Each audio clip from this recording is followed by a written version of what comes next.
Rome was sacked several times in the 400s. This one is kind of interesting because you see on the center right, there's the menorah represented here, being taken away from the temple of Jupiter, where it had laid since the conquest of the province of Judea in the 70. And so Rome represents the end of that civilization, the Greco-Romanization. And then you go to this period called the Dark Ages, which is characterized, lack of literacy and culture and arts and things like that. There's still some pretty fascinating things going on, but generally it's not nearly the level of attainments that you have in the Greco-Roman period. Then there's this amazing rebirth, which is called, of course, the Renaissance. That's what the term rebirth means, which occurs in the mid-1300s and onward.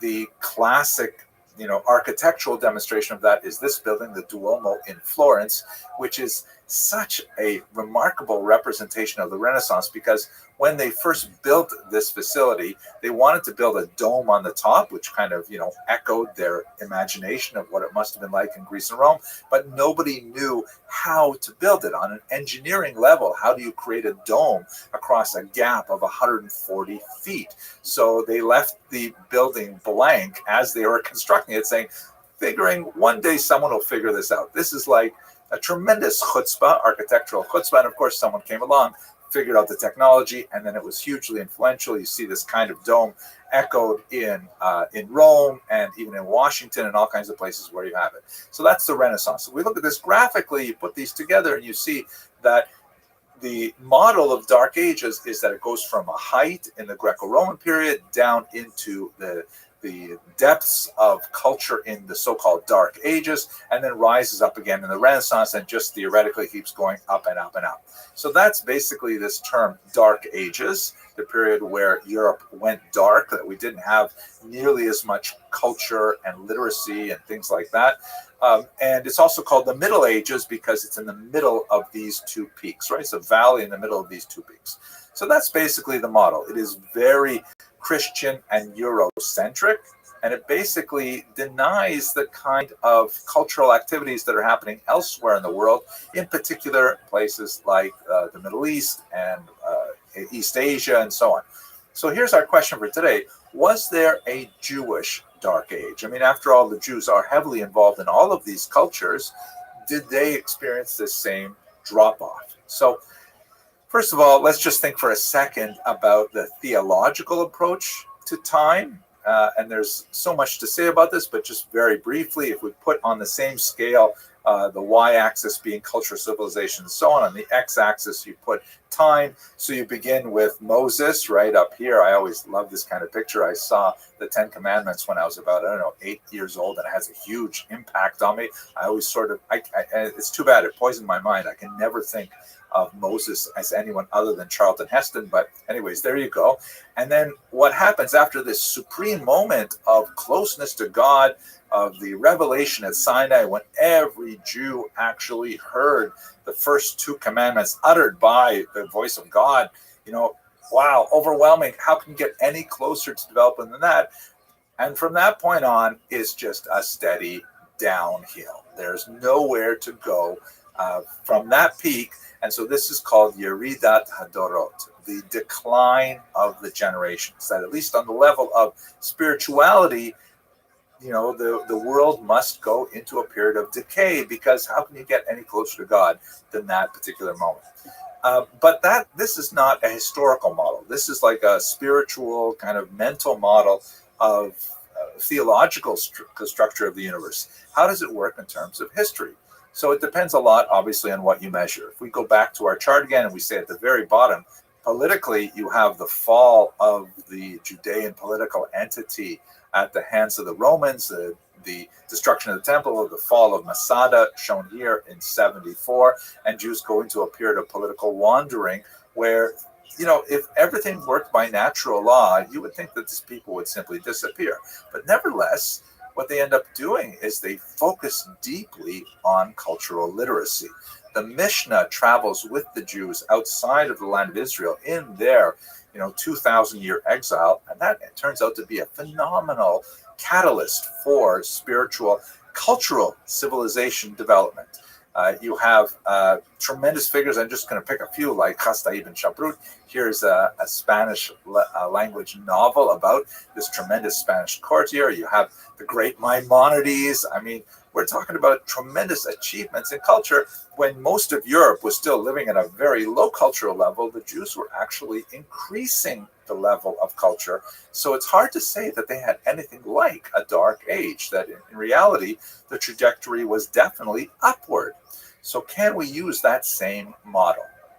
So that's really what we're going to study for the next several weeks as we look at this Middle Ages, trying to understand when the trajectory of Jewish culture and civilization mirrored that of the decline after Rome, and where, as in many places, we see that culture actually expanding and developing. So to answer the question we began with, I think it's really hard to speak of a Jewish dark age in the sense of a huge lull in Jewish creative cultural activity. It really goes pretty much constantly through many of these periods. There may be a few centuries where Jewish history goes dark in the sense that we simply don't have any data on what was happening with Jews living in this place or in that sphere. I think Visigothic Spain comes to mind, for example, that we don't know what was going on in the Jewish community, but the overall trajectory is definitely positive in nature, and that speaks to the stubborn resistance of the Jewish people to simply disappear from the world stage. They continue to develop their culture, their civilization, their literary works, and really, it's a fascinating story. I'm looking forward to sharing with you. Thank you very much for watching.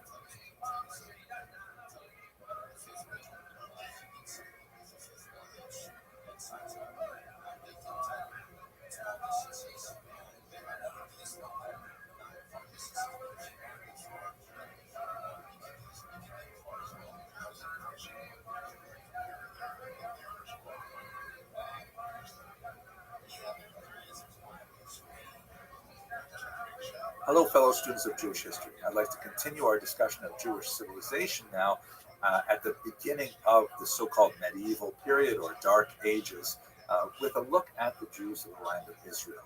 Now, let's understand the role of geography in the development of the Jewish people. Have a look at this amazing map by Heinrich Wittig. This is a 16th century map. He called it the cloverleaf map. He was a fascinating kind of individual.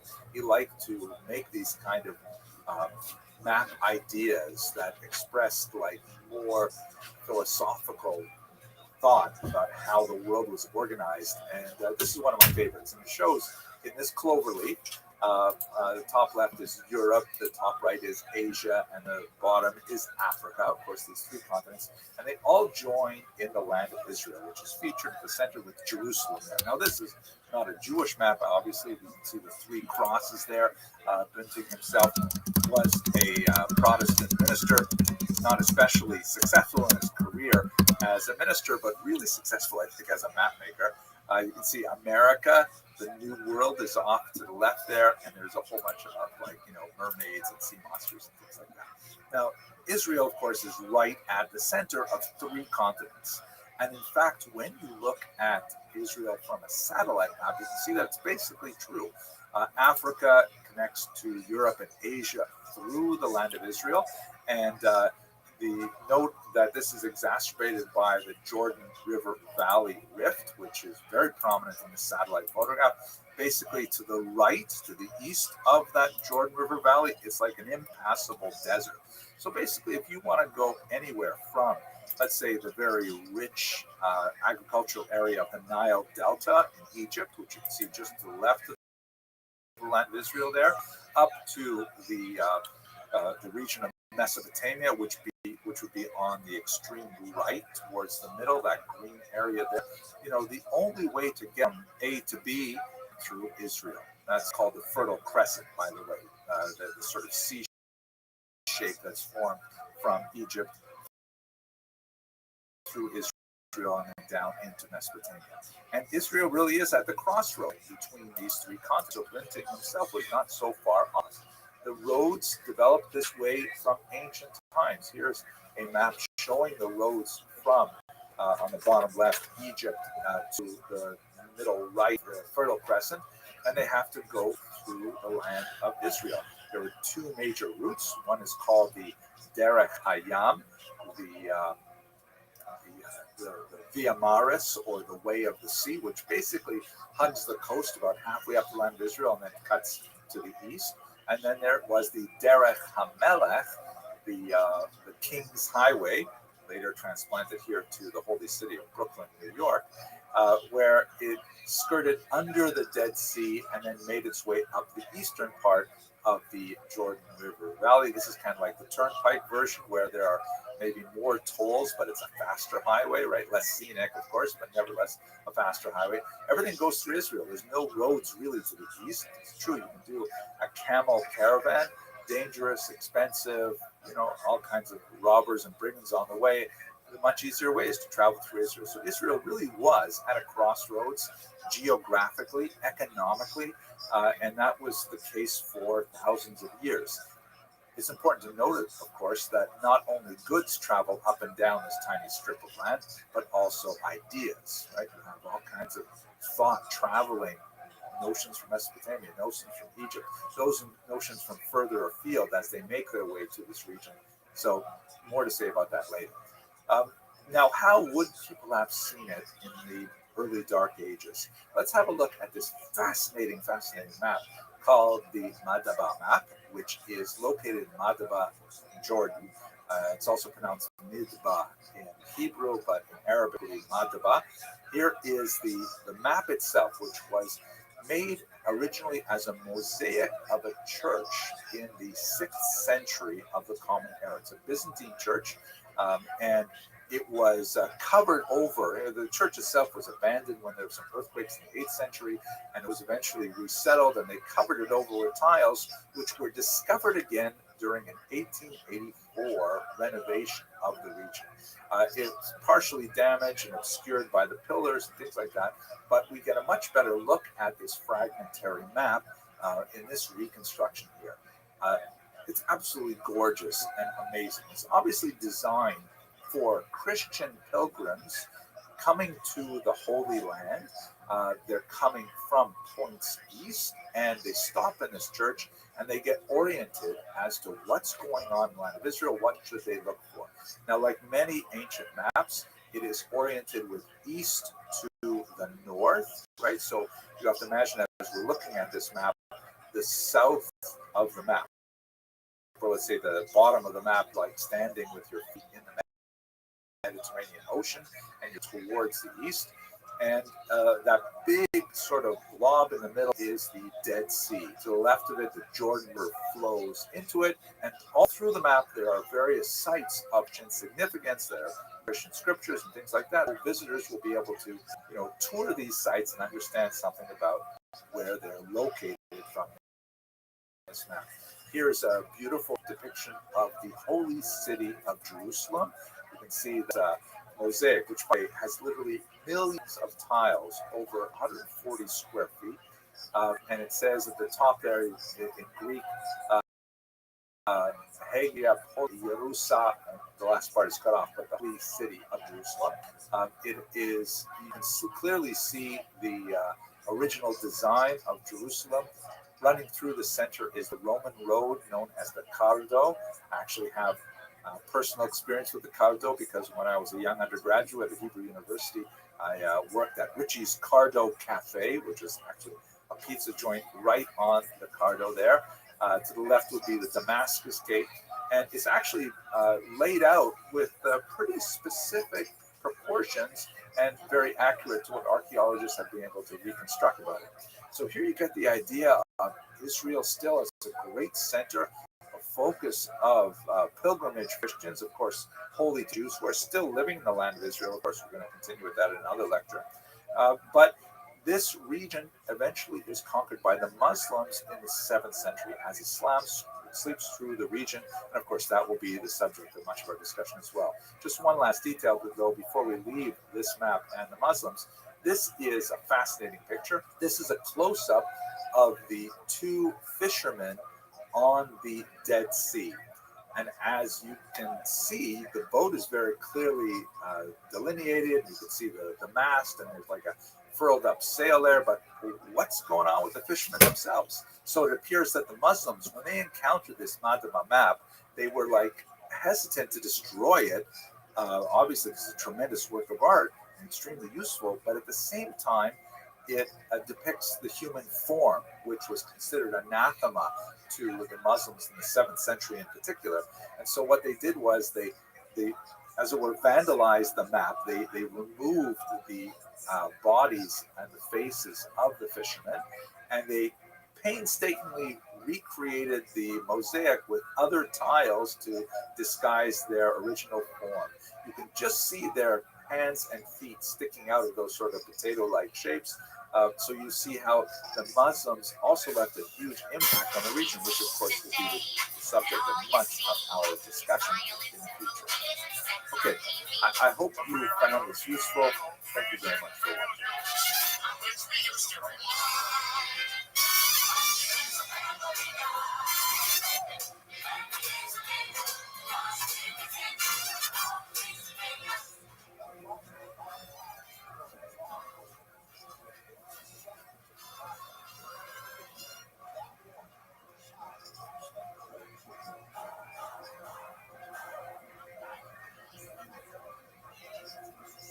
Hello, fellow students of Jewish history. Let's continue our discussion of the early Dark Ages, and let's look at the land of Israel and Babylonia simultaneously. Let's start a little bit with a review of the important political history. So here in the background is a beautiful image of the Beit Alpha mosaic. We're going to return to this in a little while.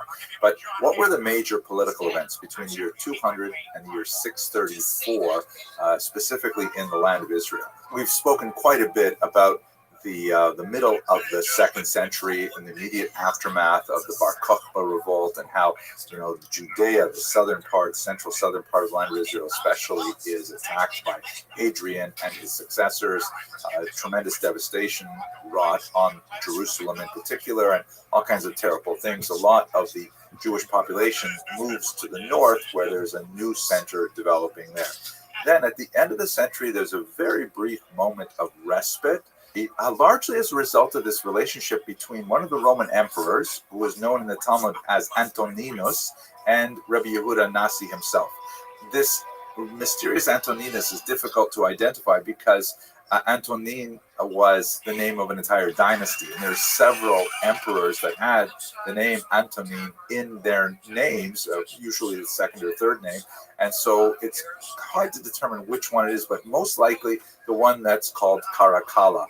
Because they had similar names, they often had nicknames. So during this period, when, according to the Talmud, actually the reason for their very close relationship was because at one point their mothers actually switched, and Antoninus was actually nursed by Rabbi Yehuda Nasi's mother, and that experience changed him dramatically, although it is important to note that his father was also positively disposed towards Jews.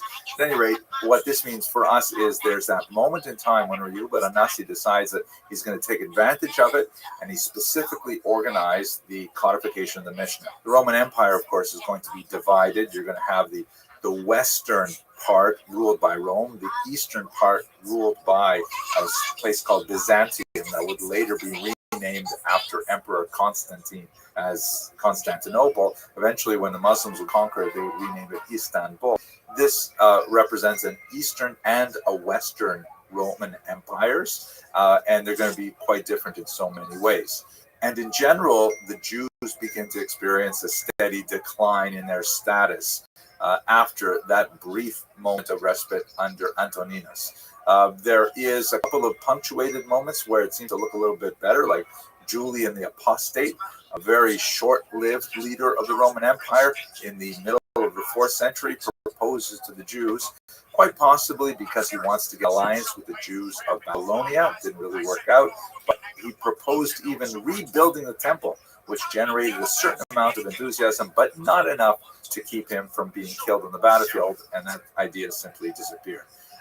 By the way, the term apostate is something that's applied from a later Christian perspective, obviously, because he was bucking the trend towards Christianity that would be strongly promoted by his predecessor, Constantine. The Persians will end up invading, the Persians will get the upper hand over the Roman Empire, and they will end up invading the land of Israel in the year 614. And then the Eastern Roman Empire, now called the Byzantine Empire, will invade back again just a couple decades later. And then the Muslims will come in just 5 years later in the year 634 and kind of bookend this period that we're talking about. So we're looking at about 400 years now in just a couple of short lectures, but I hope this orients you to the overall picture of what's happening in the land of Israel. Perhaps one of the most important things for the long-term survival of Jewish people is, of course, the development of the academies, the yeshivot. And we have two major centers. In the land of Israel, they're centered primarily in the north. This particular map is a little bit, distorted in the sense that all the dots are the same size, and you get the sense that there's yeshivas all over Israel, but really the most important ones, the concentration of the most significant figures, were to the north. There were definitely significant figures in the south, in Lydda, for example, and the Talmud speaks about the Chachmei Darom, the sages of the south, but most of the activity is happening in the north. The two most significant figures after Rabbi Yehuda Nasi passed away were none other than the great Rabbi Yochanan and Reish Lakish, phenomenal thinkers of the late 3rd century, who were perhaps the most important in bringing together the text for what would ultimately become the Jerusalem Talmud. They and their successors were involved in this, especially after yet another revolt, this one much more localized, against a local governor named Gallus in the year 351-52. After briefly gaining some momentum against the Romans now having gone through two major wars against the Jews, not to mention a minor war in 115, they put it down almost immediately and in a terrifying manner, completely destroying the Jewish population of Sepphoris, for example. But it was against this backdrop, and perhaps because the Jews saw that moment that they had enjoyed under Rabbi Yehuda Nasi was perhaps going to close forever, that they decided to codify their lengthy discussions of the Mishnah into the first Talmud. Now, it's called the Jerusalem Talmud. This is something of a misnomer. Almost all of the activity was happening to the north. In fact, Jews were barely allowed in Jerusalem at all during this time. The other term that's frequently used is the Palestinian Talmud, which is certainly more accurate if you want to refer to the land of Israel as Palestine, but it also carries a somewhat strange distortion as well. So the Jerusalem Talmud is the Yerushalmi is the term that's most frequently cited in Hebrew at any rate. They don't use the term Palestinian Talmud in Hebrew. In English, you will see both of those terms. But the Talmud is basically a lengthy, almost like an edited transcript of the discussion of hundreds of rabbis of the Mishnah as it was recorded by Rabbi Yehuda Nasi at the turn of the 3rd century. Now, over in Babylonia, this is a period when you get the expansion of the great yeshivas there, which would ultimately eclipse the yeshivas in Israel. Pumbedita and Sura are perhaps the most significant of this period, and they end up writing the Babylonian Talmud, which is, of course, distinct from the Jerusalem. It's written afterwards. It encapsulates what they said in the Jerusalem Talmud, but they expand in other areas. Of course, they're able to look back and discuss it. And one of the most significant elements in creating this Talmud is the activity of the so-called nechute. The term nechute is Aramaic. It means those who go down. It's the same term used in Hebrew today as yordim for those who leave the land of Israel. Today it carries a slight tinge of derogatory tone sometimes. That's not necessarily used in the context of the Talmud, because there was actually a lot of commerce between the land of Israel and Mesopotamia.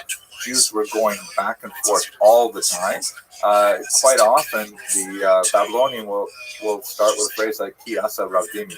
When Rabbi Dimi came, i.e. from the land of Israel, and he said, hey, this is what they're saying in Israel, that really cross-fertilized ideas, and it's extremely important in creating this much larger Talmud.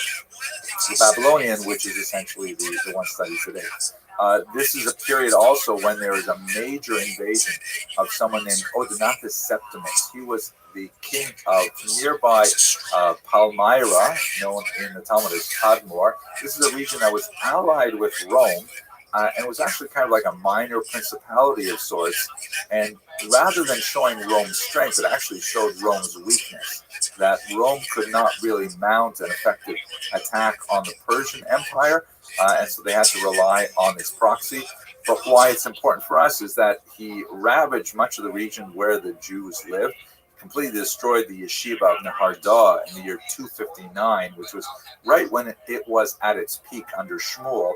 And a lot of things changed as a result of that particular event. It really resulted in the expansion of Pomazita and so on, but that's maybe a little more detailed than we need.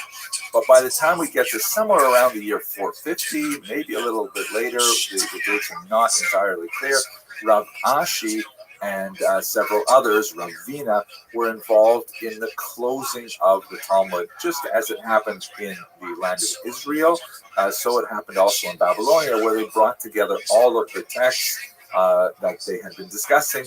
They edited them. It was primarily an oral document, but then it was committed to writing, and that's ultimately what became the Babylonian Talmud. Now, I should mention that Rav Ashi cannot be the last person who signed off on the Talmud, because the Talmud has passages that refer to events after his death and question some of the things that he said, for example, after his passing. So it's more likely that Rav Ashi perhaps formed the essence of it, and then late editors added a few things. But that's a whole other discussion, very active in the world of academic Talmud study. This Babylonian Talmud had tremendous implications for the rest of Jewish history. Perhaps its most significant modern development is the institution of something called Daf Yomi, which means literally a page a day or a folio a day. A daf is the size of one page. This is essentially the world's largest book club since the 1920s, where Jews all over the world will follow a single calendar and will learn the same folio of Talmud on the same day worldwide.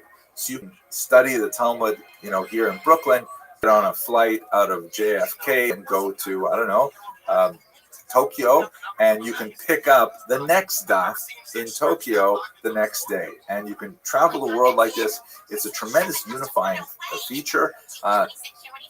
Tens, maybe hundreds of thousands of Jews are engaged in it daily. And I'm very proud, I'm putting a little plug here, for participating in something called Al Daf, which I'm putting on the screen here. Al Daf is taking the whole Daf Yomi experience and putting it onto the internet. This is an app that allows you to choose from dozens of different Magidei Shir, people who teach the page of Talmud, in many languages: English, Hebrew, Yiddish, you name it.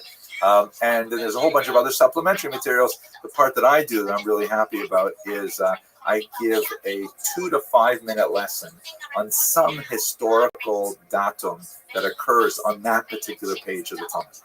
I'm really proud of it. Check it out. It's called Jewish History in Daf Yomi. At the same time as all this is happening, we also have a tremendous culture of Babylonian Jews that's not really well known.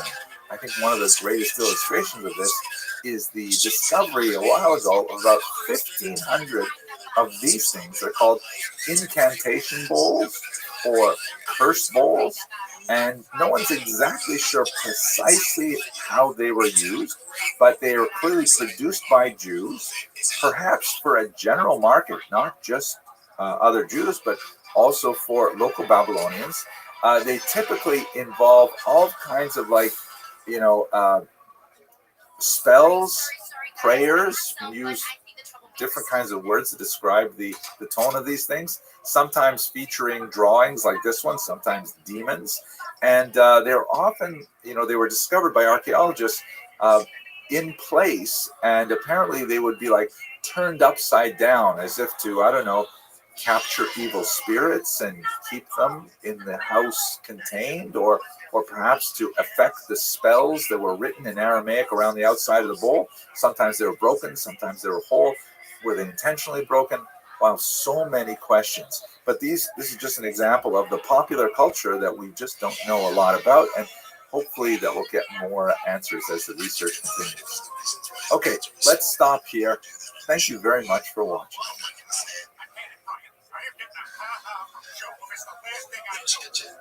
If you want to make sure your car gets stolen by 60, the young generation that's stealing cars can't drive safe. So you're saying you can only leave it unlocked. Like my Hummer that I just posted on Diesel World Magazine, it's like it's on that. Yeah, it's cool. It's a certain way to start it. Hello, fellow students of Jewish history. Let's pick up our discussion now of the history of the Jews in the land of Israel and in Babylonia in the early Middle Ages, the early Dark Ages, if you will. And I'd like to emphasize one thing that is among the many contributions that Jewish civilization has rendered to humanity as a whole. I've explored this in much greater detail in text. If God willing, you have a chance to look at the book, or you can look at the draft version of it in my course on biblical Jewish history. One of the, we've talked about several of these contributions that Jews made, Jewish civilization made to humanity. The Sabbath is a massive thing, right? The idea of having one day off in 7, a day of rest, a day that's dedicated to religious growth, like family connections, something that's way more important today than it ever has been, since we live in such a connected world where you have in your hands the electronic assistant to everything in the world. This is a mandate, like, calm down, focus on the people you live with, focus on your community, focus on your direct relationships with other people. Well, I can go on for a long time. Of course, prior to that, but connected to it, is the idea of monotheism. Very, very significant contribution to world culture, especially Western civilization. A smaller but very significant one that we should talk about today is the synagogue, which is essentially a gathering place, a local gathering place for the public communal worship of God, which was a new institution.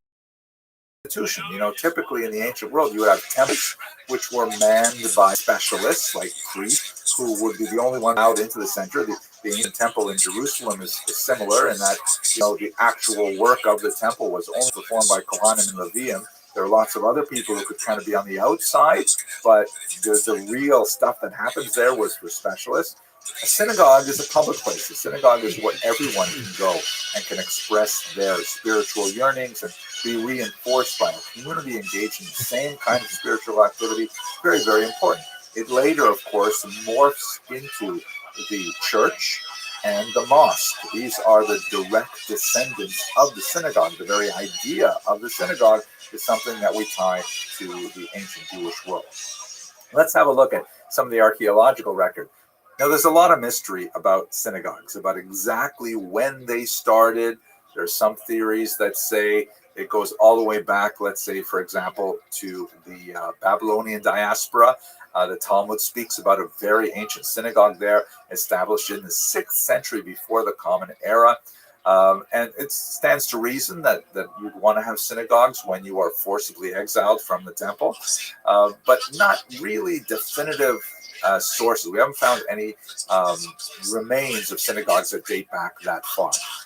There's also a good argument to say that it's associated somehow with the rebellion of the Maccabees, when there was a big surge of enthusiasm for Judaism as a whole, and we see a lot of archaeological evidence of the development of more and more mikvaot across the lands of Israel, ritual baths, and so on, the use of chalk vessels, which were important for the laws of purity and so on, and perhaps it's associated with that period.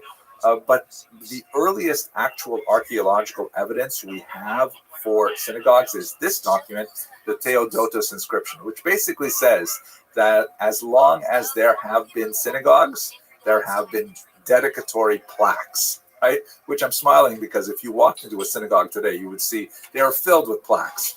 Shlomi dedicated the Aron, and Rivka dedicated the Kisei Shel Eliyahu to her father, and this is something that Jews do in exchange for financial support for the community and the synagogue specifically.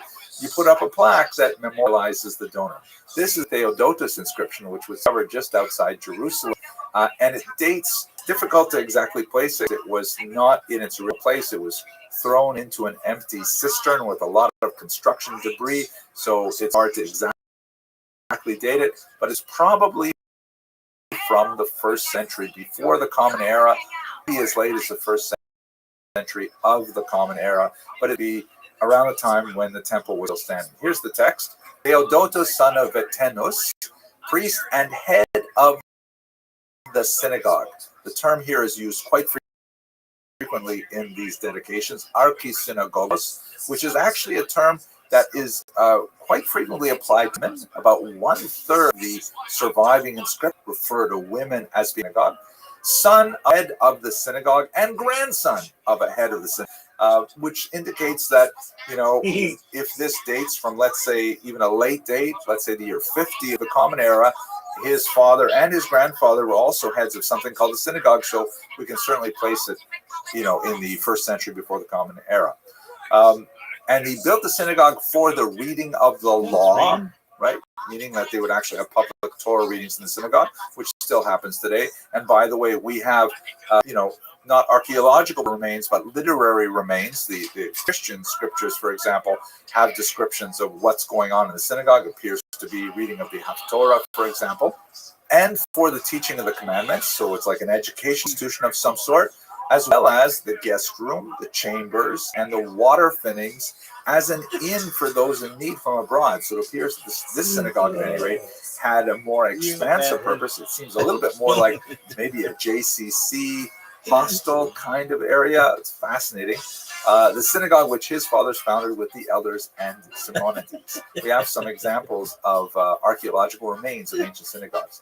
Here's one that's absolutely fascinating to me. This is a little bit later, and it dates from the period that we are focused on. It's located in a place called Hamat Tiberia, the hot springs of Tiberias, which is in the north, and it dates from the 4th century. Now, if you look at this, this is an aerial view. There's some kind of like wall that was constructed that bisects, unfortunately, this gorgeous floor mosaic. And on top of it is this interesting kind of panel or register. Let's bring this up here. And it has 3 centuries after the destruction of the temple. It's a university. It has all of these symbols harkening back to the temple. Yeah. It has a depiction of the Ark of the Covenant. Has incense shovels, which would be unfamiliar to the Jews in the 4th century because this particular form of worship ended with the temple's destruction.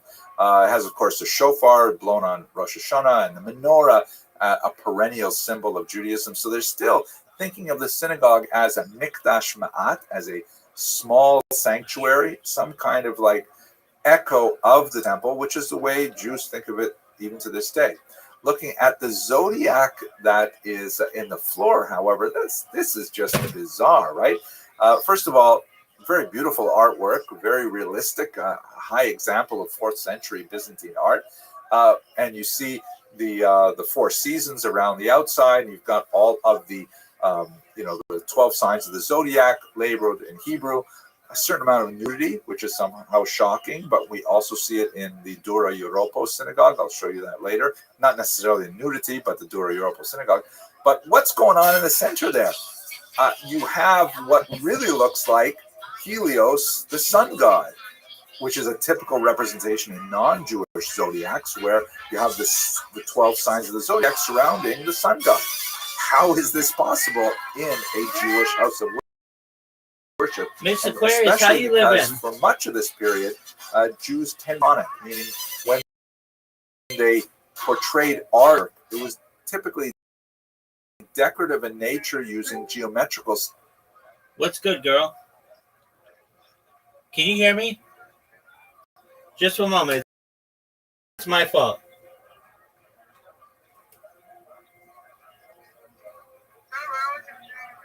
Just one moment.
Miss Aquarius, I'm here.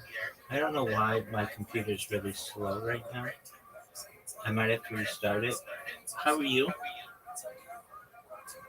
can't hear you. If you talking, we can't hear you. I'm on mute. That's why. Can you There hear? you go.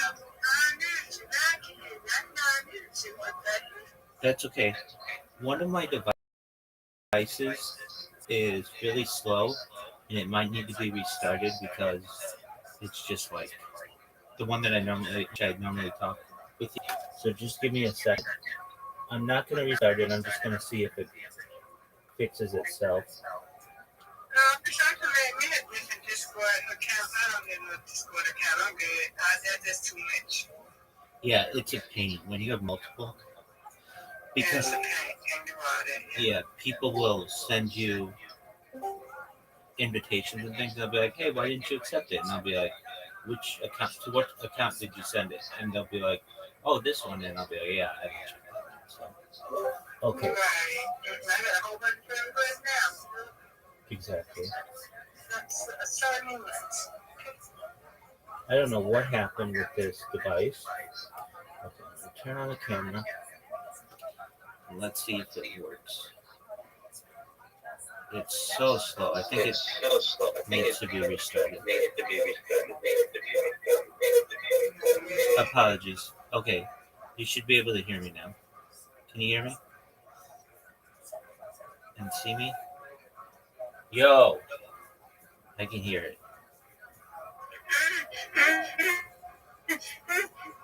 Okay, can you hear me?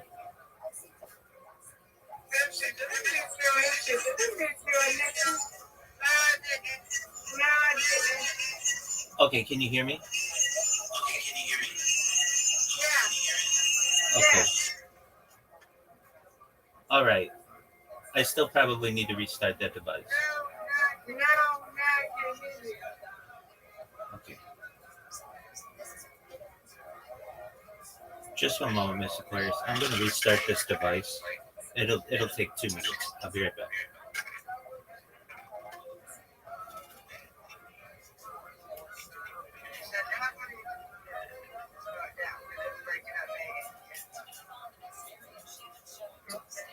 That one needs to be start down because it's breaking up bad. Yeah.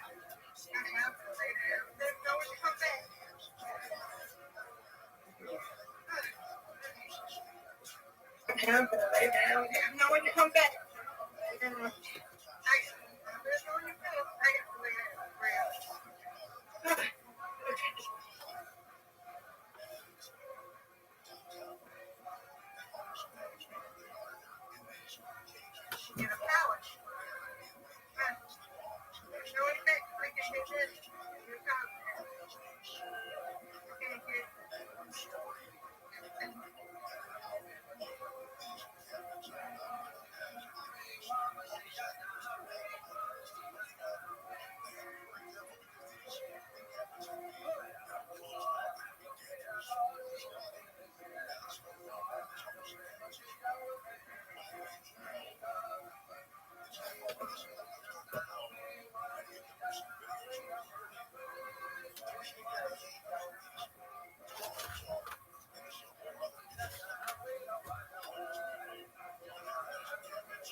All right.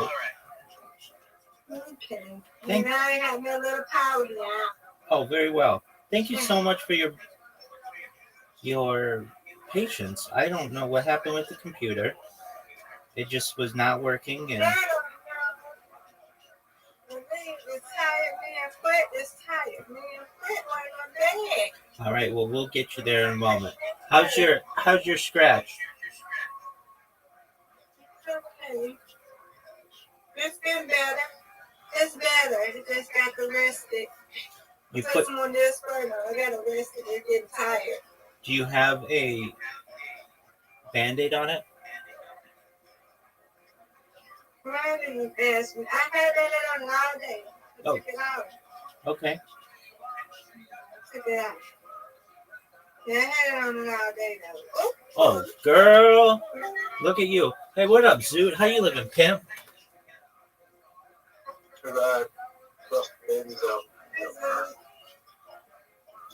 Zoot, what'd you do? Justin Baby's album on Death Orange. Oh, dog. Do you have any other information that's super exciting like that? He has his Are you going to stand in line at your local Coconuts for that? Yeah. Get it, Miss Clarice. Are you a super big Justin Bieber fan? Yeah. Are you really? Oh, good job. Thank you, Miss Aquarius. Are you really? Yeah. You like Justin Bieber that much? Yeah. Yeah. What's your favorite Justin Bieber song? Love Yourself. Go Cases. Okay, Love Yourself's a great song. Oh, that was good. Yeah. Peaches is another great song. Cases is good. Okay, what are your thoughts on uh, yes, ma'am. It's is it called I'm Sorry? Sorry, yeah, that's 10 years old. That's old. Yeah, that song rocks. He's got 20 songs coming out tomorrow. Very cool. What are your Oh, yeah, new CD coming out? Yes, he does. Okay, cool. Oh, that's terrible.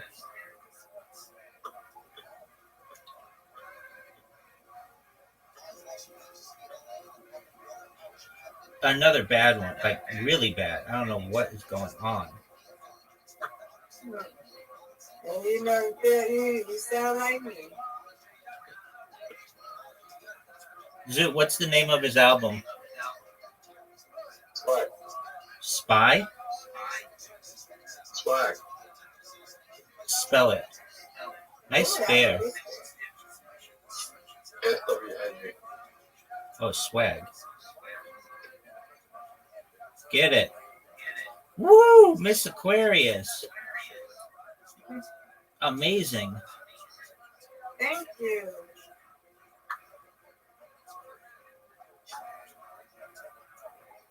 Justin Bieber album done. It's Zoot, are you gonna buy Justin Bieber's album? I'm gonna listen to it on YouTube. Good man. That's what everybody does.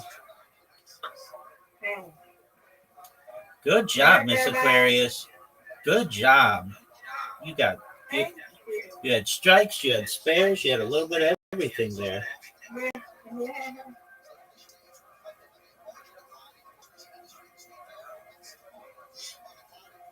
Zoot, do you like Haley Bieber?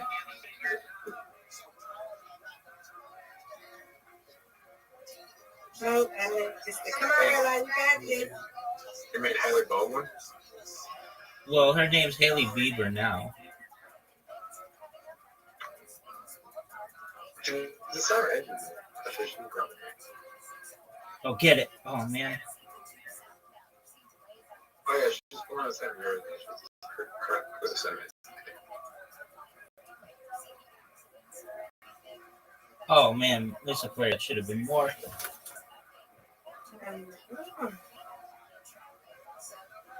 Zoot, did you go to the gym today?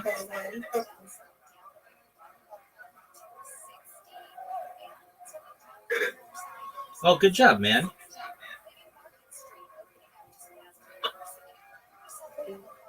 Oh, here you go. He gone. Spare. Kristen.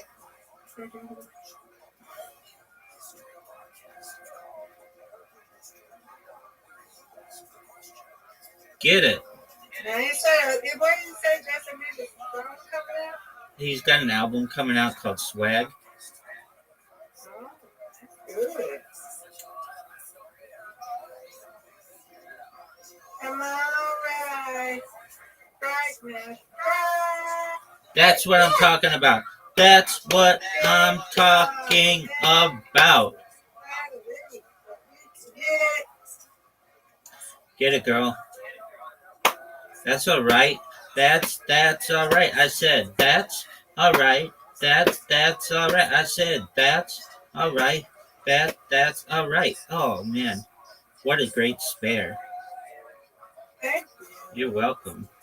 Right. Get it. Get it. Come on. Look at it. Yay. Get them things. You got it. Good job. That's what I'm talking about. That's what I'm talking about. Yeah.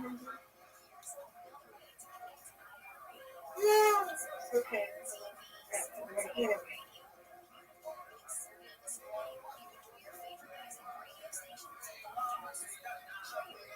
Get it. Great spare. Great spare. Great spare. Great spare. All right. We got this. Let's go. Yay. There we go.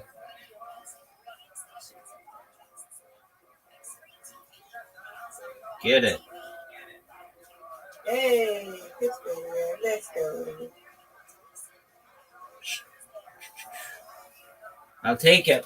Yeah, you won. Yay. You win, I win, Miss Aquarius. Thank you so much for your patience. No problem. You're welcome. I hope your foot feels better. Thank you. It will. And my ear feels better, though. It's getting better. Oh yeah, you were falling apart. Well, look at you, just recovering. No, but I need to recover, not hurt myself, right? Do you have physical therapy tomorrow? Yep. All right. Well, good. Best wishes at that. And Thank you. God willing, we'll play tomorrow night. Okay. All right, we'll do. Excellent. Take care. I say hello, okay? Oh, I will. Okay. Take care, Miss Talk to Aquarius. you later. Talk to you later. You too. What happened there?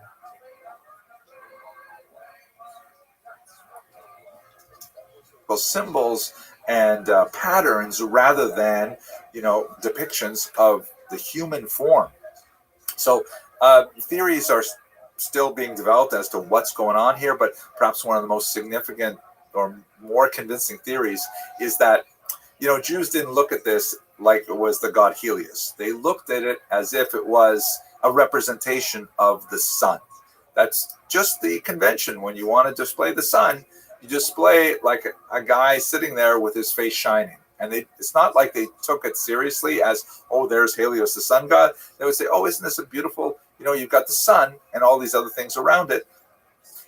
You can be convinced or not, but if you have a better idea, put it in the comment box. Here is another example of a zodiac, not nearly as beautiful, I think, from the Beit Alpha synagogue.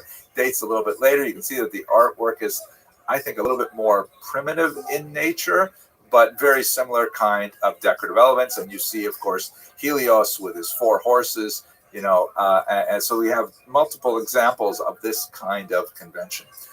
This is also a mosaic from Beit Alpha, which has a very, very stark representation of the Akedah, the binding of Isaac.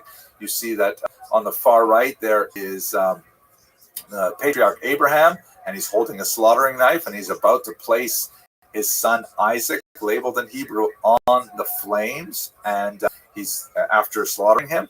But there is in the center towards the top, there is a hand that reaches out from heaven, which is also fascinating because, if Jews are traditionally iconic and they don't like representing animals, humans as a result of the Ten Commandments, then they certainly don't represent God. But nevertheless, here it is. There's some question about who was the artist who produced this. Is it possible you had Christian artists who are doing this work?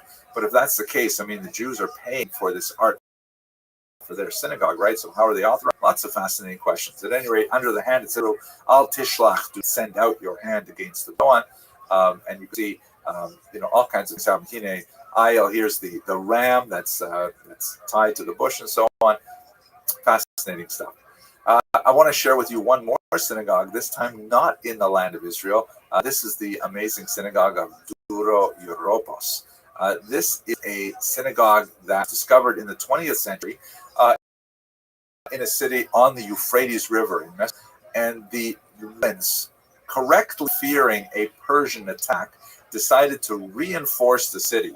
They assumed, again correctly, that the Persians would not attack from the riverside, but they would go and swoop around the city and attack from the southwestern side. And so what they did was, if you look on the map here, they bury all of the city in sand, which was designed to be like a protection bulwark against the attacks of the Persians. And of course, that means that when they lose the battle and the rest of the city is destroyed, it ends up being abandoned. But the synagogue that's in that sort of pinkish area that you can see, it ends up being protected from the elements and especially from light. And so when it was discovered in the 20th century and excavated in 1932, they discovered these amazing, gorgeous wall paintings. Here's the interior of the synagogue. You can see on the center left is the Aron, where the Torah would have been kept. And all around it are several registers high of various wall paintings. Now, these paintings are absolutely gorgeous. Their color, their density, their artwork. Here's a depiction of the prophet Samuel anointing David with all of his brothers there. 3 of them at least are saying, "Hey, how you doing?" Just so evocative and such a great example of Byzantine art. Here is an example. It looks like you've got, once again, a depiction of the temple below, but above it you have Moses, and it appears it's the same figure, Moses left and right, portrayed twice, which is a convention you sometimes see in ancient art. On the right, he's like drowning the Egyptians with his staff stretched out over the sea, and they're victorious. And on the left, he's leading the Jews off to the land of Israel. It appears like the hands of God. Once again, strange for iconic Jews, but the hands of God are reaching down. Oh, by the way, I forgot to say when this all happened. The Dura Europa synagogue, we know that it was destroyed in the middle of the 3rd century. So all of this art dates from somewhere in the 250s, perhaps. Here is a really dramatic representation of the incident of the golden calf, right? Very, very vivid colors and lots of like action, and of course the flames bursting out with the calf in the middle there. Here's one of my favorites, and quite timely because I'm recording this in the last days of the month of Shvat, and next month is going to be the month of Adar when we celebrate Purim. Here's a beautiful representation of the events of the book of Esther. On the right, you can see Esther there seated on a throne next to King Ahasuerus, who is receiving a letter, a very typical kind of thing for that particular book.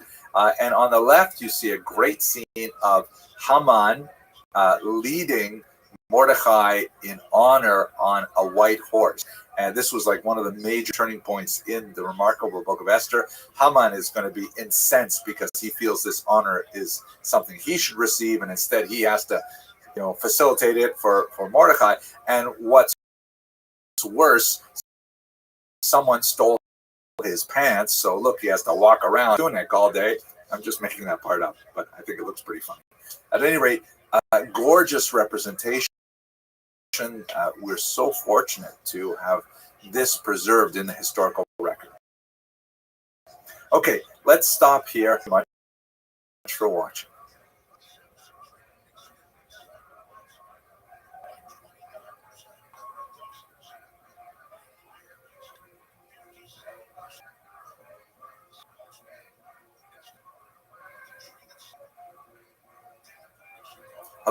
fellow students of Jewish history, let's continue our discussion of the early Dark Ages, the development of the diaspora in the first century in particular. You see there are Jews living all over what would be today Turkey, and of course in Byzantium. You can see that little spot where the Black Sea meets the Aegean.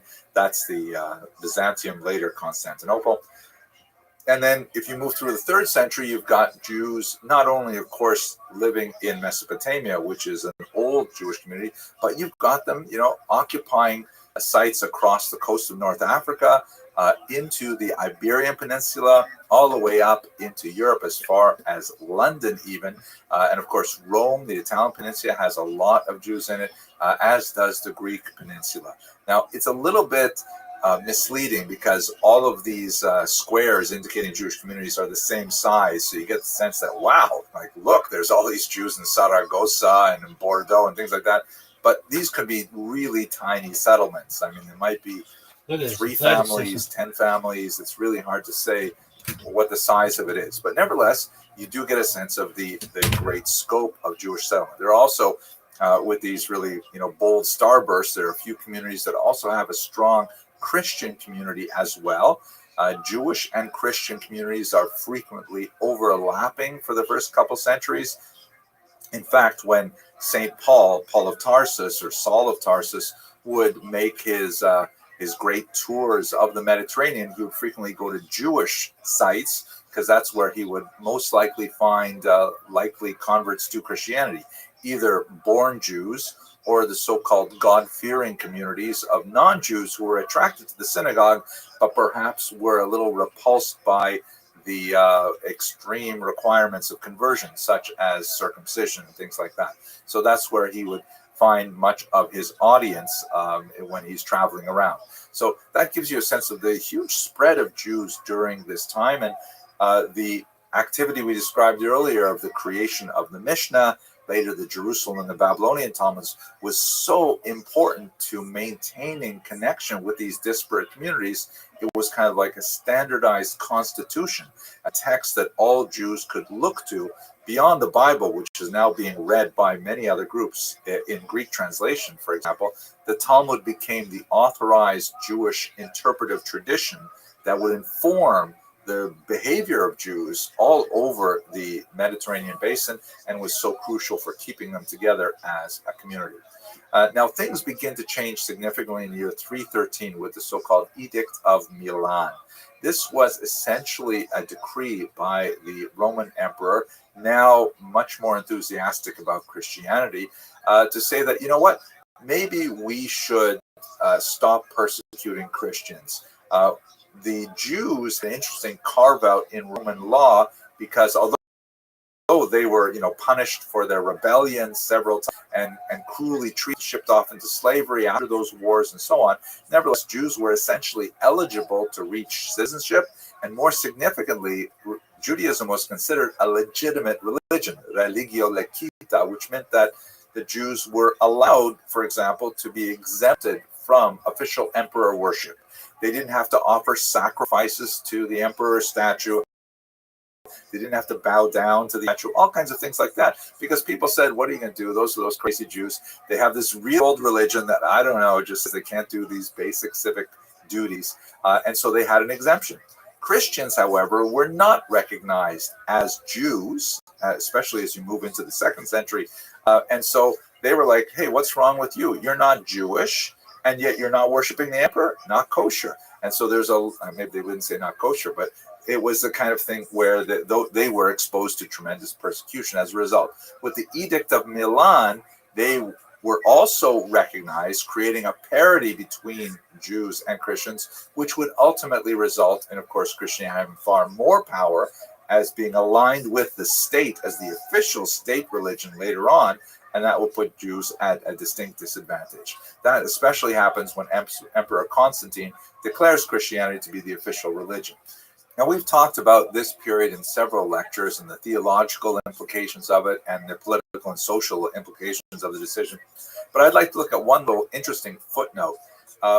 This is not indicative of a widespread social reaction to the Edict of Milan and the adoption of Christianity as a state religion, but there was one work that was composed at this time that gives us at least some sense of how some Jews reacted to this. I'm talking about that was anonymously written and really did not come to in research, doesn't really show up on several centuries later, but it probably first composed sometime around this period, is a work called Toledoso, the story of Jesus, version of the story of Jesus. As we've discussed in previous lectures, during the first century when Jesus was active, he really doesn't leave any impression in any of the Jewish works that we have of the time, excepting, of course, the Christian scriptures, which were largely written by Jews as well, but for that particular subgroup. There's no reference to Jesus, for example, even in the Mishnah, written, over a century and a half after the period in which he lived. You do see maybe a dozen references to Jesus, typically not very complimentary in the Talmud, but they're scattered and incidental and certainly subsumed within the much larger scope of the Talmud as a whole. Talmud is definitely not Jesus-focused or even Christian-focused, even though it does touch on some of the implications of Jews living under Christian rule. But this work is rather interesting because it is a polemic work. It is something that attacks the Christian story of Jesus's birth and describes a far more prosaic and even scandalous origin, and discusses, the miracles that were circulating among Christians as, various types of acts of sorcery or something that gullible people would believe in and so on. This is kind of like an interesting literary artifact of Jews pushing back against the Christian narrative. When it eventually comes to the attention of Christians in a translation by Raymond Marti, of course, it would be horribly scandalous and would have definitely negative impact on the Jewish community, because some Christians would read this and say, well, this is representative of what Jews think and the nasty things they say about the founder of our religion. So it's a complex topic. We'll get to it as we discover in our series, God willing, the evolution or devolution of medieval anti-Semitism. But this is likely a phenomenon that emerges from perhaps the 4th, maybe 5th century, when these shifts in the authority and legitimacy of Christianity and Judaism are being shaped. Okay, let's stop here. Thank you very much for watching.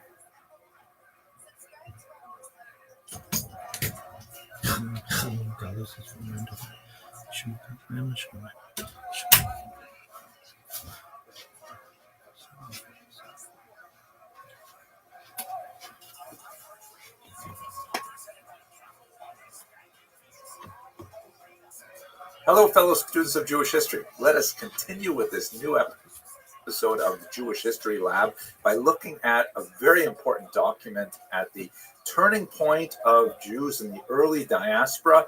The creation of the Jerusalem Talmud is what we're going to talk about specifically today.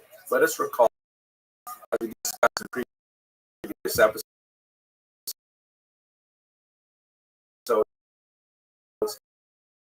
the destruction of the temple happened in the year 70 in the context of the Great Revolt, the first Roman Jewish War. A tremendous amount of persecution directed at the Jews, particularly in Judea, around the region of Jerusalem. Right afterwards, this is followed by a smaller revolt called the Kitos Rebellion that actually is widespread throughout the Eastern Mediterranean, and then a much larger revolt in the year 132 under Bar Kokhba.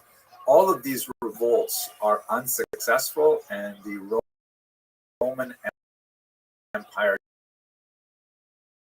just rolls right over them, although a tremendous amount of difficulty, particularly in the case of the 3-year Bar Kokhba revolt. Jerusalem is declared off limits to Jews. Judea itself, in the hill country, largely denuded Jews, as many of them flee to the north, in particular, and to the coast. Jerusalem itself is renamed Aelia Capitolina, and Jews would only later be allowed to visit their capital city on rare occasions, like the date in which the temple was destroyed in the year 70. Very, very strong backlash against Jews in the 2nd century. However, there's a lightening of the load in the 3rd century that's temporary, but it allows the Jews in the region, the city of Tiberias in particular, to kind of reach themselves and bring themselves to a sense of single administrative and spiritual purpose. And this brief enter to emerge in the Galilee region. Ultimately, however, this brief honeymoon in the 3rd century would end, and by the time you get to the middle of the 4th century, there's once again tensions between the Jewish population in the north this time and the Roman authorities. There is an uprising again in the year 352, which the Romans crush mercilessly. Ultimate of political authority of the office of the Nasi, or the Ark, that would end in the 14th. But during the period, amazingly, there is foresight that applied to the notion of creation that would allow the Jews to diaspora, and that major creation is what we call the Jerusalem Talmud. So that's what we're really going to focus on today, is try to understand what exactly Jerusalem Talmud is, to think about the circumstances in which it is written, but let's focus primarily on the document itself. What is this with the name Jerusalem Talmud? If you were paying attention this couple of minutes, you know that the Jews were barred from living in Jerusalem and only gradually allowed to visit Jerusalem a little bit later on. We call this the Jerusalem. And the reality is, it's not written in Jerusalem. The text is almost completely composed in the city of Tiberias, and others presume that the coast in the city of Caesarea, and also in Sipori, also known as Forest in English. And so it's called the Jerusalem. It's kind of a misnomer, probably because it's a more clear term than the term that was used for it in Babylonian Talmud, its younger sister. The Babylonian Talmud would refer to the Jerusalem Talmud as the Talmud de Ma'arava, which means the Talmud of the West. Of course, the west of the region of Babylonia, or Talmud de Eretz Israel, the Talmud of the Israel. A long period of time, Western historiography, it's referred to as the Palestinian Talmud. Of course, right up until really the 1960s, this was very, very common, but once the national Palestinians became much more defined, the consciousness of a people who called themselves Palestinians became much more au courant, then it became so awkward to refer to the Talmud as the Palestinian Talmud. But you will see in older scholarship it referred to that way as well. At any rate, all of these names, some challenge to them, but it was not written in Jerusalem, even though nowadays called the Yerushalmi or the Jew. What exactly is the Jerusalem Talmud? So, first of all, we should understand what is the Talmud. There are two of them, the Talmud and the Babylonian Talmud. They are basically extended discussions by hundreds, even thousands of rabbis, and occasionally non-rabbis, non-Jews, women, but primarily rabbis, talking about what the Mishnah means.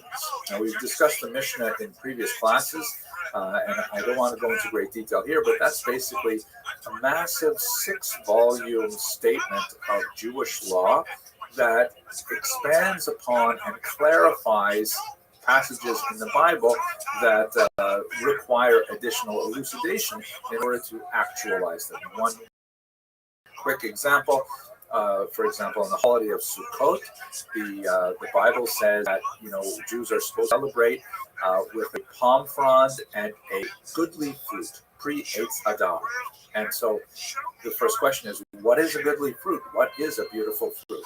I personally like those really big navel oranges. If I walked to shul with navel oranges on Sukkot, people would look sideways at me. The real fruit is an etrog, kind of a lemon-like plant called a citron. And the Mishnah is where we get this oral Torah that explains a lot of these ambiguities. There's a lot more to say about the Mishnah. Please go back and watch the video there if you want. So the Mishnah itself, although it represents a tremendous advantage in clarifying how Jews are actually supposed to live their lives in all aspects of their experience of the world, both in terms of their ritual lives, their financial lives, their civil lives, and all kinds of things like that is dealt with in the Mishnah. It still requires much more discussion. It is an open-ended oral document. And so the Talmud, also known as the Gemara, or the finishing, is basically the transcript of these massive, long conversations about the Mishnah. And they can go on in many tangents, very far from the original text of the Mishnah as well. But that's essentially what the Talmud is. It's kind of like an expansion of the Mishnah, or at least it is a huge conversation about the human condition that begins with a discussion of the Mishnah. The principal figure behind the Jerusalem Talmud is without doubt the incredible Rabbi Yochanan. He also had a very fascinating chavrusa, or study partner, named Reish Lakish, and the two of them in particular sort of coordinate much of the discussion that happens, although it really involves hundreds of rabbis who pitch in their opinions about one thing or another. It is eventually codified into a fixed text that will become the Talmud itself. The text also includes lots of documents called baraitot, or baraisas. These literally translate as outside texts. These are texts that are much older. They're the same age as the Mishnah, but they didn't make it into the Mishnah itself. So it really expands the clarification of the Mishnah by saying, here is a fragmentary literary piece that tells us a little bit about what the Mishnah actually meant, and so on. There are some scholars who argue that the tangents in the Talmud are so big that in reality it should be considered an independent work, not essentially an elucidation of the Mishnah. I remain unconvinced. It seems to me it's still very, very rooted in the Mishnah, but at any rate, God willing, you can all explore the Jerusalem Talmud your own and discover what you think about that debate. At any rate, that's basically what this text is. When was it written? So as I mentioned, it involves hundreds of rabbis. These rabbis are called Amoraim, which means the speakers or the sayers. And they are distinct from the generations associated with the Mishnah, who are called the Tanaim, which means the teachers. And it involves like 6 generations of them, including at least 3 generations of scholars from Babylonia who are involved in the conversation. And the conversations extend basically from the closing of the Mishnah, which would be in the early 3rd century, right up to about the year 400. That's when the text is more or less closed, and we have the Talmud Yerushalmi in its current form. So how does the Jerusalem Talmud compare with the Babylonian Talmud? If you have a look at this map here, you can see in the circle on the left, that's where the Jerusalem Talmud was composed, and the circle on the right is the region of Mesopotamia, where most of the Talmudic academies were located in Babylonia, and that's where that was composed. So there was a significant amount of community in the land of Israel and the land of Babylonia. It's kind of like a long trek around the Euphrates River, but you would have people making that trek backwards and forwards, and they would be sharing ideas and discussions from their respective academies. The Jerusalem Talmud, however, is the older sister. It started probably a little bit earlier, but it certainly finished earlier than the Babylonian Talmud. The Jerusalem Talmud is generally smaller. It tends to have much more material proportionally dealing with halakha, or Jewish law, than it does with Agarata, for philosophy, legends, things like that. The Babylonian Talmud tends to have a proportion that gives a little more weight to the Agarata. There are a few chapters in it which are completely lost. Part of the reason for this is because the Babylonian Talmud received more attention for most of the Middle Ages, and unfortunately some manuscripts seem to have completely disappeared. There was a fascinating footnote the early 20th century when Morgan claimed to have discovered them. In reality, however, after he generated a tremendous amount of excitement, it turned out he didn't discover them. He actually wrote them. There's a lot of fascinating things about that, but not for the Jerusalem Talmud, Babylonian Talmud have a tremendous amount of overlap. They're basically one shared tradition, one shared purpose to understand the Mishnah, but they are expressed in two distinct literary communities that have a degree of communication with each other. In the Talmud Bavli, for example, there's frequent references to for example, Ki Asa Rav Dimi. When Rav Dimi came back from Israel and shared with us what learned there. So in the Talmud, they're saying, oh, it's interesting that they say there in Israel, discuss that for a while. And it happens as well to a lesser degree in the Jerusalem Talmud. Ultimately, however, the Talmud Bavli lasts about 100 years longer before it becomes codified, somewhere around the year 500. That's one of the main reasons why the Talmud Bavli is much more well studied. It represented kind of like a later update, more recent software, if you will. Both of them are written in Aramaic, although there is a significant difference between the Western Aramaic spoken in Israel and the Eastern Aramaic spoken in Babylonia. They're largely understandable to each other, although the orthography, the spelling in some words looks really bizarre if you're used to the Babylonian Aramaic and you switch over to the Yerushalmi, but they're largely understandable to speakers and readers of Aramaic. I think one of the most fascinating aspects of the Yerushalmi is what the Germans call Rezeptionsgeschichte, which means the reception history. How was this book appreciated? How was it adopted? How was it sometimes ignored, and so on?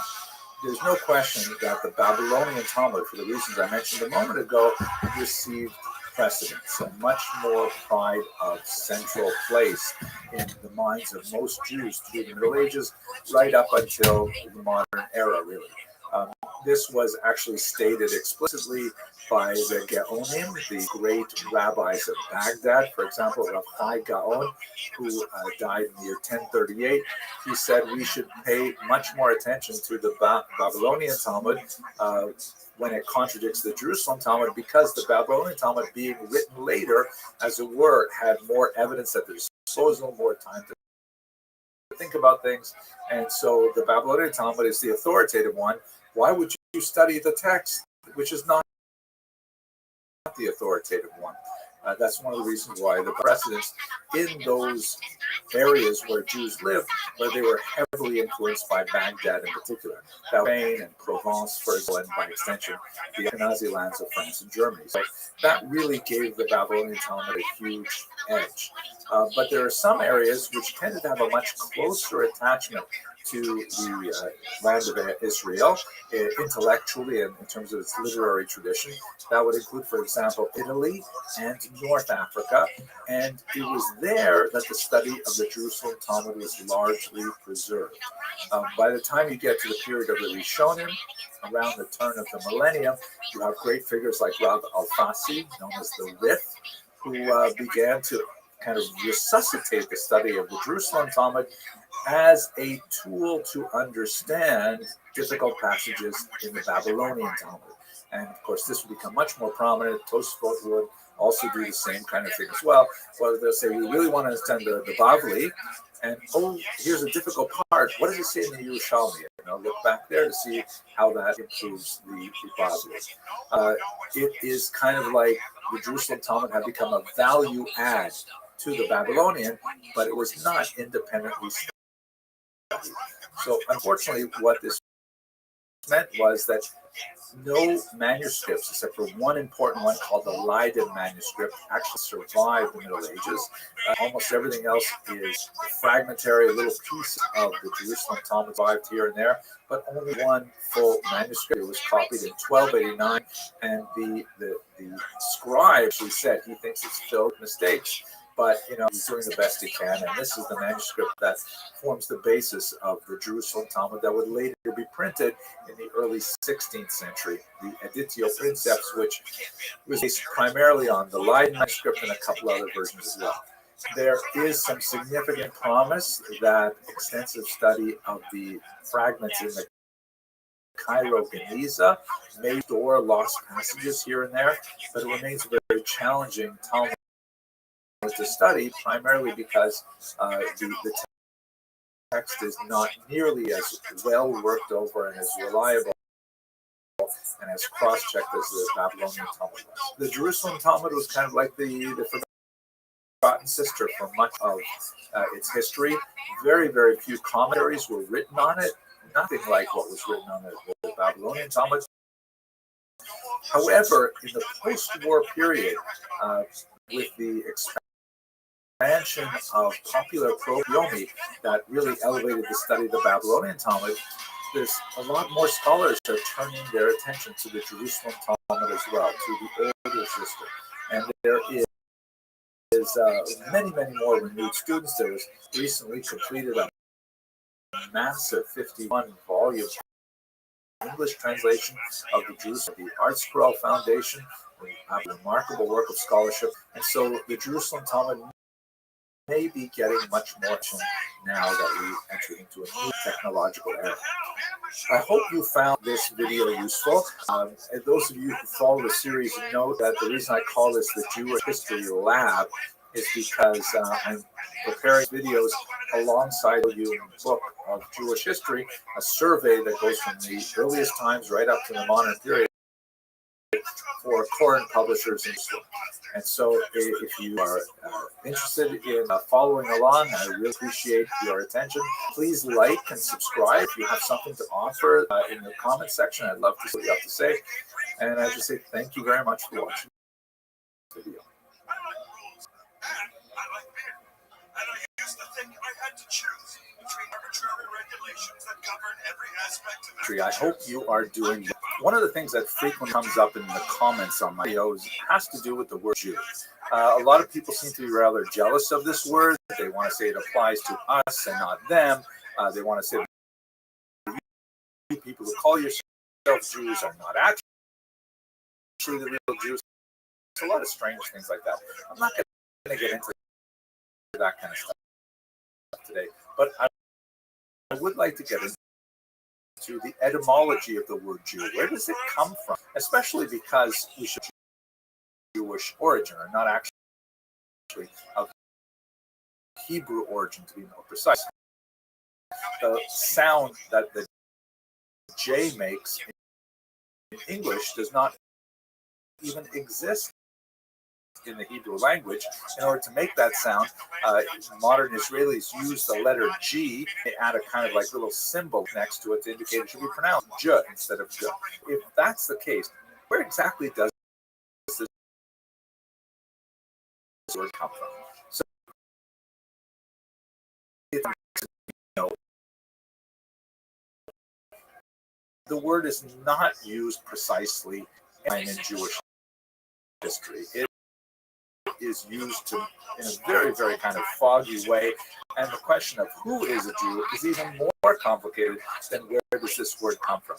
Furthermore, depending on which language we're working with, variations of the word Jew can sometimes be distinctly derogatory.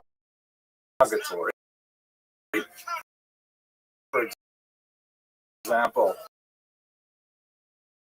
some languages Slavic for the word Jew and a term for the word Jew. Usually derivatives of the word Jew are derogatory when they have those kind of Jews. And in fact, if we go to the Oxford English Dictionary, which is the go-to source for understanding how the English language works and has developed, there's over 60 spellings and presumed slight differences in pronunciation of the word Jew just in the English language alone. Like, oh my gosh. So let's try and figure out what exactly does this term mean. Have to bear in mind that tone is always very important. Like the word Jew can be, as it is in modern American English, a neutral term like Spanish or Italian, but it can also be stated with a distinctly negative connotation on the context. And generally speaking, know when that's happening. This distinction between the neutral use of the term Jew and the distinctly derogatory use of that term was actually challenged by a British man, Marcus Schleimovitz, in the late 1960s, sued the publishers of the Oxford English Dictionary about their definition of the Jew, which included derogatory as well. This suit turned out to not work out, as we have the 3 report. The case was ultimately disfavor of the dictionary because, what is exactly a dictionary supposed to do? Is a dictionary supposed to measure how people actually use words, or is it supposed to suggest prospectively how people should use words? If we say the former, which obviously is what the judge decided, they're, describing the reality of the English language. And so what we have in the end here, if you look at this screenshot from the Oxford English Dictionary, you see that the word Jew as a noun has one meaning, and the word Jew as a verb has a distinctly negative meaning. And as we see a little later, they've done something by labeling it, saying, by the way, this intended as a negative thing. What we have in the screenshot from the Oxford English Dictionary, you see that the word Jew as a noun has one meaning and has a distinctly negative meaning. And as we later, they've done something by labeling it, saying, by the way, this is negative.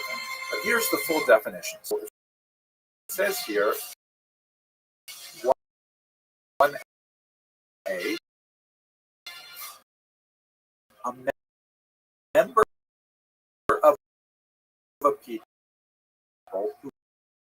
whose traditional religion is Judaism. We want to say that Jew means someone who believes in Judaism, okay, and who trace their origins through the ancient Hebrew people of Israel to Abraham. Note 2 other words there, the Hebrew people and Israel, a follower or adherent of Judaism. Now, let's look at the paragraph underneath, which reads, term usually refers to Jewish people from the period of the Babylonian exile and diaspora of the 6th century. So that's really interesting because the 6th century before the Common Era, that's already over 1,000 years into what we would Jewish history. So we call themselves before Babylonian diaspora. We're not that in this video here. Although it may occasionally refer to those ancient Hebrew or Israelite peoples, those 2 words again, Hebrew and Israelite, whose scriptures and traditions form the basis of Jewish religion and culture, etc. Now, note below there is definition B, which is offensive. The Oxford English Dictionary, thinking about that lawsuit from the 1960s and early 70s, suggesting that we better this as a warning. It's style or contemptuous term for a Jewish person, so on and so forth. Okay, let's break down a little bit of how we got to this word Jew. Let's start with the earth we have, which of course are biblical texts. If you look at the book of Genesis, see that there's a pretty long list of genealogies, right? That's really what most of the book of Genesis is really about. Adam and Eve. And then a few generations from Adam and Eve, you have the figure Noah, of course, for the ark that preserved him and his family, including his from destruction by the waters of the flood.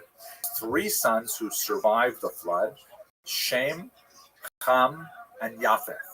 And the latter 2 of Noah in Hebrew sources, in the rabbinic tradition, Ham and Japheth go on to populate the rest of the world. So their offspring are called the children of Noah, or Noahides in modern English. And this is basically a Hebrew term, B'nai Noah, or B'nai Noach is the way Jews would pronounce it. That refers to all humanity, meaning there are Jews and there are B'nai Noach, the children of Noah. Jews are, of course, a subset of B'nai Noach. The Jews trace their lineage through the brother Shem, That's, by the way, the origin of the word coined really in the 19th century in particular, when linguistics was being developed and they wanted to find a word for the peoples of that region, and they named them after Shem. Now, Shem has a descendant. His name is Abraham. I'm going to put him here in a different color. Okay, Abraham is when you start considering lineage Jewish. Even though Abraham is hundreds and hundreds of years before anyone will be called a Jew. Nevertheless, Abraham, like the father of the Jew. His term, however, when he is described, is as the Ivri, as the Hebrew. The word Ivri, crossing, transiting, came from the region of Sumeria, the city of Ur, and he made his way a traditional migrational path following the Euphrates and then crossing it down into the land of Canaan, which would be called the land of Israel. So because he crossing the Euphrates River, that's why he got the term Ivri, which is rendered in English as Hebrew. Okay, so that means that all the descendants of Abraham can also be called Hebrew because of that first designation. Still doesn't bring us, however, to the term Jew. So Abraham has a son, Isaac. Isaac has another son, Abraham's grandson, Jacob, in Hebrew, Yaakov. There's a fascinating discussion in the book of Genesis where Jacob has this supernatural struggle with some kind of angelic being. As a result of that all-night struggle by the river, the angel gives him a new name, Israel, which in Hebrew is Yisrael, and it means one who struggles with God. It's fascinating. Also, one of those main things that we're going to set aside because we're really focused on one thing here. We're being disciplined. We're going to focus on the word Jew. So that's where the Jewish people say themselves either with the children of Jacob. You'll see, for example, a lot of synagogues and a big school system are called Beit Yaakov, Beth Jacob, the house of Jacob. But they're also known, especially in the Bible, as Bnei Israel, the children of Israel. Okay, now that's not to exclude being the children of Abraham or even the children of Noah. But the thing is, this is where the name Israel really comes from. Now, what about finally the word Jew? So Jacob has, of course, 12 sons who form the 12 tribes, and number 4 of those sons is named Yehuda, or in English it's rendered as Judah, and that's where the word Jew comes from. Now you may be wondering to yourself,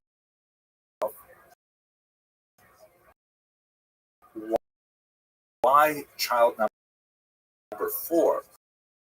I mean, why wouldn't Jews call themselves Reubenites, for example, after the first of these sons, Reuven? We're going to explain it. It has to do a little bit more with history that happens later. So what happens is, if you're familiar with the biblical account, the Jews are in Egypt, they're enslaved for a while, then they return, and they come to the land which is later called the land of Israel. And in their 12 tribal units, they occupied the land, as you can see here in this rough rendition of where those individual tribes were settled. You'll note that Judah, the 4th son, or really the descendants of the 4th son in particular, are primarily living in the region just south of Jerusalem. Jerusalem is kind of an interesting border territory, down into the upper Negev region. That would be the Judah.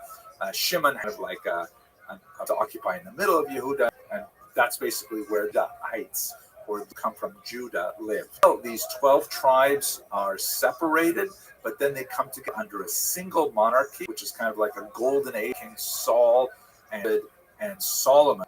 But then after Solomon, there is a civil war, and now we're talking about the 9th century before the Common Era, and the land is divided into 2 kingdoms. The kingdom which is still under Yehuda, under Judah. King David is from the tribe of Yehuda, and so his lineage is primarily there. And in the north, you have a kingdom which takes the name Israel.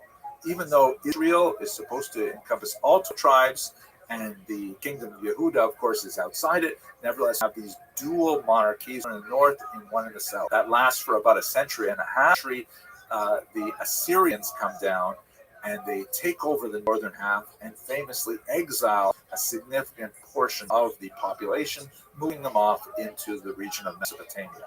This is the period when we talk about the 10 lost tribes. It's not exactly a precise terminology, but nevertheless it refers to the end of the northern kingdom of Israel and the displacement of its population. So that's basically it for the political reality of the kingdom of Israel north. Of course, that may be resurrected in the 20th century for the modern state of Israel, but that's basically what happens. The northern kingdom of Israel is gone. A lot of that population moves, especially refugees, to the south. You have a lot of the population of the northern region of Israel actually now living in the region of Judah or in the kingdom of Judah. King Judah, however, does not last that long itself. But a century and a half after that, they are invaded by the Babylonians under Nebuchadnezzar, and there's another exile. Again, it's not like the region was rendered, but significant sections of the population were removed, especially the nobility and so on. And so you've got another major population moved to Babylonia. This remarkable piece of art by Edward Benjamin that I often think about, representing the Jews by the rivers of Babylon. Right? Remember when Abraham crossed the Euphrates? Here they are back at the Euphrates, and you can see in the distance there's these ziggurats of Babylonia and so on. So you've got about a century where the Jews are now in Babylonia, or a large proportion of them are in Babylonia. I said the Jews, but really I should say the Judahites, right? People from the kingdom of Judah. And then, amazingly, under Cyrus, they're released and allowed to return to the land of Judah, where they reestablish themselves as a political entity.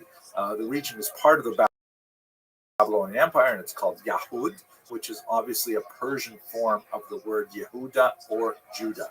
And one of the things that's especially fascinating in this period is that at this time, we have a phenomenon of many of Jacob, even though they may come from other tribes, identifying themselves as Yehudim, as from Judah. Example is in the book of Esther, which is set in Persia, in the city of Shushan. And Mordecai, who's shown here in this remarkable 18th century painting, who identified clearly as a member of the tribe of Benjamin, nevertheless calls himself Ish Yehudi. He's referred to as a Jewish man. So it's around this time when we begin to see that the children of Jacob, the children of Israel, begin to refer to themselves as Jews, as Yehudim, even though they are not necessarily from that specific tribe. And in fact, almost all of the Bible designations were lost in the sands of time, and most Jews today have no idea what tribe they possibly come from. Exception, of course, with the priestly caste and the Levites, but most Jews simply don't know what they come from. They're all sort of like a generic Jew. Now, where does the word Jew with the J in particular come from? It appears that while Jews are calling themselves Yehudim, this is a term that's picked up by other languages, most significantly by the Greeks. This is the earliest instance we have that refers to Jews in Greek. This is called the Moskos Judaeos inscription, and it was found in Greece in the 3rd century before the Common Era. You can see I've highlighted in yellow, have the word Judeos, which is clearly a Greek rendering of the word Judea. The U sound in Greek becomes a J sound in a lot of other later languages.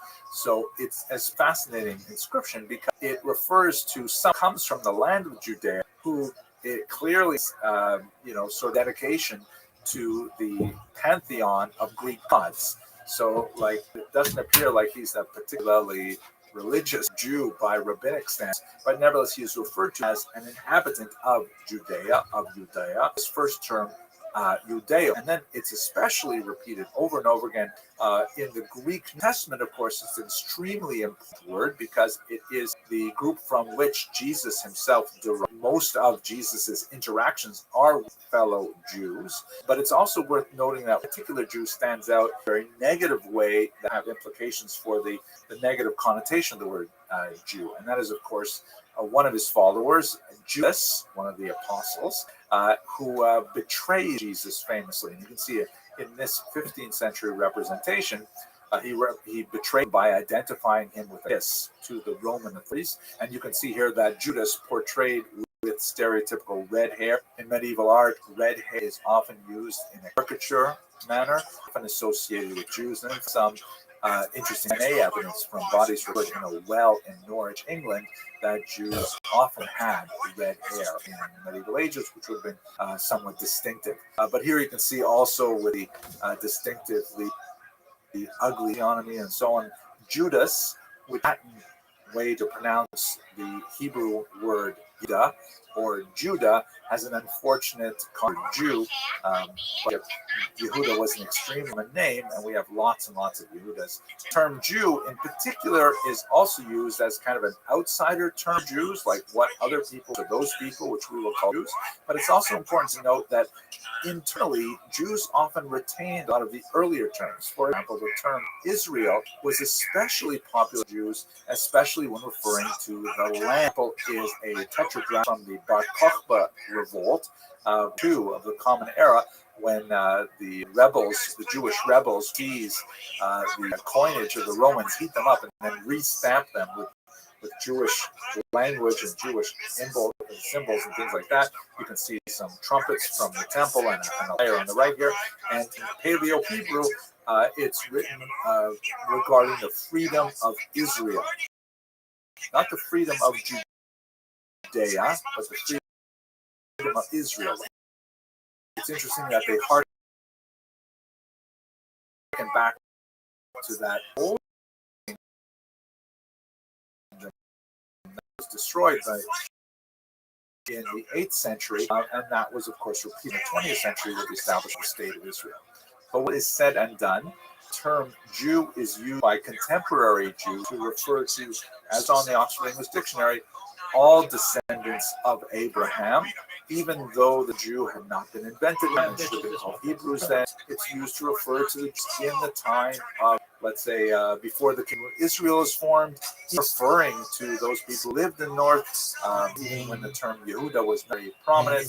But around the Babylonian captivity, the term Jew circulates as a way here, wasn't it? I hope you found it useful nevertheless. And if this is the first video you're watching, I really love if you come back to my channel, and I've got tons of videos on a lot of Jewish history because I find it absolutely fascinating to talk about, and I'm glad that people who enjoy listening, and thank you very much for watching.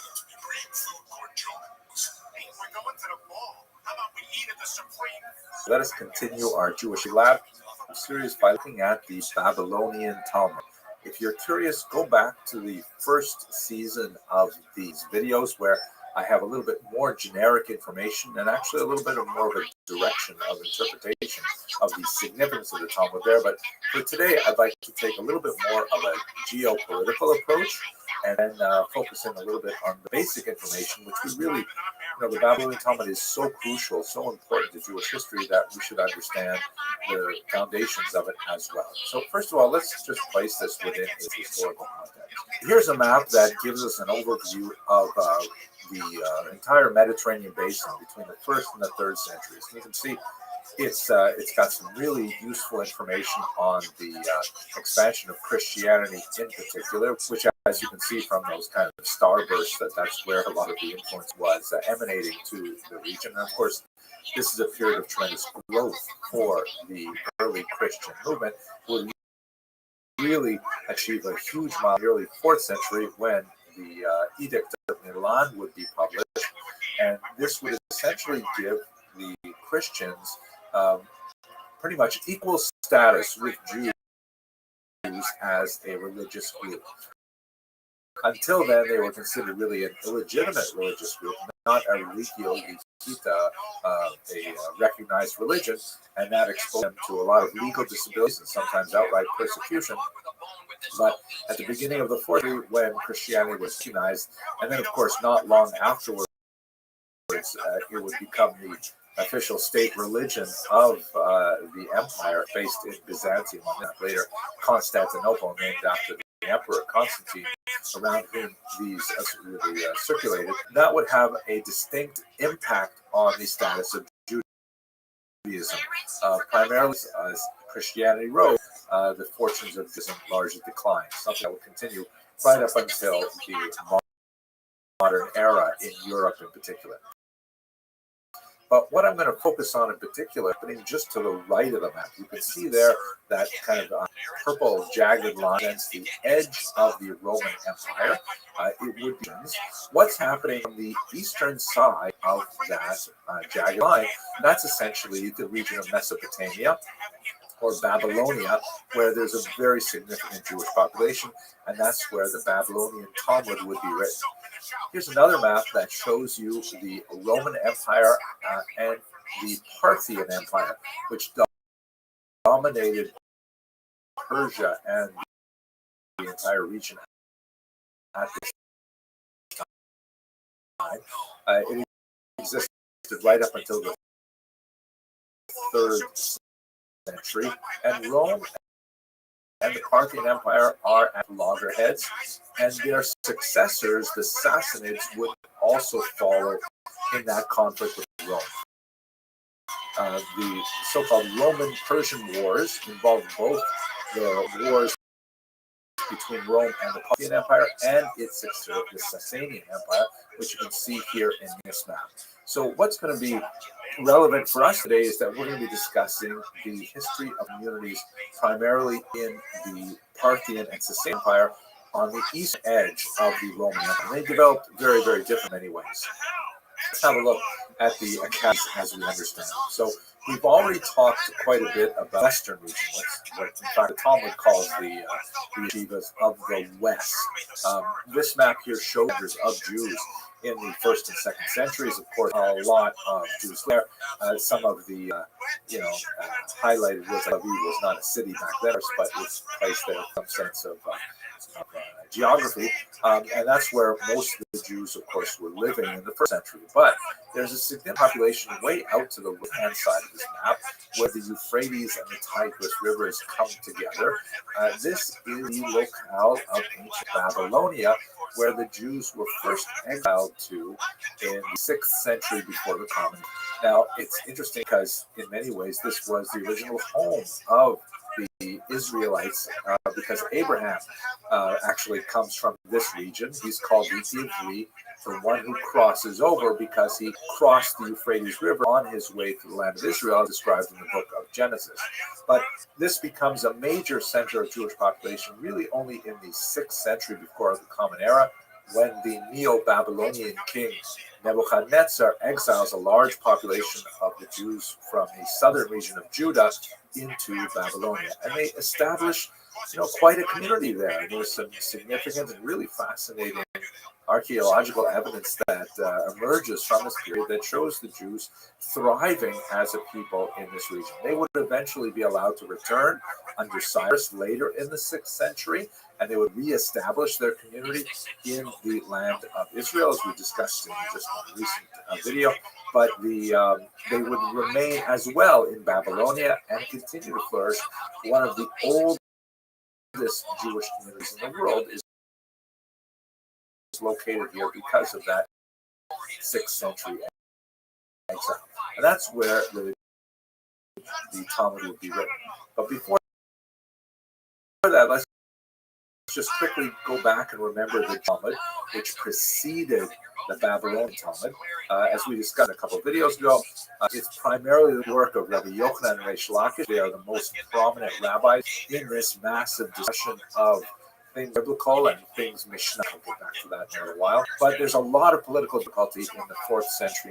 Although there was a period when the Roman Empire, the Antonine and the Severan dynasties, where Jews had a little bit of a relaxation of the persecution that followed the two disastrous Roman-Jewish wars, that begins to turn in the 4th century, in large part because of the Edict of Milan and all that that signifies. There would be a revolt in the middle of the 4th century against a Roman governor named Gallus, and that would be put down quite harshly by the Romans. But it is at this time, immediately after the revolt against Gallus, that there seems to be a concerted effort to try and gather up all of the intellectual fragments that went to make up the body of learning that would have ultimately become the Jerusalem. That's all happening in the 4th century. There are some scholars who suspect that the Jerusalem Talmud has a different character because the editing process was rather rushed in comparison to Babylonia, where Jews had actually quite a more, a longer duration of peace, and that allowed them to refine the text. But at any rate, that's when the Jerusalem Talmud emerges. If we move over to the Mesopotamian region, we see that there are a few key events. And one of them that's really crucial is the arrival in the region of an individual who is known by the name Rav. It's actually a title. It means the teacher. He came from Israel in the year 219 of the Common Era. He was actually a native of Babylonia who had studied in Israel and brought back some of the teachings that were going on in the land of Israel. And he was perhaps the first of a whole class of peripatetic rabbis who would move between Babylonia and Israel, sharing the results of the deliberations in their academies. These were the so-called nechute, which means those who go down. It refers specifically to those who leave from the land of Israel, which is a metaphor considered higher elevation. And so they went down to the land of Babylonia and shared what they learned there. But there was also cross-fertilization going back to Jerusalem for, probably 200 years. There is much more of a relaxed environment for the Jews in Babylonia. There were moments of persecution, sometimes associated with the rise of the Zoroastrians, sometimes reflected in the texts of the Talmud. And there is, every now and then, is punctuated by violent conflict as a result of that Roman-Persian war that's going on for centuries. One of the most important Roman disruptions that specifically targets the city of Nahar, one of the great of the Babylonian Talmud researchers, was when a figure named Odenatus Septimus, who came from the region of Palmyra up to the north, and he came down into this region and he destroyed Nahar in the year 250. That caused a lot of some of the other great yeshivas. Perhaps the two most significant are shown here on this map, Pumbedita and Sura. They had a rivalry that went on for literally yeshiva, which center of learning would be the most. And all of this is really driving sort of the centrality of the Talmud, and it's the discussion of the Jews living in this region. But we can't forget there's a tremendous amount of popular history that is not only embedded in the Talmud as a source itself, but also in the archaeological record, like these fascinating Aramaic curse bowls, some 1,500 of which have been discovered in the region. They're written in Aramaic, which is the language used by all people in the region, not just Jews. It's not exclusively a Jewish language, although these curse bowls seem to have been written by Jews, perhaps for non-Jewish customers. It's really not clear how they were employed, other than basically these would be kind of spell would be written. There's some Jewish themes, spells. Sometimes they would have, as this one does, kind of like the depiction of a demon at the base of them. This would happen to look like a real demon, some of them not so friendly. And then the balls would ritually broken up or damaged or degraded one way or another, kind of like we saw in Egypt that go back, almost 1,000 years earlier than this. And so they're really mysterious about how did Jews actually, outside of Talmud culture, not for our discussion today, mainly because I know a lot about it. I have to do a lot of reading, but fascinating sort of themes as to what's going on. Now, so I've given you a little bit about the origins of the Babylonian Jewish community. I've given you a little bit of some of the the relationship of the thinkers that created the Talmud to their predecessors in the land of Israel. And we've talked, of course, about the Jerusalem Talmud. Let us now turn to the Babylonian Talmud itself. What exactly is it? Now, it's a massive document. In the current standard printed edition, it takes up 2,711 folios. There's two sides of one page, 5,500 pages. The reason why I happen to know that number offhand, 2,711, is because, of course, there is this really popular study group, sometimes called the world's largest book club. It's literally a folio. It was started in the 1920s, and basically all around the world, Jews who are interested study one page a day of this massive document, and they every 7.5 years. Amazing event, and people all around the world that pick up the page that you were missing from the prior. It's fascinating. So it's this huge document. It's written, as I mentioned, largely in Aramaic, although it quotes heavily from Hebrew sources, most significantly the Mishnah, and I'll talk about that in a second. And it also has influence of, you'll see Greek words in there, Latin words in there, Persian words in there, all, showing how this is a multi-generational document that was literally composed by about 2,000 different authors. These are primarily rabbis, religious experts, who are debating this core text called the Mishnah, which we have discussed in a previous video. I encourage you to go back there and have a look if you're curious. But basically, the Mishnah is sort of a companion to the Torah, the first 5 books of Moses. In traditional Jewish thought, both the written Torah that exists in the biblical form that many Jews revere today was given alongside an oral body teaching. So this is the written Torah and the oral Torah. And those oral teachings were eventually codified into text. And one of those major texts is the Mishnah, which was codified around the year 200 and basically deals with aspects of Jewish law and behavior. It's a kind of a bizarre text by modern standards. It's not a law code. It's not a list of rules. It's sort of like icebreaker conversations to talk about, how does one actually live according to the Torah. And the discussions often do not come to a clear conclusion, and so it sort of requires further involvement in the text. Further involvement of living students, literally speaking about what this means and debating with each other, was eventually codified into a series of conversations, which we call the Talmud. That's what it is. There's also, by the way, the word Talmud, which means learning, is identical with something called the Gemara, which means the finishing. But it's basically a super discussion of the discussion in the Mishnah, which is itself connected to the Torah. Not in a precise analogy, but if the Mishnah is sort of like a commentary in the Talmud. It's not exactly a commentary because there's a lot of things discussed in the Mishnah which are not made explicit in the Torah, but there's kind of like parallel texts. So if the Mishnah is sort of a commentary on the Torah, the Talmud can be understood as sort of a commentary on the Mishnah. That's basically what it does. That's its function. The bottom line of the Talmud is it gives an opportunity for the students of the Torah to engage in a wide-ranging discussion of means to follow a particular command.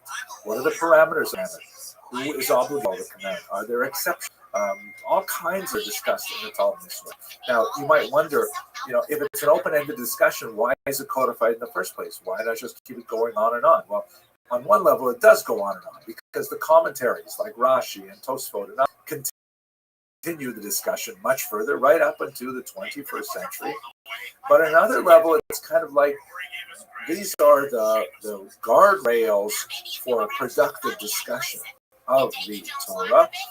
Kind of like, this is maybe not the right analogy, but sometimes I see kids, they like to sometimes watch recordings of other people playing video games. And you say, like, why would you do that? Why want to play the video game on your own? But anyway, it's deeply satisfying to see how someone succeeds or fails video games. So not some analogies, but I think the idea is that Talmud allows you to follow the discussion of a group of really incredible minds, refined over time by later minds who codify their language into a very compact form. But it's all about, how do we observe these commandments? Like, I'll give you one example. So the Torah says several times that we're supposed to observe the Sabbath and keep it holy. Great. How exactly do you do that? So there's a juxtaposition in the Torah of the construction of the tabernacle in the desert, the Mishkan, with the observance of the Sabbath. And the rabbis understand that juxtaposition means that the kinds of activities that were going on in the construction of the tabernacle are the things that you should avoid on the Sabbath. In other words, if I say to an employee, okay, make sure all the filing is done, send out all the emails, answer all the messages, and then Friday is your day off, you would assume that Friday means, no more filing, no more emails, no more answering the phone. Right? That's the way that the logic works. But then, now we got to go back and say, okay, constructing the tabernacle, what's involved in constructing the tabernacle? So that goes into a massive discussion of all the activities involved in creating the walls and dyeing the fabrics and slaughtering the animals for the sacrifices and all those things. And it eventually all boils down through the Mishnah into this massive tractate, Shabbat, which deals with those laws, which is one section of this massive 2,711 folio document called the Talmud. What is its significance? It's massively significant. It becomes, after it is codified around the year 500, it becomes the central go-to text for Jews who really want to understand, why do we do the things we do? Should we be doing them exactly the way we're doing them? Any authoritative thinker in Judaism must go through the arguments of the Talmud in order to understand why these particular practices are adopted, why others are not adopted, and so on. And since the Talmud is such a crucial document dealing primarily with Jewish law, lots of other really useful information, which appears, only lightly connected to the material sometimes, almost tangential to the material, is included in there. So, for example, the whole, philosophy of the afterlife and good and evil and reward and punishment and all kinds of philosophical are piled into the Talmud as well. It is, by a Western sensibility, after reading Greek texts and the Western canon, it seems like a chaotic kind of document. It's really not, but it is definitely not arranged Western lines. You follow these discussions through many, many different areas of thought. Every page is completely refreshed and completely new, and really quite a fascinating document. You can understand why Daf Yomi is really such a popular program. Now, let me mention in closing the Talmud. In the Talmud, they began to think of it as a document which is basically what is keeping Jews from converting to Christianity. If it's keeping Jews from converting to Christianity, it must have all kinds of negative information in there, and it has to be banned or restricted and so on. And this is kind of a trope, an anti-Talmudism that extends from the 13th century, really in some places up to the current day, especially after a very nasty work was published in the year 1700 called Judaism Revealed, which was basically every single nasty possible statement you could pull out of this massive document, authored by 2,000 different rabbis and several other people who are not rabbis, over a course of several hundred years of discussion. Now, it's true that there are some passages in there which are not complementary to pretty much everybody you could think of. I think Christians, women, slaves, non-Jews, you will find the occasional nasty passage in there, which does not feel comfortable for modern readers. But I would challenge any serious student of history to find me any text, particularly of this size, from the 3rd, 4th, 5th century, that doesn't have far more egregious language, xenophobic language, and things like that. It is a tiny little minority of the number of words that are used in the Talmud. They are almost always taken way out of context and used to portray the most heinous and false lies against contemporary Jews. And it's really an unfair way to try and look at this text from a scholarly perspective, let alone a religious perspective. And, if you want, and if you're skeptical about this, please go have a look at one of the men. Actually, I'd be nervous to just put Talmud in the search engine because there are lots of crazy people out there when you put the word Talmud in. Just go to an authoritative website, like, for example, Sepharia.org, which has massive amounts of rabbinic literature, including the Talmud, in translation, and you can go through it yourself. If you want, you can cherry pick and go zero in on some of those nasty passages that you may have read in some of the darker parts of the web. But the document is so overwhelmingly positive and useful and productive that it's hard not to see those tiny passages within the scope of a large document, and especially when you consider it within the context in which they are written, as really, besides the point of how valuable the Talmud is as a guide for Jewish life as a whole. It's really a wonderful, inspirational document. I've spent many, many years myself studying it, writing about it, and speaking about it on other podcasts. So I could go on and on, but I think what I need to do for now is stop, because I've given you sort of like a sense of where the Babylonian Talmud was written, when it was written, why it was written, what it does, and then we're going to move on in this series. As those of you who are regulars know, this series is written in conjunction with a forthcoming book from Koren Press from Jerusalem, and that's why I call it the Jewish History Lab, because I'm sort of like writing the chapters as I'm writing these videos, and I'm looking forward to your commentary and your feedback so that we can make the book as excellent as possible. Thank you very much. He's so dumb, he hit his head trying to dive into his open screensaver. Hello, fellow students of Jewish history. If you are binge watching the Jewish History Lab, I'm amazed that so many of you have gotten this far in the series. I have to apologize that there's been a whole year gap since the last time I recorded one of these.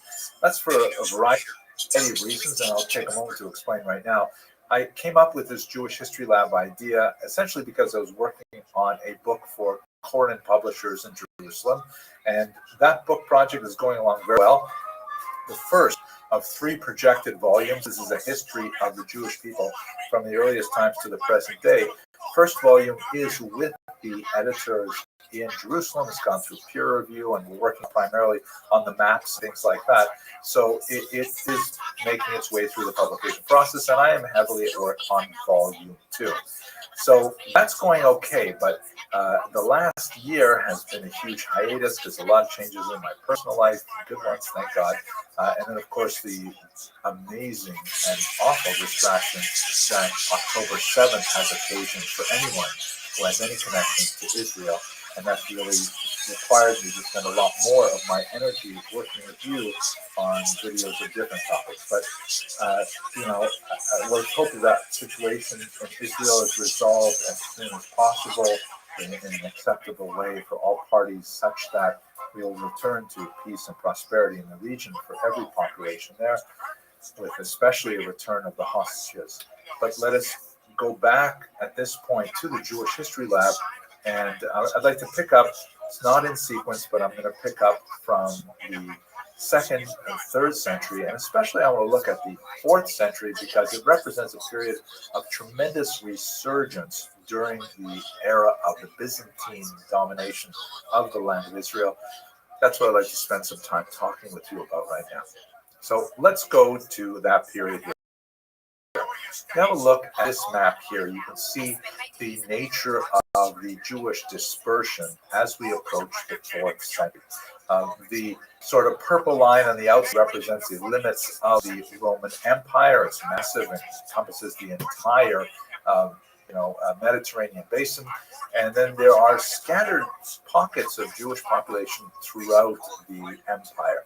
There is, of course, a very strong population still in the land of Israel. There were massive deportations after the Great Revolt ended in the year 70.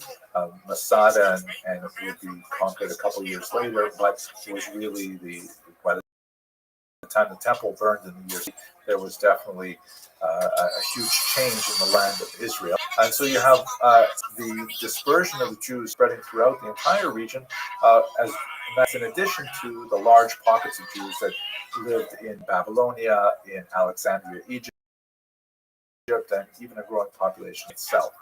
The starbursts in this particular map are especially important because they show very important centers of Christian activity, because of course Christianity will be growing during the first few centuries after the Great Revolt.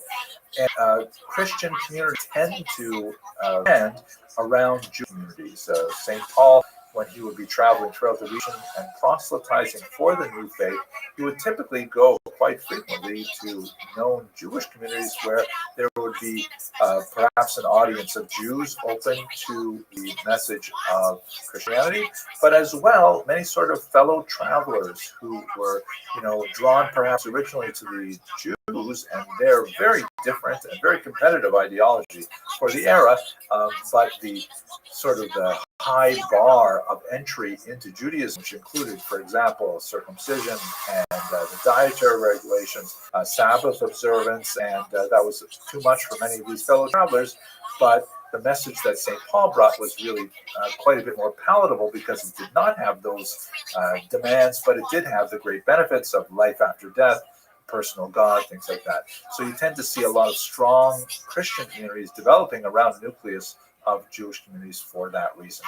Looking more closely at the land of Israel, you can see that after the Bar Kokhba rebellion failed in the 4th decade of the 2nd century, the region is divided up significantly. You have the renaming of Judea as Syria Palestina. That's the entire region, really reaching from what we would call today Israel into the regions of Lebanon and Syria and a bit of Jordan.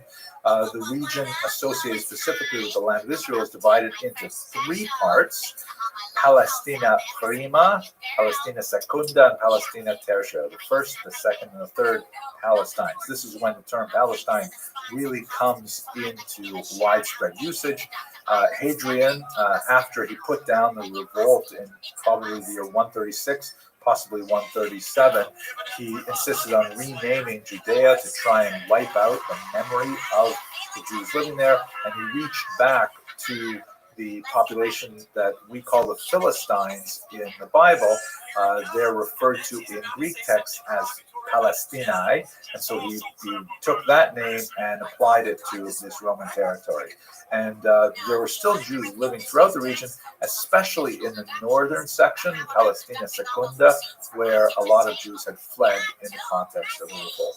So that's basically the setting of this short video. Jews rebelled several times against Roman rule. We have the Great Rebellion 66 to 70, and then a couple of battles that lasted up till 74. You have the Kitos Rebellion in 117. You have the Bar Kokhba revolt just mentioned, and then in 351 you have another revolt, sometimes called the Gallus Revolt, which is not as well known, but each one of those was a disaster for the Jewish rebels, and Rome consistently reasserted its authority over the region and often followed it up with some significant persecution as well. There was a brief respite for Jews, actually a couple of respites for different reasons. The most significant political respite was a result of the rise of the Emperor Julian, who is known in much of the historiography as Julian the Apostate, because he tried to turn the clock back from Christianity and revive paganism in Rome.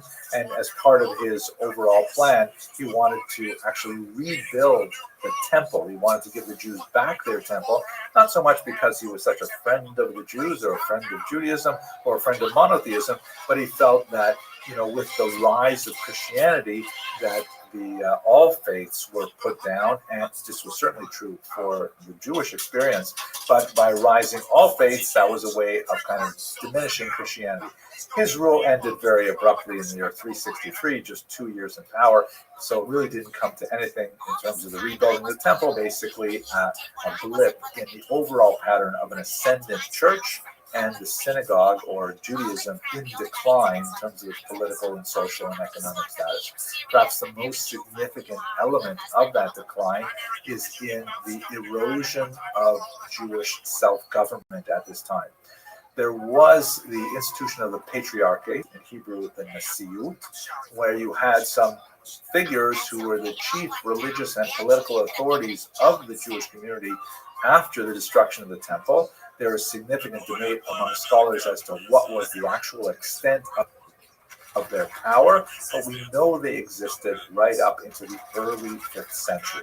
However, the emperors of the Eastern Roman Empire, which is called, by the way, the Byzantine Empire, Rome in the west, the empire is going into decline. Rome, the city itself, will be sacked several times in the 5th century, and the city of Byzantium, at this time known as Constantinople, would be the main center of the Roman Empire. But it was during the period of the Byzantine empires where you have more and more closeness to Christianity, beginning with Constantine himself, and at the same time a suppression of the rights, politically, socially, and otherwise, of the Jewish population.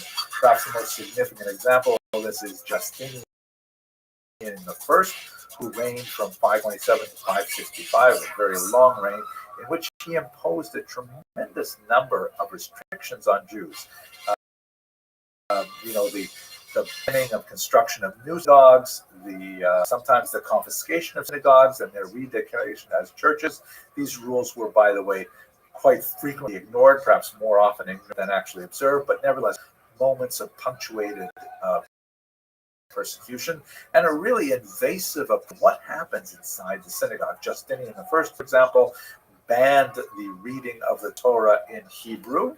It could be read, but only in particular authorized translations to other languages. I don't know, maybe he wanted to kind of like assimilate Jews by forcing them to engage with the language, and who knows, but it definitely was not well received by the Jews. Also, a ban on Mishnah, study of the oral Torah, which was, for Jews incredibly onerous, because the Jews always understand the Torah historically as being part of two documents: the Torah itself, the written Torah, which we call the 5 books of Moses, and at the same time the oral Torah, which includes, among other books, the most significant is, in terms of law, the Mishnah. So the Mishnah is essentially what explains how to apply the Torah in actual practice. And if you ban the Mishnah, that's essentially like banning traditional Judaism. So how did the Jews deal with these unusual challenges that really began to be gathering steam in the 4th century and move forward? I'm going to outline 4 basic responses that really illustrate the incredible resilience of the Jewish people in the 4th century and the ways in which they adapted strategies to affect their survival in this extremely hostile environment. The same kind of pattern, incidentally, that would be evidenced time and time again over the millennial history of the Jewish people. The first is the institution of a fixed calendar in the year 359. The calendar is incredibly important, especially if you have a diaspora population. They're spread out, far apart, slow, poor communications, and how do you know what day the holidays fall on? Traditionally, the Jewish calendar was based on the physical sighting of the moon and then the testimony of those witnesses in Jerusalem that they in fact saw the new moon appear, and therefore the calendar could be calculated. Recall, of course, that if you work on a lunar calendar, it doesn't divide itself into like the exact same number of days every month.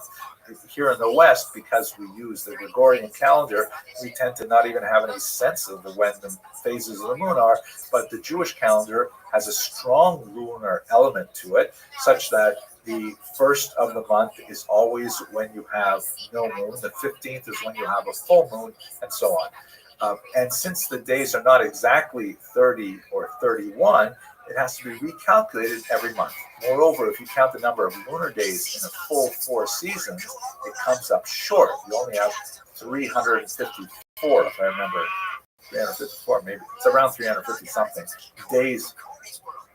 I should really look it up, but I forgot.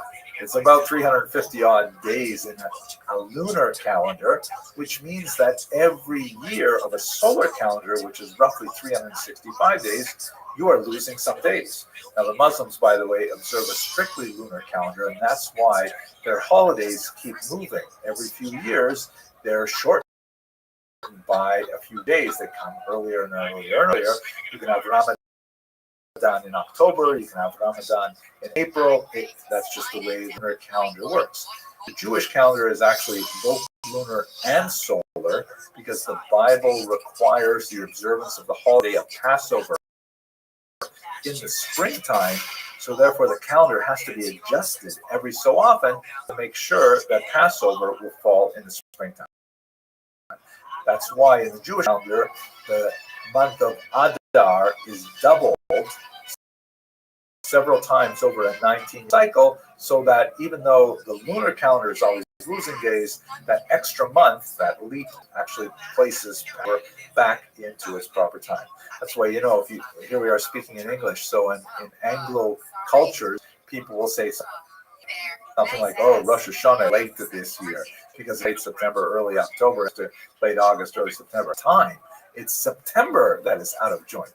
But at any rate, with the situation in the 4th century, with Jews scattered all over, and with an inability to rely on reliable communications from Jerusalem, that in fact the new month had been declared. Don't forget that Jews were actually banned from entering Jerusalem after the Bar Kokhba revolt for quite some time. So a lot of these things were not possible anymore. So therefore, in the year 359, the Jews responded to this uncertainty by creating a fixed calendar that is still in use today, a remarkably important survival strategy that helped them weather the challenges of the era.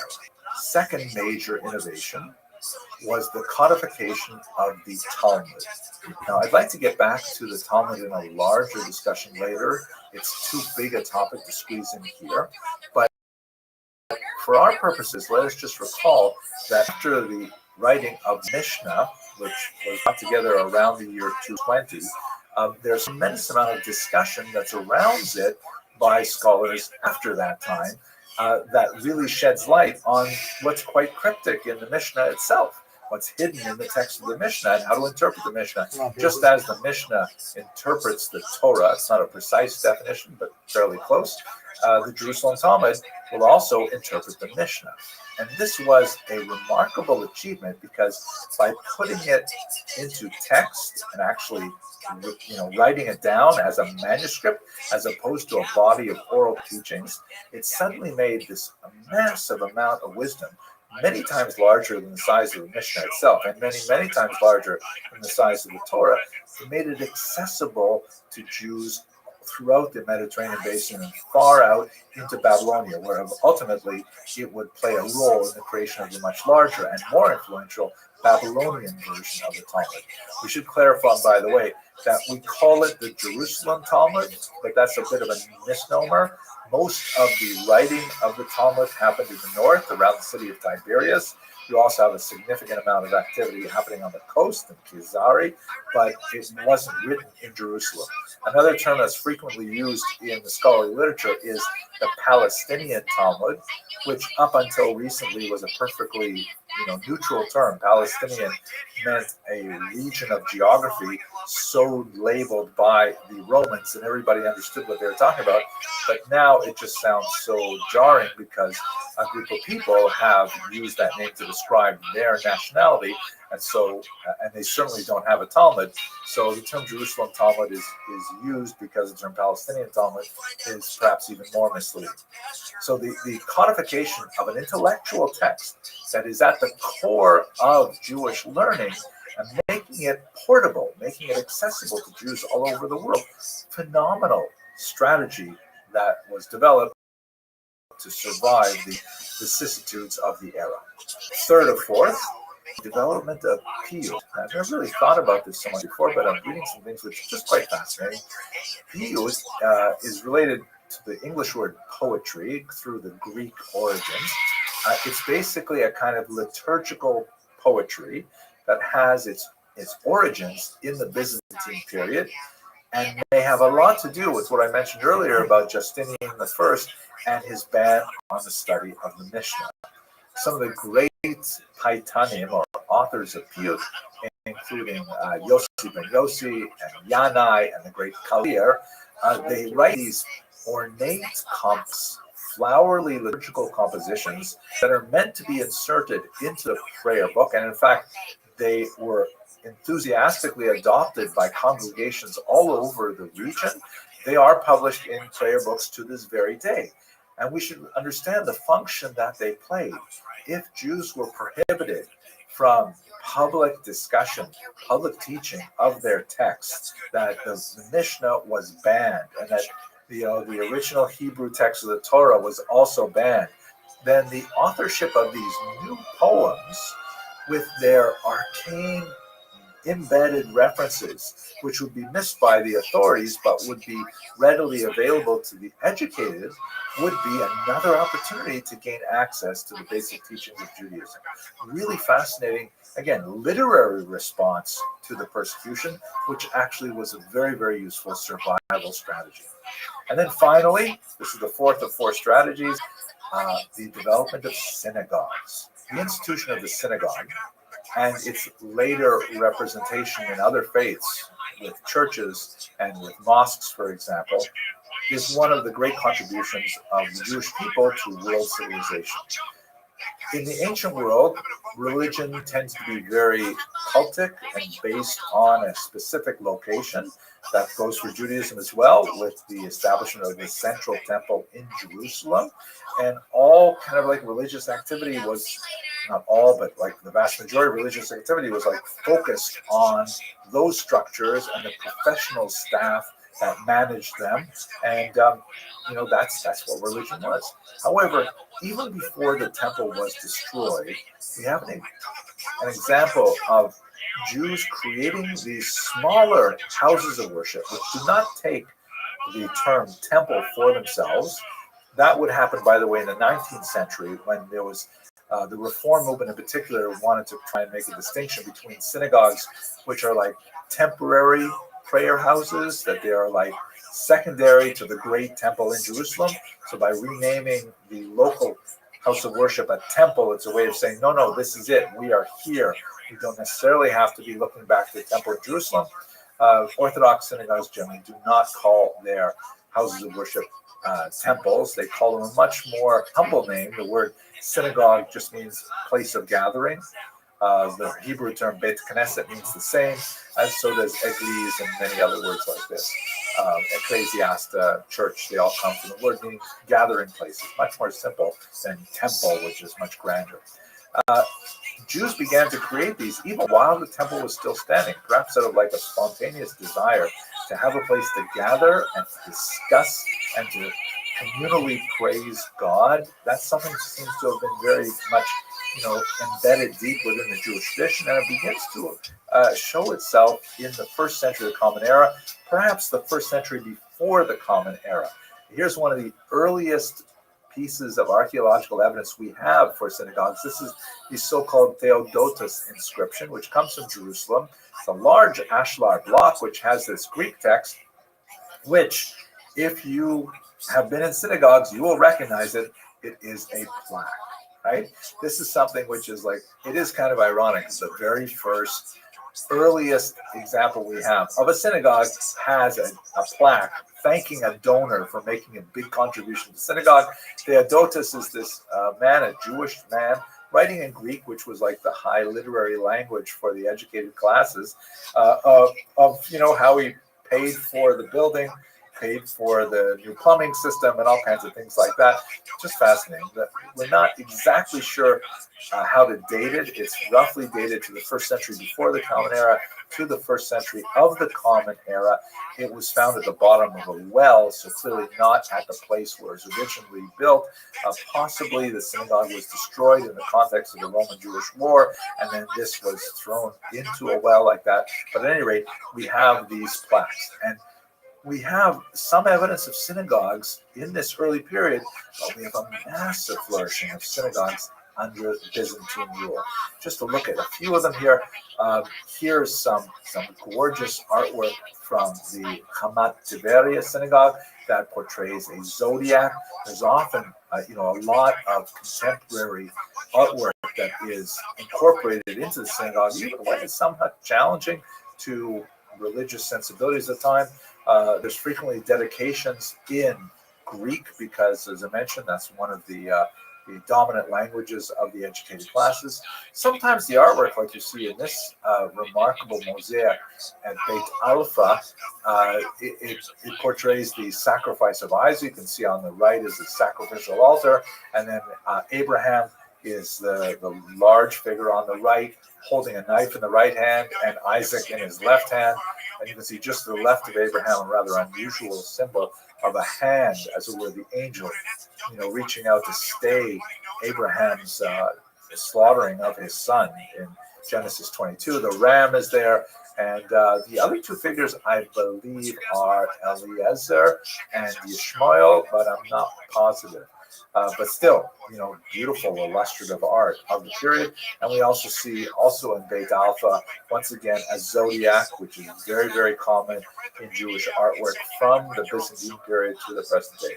So to recap, 4 really big survival strategies that demonstrated Jewish resilience and creativity in the face of the persecution of the era, that not only gave the Jewish population the ability to survive the vicissitudes of the Byzantine era, but also carried forward as creative demonstrations of Jewish spirituality that we appreciate to the present day. Okay, I hope you enjoyed this video, and thanks for coming back to the Jewish History Lab, and I'm looking forward to making lots more videos. Thank you for watching. Guys, before I go, I have one thing to say. Is this a pause the last of us type of conversation, or can I my way through this? You need to turn it off. You don't accept Nugget, you don't accept me. I'm moving in with him. You know what the British are going to call this? Very clever silence. Meg, please don't go. You're my only daughter, and I can't imagine living Someone told me that there are a few Bukharan Jews that live in this neighborhood. Sorry, Mom. And although it's not my area of specialization, I thought it might be nice to offer at least a broad survey of the history of the Jews of Arab. Yeah, this is not to be anything in depth. This is primarily a quick overview of the broad sweep of the Jewish history. If you have any hard questions, please save them for after the lecture. I'm going to take a quick break and run out to my car and go home, and then we can ask the hard questions at that point. Okay, so I'd like to speak for about 60 minutes, so just everything I know about Bukhara, I'll exhaust it completely, and then we will move on. So first of all, I think a very important question, where exactly is Bukhara? So in many ways, Bukhara, in the Jewish mind, is more of a cultural concept than a specific. There is, in fact, a city called Bukhara in Central Asia, but it's a little bit like the idea of Lithuania, where it's much more than what would be the country today. The geographic and political boundaries that we recognize today do not correspond precisely on a one-to-one basis with what Bukharan Jews consider Bukharia or what Lithuanian Jews consider Lyta, as we shall see. Here is the city. It is in Uzbekistan today. If you think about the region of Bukhara, it really refers specifically to an emirate. I'm going to show you the geographic boundaries thereof. There are about 5 distinct cities within the region considered Bukhara. You do not have to come from specifically to Bukhara to qualify for that moniker. How many are there? So we have a relatively good census coming out from 1959 that lists about 26,000 Jews who are native speakers of Tajik. That's most likely one-to-one correspondence with Bukharan Jews in the region itself. You estimate another 3,000 Bukharan Jews who listed in the Soviet census Russian as their first language because they were hopelessly assimilated to Russian language as opposed to the Tajik speakers. You add another 3,000 odd of those. There are all many Jews of Bukhara who are not Bukharan Jews, specifically those interloper Ashkenazi Jews who came from the middle of the 20th century, as we should discuss shortly. So I will discuss the Ashkenazi refugees in Bukhara only briefly, and focus primarily on the indigenous Jews. We take it to the late 20th century. Michael Zand did some demographic studies. He estimates about 80,000 Bukharan Jews around the world. That includes 45,000 still in the USSR. This is before Operation Exodus, when so many Bukharan Jews left. Another 2,000 in Israel, which had a very old Bukharan community that expanded significantly in the 1970s, and about 3,000 elsewhere. But it's interesting to note that if you look at Uzbekistan today, it is almost completely empty of Bukharan Jews.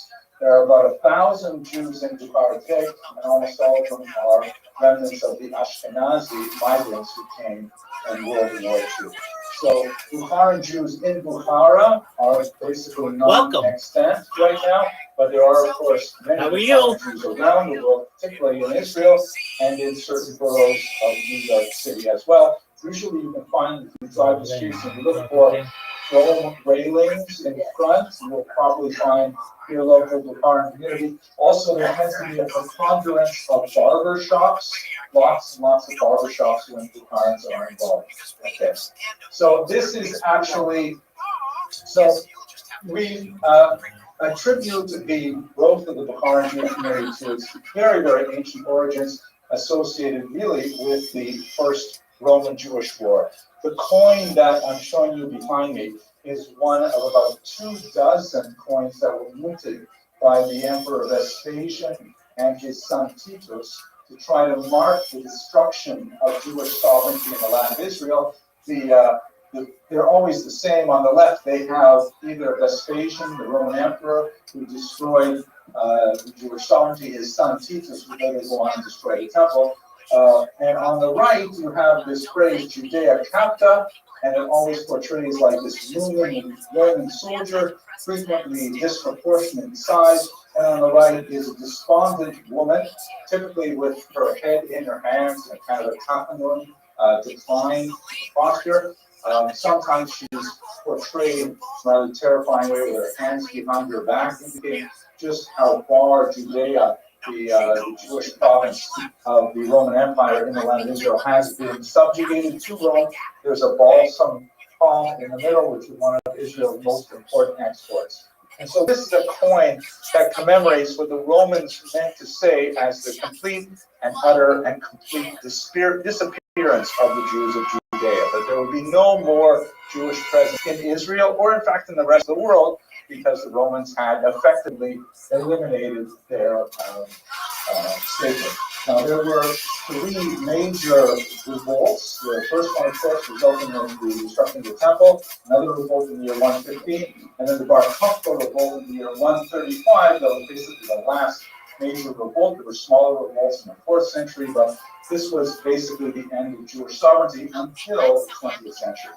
That was, of course, not the first exile of the Jews. The first exile goes back all the way to the 8th century before the Common Era, when King Sennacherib and several other Assyrian kings evacuated forcibly much of the northern section of the land of Israel and executed a population transfer to regions in contemporary Iran and Iraq. We also have another major exile in the 6th century. This is the destruction of the first temple that also took Jews to this region and also to the region where the great rivers Tigris and Euphrates come together into the Persian Gulf. That would end up being a lasting community, lasting until the 20th century, really, of Babylonian Jewry, where the Talmud would be written and so on. But how did Jews get all the way up to Bukhara in Central Asia? We definitely have some movement of Jews to this region. The earliest known reference to Jews there is in the 4th century, when Rabbi Shmuel Bar Bizna, visited a place called Merv. It's discussed in the Gemara. Apparently, he commented on the quality of the beer in Merv, and he had a very low opinion of that particular beer, but nevertheless, that's our first connection of any kind of Jewish community, obviously not a beer drinking community, in Bukhara. There is also some interesting archaeological evidence showing the use of Hebrew characters in a Proto-Tajik language. So Jews were definitely there from the 4th century. And although we haven't found much more concrete evidence of Jewish invasion, there has been some stunning and puzzling finds that suggest that maybe there was in fact a larger Jewish community there that we have not quite identified. This is a visual joke. You should all be laughing at this point. I see some of you, Dr. Singer, is appreciating this. Thank you. Okay, thank you. This goes over very well, by the way, with Ashkenazim. They see this joke and they just laugh. Bukharans, I don't know. Okay, so anyways, let's go to where we have limited evidence of Jews in the region from the 4th century. We definitely have much stronger evidence of Jews from the 8th century and onward, primarily because Bukhara is located on the Silk Road.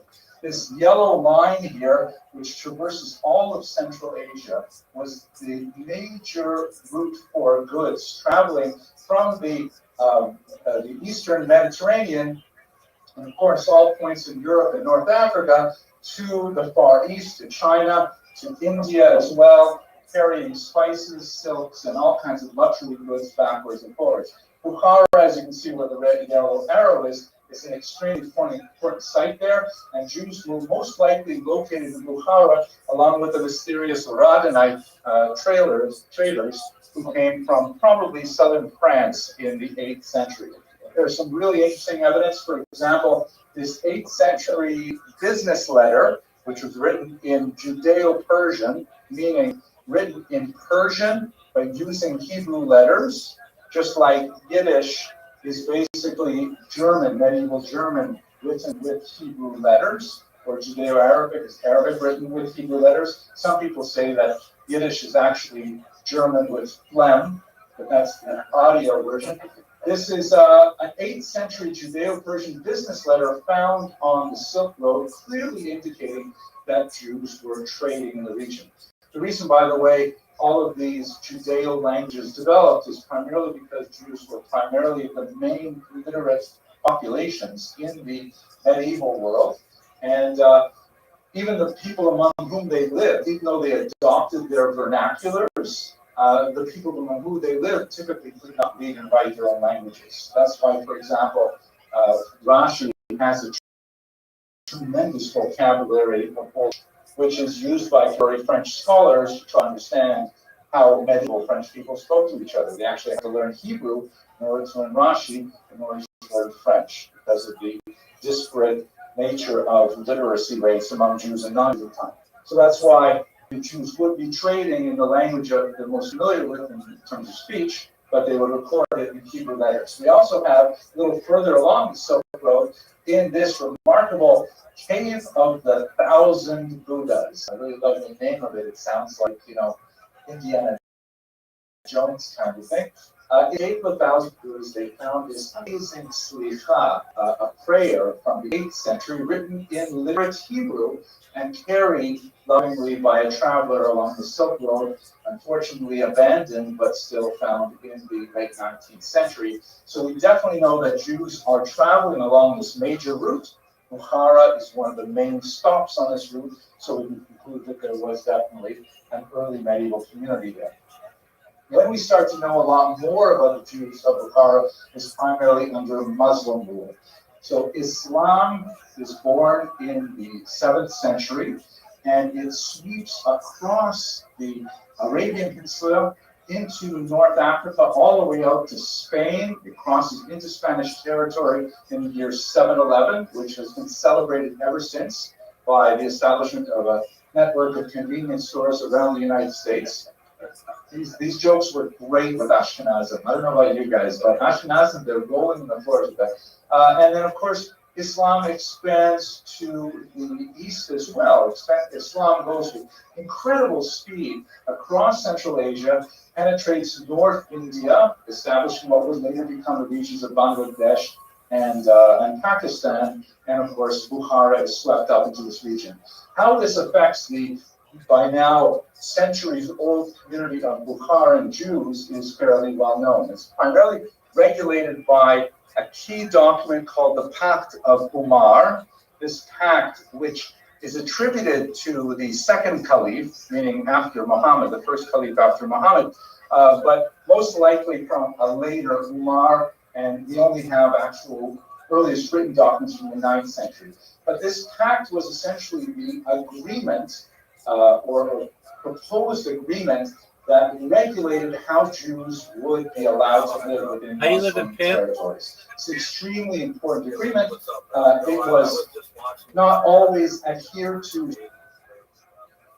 What's good, my friend?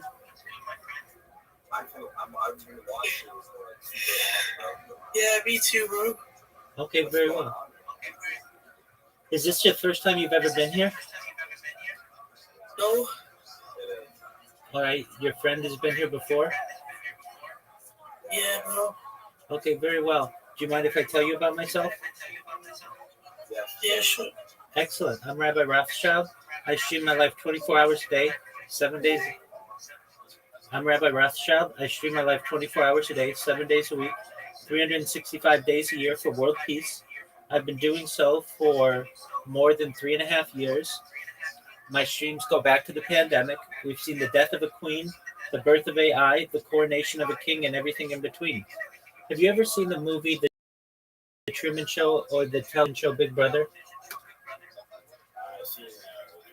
Excellent. Well, that's essentially what my life is. As you know, every aspect of Truman Burbank, the protagonist, is on video, and that's essentially the same with. I am someone who does this because they don't want war anymore. The Economist magazine stated in 2018 that data had overtaken petroleum as its number one resource, and I have more data archived on the internet than any person in global history, which may make me a very influential person someday. And if that happens, I want to help you. I want to help our friend Guaron. I want to help your friends, your family, become. It's Goran, bro. It's Goran, bro. Okay. I want to make you financially independent. If you're not, I want to make sure that you have generational wealth, and I'm able to start charities, philanthropic organizations. How does that sound to you? Well, essentially at this point, it's just a matter of time. I grow every single day. More and more people find out about what I do, and eventually this is going to become the biggest event in global history. The reason why I say that is content is king, and I have more content than any person in global history. So when I go viral, I'm perhaps going to be one of the most famous people, if not the most famous person ever, because I have no issue having my entire life online. I talk about some things that I want to do when I become perhaps more influential, like ending world hunger through the use of technology such as agricultural drones, floating greenhouses, saltwater greenhouses, hydroponics, vertical farming, cloud seeding. Hey, I have a question. Go ahead, big dog. So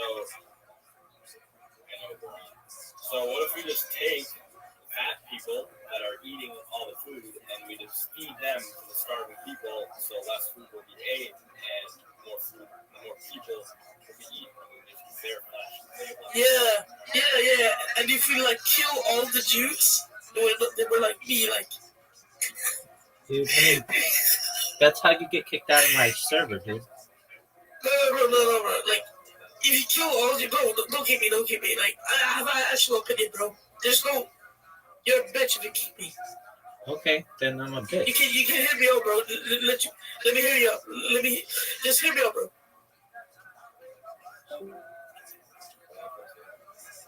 I don't know.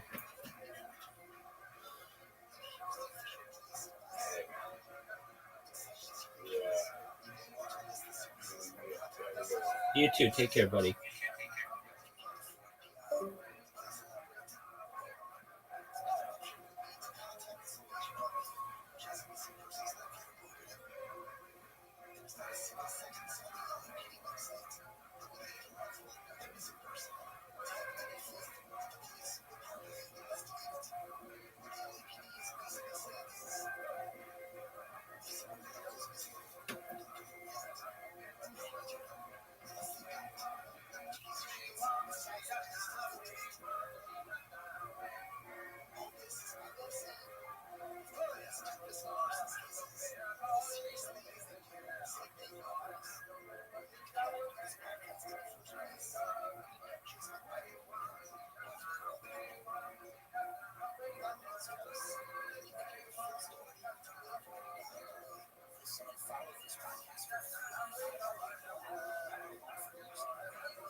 Strictly, quite often, it's restrictions of Jewish behavior could be circumvented by an appropriate bribe here and there. Sometimes the safeties that Jews enjoyed were ignored by Muslim authorities, but for the most part, this Pact of Umar was kind of like a steadying force that allowed Jews to live with some degree of regularity within Muslim lands.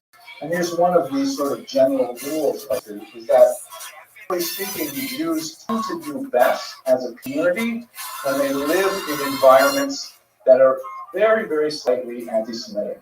I'm not suggesting that we should invoke that principle here in America, but a certain amount of hostility from the outside community helps keep the Jews sort of focused on themselves and sort of, developing their communal status and being more self-reliant on each other. When that anti-Semitism drops below a certain level, where it's, and I'm not talking about violent anti-Semitism, don't do that. I'm talking about, you can't join the Flaming Crosses Country Club, for example, or something like that. They won't let you. So, small social anti-Semitism, a certain amount of in the workplace, places like that. So that is something that's actually good for Jewish community growth and strength. When that disappears, then we run the risk of assimilation. That's primarily been the challenge of America for much of, especially the 20th century. There's been so little anti-Semitism that Jews have simply disappeared into the American hinterland. That may, of course, be reversing itself since October 7th, as perhaps we should see. Dr. Singer knows more about this. At any rate, what did this Pact of Umar say? It basically defined and regulated the status of protected peoples, meaning Dhimma, or non-Muslims, primarily Christians and Jews. They had a certain second-class status, and these were their rights and their privileges, and these were their disabilities. So I'll list them three basic areas of conditions. The first is in terms of public religious activity. Jews could not engage in large outward displays of their religiosity. They are not allowed to build new religious structures, so theoretically you could repair an old synagogue, you could not build a new synagogue, meaning the idea of the Pact of Umar was to keep Judaism in situ, it should not grow. Of course, when you take a rule like this and you extend it over 1,200, 1,300 years, it's going to be ignored. Jews will find a way to build a new synagogue, they'll find the right zoning officer, they'll pay the correct bribe, something like that, and the synagogue will be built. Not all of the synagogues in Central Asia date back to the 8th century, but the idea is, the theory is, that they're supposed to be contained. They could not, have like Purim parties and things like that. Definitely would not be allowed. The idea was more of a symbolic thing. This is like a minor degree of religious inconvenience, especially when there are always ways to get around it. Symbolic discrimination and social distinction. This was a little bit more intrusive. Jews were supposed to never adopt certain outward displays of master status. So, for example, Jews were theoretically not allowed to ride horses, they only ride donkeys or mules. Jews were not allowed to bear arms, did not carry a sword or anything like that. There were distinctive clothing and distinctive colors that were mandated for Jews. This was meant to have kind of like a social ostracism applied to them. Again, quite often obviated or circumvented through a liberal application of a bribe, but nevertheless a general principle that Jews had to be second class all the time and be seen as second class. And finally, preferential support for Muslims, all kinds of things, sometimes having monetary consequences, such as a special tax for being Jewish called jizya, also applied, of course, to Christians and non-Muslims. In the case of Bukhara, as we have in several other Muslim communities, the quarterly payment of the jizya was sometimes accompanied by a ritual slap on the face from the Muslim tax official collecting the money. So it was definitely meant to be a humiliating kind of thing. But again, it would vary from time to time, from officer to officer, whether this kind of symbolic slap was imposed or not. You can imagine, however, if the president of the Jewish community had to go and deliver the communal taxes 4 times a year and then receive a slap on the face, it was definitely intended to send a very clear message that Jews are not welcome in society. They have a place, they're supposed to be protected there, but not necessarily to feel comfortable at home. Mandatory support for Muslim travelers occasionally, the billeting of soldiers, things like that. Jews were forbidden to sell alcohol, which was, of course, forbidden to Muslims. They would not build their houses larger than the Muslim homes, especially they could not build their houses taller than mosques. I'm not sure about this, but I wonder if the design of the minaret was designed to sort of like obviate the challenge of not having anyone having a bigger house. If you build a tall minaret, it's very hard to get your house higher than that, but that I don't know. But this is kind of like the elements of the Pact of Umar, which, again, they're not nice. No one would tolerate them in the 20th century, the 21st century, but they nevertheless did allow a space for Jews to live because Jews tend to prefer to live in environments which are, to use a German word, a Rechtsstaat. A Rechtsstaat means a society that is governed by law. So in other words, to carry this a little further, I may understand that I will be suffering from certain discriminations and maybe elections will be held on Saturdays, so I can't vote or different things like that. But I know that if someone throws a rock through my window, I will be able to call the police will come, they'll look for the culprit, and that person will suffer a fine because you're not allowed to break windows in a direct society governed by law. So that's why if you look at places like Jews in Quebec in the beginning of the 20th century, Jews in South Africa, we tend to develop strong communities because of that kind of like background noise and just enough for them to flourish without allowing them to assimilate. Okay, so that's basically what's happening for much of the Muslim period, which takes us from the 8th century right up until the Russian period in the 19th century. The implications, by the way, are very similar to what we have happening in Christian Europe. In Christian Europe, they developed a totally different idea or different theological, they call it the doctrine of witness. And I don't want to go too deep into it today because it's outside of our frame of reference, but nevertheless, it's interesting to compare. The doctrine of witness is basically a church fathers doctrine dates from the 4th century when St. Augustine basically opined that Jews should not be killed. Was actually an innovative concept, slay them not, he said, because they have to be around to validate the second coming.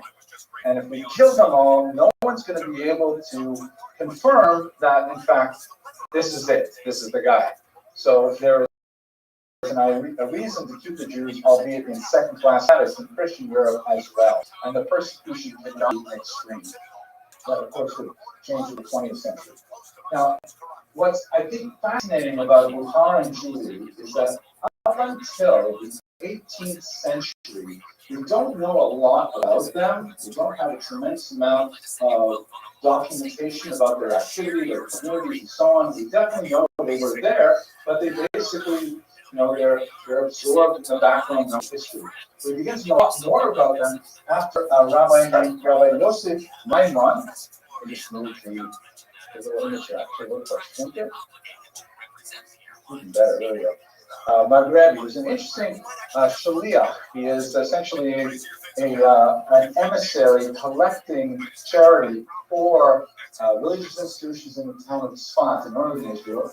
He comes to Bukhara and he falls in love with it. He falls in love with the people, the community, and so on. He himself is not of Central Asian background.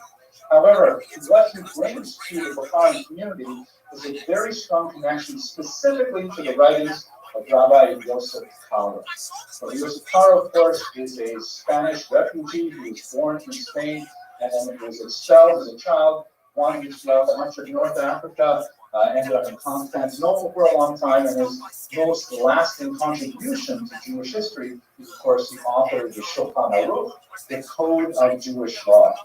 And one of the things that is so crucial about this period of time is that although the Bukharan Jews, like all Jews at the time, were observing halacha, they were observing it primarily through a mimetic system, meaning I saw what my father did, I saw what my grandfather did, and I basically imitate them. I basically do the same thing as, handed down as Masorah forever.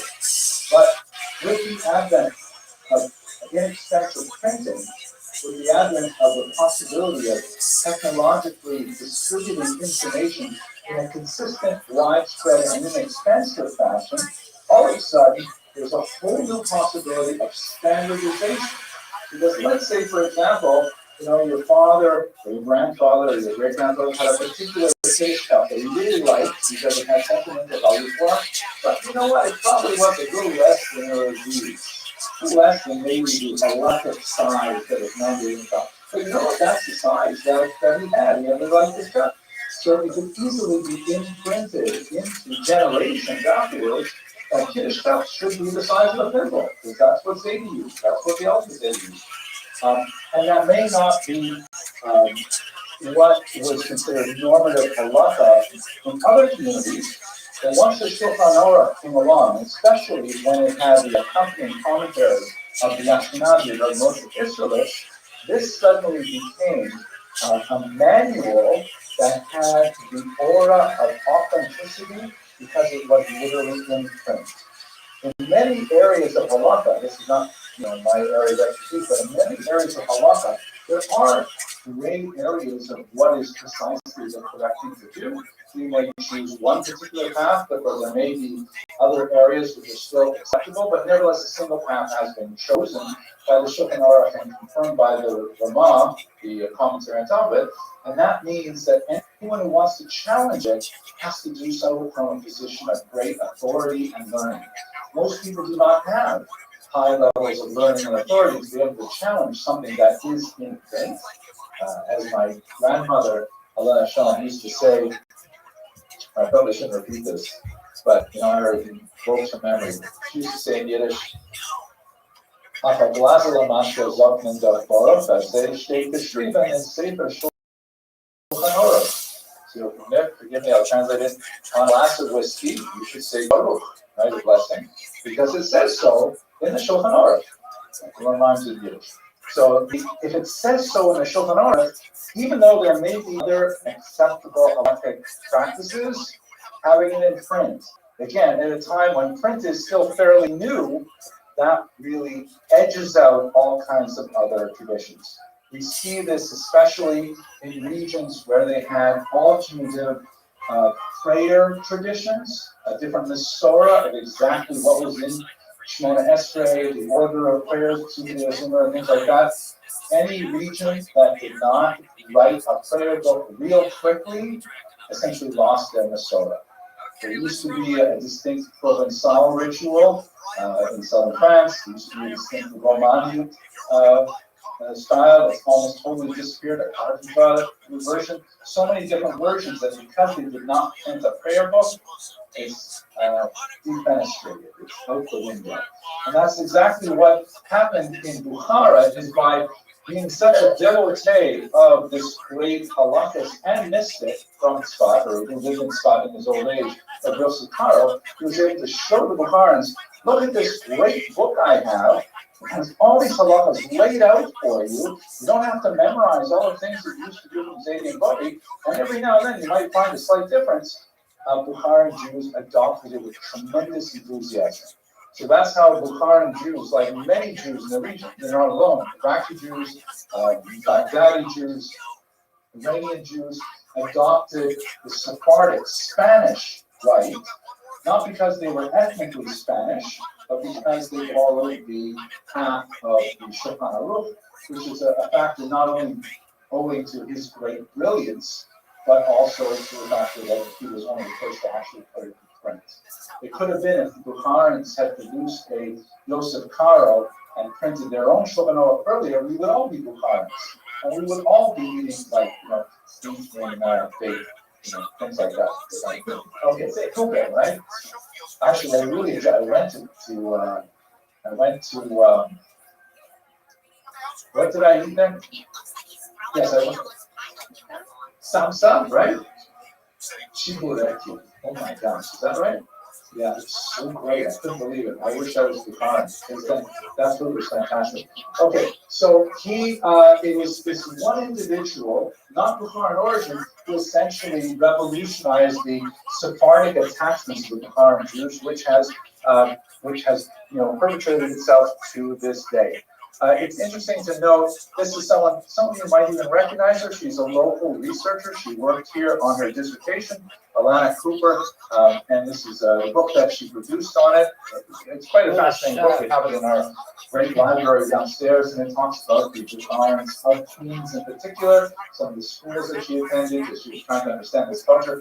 And she points out that there's this long historiographic myth of the Bukharans being kind of like the lost Jews of Central Asia, that nobody knew about them, and they were only discovered in the 18th century by Rabbi Yosef Maghrebi. But in reality, she says there's a myth. We have lots of evidence of these Bukharan Jews in the 19th century having phenomenal manuscripts, like tremendous numbers of scholarly works. They were deeply learned and so on. It just happens that the influence of Maghrebi and the Shulchan Aruch was so crucial. These were not lost Jews who were waiting to be found. They were perfectly within their mimetic culture, their mimetic tradition, until the Shulchan Aruch was eventually shown to them. Okay, so that's basically taking us up to the 18th century in our whirlwind tour of Bukharan history. Let me take you to the Russian period. And you might wonder, how did Bukharans start speaking Russian after all? This is basically a Tajik-speaking region, and a little bit of Uzbek as well.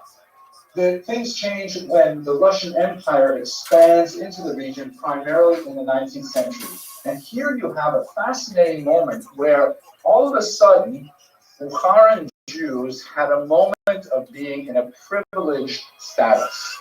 The Russians, of course, are Orthodox Christians, come into this region which is overwhelmingly Muslim, and they do not want to grant Muslims the right to travel anywhere in the Russian Empire. They have a whole bunch of fairly oppressive measures as they try to control this frequently restless region. It's not too far from Afghanistan, which is essentially the Soviet Vietnam. So they imposed all kinds of restrictions on the Muslims to try and keep them in place. However, they recognized that there were Jews in Bukhara, and the Jews had extensive trading knowledge and abilities that they had been using really since the medieval period and the silk trade. And so ironically, the Russians decided to give Bukharan salespeople, Bukharan capitalists, Bukharan mercantile individuals the privileges of traveling anywhere in the Russian Empire. At a time where it was still forbidden for Ashkenazi Jews to travel anywhere in the Russian Empire. Let us recall that in 1479, there was a remarkable moment, a scandal in the family of the Tsar when a member of the royal family, a young woman, decided to convert to Judaism. This was like unheard of, unbelievable, and so the Tsar declared, and it was reinforced by many Tsars and Tsarinas after him, that Jews would not be allowed in Holy Mother Russia. It was considered the third Rome. It was supposed to be an inheritor of pure Christianity, and so Jews were officially blocked out of Russia in 1479. This occurred, this was a state until 1772, when Catherine the Great, who herself was not a Russian origin, she was from Russia, but she turned out to be Russia's most brilliant military leader, conquered Poland and inherited the largest single concentration of Jews in the world. And she had to face a decision, what am I going to do with this ban on Jews in Russia? I just expanded the border into Poland, how do I control all these Jews? And she decided to evoke a kind of a compromise, which is known in English as the Pale of Settlement. It was a region that extended from about halfway through Latvia, all the way down to eventually the Black Sea, including Poland and much of Ukraine. The Jews were allowed to live in this fairly large territory. And later on, it became quite oppressive. It kind of was like a massive ghetto, really, with huge overcrowding. But at the time, it was actually pretty good for Jews in the 18th century. But Jews could not cross into large cities like St. Petersburg, to Moscow, and even certain cities in the Pale, like Kyiv or Kiev, were actually illegal for Jews to live in. 60,000 Jews lived there illegally anyways in 1917, but it was technically closed to Jews up until the 20th century. So Jews from Ashkenazic lands were not allowed to move into the major trading areas like Moscow and St. Petersburg, but Bukharan Jews were allowed to. So Bukharan Jews really took advantage of this, and they made a tremendous amount of money. A certain number of families, really became very rich as a result of their significant connections, able to exploit the new territories that the Russians had opened up.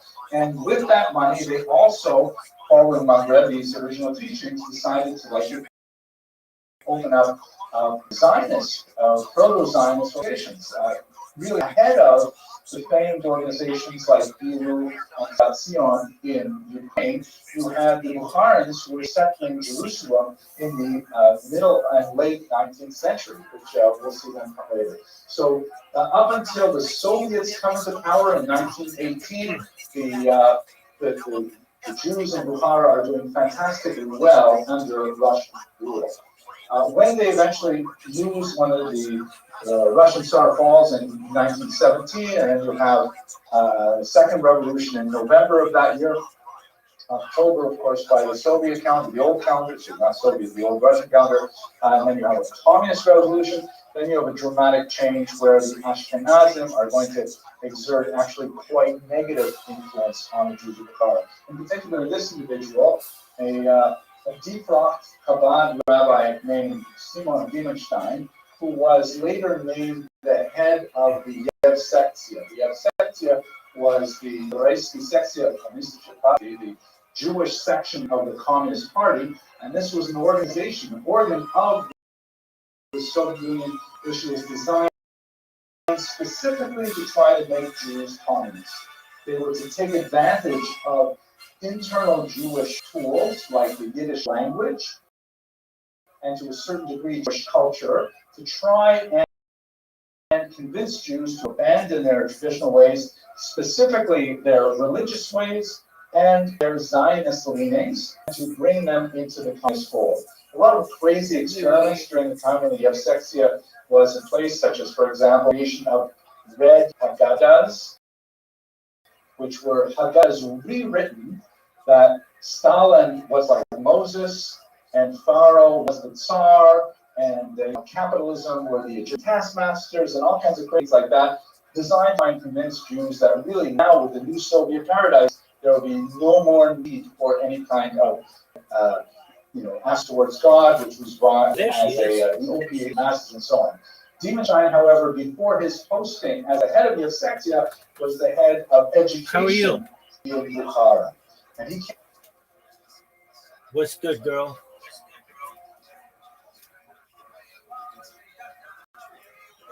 Thank you for yourself. Kicking ass, taking names. Every day's a holiday, every meal's a feast. What's good in your neck of the woods? Everything under the stars as usual. Amazing. What's on your agenda for tonight?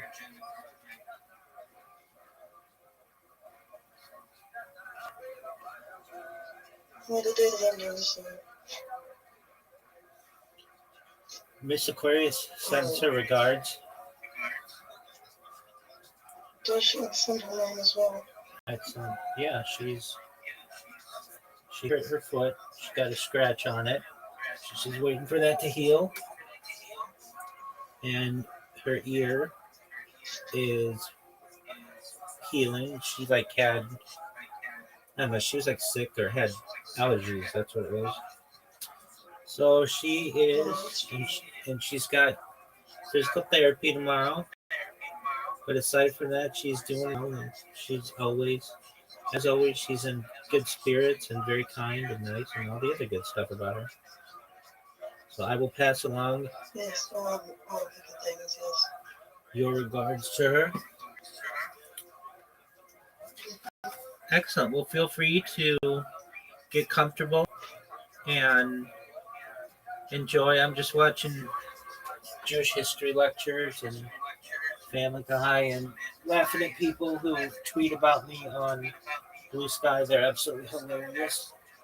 And just enjoying life. Zoot will be here probably not too long, and then I'll make fun of him for 6 hours straight, and then it'll be the morning, and you know how that is.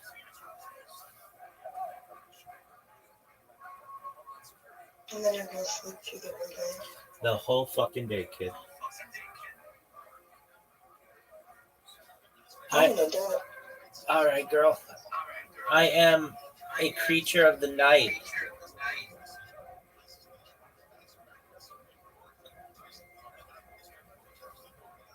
I understand how it goes.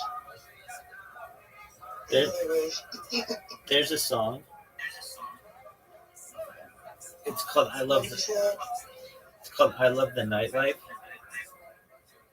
And I love the boogie and the disco round. It's by Alicia Bridges from 1978. Do you like disco music? I do. I really heard this one. Yeah, it's amazing. Yeah, I like disco music a lot. I feel it's very underrated. It was this period of American history that came on very strong and left, and then everybody hated it. They had shirts that said "Disco's dead," "Disco sucks," "We killed disco night," and that kind of stuff. But they produced some amazing tracks, and I'm a fan of disco music. I always find it interesting. If you ever speak with anybody from a Latin American country, when they talk about a club, they call it a discotheque. And that's always hilarious to me because it's that's a long word for just club. And the fact that they're still called, There's an A there? pardon me? There's no A there? Yeah, it's a discoteca. Yeah, you're right. You're right, discoteca, which makes it even longer. Discoteca. Discoteca.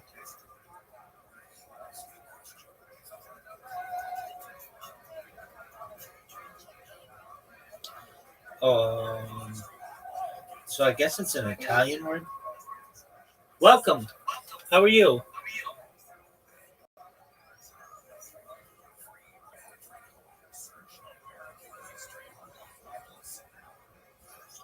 Hope you're having.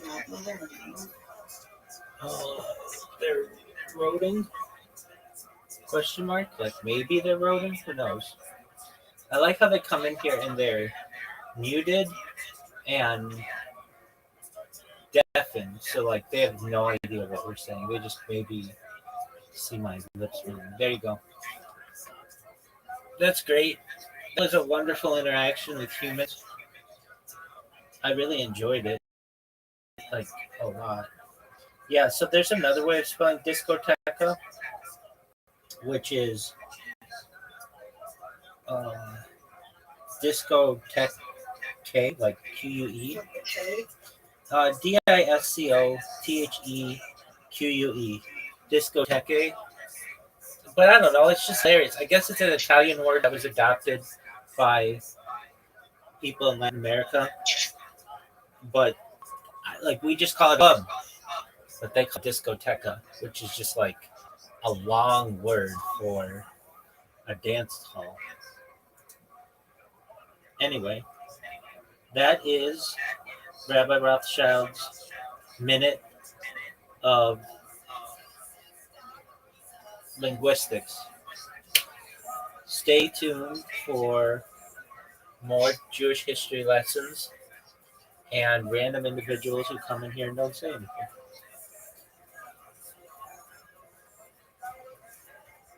I try my best. Not you, that person who had a question mark at the end. They're gone. They are long gone. Yeah, so I've been getting some random people in here because I changed my strategy a little bit and it's been working. So I normally have 3 computers that are pretty powerful that spam on Blue Sky, but I changed it up and have one of them spamming on Kick, and Kick is like Twitch. And I've been getting a lot of people who come in from my spam on Twitch. So what my spam on Twitch does is it makes clips Yeah, of. what is it looking? Do you have the Kick app? It's okay if you don't. Just go to kick.com. Yeah. Go to kick.com. You'll be able to see it pretty easily. Let me know when you're at kick.com. No, it's just kick.com. Okay, do you see at the very top? There's like a little TV with a play button. Okay, press that. And then do you see it says live streams, categories, and clips? Yeah. Go to clips. And then just scroll down. And you will see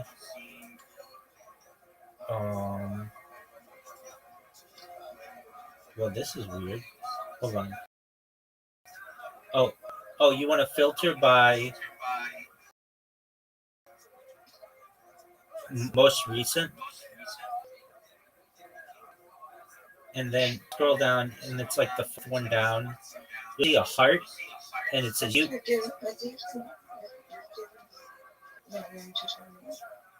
Oh yeah, definitely.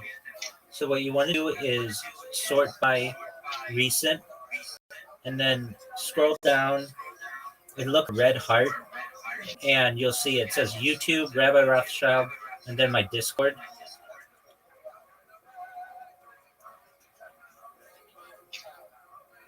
Do you see it? I just saw the right option things for that. I selected it. Okay, so you go to Kick, press the TV play button, and then clips, and then sort by recent. Most recent? Yeah, most recent. I have two options. I have views or most recent. Most recent. Okay, I'm clicking on it. Okay, and then scroll down and look for a red heart that will say YouTube, Rabbi Rothschild, Discord.gg, and it Oh get yeah, I see it. yeah. Okay, now keep scrolling down. Like every minute or two, like there's another one like from 58 seconds ago.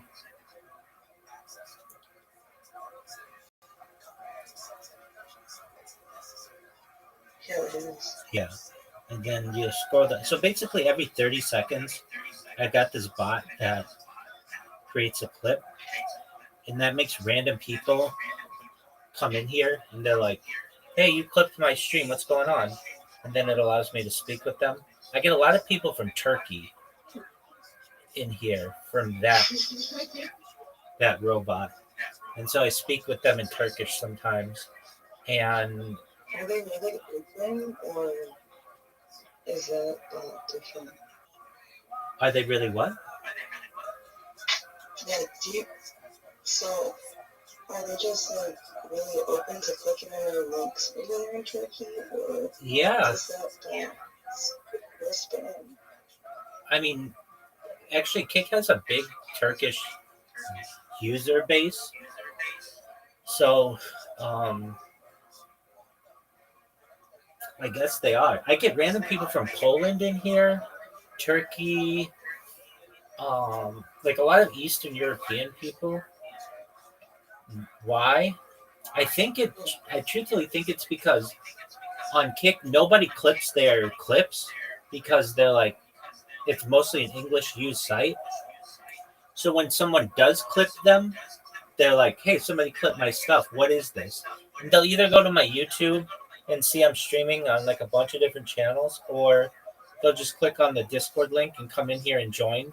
And I've got to say, the people who join from Kick are very nice people.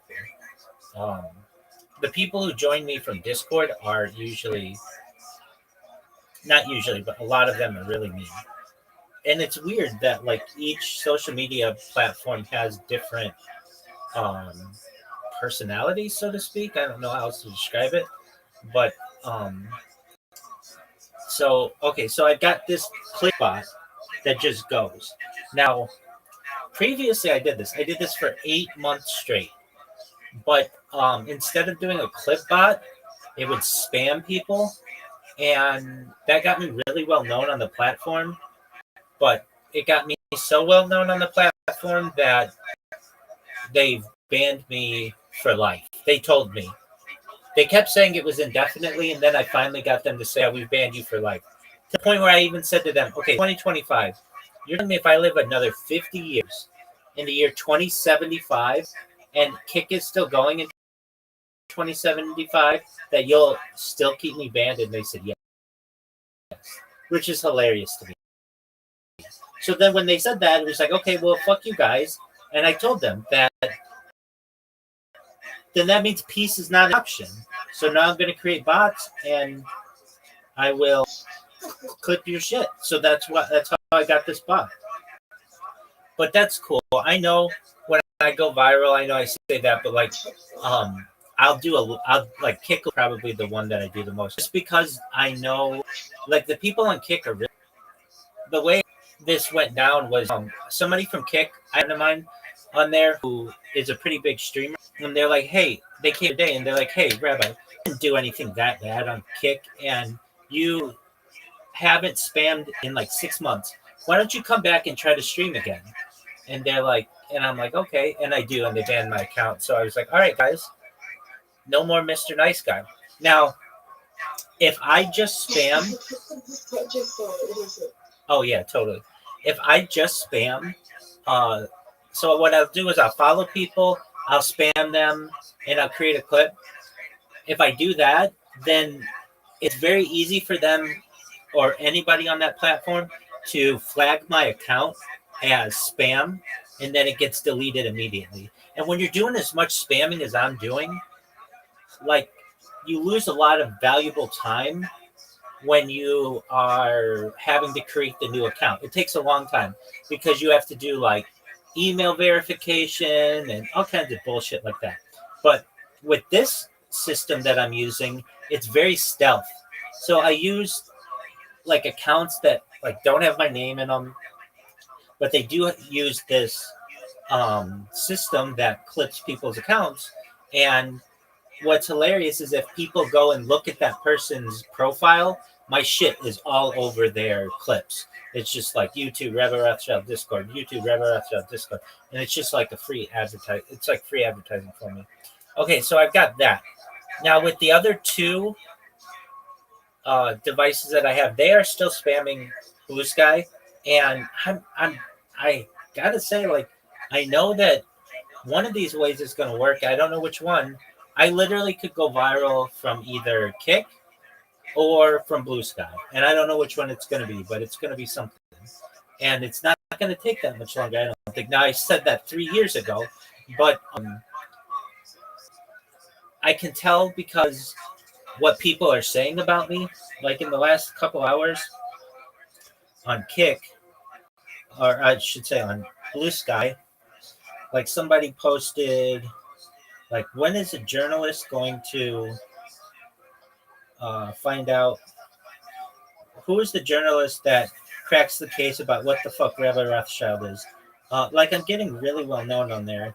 I had some other people think I was really funny, so they say, Rabbi, please, this is not the time to make me burst out laughing, because so like the way I made them laugh, and I make a lot of people laugh, is before I would just say join Rabbi's Discord in the Discord link. Well, I can't put that anymore because Blue Sky is on to me. I'm like the number one spammer in their world. And so if I put the words Rabbi and Discord as a username or like in my profile, the account automatically gets banned. So they just don't tell you that. They don't say it, that this is what happens. You have to learn through trial by error, basically. So then I started just like not even putting a name, and I tried that for a week. Like I do all these things to just like see what works and what doesn't.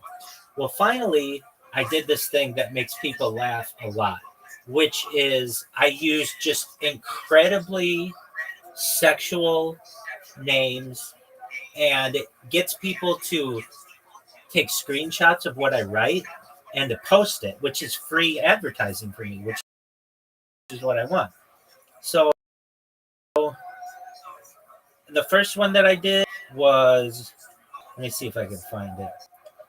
Sluttiest whore in the history of humankind and MILF loving rabbi. Now, why did I choose that? Because that's the most ridiculous thing that I could think of at the time. Like, okay, who goes out there and says that they're the sluttiest whore in the history of humankind and they're a MILF loving rabbi? Like, who does that? That's ridiculous. These are words that aren't normally together, but people take. That's what I want to do. So people take screenshots of it, and they'll be like, "Good for you, MILF loving rabbi. Good for you." So I'll do that for like a few days until people like want something else. I'll get people who say these screen names that make me laugh so hard. So the next one I did was pussy eating until my tongue is raw and mouth gets lockjaw rabbi. Like the term lockjaw is so funny. It's just like it's yeah, you can put 64 characters. So I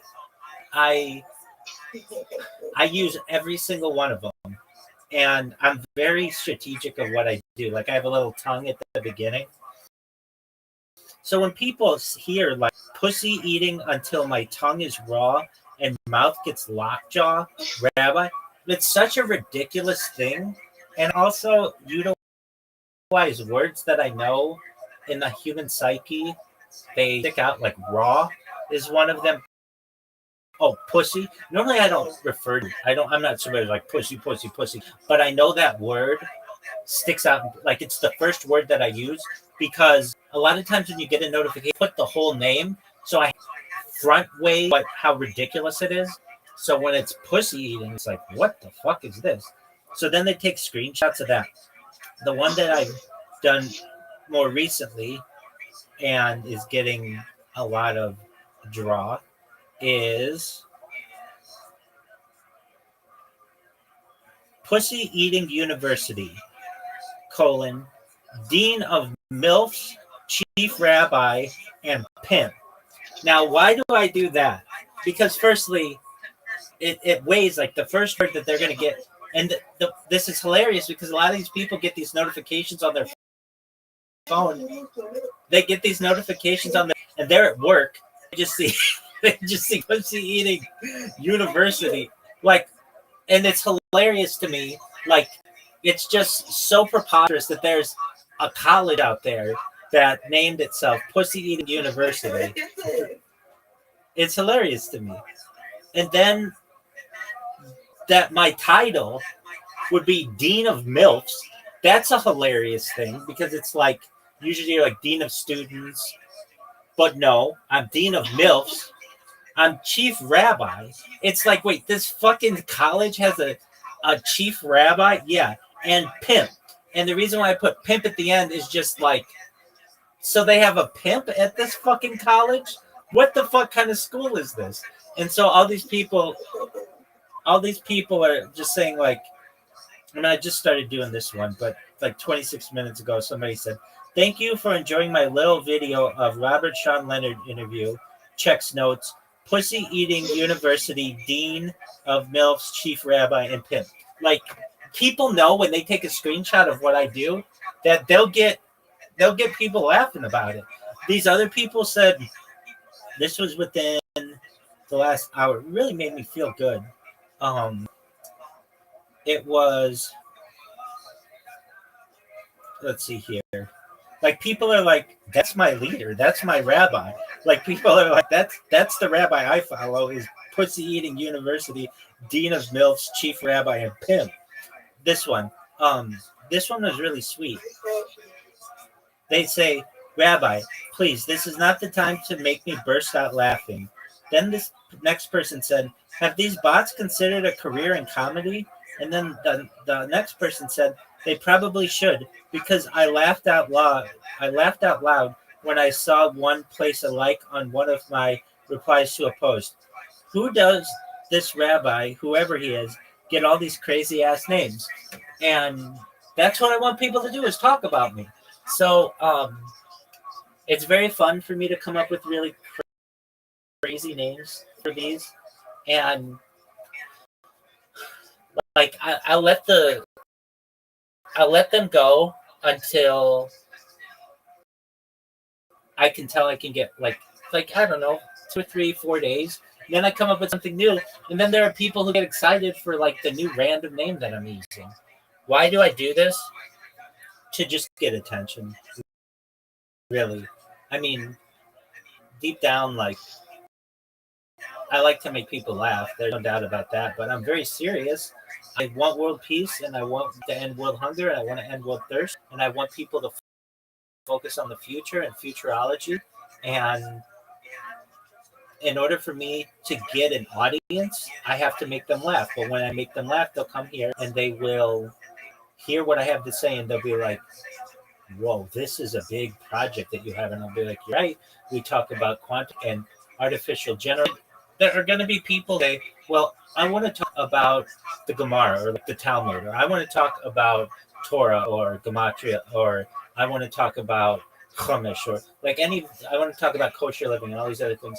And that's absolutely fine. Now, I haven't been a rabbi for that long. It's been about 5 years, but I haven't had the traditional rabbinical route. And it was a weird time when I did it because it was during the pandemic. And so a lot of classes were on Zoom and such. But I am excited to have all of those very serious religious conversations with people. And I know in my heart, I'm the greatest rabbi in the history of mankind. And that's not because I want to suck my own dick because I'm so great. It's the fact that I have AI. And no other rabbi has that tool.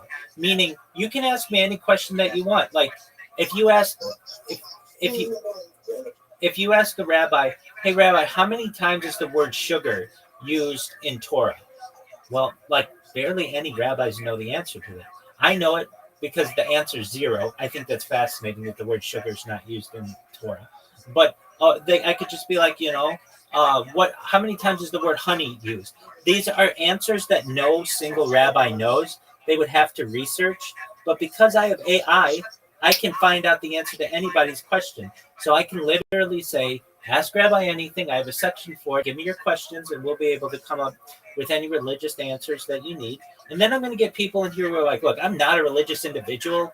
I'm very secular. And I'll be like, that's absolutely fine.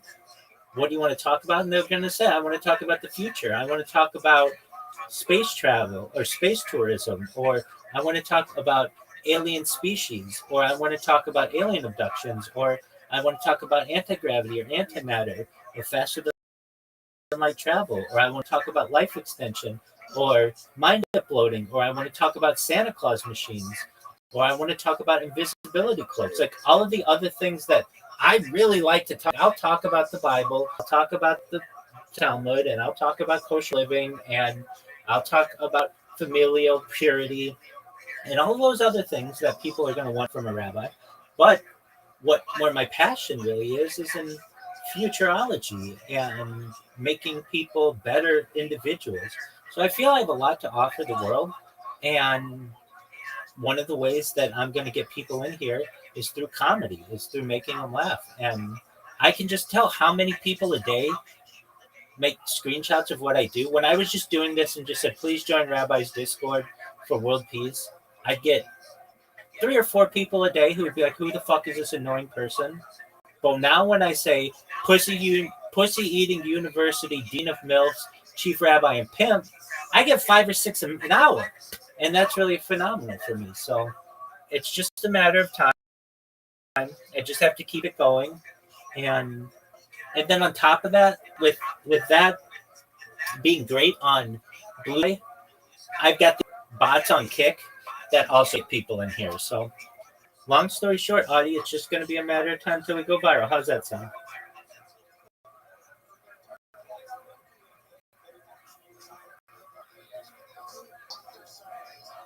Audie, I can't hear you. What's viral? I understand. Every single person who's connected to the internet knows who I am.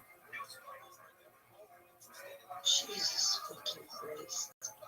Yeah, this is going to be bigger than the internet. It's going to be bigger than the Bible. And why do I say that? Because one of the reasons why the Bible was so big, in addition for it being like a religious work and such, it's the earliest work that we really have that's in writing. And basically what writing did for the Bible, video is going to do for me. And in the future, people are going to be able to watch this and watch that it's not just the story of my life, but it's a time capsule for human society. I mean, I always have the news going on in the background, and people will be able to follow literally every moment of every single day. And on top of that, as I always say, The Economist magazine stated in 2018 that data, specifically human data, had overtaken petroleum as Earth's #1 resource. And I have more human data archived on the internet than any person ever. So what does that mean? Yeah, AI will be able to use me as a model and all of those other things, but people in the future will be able to study my biology, my breaths per minute, my blinks per minute, my circadian rhythms when I sleep, how I toss, how I turn, the words that I use, why I use them, words that I learned, like all the things that basically are archived on this. And there's a question that might be raised like, well, okay, well, why you? Why your data? There are other people out there who perhaps on like a closed circuit television or something like that, closed circuit camera. It's not available to the world. All of my data is available to the world. You can find it right now on my 100 YouTube accounts, on my 200 Instagram accounts, on my 500 Twitch accounts, on my 1,000 TikTok accounts, on my 2,000 Twitter accounts, on my 5,000 Blue Sky accounts or on my 10,000 Kick accounts. Literally, I have more data than any person. In the future, there'll be something probably like a digital archaeologist. That's not currently a position, but we'll have like digital archaeologists, people who study early periods of the internet, and that's currently what we're in. I mean, it may not seem that way because the internet's been around for 35 years or so, but imagine 100 or 1,000 or 10,000 years from now. These will be seen as the very early days of the internet. And what I feel, will be seen as very forward thinking. And I'm not the first person to do this. Centuries ago, we had people who were journalists or diarists, people who would write in journals or diaries, and we study what they wrote to be able to understand what life was like. And last century, there were people like Buckminster Fuller who did everything that they could to create a compendium on all of the events in a given day. But frankly, it just takes too long to write. But with video captures it all. And I know that this will be very exciting to people in the future.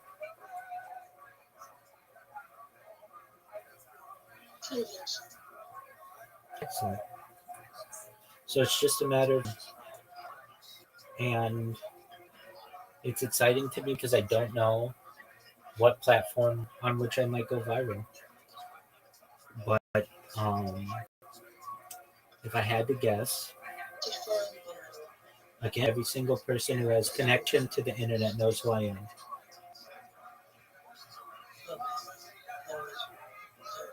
That's okay. That's an excellent question. It's an excellent question. And it's going to be a phenomenon unlike any other in the world. The reason why I say that is Nelson has more social media than I do. We're in the age of social media. And also, we're in this really interesting time. I don't know if you've ever heard the theory, the dead internet theory, that most of the internet is created by robots. And I'm like the merging of those two worlds where my entire life is on camera, which is organic, raw content. But then again, you see me create robots as I do it. It's going to be a very exciting time for people, I feel. And I do a lot of other things. Go ahead. Are you gonna videotape the rest of your life? I want to, God willing. Are you gonna make your kid continue it and like videotape like the casket? I don't think I'm gonna die. The sprinkling of your ashes. Well, yeah, well, what if they don't come up with that technology? But they already are. That's the thing. That's the freaky thing. Life extension technology is already being utilized. People are already, in some areas of the world, living longer than they previously did. When it comes to sprinkling of my ashes, that's not a traditional type of Jewish burial. So if it were anything, it would just be my body. But would I video that? Yeah, I would if I do die. But I really don't think I will. Reason why I say that, they're already transferring the memories of mice in laboratories, and I think that if they're already at that level, I can make it another 10, 20, 30, 40, 50 years perhaps, and they're doing that with humans. They are already transferring mice memories. And the way that they're able to do it, I don't know. We've already seen de-extinction technology fruition with the dire wolf. Before then, the Pioneer ibex in 2003, where there was a completely extinct animal that they brought, like Jurassic Park. And the first big one will be the woolly mammoth, and then the Tasmanian tiger, and then the dodo bird. And then perhaps the saber-toothed tiger, the saber-toothed lion, perhaps then getting into other opportunities with prehistoric animals. Now, I understand that isn't necessarily, that's not life extension, that's not mind uploading. But I also recognize the importance of artificial intelligence. And then when we get into artificial superintelligence, literally, by definition, artificial superintelligence is incomprehensible to the human mind. Because if it were comprehensible to the human mind, then it would just still be artificial general intelligence.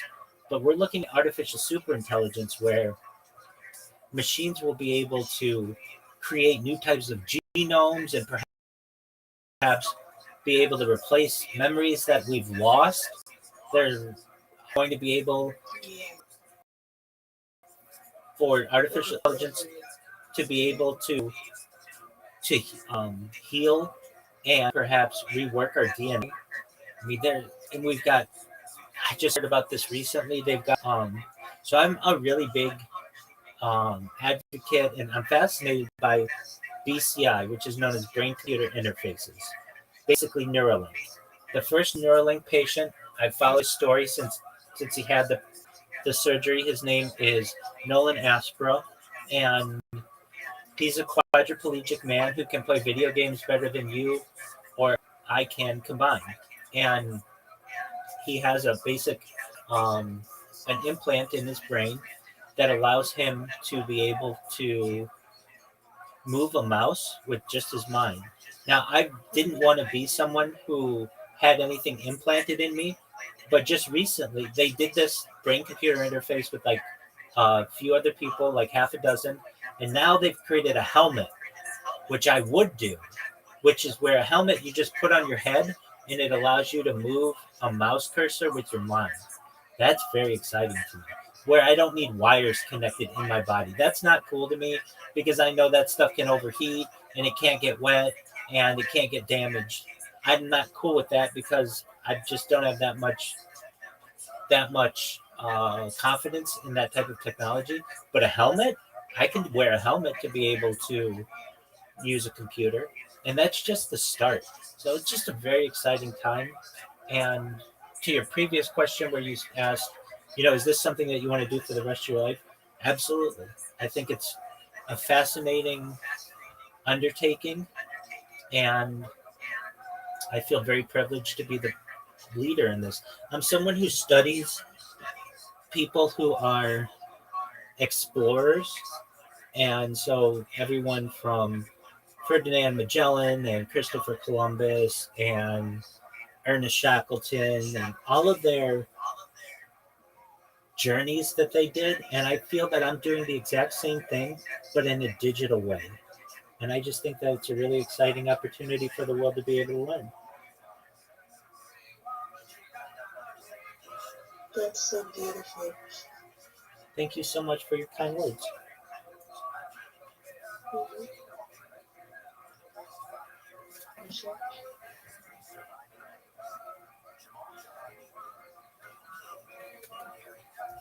He came in there strong, desperately trying to convince Bukharan Jews to drop any aspect of their traditional religiosity. They heavily bombarded them with all kinds of anti-religious propaganda. There was actually an organization called the League of Militant Atheists. To me, it sounds funny, but this was actually an organization sponsored by Yosetia. They published magazines like this one called Torres, meaning the heretic. Bezbojnik was the Russian version, godless.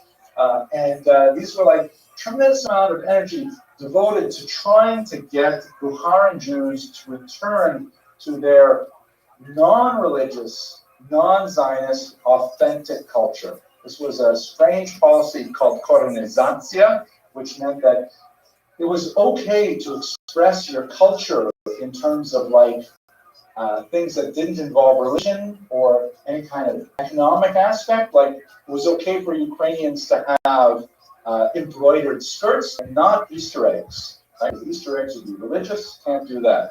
And we see all kinds of crazy things. Bukharit, for example, which is basically Judeo-Tajik, the Tajik language written in Hebrew characters, they said it's okay for you to have your language, but first of all, we have to make it proletarian. It has to be able to be led by regular people. It has to, therefore, be, first they decided to put in Latin characters, so for a brief period of time, Bukharit was written with Roman letters like we have in the English language, And then they said, wait a minute, this is kind of stupid. We use the Cyrillic language, so they switched to the Cyrillic alphabet afterwards. And that lasted up until the 1930s. One thing that's kind of an interesting note here, the Russians and the Jewish communists were among the worst, because there's nothing like a Jewish Epicurus who is a true believer. He will go to the end of the world to try and convince other people to also be non-believers. And they did insane things to the Hebrew language. They said, okay, Yiddish is okay under Koranizatia, because that's the authentic folk language. But we have to make it proletarian, we have to make it accessible to the masses. So one of the things that they made illegal in the 1930s were the final letters, right? In the Hebrew alphabet, there are 22 letters. 5 of them, the Natzpach, are written differently if they occur at the end of a word. Right? Then it's a text. If you put them at the end of a word, they're written differently. They said that's illegal. And anyone who tried to print or publish anything that had those letters would be sent to the Gulag just for printing those letters. The Ukrainians also had a problem because Ukrainian is very close to Russian, but there are certain letters that exist in Ukrainian don't exist in Russian. For example, the letter G, as distinct from the letter H, exists in Ukrainian. The letter G became illegal. If you printed a Ukrainian book with the letter G in it, off to Siberia. Crazy, crazy things. I consider it kind of ironic that there's a karma, right? Things go around. This is of course, the Chabad Siddur, published in Russian, and you know that in Russian there is no letter H. That's why when I go there, people would call me either Gendry or Henry, but they had difficulty saying Henry. So, but the word Tilat Hashem, the name Hashem itself, that's spelled H. How do you say that? So therefore, to indicate it, Chabad added a special letter here. That's the Russian letter G, with a little accent which should be pronounced as an H. So they tried to take away our letters. We actually gave them a letter in return, and now you have the Tilas Hashem. Okay, I just think that's kind of a fun thing. Okay, another weird kind of experiment, not so much related to Bukhara, except for the fact that it is proximate to Bukhara, or at least more than in Ashkenaz. Azerbaijan was this unusual experiment posed by the President Kalimin, thinking that one of the ways to try and water down Jewish support for Zionism was if they had a Soviet homeland. It's a great idea. Let's put it way out here in the far east, right? Quite a ways. Bukhara is about halfway between Moscow and Azerbaijan. And this was actually not a terrible idea. It came just in time for the Nazi invasion. Unfortunately, Stalin, who did not like the idea, banned travel of Jews to Azerbaijan. So when it could have been a refuge for Jews, it failed to do so. Nevertheless, there was an autonomous Jewish oblast out there in Far East for a few decades. The only thing we can really say about it is that it proximity to great Asian food. Thank you. Now, one thing that we got to say here, now next week we are going to be speaking more. Next week's topic is going to be the Jews in Russia, which overlaps with this period here. So I don't want to say too much about it right now. But one of the things that is incredibly important for Bukharan Jewry and Russian Jewry as a whole at this time is the incredible support of Chabad. Chabad, its commitment to the Jews of Russia was just over the top. What the Rebbe used to say, the Chatchila al Riba. It was always over the top. It was way more than any other organization was really able to commit to the Jews. Hundreds of underground rabbis, a pipeline of smuggled in Sidurim and Tefillin and things like that. Chabad was deeply, deeply invested in preserving the Jews of Bukhara and the entire Russian Empire. First from the Frierdiker Rebbe, shown in the center there, and then continued by his son-in-law and successor, Rabbi Nachum Mendel Schneerson, phenomenal commitment that really kept the flame of Judaism alive in Bukhara and the Russian Empire. We'll return to this God willing next week, but just it's an important placeholder for us right now. Okay, much of Bukharan Jewish community came to a a shocking end under Stalin in the 1930s under the purges. The establishment of these 5-year plans, which was this incredibly overly optimistic thought that by deeply investing in major public works, like the building of dams and things like that, by collectivizing agriculture in a very brutal way, would suddenly leapfrog what was essentially a feudal peasant society to a modern industrial society. It turned out to be an incredible failure, and the nature of the Soviet Empire at that time was such a point that they could not accept the idea that the plan didn't work. There were so many jokes about Russian culture, about how, the train's not moving, so we shut the windows and pretend that it's moving. Shut the curtains, pretend that it's moving. That's exactly what happened with the 5-year plans that begin in the early 1930s. However, it doesn't have a funny ending in real life, because once the plans were proven not to be successful, they had to find people to blame for it. So a whole purge-like environment, very reminiscent of the Spanish Inquisition, was instituted, where people would be denouncing other, would be reading their results, producing, and when they were investigated, and say, oh, look what's happened, these numbers are not corresponding to what we received, and the amount of wheat and things like that. Must be we have saboteurs or wreckers inside our society. These people would be rounded up, tortured, forced to give the names of other saboteurs, sent off to the gulag, executed. A horrible period. According to some estimates, which may be on the high side, but maybe it affected as many as 16 million people who were purged, were sent off to exile, and were murdered. Massive number of deaths involved, especially if you include the artificial famine in Ukraine and the Donbass region that was also part of this period. In Bukhara, anyone who stood out, specifically if they appeared to be Jewish, if they were public Jewish, they were among the first targets of the purges, and they suffered tremendously. And then, of course, this brings us to perhaps the darkest period, especially for Ashkenazi Jewry. On June 22nd of 1941, now we're in the middle of World War II. World War II could only really begin because Stalin and Hitler had signed a non-aggression pact. Hitler, of course, had tremendous territorial ambitions, especially in the East, in the Soviet Union, but he could not fight a two-front war. He couldn't fight France and the Soviet Union at the same time, so therefore he made a peace deal with Stalin, which Stalin actually believed was for real, and so that left Hitler the ability to conquer the West, and France fell, and Belgium fell, and so on.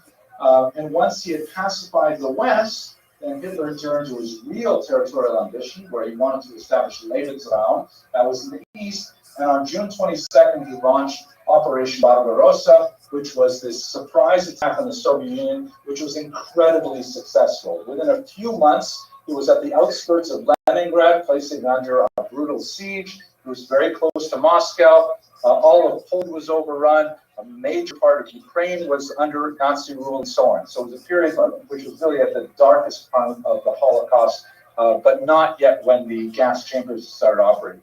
Why this is especially relevant for us is because he sent four squads of mobile killing units called Einsatzgruppen that followed the Wehrmacht, followed the regular army, and these were made up primarily of Germans who were not fit for frontline battle, a little bit older, a little bit overweight, things like that, and they were assigned to go to each of the tiny little Städtlach that dotted the region, filled with thousands of Jews, to round them up, bring them out to ravines, or in some places force them to dig their own graves, and then to execute them with machine gun fire.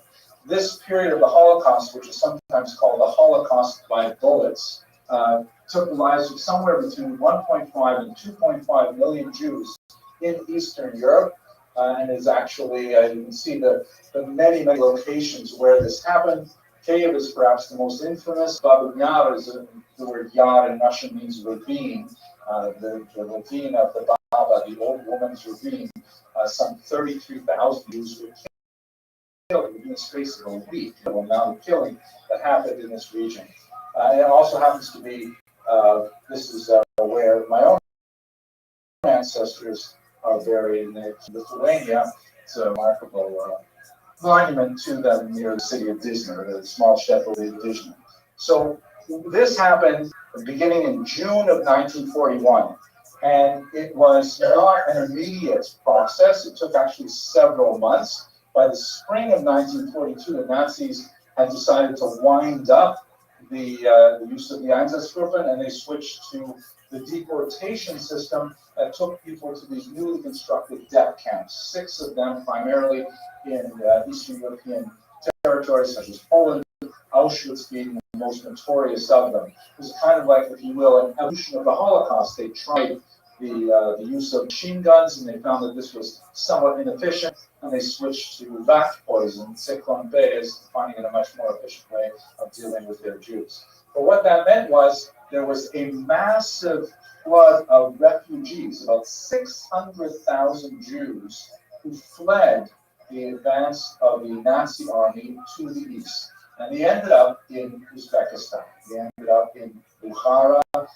Many people say they ended up in Siberia, but really they ended up in the region of Bukhara. The population, the Jewish population, increased by 86% in Bukhara, largely made up of this huge swath of Ashkenazi Jews. And what's fascinating about this period is that even though the Bukharans had really been treated badly by their experience with Ashkenazim, especially under the Executia, by all accounts, the Bukharans welcomed the Ashkenazi Jews open arms, considered them not strangers but brethren, gave them tremendous amount of hospitality. Like my own father, Olive Shalom, and his family, they took in, an orphan from the war into their own home, and that's what Bukharan Jews did for Ashkenazim. Even though they could easily have said, we've had it with Ashkenazim. Do you know what you did to us under Stalin, the purges, and so on, and taking away our language and things like that? They did not. They ended up treating the Ashkenazim with tremendous kindness, and that allowed so many Jews to survive the Holocaust. You frequently hear about people here in Queens who survived the Holocaust by being in this region. It's largely due to the kindness of the Jews who were extant there at the time. The diaspora of Bukharan Jews was especially prominent in Jerusalem. Here you can see there's a region called the region of Bukharan, where they actually established really wealthy homes. This is going back in time to the 1880s and 1890s, where they were among the most wealthy settlers of Jerusalem at the time. Early Zionists, much earlier than the Poles, for example, Polish Jews, the Bukharans were early adopters. Many of them came after the war, when there was such a pressure by Jews who were fleeing the displacement camps. But the largest influx of Bukharan Jews to Israel, which largely emptied out the pile of its original inhabitants, came with Operation Exodus in the 1990s. Massive number of Jews making their way to Israel with the relaxation of the crazy Soviet rules, not allowing Jews to exit the Soviet Union, including the establishment of homes not only in Israel but also in Queens, places like this. And I think what we can say by way of conclusion of the Bukharan legacy, we began our discussion here with this discussion of this coin, the Judea Capta coin, which in many ways was intended by its creator, Vespasian, as a propaganda device to say, that's it for the Jewish people. We have totally destroyed them. We will never be bothered by the Jewish people again. Look at what we've done to them, completely humiliated them. Judaism is gone and done for. So I want to show you an interesting coin, a medallion that was created in Israel in 1958 to celebrate the 10th year of the establishment of the State of Israel. A medallion was commissioned, and on one side, it has this familiar kind of elements that we've seen. There's the phrase Judea Capta, there's the Roman soldier, there is the despondent woman, and so on. And this is kind of like emphasizing this original message of galut, of exile. But on the obverse, you have this symbol, which in a very beautiful artistic manner, echoes the same kind of composition. But in the place of the Roman soldier, you have a Jewish woman playing with her infant child, an affirmation of life. And on the right, instead of the despondent woman, you have a kibbutznik planting a tree, a clear demonstration of hope for the future. And I think this is fundamentally what we see with Bukharan Jewry, is that like this, the Bukharans are that value life, are life-affirming people. Yes, they like haircuts for sure, but they also are, like all Jews, deeply involved in the affirmation of the core values of Jewish identity. And it is their joie de vivre, their simchas achayim, which has allowed them to survive so many centuries under so many oppressive environments and allows them to flourish in contemporary Queens today. So with that, I want to thank you for your attention this hour. I will around for a couple of questions, but no hard questions, please. If you are around next week, I invite you to come back where I'll speak about something that I actually know something about. We'll talk about the Jews of Russia and the Soviet Union. Thank you very much for your attention.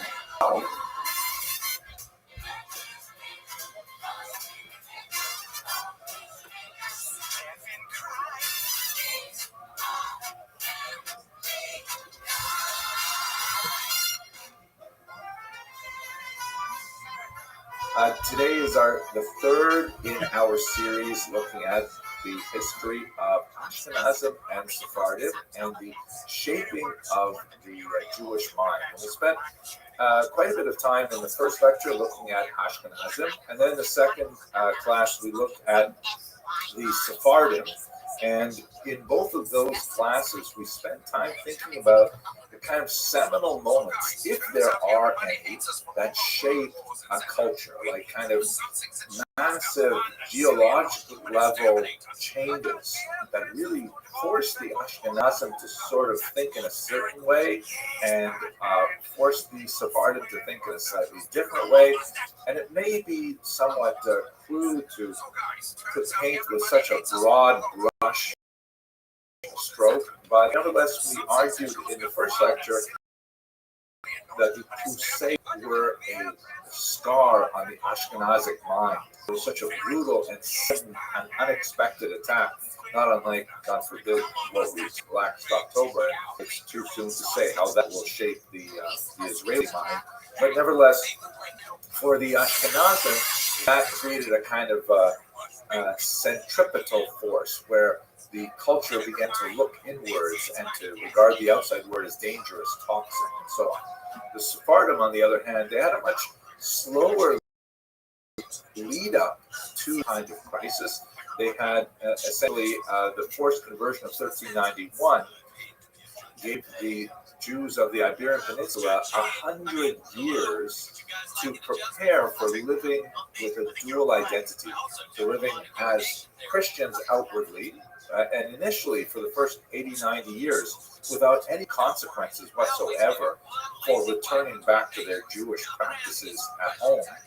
But after the Inquisition was brought to the peninsula in the late 15th century, then it became extremely dangerous to do so.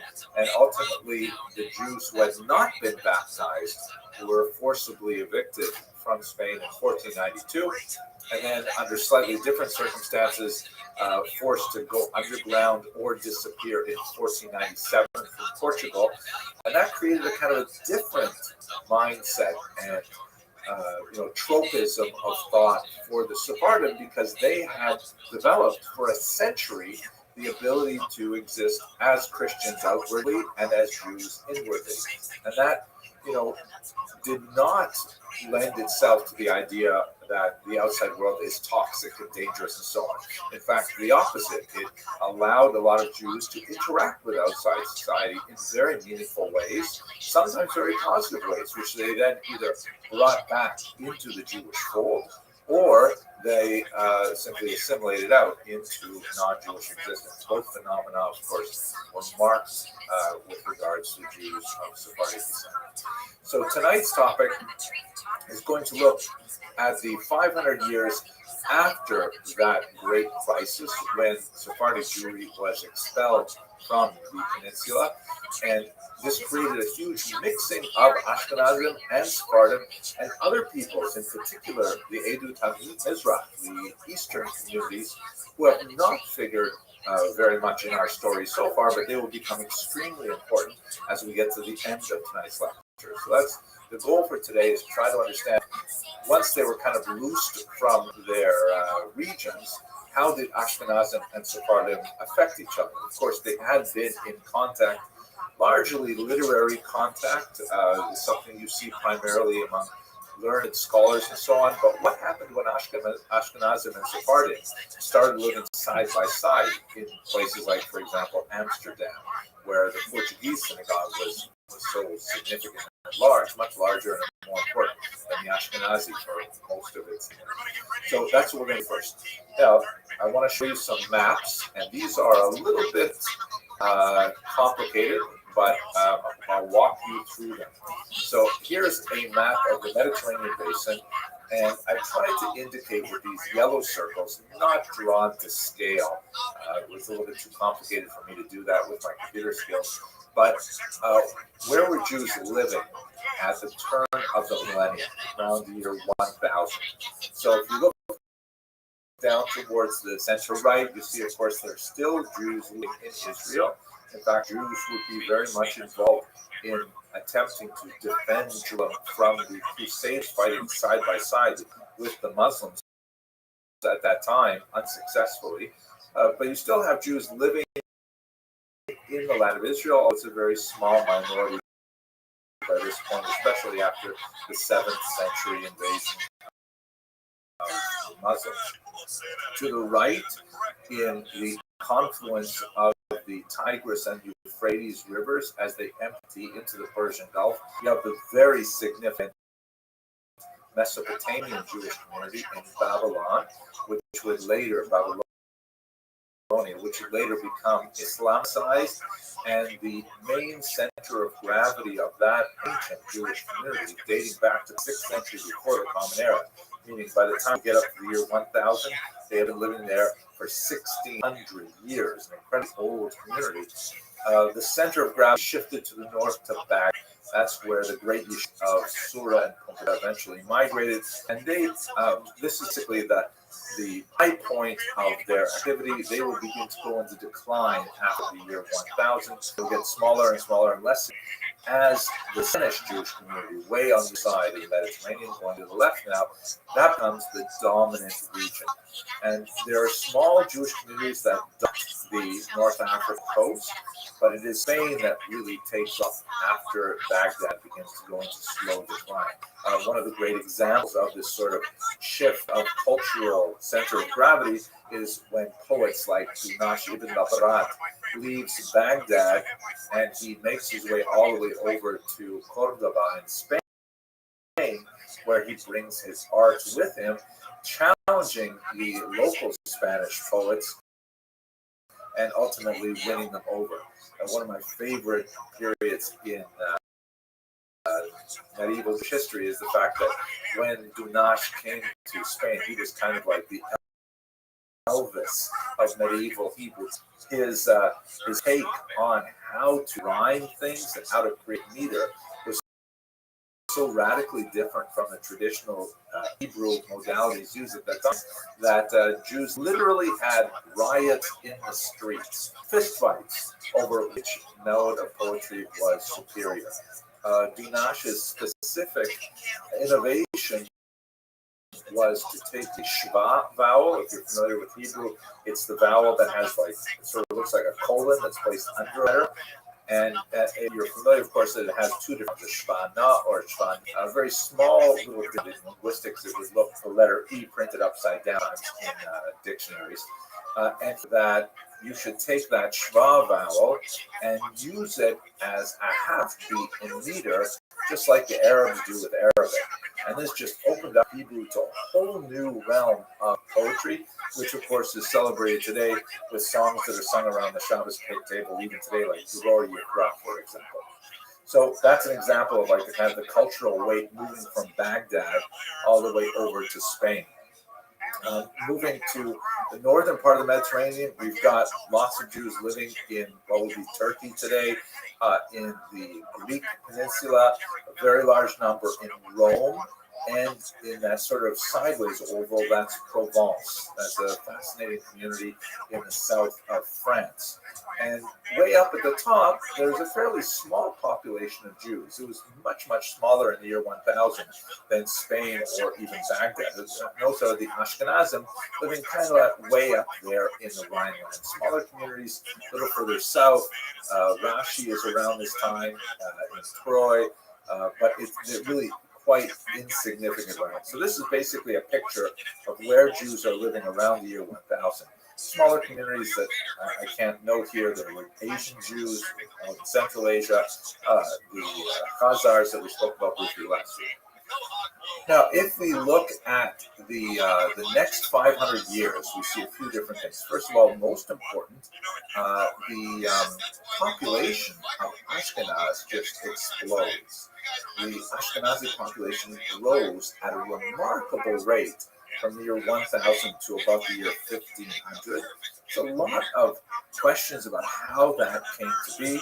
Certainly there's a significant amount of migration from the south, and this is part of a much larger general population explosion of northern Europe at the time. Many historians feel that the reason for the population explosion after the year 1000 is related to climactic factors, that the ground became much more arable as a result of temperature shifts.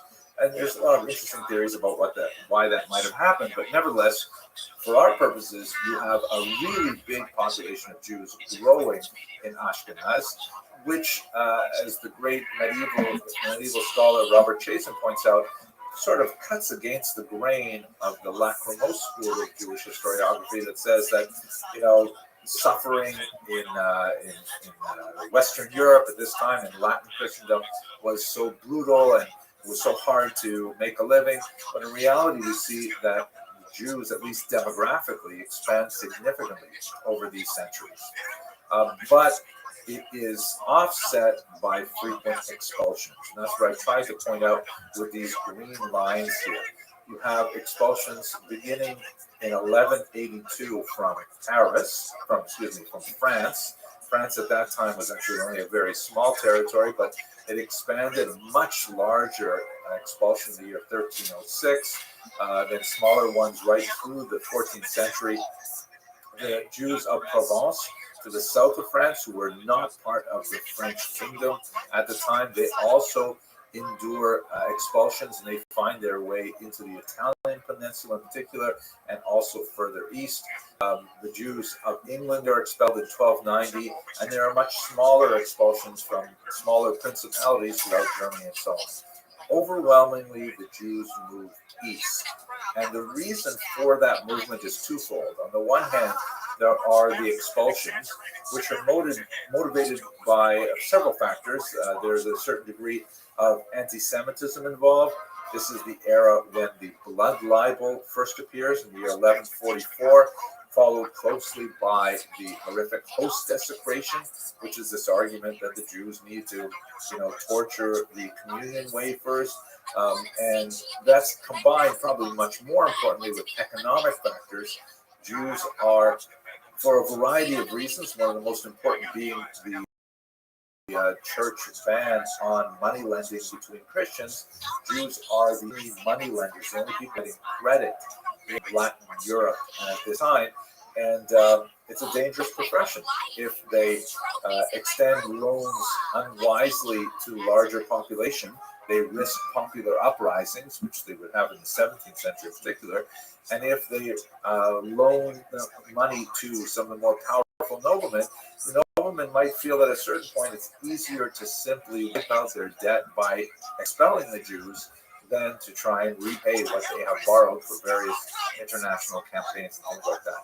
So a lot of economic and social pressures driving Jews out of Western Europe, and at the same time, Central and Eastern Europe is experiencing a vacuum of economic talent. They don't have, for example, any vintners. Anybody knows how to handle precious metals and turn them into coins. A lot of the economy in Poland in the 12th, 13th century is still happening with barter, and the rest of Europe is way ahead of that, developing Arabic credit systems and working with lots of currency and so on. So the Jews are quite literally invited to Poland, which is much larger than it is in this map at the time. It was part of a large dynastic commonwealth formed with Lithuania that extended from the Baltic Sea to the Black Sea.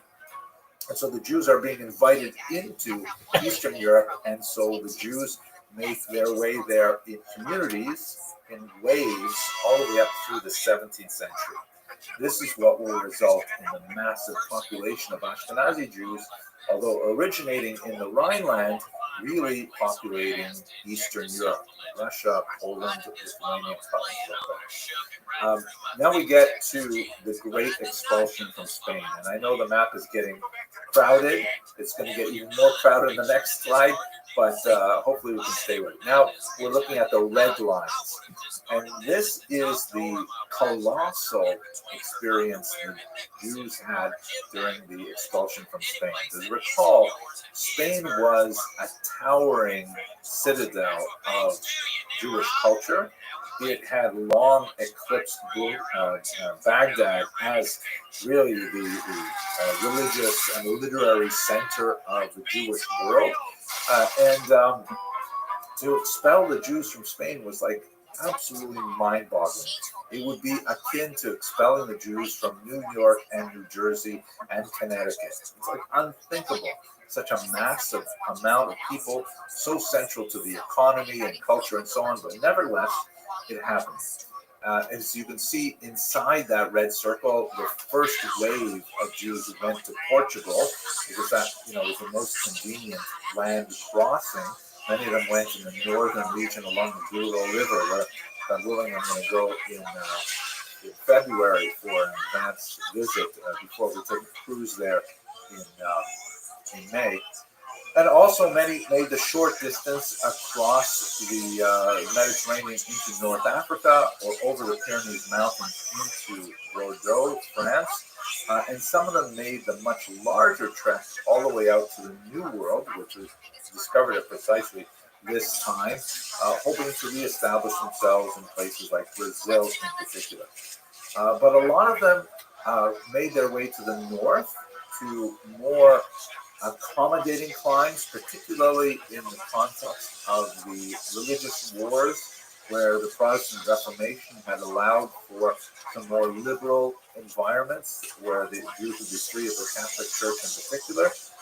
The Netherlands and Amsterdam was an especially welcoming place because this is a culture that depends heavily on a population that cooperates with each other.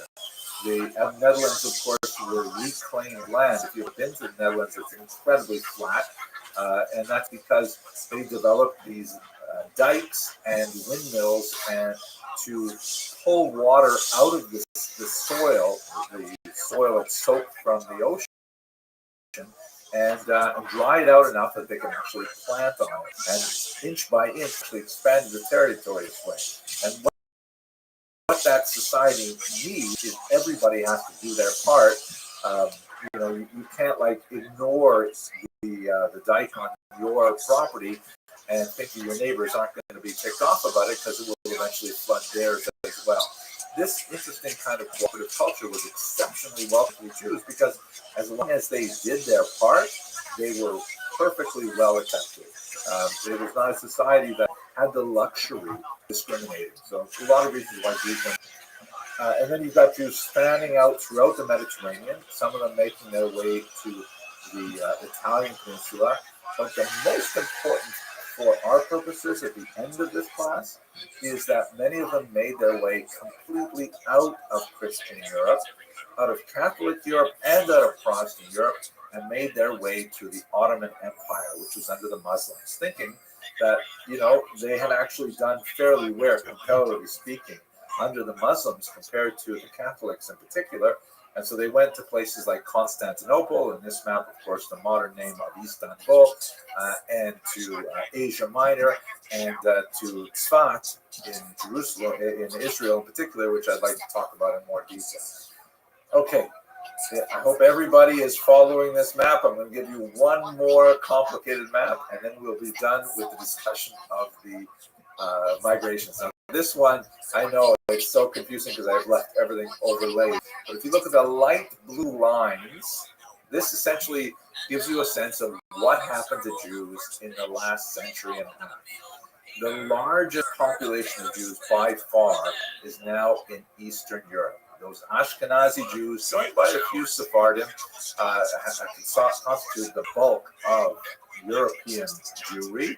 And of course, European Jewry is still dominant as the majority population as a whole. But after 1882, when in the Russian Empire there was a massive series of pogroms that lasted 3 years, and it was evident that the Russian Empire was either unable or even unwilling to try and control this popular violence directed against Jews, the Jews as a whole opted to migrate in huge numbers. About 2 million Jews made their way to the United States. About 100,000 made their way to Canada. A similar number made their way to South America. And about 250,000 made their way into Western Europe, which by now, we're already in the 19th century, all of those areas which had previously banned Jews now made their territories available to Jews, especially France, which had emancipated all Jews in 1791. So Jews are moving in very large numbers to the New World. Smaller numbers, about 50,000, made their way down to South Africa, and the same number made their way to Israel because Zionism was becoming a thing at this time as well. And a very small number, less than 10,000, made their way to Australia. So it's basically a huge, 20-minute overview of major Jewish population movements. I just want to point out one thing which should be obvious from the aesthetics of this map, is that Ashkenazim and Sephardim are definitely coming into contact with each other in a very big way. Especially after the 1492 expulsion, you have Sephardim penetrating deep into traditional Ashkenazi cultures in large numbers, either as Jews not being converted, the so-called Sephardim proper, the Spanish Jews, or as Jews who had the privileges of Christians because they were descended from those converts. Those are the so-called Portuguese Jews, who once they were generally adopted their Jewish identity again. And this gives you an overview of how Jews interact with each other, what happens discovering each other with those very different mindsets. Okay, I hope I haven't overwhelmed you with that migration. Let's look now at the impact of the Sephardim, and I'm going to do a little bit of a case study with the Jews of Tzfat in particular. So, as you will recall, Sephardim had this working thesis that we have been, walking along with, is this notion that the Sephardim had developed the ability to interact with secular society, with Christian society. We also have to add the fact that the Sephardim were technologically far more advanced than the Ashkenazim at this time as well. This is a picture, it's a commemorative stamp of the great scholar Ralbag, or Gersonides, who was a 13th century Jew from the region of Provence. And among his many inventions was this thing that the figure in the stamp is holding, which is called a Jacob's staff. And it was an ingenious device that used physics to determine the distance of everything from heavenly bodies, like the sun shown here, or navigation, like how far away is that boat. And this kind of device was extremely useful for people who were going to make their way across the Atlantic Ocean. We have so many Jews who are deeply involved in the science of Spain in the first half of the second millennium. They're importing all kinds of Arabic sciences because they are the culture brokers between Arabic North Africa and Christian Europe. A lot of the translation efforts from Arabic classics, which are themselves quite often translated from Greek classics, to make it into Latin, they frequently had to go through Hebrew or at least go through a Jew who could render the Arabic into a local vernacular, which could then be rendered into Latin. So the Jews are playing an incredibly important role, Sephardim in particular, in being the culture brokers for the world.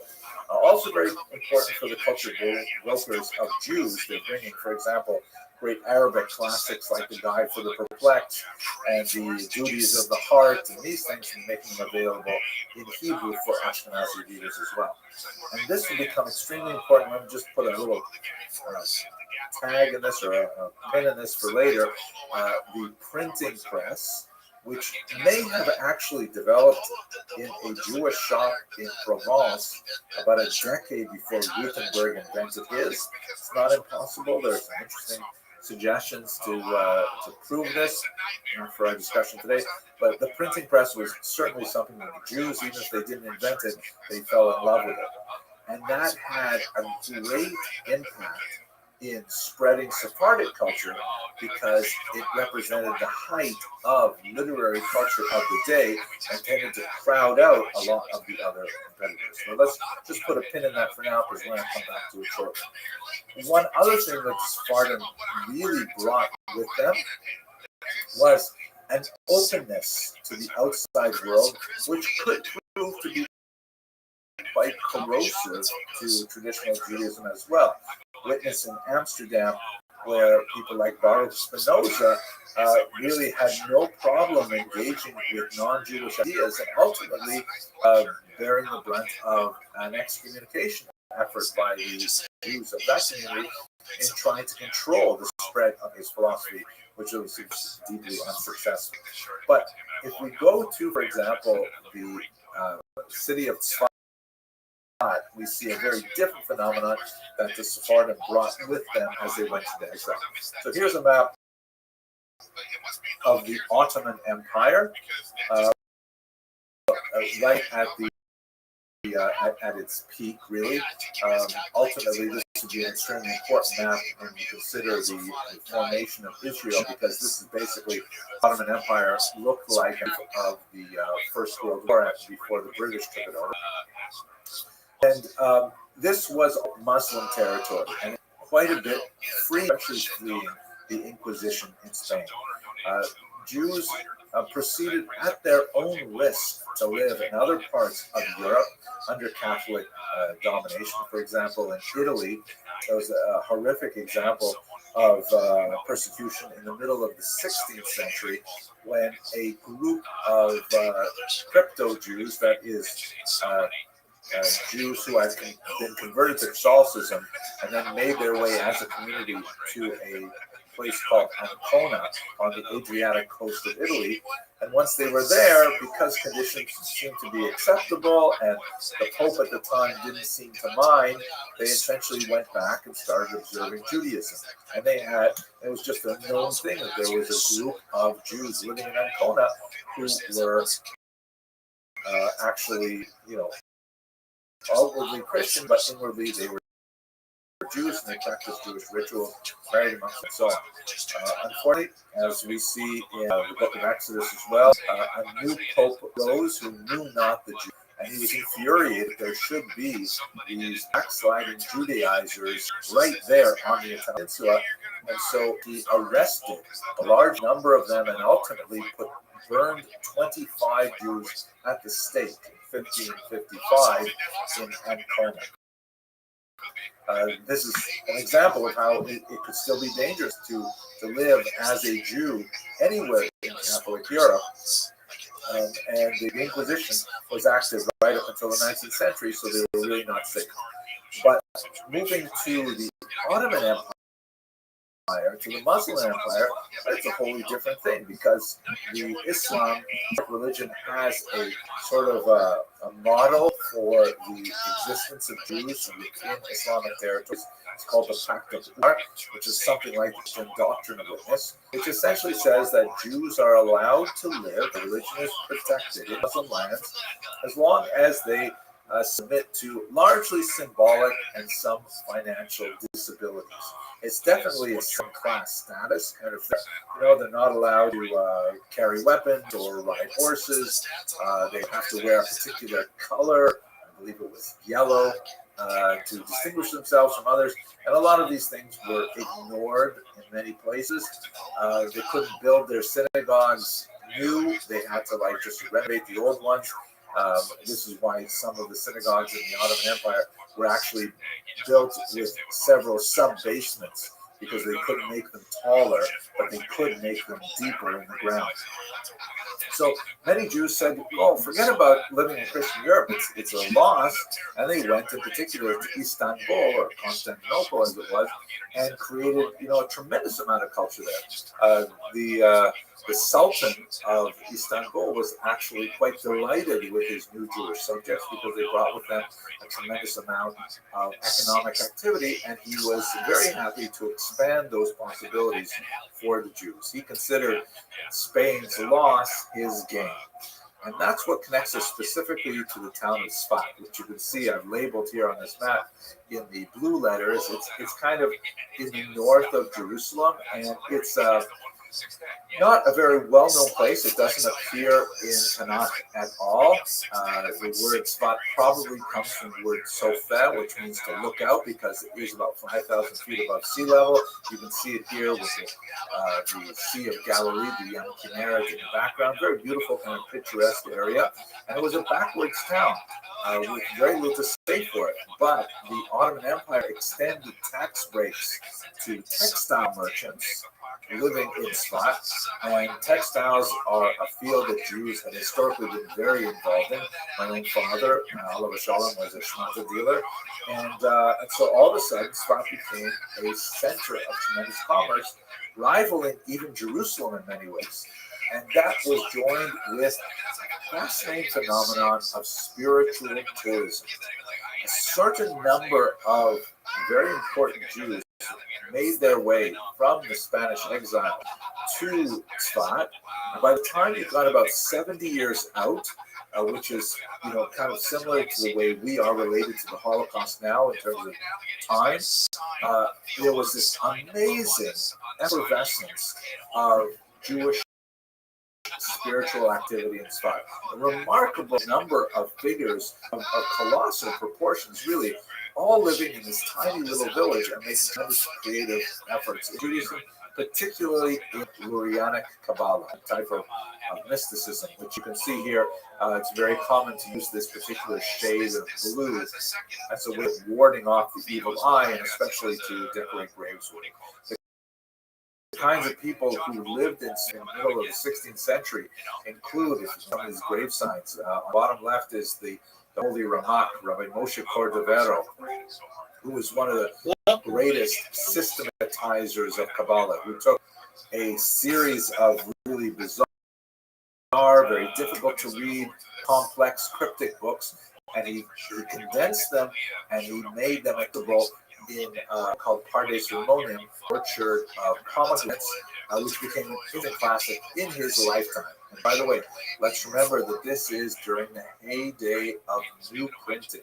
All of a sudden, books are in circulation. With printing, the price of a manuscript dropped dramatically, lowering radically the threshold for people to actually access some of these great ideas. And so it was like the internet was invented in the 16th century, and everyone was piling on it. The Ramak had a father-in-law, or excuse me, I think it was his brother-in-law. You can see on the right, his name was Shlomo Alkabetz, who was also a great Kabbalist and the composer of the Yechad Dodi poem that we recite on Friday nights based on his Tzfat experience. And then sort of in the center, you see the student of the Ramak, who was actually from Egypt. His name was the Holy Ari, Isaac Luria, right? So, also known as the Ashkenazi, the Ashkenazi, although he was born and raised in Egypt. And he came to Tzfat in order to learn with the Ramak. He learned with him for less than a year, and then the Ramak died. The Ari died a few years later. But these men created an absolutely phenomenal revolution in Kabbalah, which had tremendous ramifications for the rest of Jewish culture. I'm sure in your show you're seeing the Congregate, it's virtually universal and inspired so many Jewish movements afterwards. And this largely is a result of the, if you forgive the comparison, the post-Holocaust experience of these Sephardic and Portuguese Jews. All of these figures, with the exception of the Ari, were from Spain or Portugal, and they were, uprooted. They were refugees. The greatest among them was Rabbi Yosef Karo, who was himself a childhood refugee. We would say a survivor, if we would use the comparison, who made his way through Constantinople, and then in his old age, he made his way to Tzfat as well. And they came with a dream and a vision of a completely changed world in which there was a dramatic moment that allowed for the bringing of the Messiah. And so their Kabbalistic studies were infused with an urgency, a drama that really propelled Judaism for the next 500 years, especially through the Hasidic movement. And this is largely from the Sephardic and Portuguese Jews who created this Kabbalah that later spun off into the Ashkenazim as well. Have a look at this map here, which gives you just a sense of the demographic spread of the Ashkenazim. This is in the first half of the 19th century, and you can see how Western Europe just has a few tiny dots of Jews. France, which once had a large community, is now very small. Only a few cities have any Jews at all. And Germany a little bit more. But then when you get to Eastern Europe, Poland, Ukraine, Hungary, Galicia, those regions are deeply stated with Jews. And there are three main flavors of Jews that emerge from this period of time. And let's see if I can put them up here. And I've sort of put them in a Venn diagram because more or less they overlap. You have towards the east and the south the growth of the Hasidic movement, heavily influenced by the Kabbalah of the Ari, which was in turn heavily influenced by the Sephardic and Portuguese refugees in Tzfat. You have the Mitnagdim. These are the so-called opponents, largely to the north, to Lithuania and Prussia, who are the traditionalists who oppose the innovation of the Hasidim. Both groups ended up, perpetuating themselves to the modern era. So it was, as they say in Pirkei Avot, a controversy for the sake of heaven, and as a result, it remained. And the third group, a little bit more to the west, particularly in German lands, were the Maskilim, the followers of the Haskalah.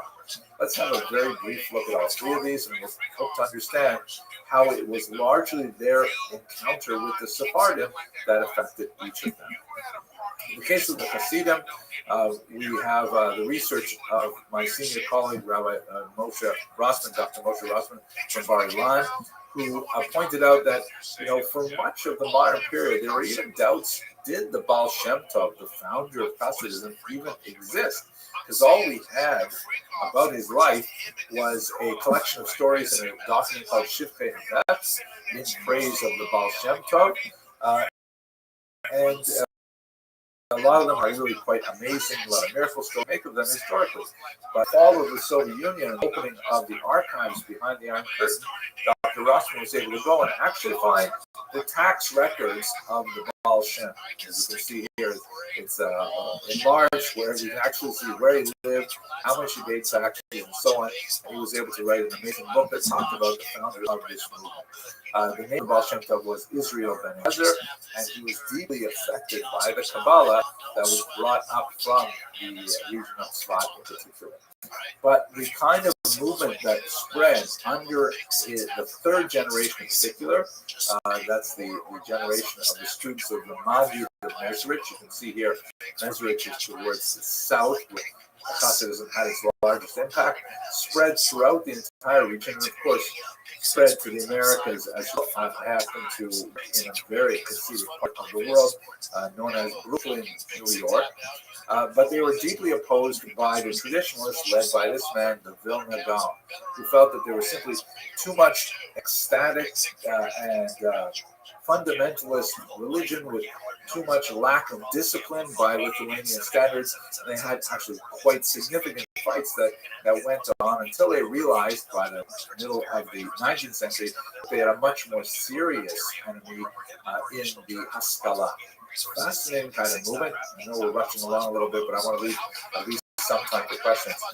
The Haskalah was also an impact of the encounter between the Ashkenazim and the Sephardim, because the Ashkenazim were kind of like a wound up top, a tremendous amount of energy wound up in a very tightly coiled spring with very little access to the outside world.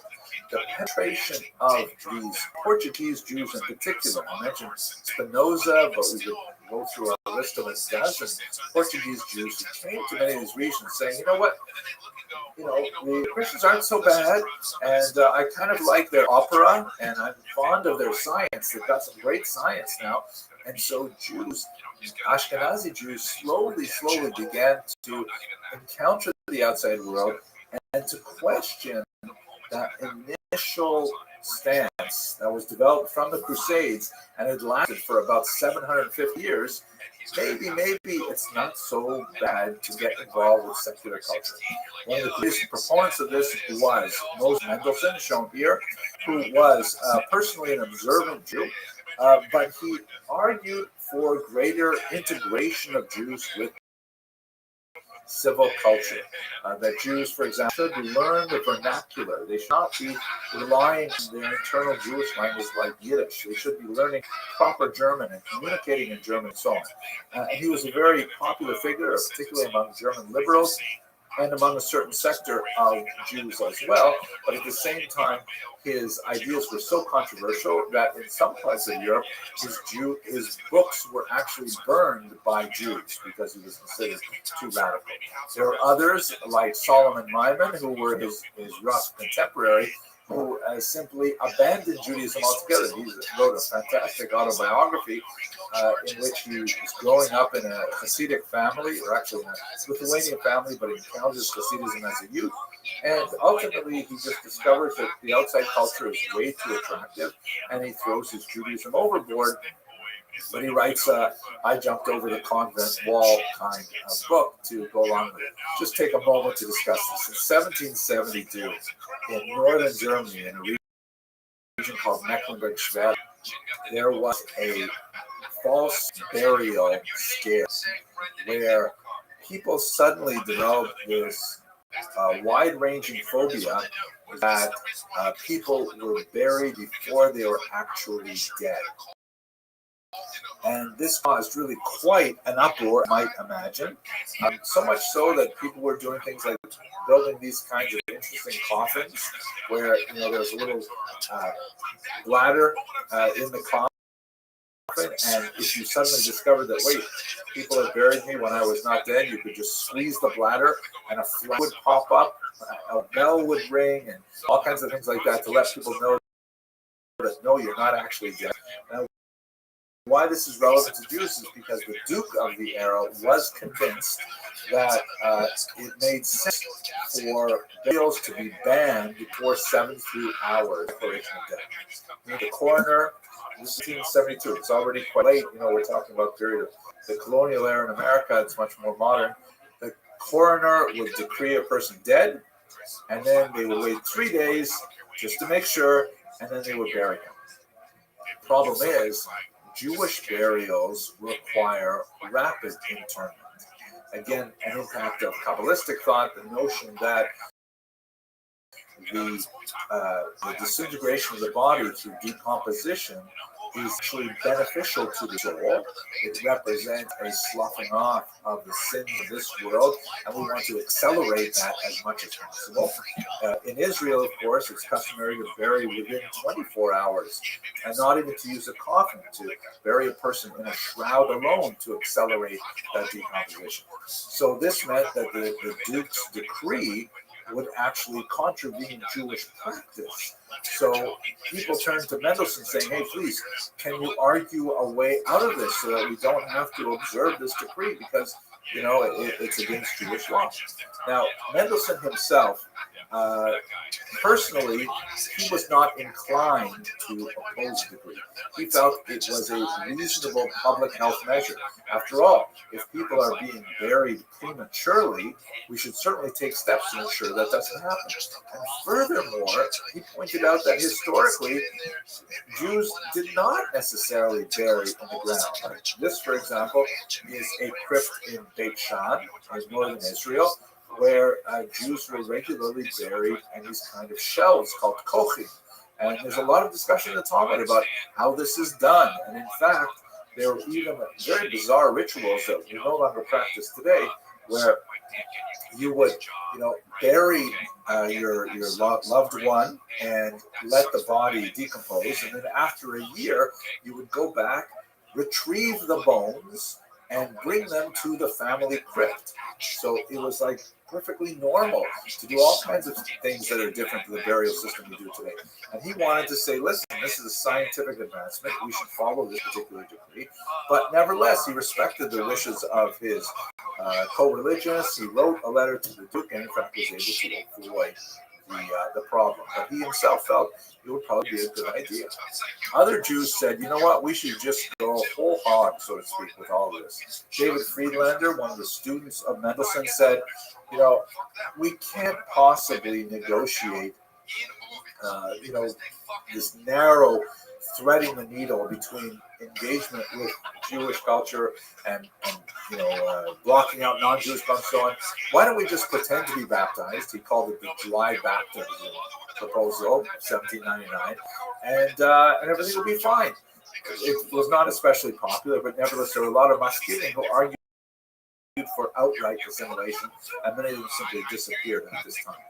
Others, like Samson Raphael Hirsch, shown here, also from Germany in the mid-19th century, argued for a very careful parsing of what is actually required in Jewish and what is merely customary, and then following that line. Finally, when we get to Eastern Europe, that's where you have those masses of Jews, and the Haskalah penetrates in that region as well. We have the oldest population of Ashkenazim were closer to that kind of mindset of the Crusades, but by the time the Haskalah gets over to Eastern Europe, it overwhelms them. They are deeply involved in all kinds of modulation. Identity, Yiddish becomes a literary language.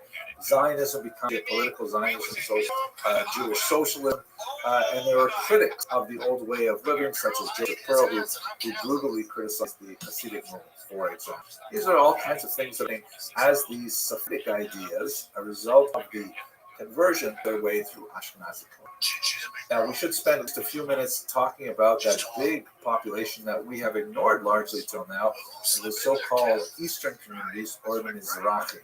And they have been largely quiet for much of the period. They are not engaged, with a few very significant exceptions, like the Ben Ish Chai and so on. They are not producing the same kind of scholars that you see coming out of the Sephardic diaspora or the Ashkenazic world as well. But there is a very significant impact because the Sephardim, bringing their very advanced book culture into the Ottoman Empire, overwhelm a lot of the local cultures. And this is kind of a sad element to all of this, because you'll recall I mentioned the popularity of printing.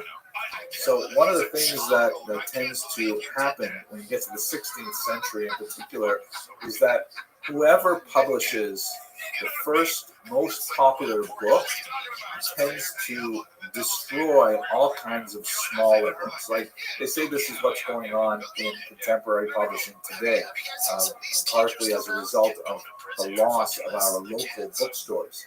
That people don't browse for books anymore. They go and they buy, the dozen or so popular authors over and over again.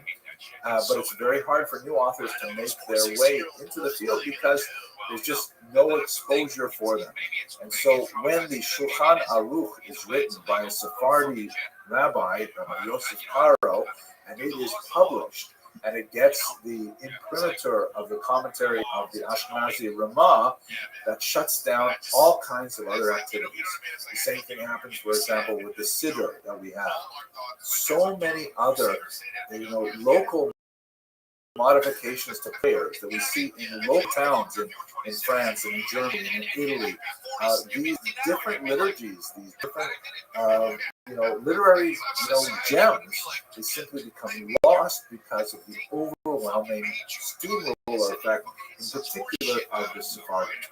Most of the Mizrach, the eastern communities, some of them extremely old, like in places like Aleppo and Damascus and elsewhere, they are overwhelmed by the Sephardic influence, and they begin to adopt Sephardic ritual, so such that they are ironically called Sephardim, even though they have no sort of tribal or biological connection to Spain.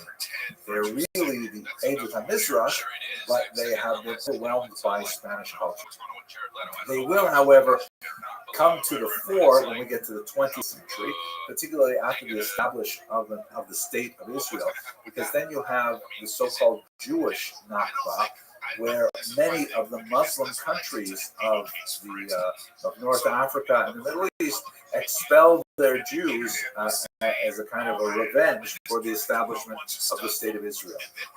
And in a number which is ironically pretty much the same as the number that the Palestinians claim for their Nakba from the land of Israel, you have roughly the same amount of Jews who are either expelled or coerced or flee in fear from their countries to the land of Israel.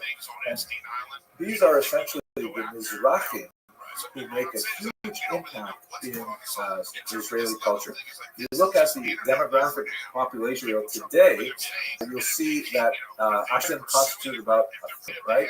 And the Ashkenazim were the pioneers in the early part of the story, from about the 1880s to the early 1950s. And by the way, that's not considering the Yishuv, the old Jewish community that was kind of like the descendants of the centuries Jews who had lived there, along with smaller numbers of migrants from Ashkenaz and other lands. Mizrahi Jews constitute another third, but as you'll notice, no one here is Sephardic in this chart.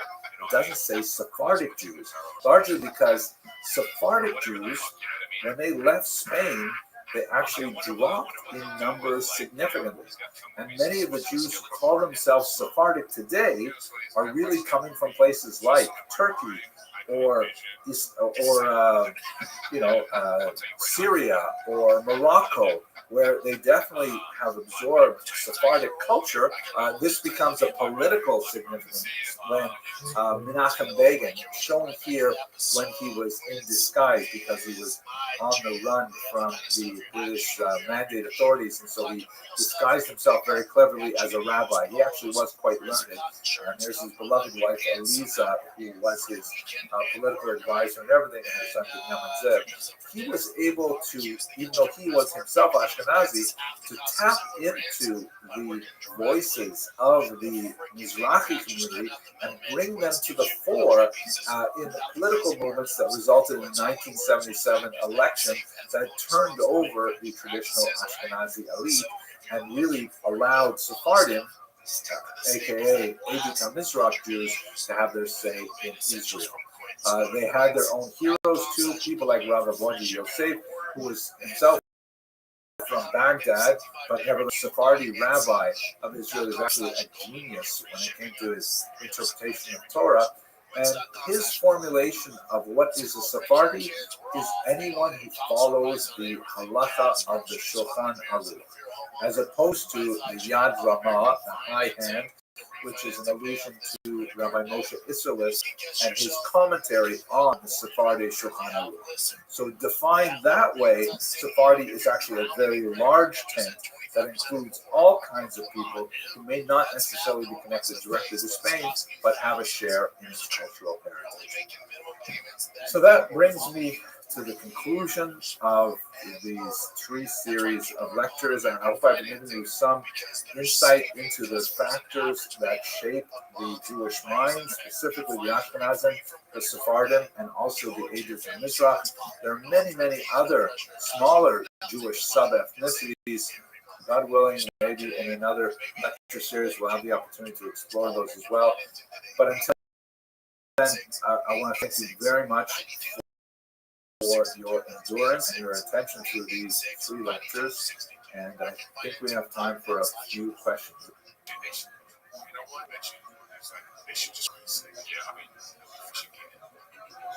Sneaky with a fuck box that nobody liked. Hello, fellow students of Jewish history.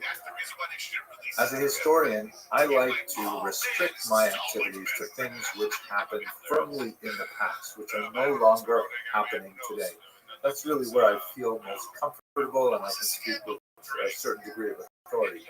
But since October 7, it has become increasingly impossible to maintain my safe, comfortable home in the past.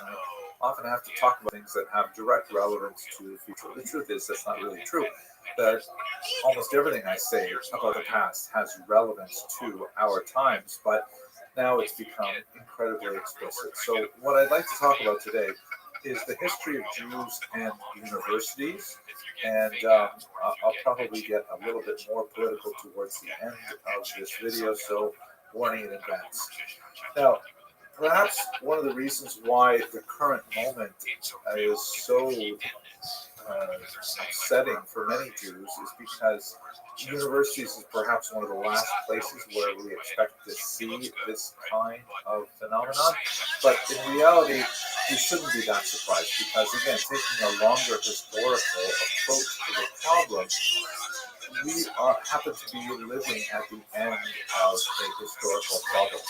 That in the immediate post-Holocaust era, and especially from the 1960s, when the combination of the growth of the Black Pride movement in the United States and the remarkable victories in Israel, the Six-Day War, produced a surge of interest in Jewish academics on university campuses, and specifically the rise of Jewish studies on academic campuses. We always thought, at least my generation thought, that universities are relatively speaking fairly safe spaces. We invest heavily in them with Hillels and with Chabad houses and all kinds of supports for Jewish studies on campuses, and we thought that Jewish students would find a lot of value being in universities. But we happen to be coming, it appears, to the end of that anomalous period, that 5 or 6 decades of relative peace are slowly coming to an end, or perhaps rapidly coming to an end. So in this video, let's have a quick look back all the way to the very beginning of the Jewish love affair with universities, and I'd like to trace a little bit of the thread of resilience that winds its way through this history up until the present moment. So first of all, let us recall that Jews have a deep love affair with higher education. This is something that is deeply rooted in Jewish culture and has all kinds of reinforcements throughout history. If you look, for example, at the central prayer of Judaism, the Shema Yisrael, Hear, O Israel prayer, it has a command to teach your children. I mean, teaching and education is really built into the core DNA of Jewish history. And besides its religious motivation and its intrinsic value, Jews were incredibly incentivized towards pursuit of higher education, primarily because the holding of real estate, the holding of land, was not necessarily the best way for them to make a living throughout the long Grand period. Jews could be expelled from the country on a moment's notice, and that would mean they forfeit their land holdings and so on. So historically, Jews have looked towards aspects of the economy that are more portable in nature. This leads them, of course, to various crafts that are skill-based, to all kinds of financial activities in particular, and to medicine. And all of these things require a higher level of education. So there's like the idea of transferable economics produces more nation towards higher education. If we look at our own times, have a look at the Pew Research Center report on Jewish Americans, you see that statistically Jews are an extremely highly educated ethnic group. If you have a look at this graph, you see the comparison of Jewish Americans, who are in the red bar, and non-Jewish Americans in the yellow bar. This is as of 2020. You can see that Jews are severely underrepresented when it comes to people who have a high school diploma or less, and they are incredibly overrepresented when you look at postgraduate degrees, like master's degrees and professional degrees, doctorates, and so on. They're more than 3 times the proportion of your average American. So Jews are very much invested in the idea of higher education, which is something that happens at university. We should also note, of course, that historically Jews have had their own universities, understood within the context of their times. Examples from the ancient world, such as the gathering of Yavne, the so-called Kerem Yavne, the orchard of Yavne, which was in Israel in the 1st century. Bodies that were partially research, partially judicial, like the Sanhedrin. And then, of course, when you get to the Talmudic period, you have massive academies in Babylonia and several cities along the Euphrates and Tigris rivers, also in Israel and the city of Tiberias, for example. And you should also note here that in the Talmudic academies, the nature of Talmudic study is so broad that it easily encompasses all kinds of other areas of intellectual research, such as medicine, of course, geography, geology, astronomy, astrology, all kinds of bodies of knowledge would be included within Talmudic purview. So those aren't exactly universities the way we understand them today, but nevertheless they were institutions of higher education that Jews were deeply attached to. And even in the post-Talmudic period, there were several examples of purely Jewish university-like gatherings. Most of them were not especially. There was, for example, in the 15th century in Sicily, an attempt to create a Jewish university, perhaps might be better as a university under it says, but then the Inquisition came along and the Jews were injured. It was really only in the modern era when you have institutions like Hebrew University established, and here in New York City there's an extremely successful Jewish university. I've heard that there are a couple others as well. But let's focus for our purposes on Jews attending general universities. What was that like for them? So the dominant experience of Jews and higher education up to the 20th century is one of struggle against exclusion. This is especially true in Christian lands, where there was always a religion test for students and especially for faculty. This begins already in the 4th century with the University of Constantinople, which was then known as the Candidaterio, or the place of all teachings, which is sort of echoed in the word university that we use today, which was founded, ironically, when the Patriarchate in Israel was ended in 425. But outside of the University of Constantinople, Jews were admitted to the University of Jundi Shapur in Sasanian Persia in the 6th century. This would be in like the early post-Talmudic period, which absorbed a lot of Jewish scholars and scholars from other places. And shortly thereafter, when Baghdad rose, there was the Beit HaChikmah, which was open to Jews as well. So Jews enthusiastically participated in these kinds of institutions, which were solely devoted to the pursuit of higher education. In Christian lands, there were some interesting exceptions made for extremely literate Jews who were very valuable to the university enterprise, particularly in areas like the Hebrew language, which is something that Jews, of course, retained and was essential to study of the Hebrew scriptures. But it didn't always work out so well for either the prospective faculty nor the university institution. For example, Eliyahu Levita was invited to teach in Paris in the 15th century, but he refused because Paris was still closed to Jews, and he didn't want to be the only one there with some kind of residency permit. The major exception for much of the medieval period is Italy. And Italy was incredibly kind to Jewish students. The great universities of Bologna, Ferrara, Pavia, Perugia, Pisa, Rome, Siena, and especially Padua invited Jews or allowed Jews to attend. So much so that when they graduated and went back to their home countries to practice, typically medicine, the term Italian doctor basically meant Jew. Just like for the same period, the term Portuguese merchant also meant Jew. It was kind of like a euphemism. There were, to be sure, discriminatory practices in these universities as well. Jews were forced to pay higher tuition fees. There were certain humiliations, like on Christmas they had to give all of the Christian students a bag of candy in Padua and things like that. The Jews would still generally be forced to wear distinguishing clothing, like distinctive hats that separated their Christian suits and so on. In large, Jews were very happy to have the opportunity to study in these institutions of higher education. This all really changes from the 18th century onward. There's an increasing pressure from the Enlightenment to admit Jews without demanding that they convert to Christianity before teaching, certainly before.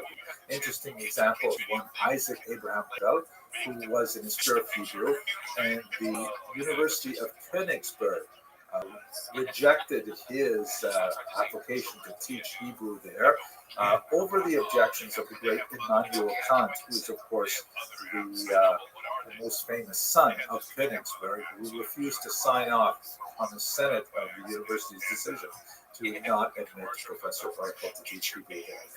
Everything changes really on a legal basis when the Austrian Emperor Joseph II issued the Patent of Toleration in 1782, which formally allowed Jews to attend public school. And this is around the time when universal public education just begins to get rolling. And Jews were, under the Patent of Toleration, allowed to apply to universities. Application is not the same as admission, and progress was slow, but nevertheless, on a legal basis, Austria formally allowed Jews to attend institutions of higher education.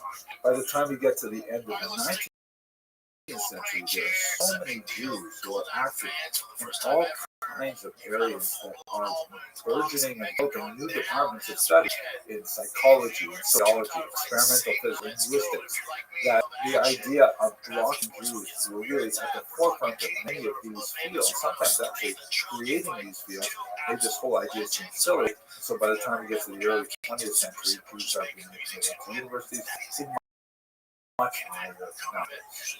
Perhaps the greatest resurgence of a threat to Jewish participation in higher education came with the advent of fascism. The Nazi regime passed just after Hitler came to power, April 25th, 1933. By the way, I happen to be recording this video on the anniversary of that date. The so-called law against overcrowding in schools and universities. The law, which was ostensibly against overcrowding, really meant against too many Jews in schools and universities. And it set a very, very low threshold of how many Jews could be allowed to attend the classes. Even though Jews were at that time just 0.8% of the population of Germany, nevertheless, there was a strong urge very early on in the Nazi regime to keep them out of higher education. By 1939, they would not be allowed to attend off. In Poland, heavily influenced by the integral nationalism that was emanating from Western Europe, they instituted ghetto benches, which was a segregated area at the back of lecture halls where Jewish students were forced to sit during lectures. Some bizarre discrimination against Jewish medical students, whereas they were required to source their own cadavers for dissection from the Jewish community, as opposed to general students who could use whatever bodies were either donated to science or, were otherwise sourced by the university for research. And we have this also, though, in the communist realm. One of the most bizarre episodes in a very bizarre period of time. The early Soviet Union tried to do away with all bourgeois educational models, and they actually tried to have the universities run by the students themselves. Kind of ironic when you see the People's University sign poking up in some of these Ivy League schools. And they wanted to put students in charge. Why should professors be in charge? This was considered an absurd effort, and it was doomed to failure because you can't put undergraduates in charge of undergraduates and hope that students will actually make progress. But nevertheless, it also was another opportunity to persecute Jews and remove them from teaching positions in the Soviet Union as well. It also chilled for a very long time the efforts of Jews in the Soviet Union to pursue degrees in certain fields, which were like ideologically suspect. I have many colleagues who studied in the Soviet Union and received their doctorates in fields that were far away from Jewish history. And then once the Soviet Union fell apart, they actually went and they retrained because what they wanted to study was Jewish history. So this should give you just some kind of sense of how we got to the point we are at today. What I began this video with was a statement that we are at the end, sadly, of an anomalous period in Jewish history. That we're at the end of a very happy bubble where Jews were more tolerated, where there was a honeymoon for Jews. Unfortunately, everything seems to be pointing in the opposite direction right now. We are at the cusp of a new form of anti-Semitism, which we call for now anti-Israelism. And this anti-Israelism does not live within the parameters of normal criticism of any other country. Now, please don't get me wrong. There is lots of room to criticize Israel. And in fact, until October 6th, disagreeing with Israelis is basically a national sport in Israel, and it is an amateur sport outside of Israel as well. There's lots of room for legitimate dissent, criticism, and so on, and it is a very vigorous democracy that allows for that to happen. But what's happening on many campuses today seems quite different. I'd like to outline now 4 basic ways in which today's protests go beyond the normal dissent of young people in an artificial environment like university into something which sadly resembles brutal anti-Semitism. First of all, calls for violence.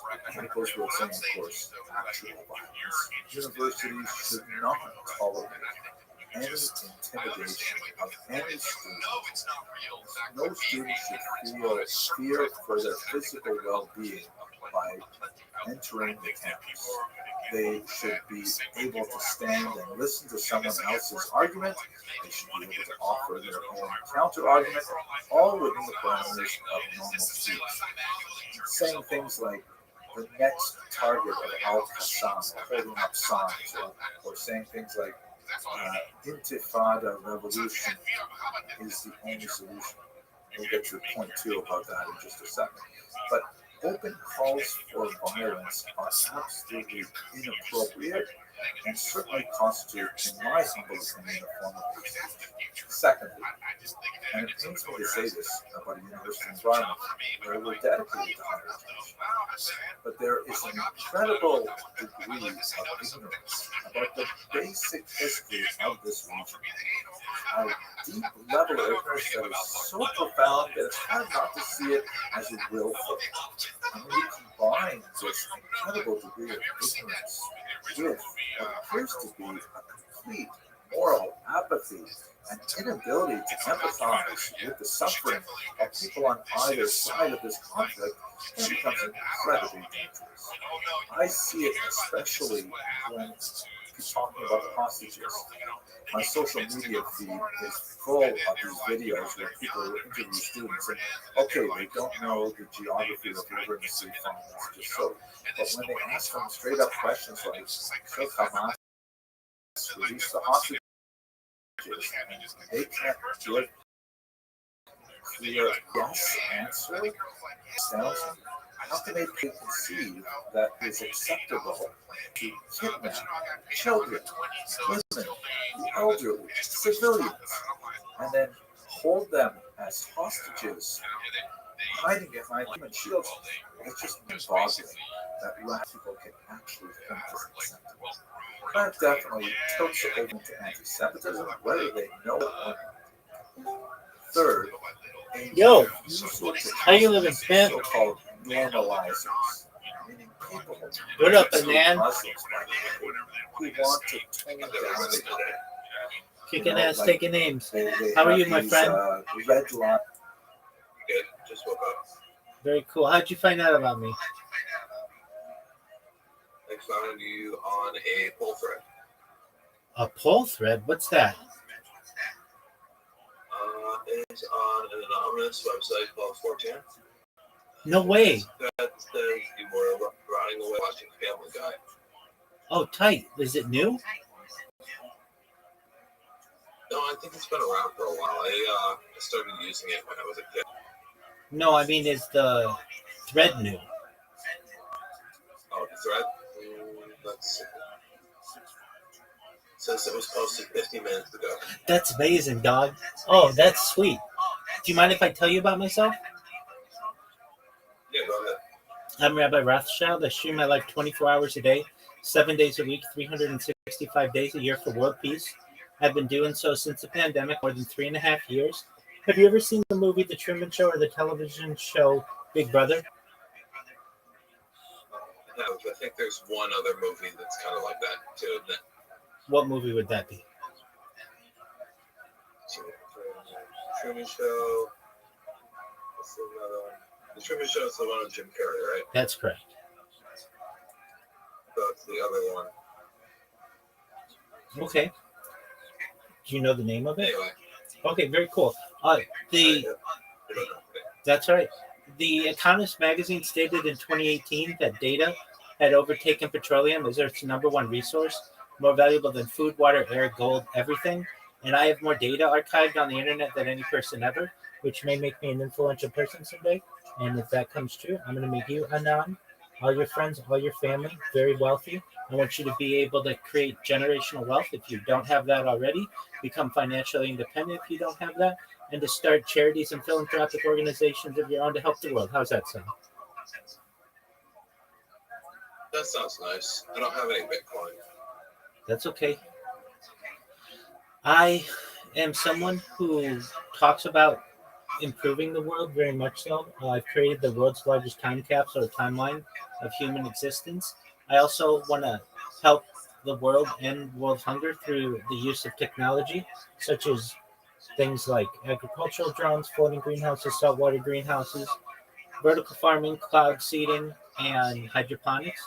I want to help end world thirst. I'm actually sponsored by a cryptocurrency. It's ticker Bitcoin. It's worth about $100 million right now. One of the things we do is build wells in developing nations like Nigeria. I'm an advocate for the Lifestyle Program, and most importantly, I'm an advocate for desalination technology, where we essentially pump Earth's seawater onto land to make it drinkable.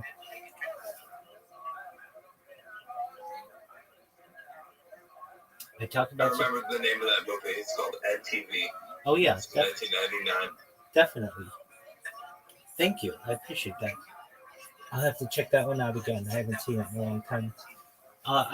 Those all sound like very noble goals. Excellent. I talk about other things that I'd like to make I mainstream. don't really. Go ahead. I'm sorry. Go ahead. No, I was gonna say I don't really care about like money per se, or getting like rich or wealthy or any of that. That's okay. It's just a number at the end of the day. I am someone who talks about wanting to improve the world by making technology more mainstream and the discussion of futurology more mainstream. Things like anti-gravity, antimatter, faster than light travel, faster than light communication, things like de-extinction. People don't know this, but the first successful de-extinction took place in the year 2003 with the Pyrenean ibex, which was a goat located in northern Spain, southern France. Fast forward to the year 2021, a company out of Dallas, Texas is founded, known as Colossal Bioscientific. They've made it their goal to reintroduce the woolly mammoth into the Arctic Circle, utilizing Asian elephant surrogates by the year 2028, or within the next 3 years. They recently made headlines with their reintroduction of a direwolf. They want to reintroduce the Tasmanian tiger after the woolly mammoth and the dodo bird. I talk about other things that may be interesting to the world, things like quantum computing, artificial general intelligence, artificial superintelligence. I was streaming literally the day that ChatGPT was launched, which changed the world. And I've been able to see its development from ChatGPT 1 all the way to 4, and all of the changes that we've had in society since then. I've seen the adoption of Dolly and Midjourney and Sora. I am someone who wants to help you, though. If you want, this is your consent to be able to give you everything that you need for life extension technology. When you were born and on, the average life expectancy for you and like you is probably about age 8. And if you want, I want to be able to increase that to age 100, 120 through the use of technology such as oxygen therapy, human growth hormone, stem cells, nootropics, cryonics, cryogenics, things like perhaps things like perhaps cold shock therapies or ambrosia therapy to get you to age 120. But you may say after that, Rabbi, my body's starting to break down. Do you have any other plans?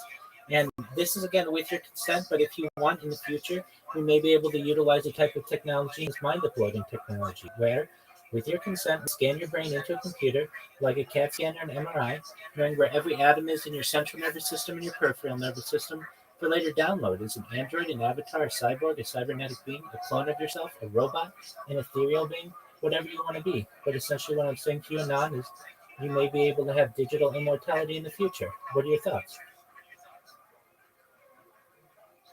Oh no. Even if it is possible to live, immortally in a digital capacity, I don't necessarily know that I want to. Hey, and that's why I say, with your consent, if you want to die at a normal age, you should be allowed that as well. I mean, I'm pretty sure I'll live forever, but, as far as this temporal, physical life, I don't know. I think I can only really handle so much of it. I absolutely understand. You never know. There may be breakthroughs, though, that allow you to be stimulated for much longer or entertained for much longer, and life may be much more fun than what we can currently experience. All right, I might change my mind, but that's just currently where I stand. Hey, you're entitled to that. As I say, it's all with your consent. But essentially, that's what I do. I've created the world's largest time capsule of human data. I'm live on 22 different YouTube streams simultaneously. I have more social media than any person in global history. I have 100 YouTube accounts, over 100 Instagram accounts, over 500 Twitch accounts, over 1,000 TikTok accounts, over 2,000 Twitter accounts, over 5,000 Blue Sky accounts, and over 10,000 Kick accounts. Wow. Word, dog. That's impressive. Thank you. And I'm going to go viral soon. And if you're like, all right. Yeah, definitely. If you're like, okay, how are you going viral? I have created robots, that's what you see here, that automatically post for me on a platform known as Blue Sky, where people talk about me every hour. Somebody posts something about me. And then I've also created robots on Kick. And these Kick bots essentially takes clips of people and promote my Discord server. So it's just a matter of time. And when I go viral, if you want, I'll be able to help you with anything that you want. How's that sound? Well, that sounds lovely. Excellent. Well, I don't want anything from you. Meaning, like, if anything, just tell people about what I do. But aside from that, I don't ask for anything from anyone. And I hope that you are just the beginning of a good amount of people who see me from 4chan. And shout out to the 4channel people out there if you see me now or in the future.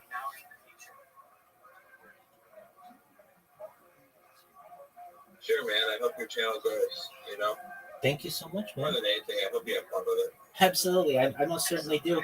And to your point, from me, if you ever need anything more than just, making you a trillionaire or anything like that, if you need a positive person in your life, if you just need a friend, if you want somebody with a positive view on the future, someone to help give you hope, I'm always here if you ever need anything, okay? I appreciate that, man. Thank you. Absolutely. You're welcome anytime. Take care, my friend. Yep.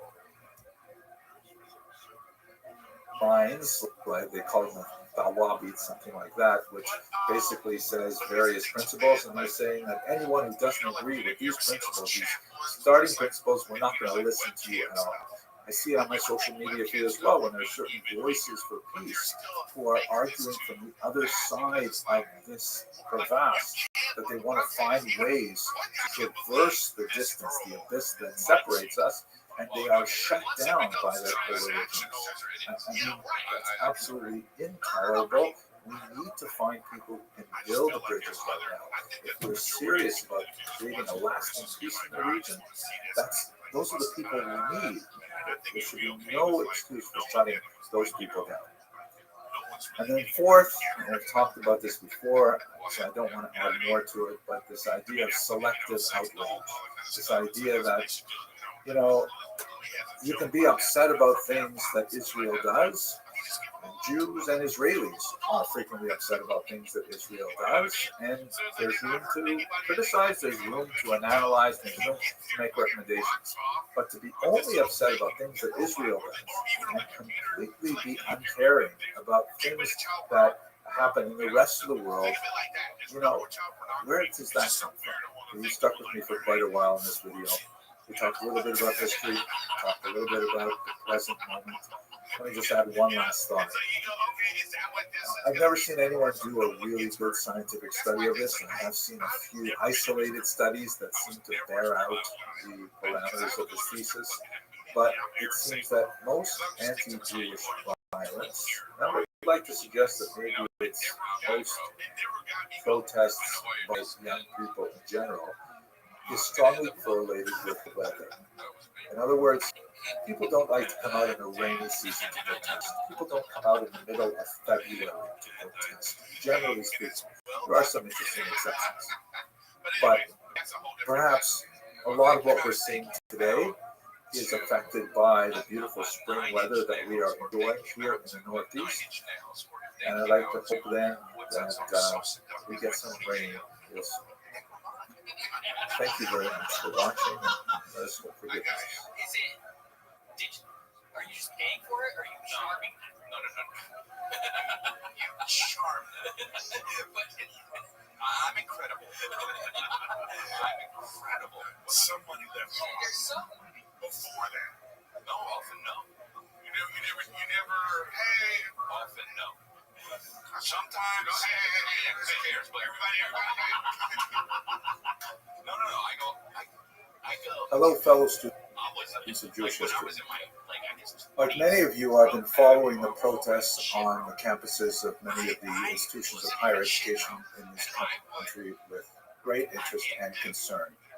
And one of the areas that I find particularly difficult is reading the perspective of Jewish participants in these protests.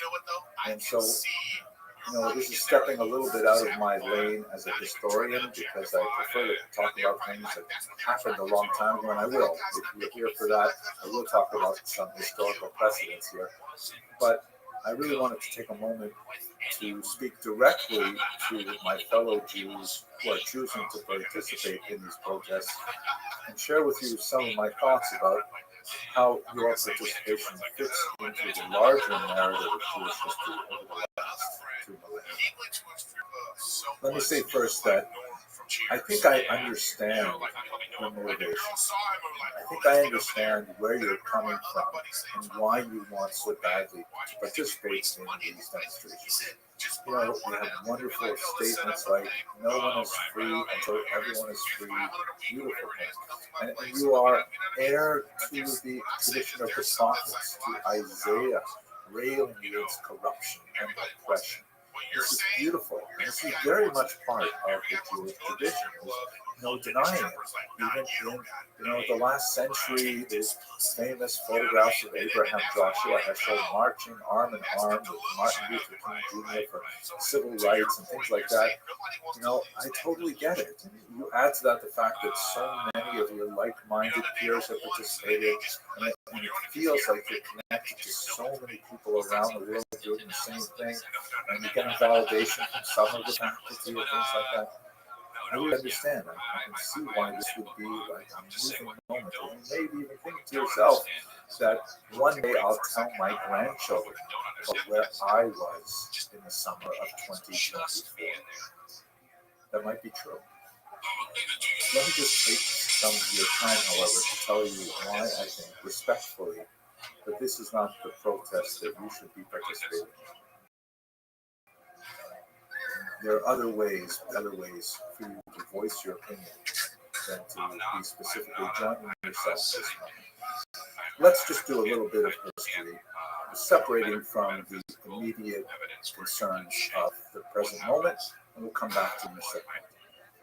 I want to point out to you that there's a long, long history of Jews, usually individual Jews, stepping away from the Jewish community in order to participate in movements that have a much larger social capital.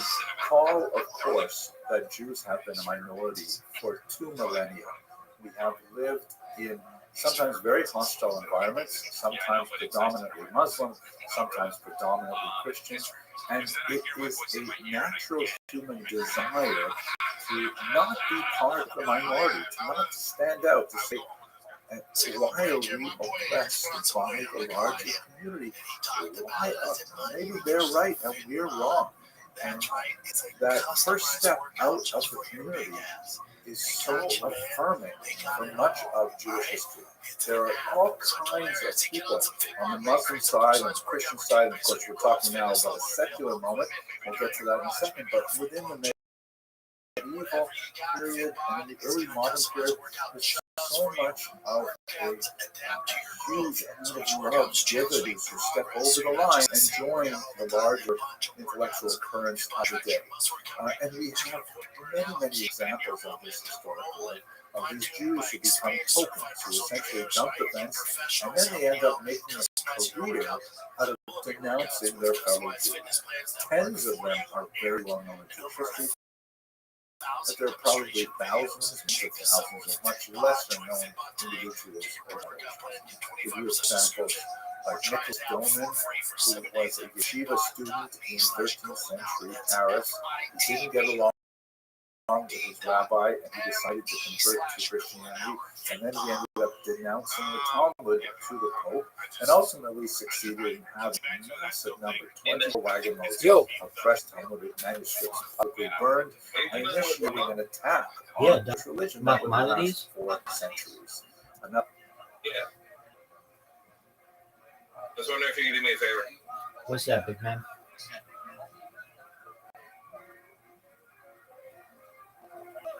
Who's this? I can't read what you have right now. Are you not fluent? I can't see what you have on my screen.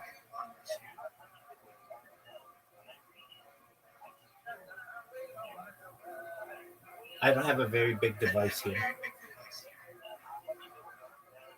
try it this way.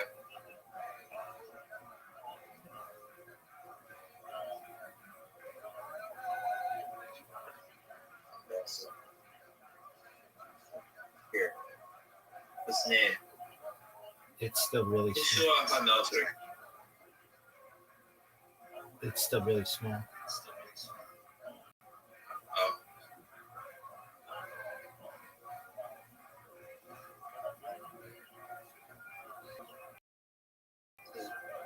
Oh.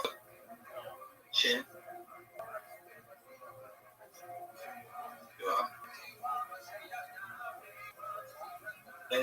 None. Sadi. Resh. Yoga.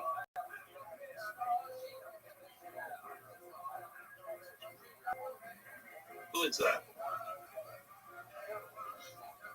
Any questions that you have, feel free to ask me in the Ask Rabbi Anything section, and I'd be happy to answer. Another example, Anton Margarita. His father was a very important rabbi in 16th century Poland. You know, we don't know much about that whole family dynamic, but he also decided to step away, and then he ended up writing these incredibly scurrilous treatments of Judaism that were extremely popular with non-Jewish readers and had a huge influence on the later anti-Semitic movement right up until the 20th century.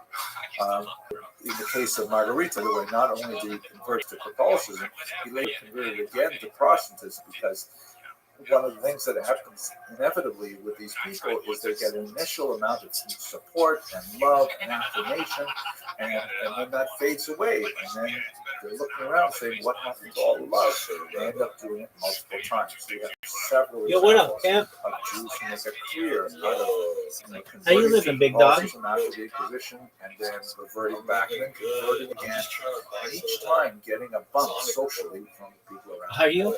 How much more so is that true in our era? Uniswap.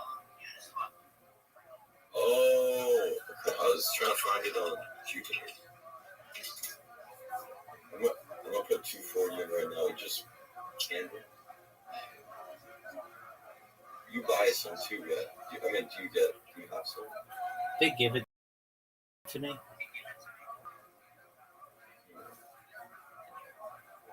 I think I should buy. Yeah. If you're gonna hold for a long time. Yeah, it's going straight up again. Wait, so if I create a Uniswap wallet, I can just purchase it through there? No. Oh, I thought I knew.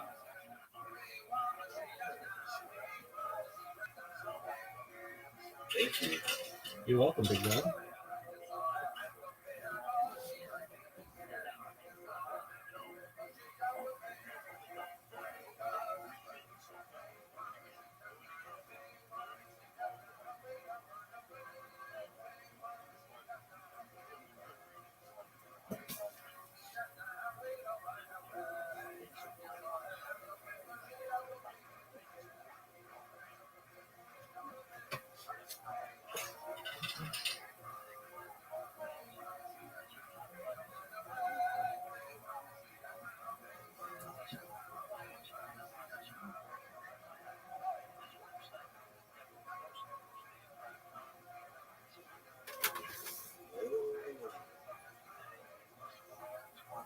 Oh, it worked.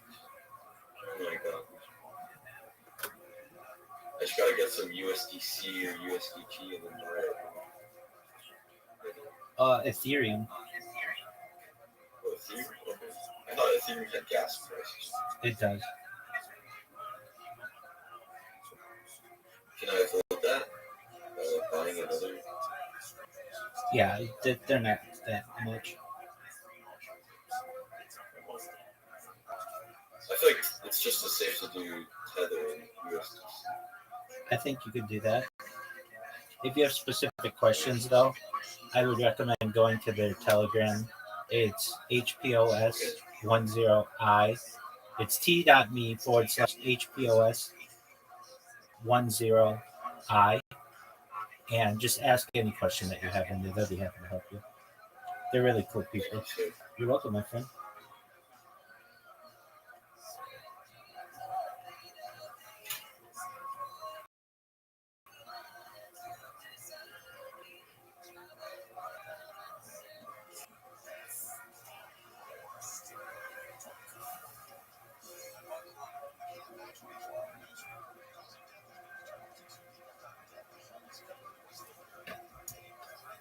When so much emphasis is placed on what one of my sons called clout, the visibility on Instagram and likes and things like that. I'm too old to really understand this properly, but I do get the general sense of what's going on. And I think the parallel to all this love, which we see in the media today, is all of these op-eds written by people saying things like, I'm a Jew, and that's why I'm participating in the protests, or I'm a Jew, and here's how I see the protests as a fulfillment of the Jewish tradition, and so on. And I have to tell you, for someone who is deeply embedded in the Jewish tradition, those are very cringe-worthy things to read.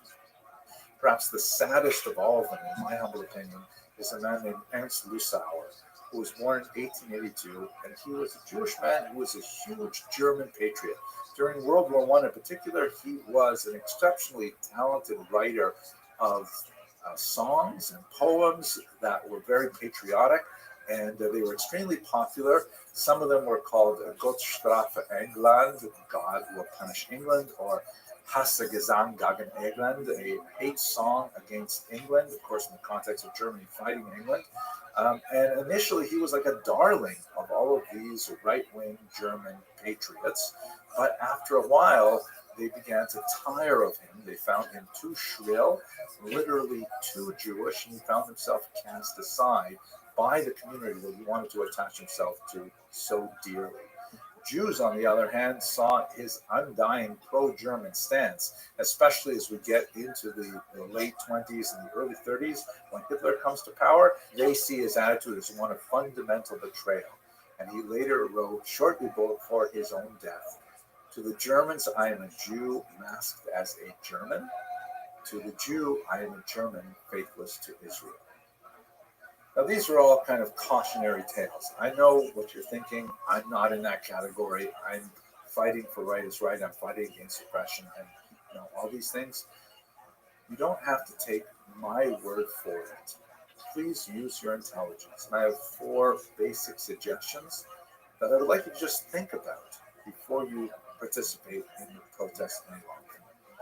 First of all, of course, Jews sympathize with the suffering of the Palestinians. The onslaught of the IDF is terrifying. But ask yourself, ask your associates, is this really the fault of the IDF or the fault of Hamas? Hamas, after all, precipitated this with their brutal attack, breaking the ceasefire of October 6, massacring over 1,000 people and kidnapping over 200 people, many of whom still remain in captivity. Now, this long history didn't start on October 7th or October 6th. It goes back much further, and I'll talk about that in point 3. But you have to ask yourself, if you were Israel, what would you do after October 7th? Ask politely, what exactly how do you live with over 200 of your family members in brutal captivity, raped, abused, starved? How are you supposed to deal with it? I don't know. I'm not in charge of a country. But I will tell you, I don't think their reaction is irrational. They're trying to get the hostages back. Second, please note, there's no contradiction between wishing peace, prosperity, and self-determination for both Israelis and Palestinians.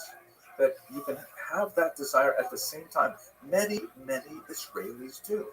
And as we see, many, many American Jews do as well. We would all like to have peace. Peace involves no more cross-border attacks and no more kidnapping our people. If this is all true, here's the question. Why are protesters calling for the destruction of Israel? Either literally or figuratively, with statements like "from the river to the sea," which means wipe out Israel and make it Palestine. And you see that graphically all the time with the images of the state of Israel colored with the Palestinian flag. Why does Israel have to disappear? Now, a lot of people will say anti-Zionism is not the same thing as anti-Semitism, and that's technically true. But the fact is, anti-Zionism is almost always a hiding place for anti-Semitism. Have a look, for example, at this chart. Welcome, Madam. This is from the Pew Research Report studying American Jews. It was published in 2020 based on a 2013 survey. The numbers, I think, are pretty much the same today. 87% of American Jews say caring about Israel is either essential or important to Jewish identity. Only 12% say it's not important. Maybe you're inside that 12%. I don't know. I hope not. But most American Jews are Zionists. They care about Israel. Also, by the way, note that 61% of American Jews believe that a peaceful two-state solution is possible. That means both Israel and Palestine side by side in peace and prosperity. Now, why isn't there no test for that and destroy Israel and make it all Palestine? 3. Hold on to it as long as you can, friend. Back before I'm just waiting for a spike and I'm gonna pull it out. 'Cause I have some resources on my channel, but you don't have to look at my material. Look at lots of searching like material. crazy right There now. are certain books and so on which I certainly We would went not up recommend. 20% today. But if you want something that I think Yeah, it is is, moderate, something that I disagree with occasionally, but I think is a I fairly think it's gonna keep middle road going account, up. have a look at Benny Morris's Righteous Victims. Really important study that will give you some sophisticated idea. It's But like a frenzy. read A lot of widely. people are gonna Go start ahead. buying. Use your intelligence. You're at these institutions of higher education. You should be able to do that. Finally, I'll put another 200 in after this please transaction. talk to other Jews who choose to support Israel. Hear them out. Go to your Chabad house, go to your Hillel house. Tell them what you think. Tell them, I'm upset about this, I'm upset about that. I don't think this is right. Have the conversation. Just rely on your Instagram feed on this highly complex issue. I want to conclude by telling you that I thought a lot about it on the Seder night. I'm sure you're familiar with the section in the Haggadah which speaks about the four sons, right? The wise son, the wicked son, the simple son, and the son who does not know how to ask. And the Haggadah goes through each of them, and there's a very, very fine difference between the first two sons. If we look at the text here of the Haggadah, you can see that it says, Chacham Mahu Omer, the wise son, what does he say?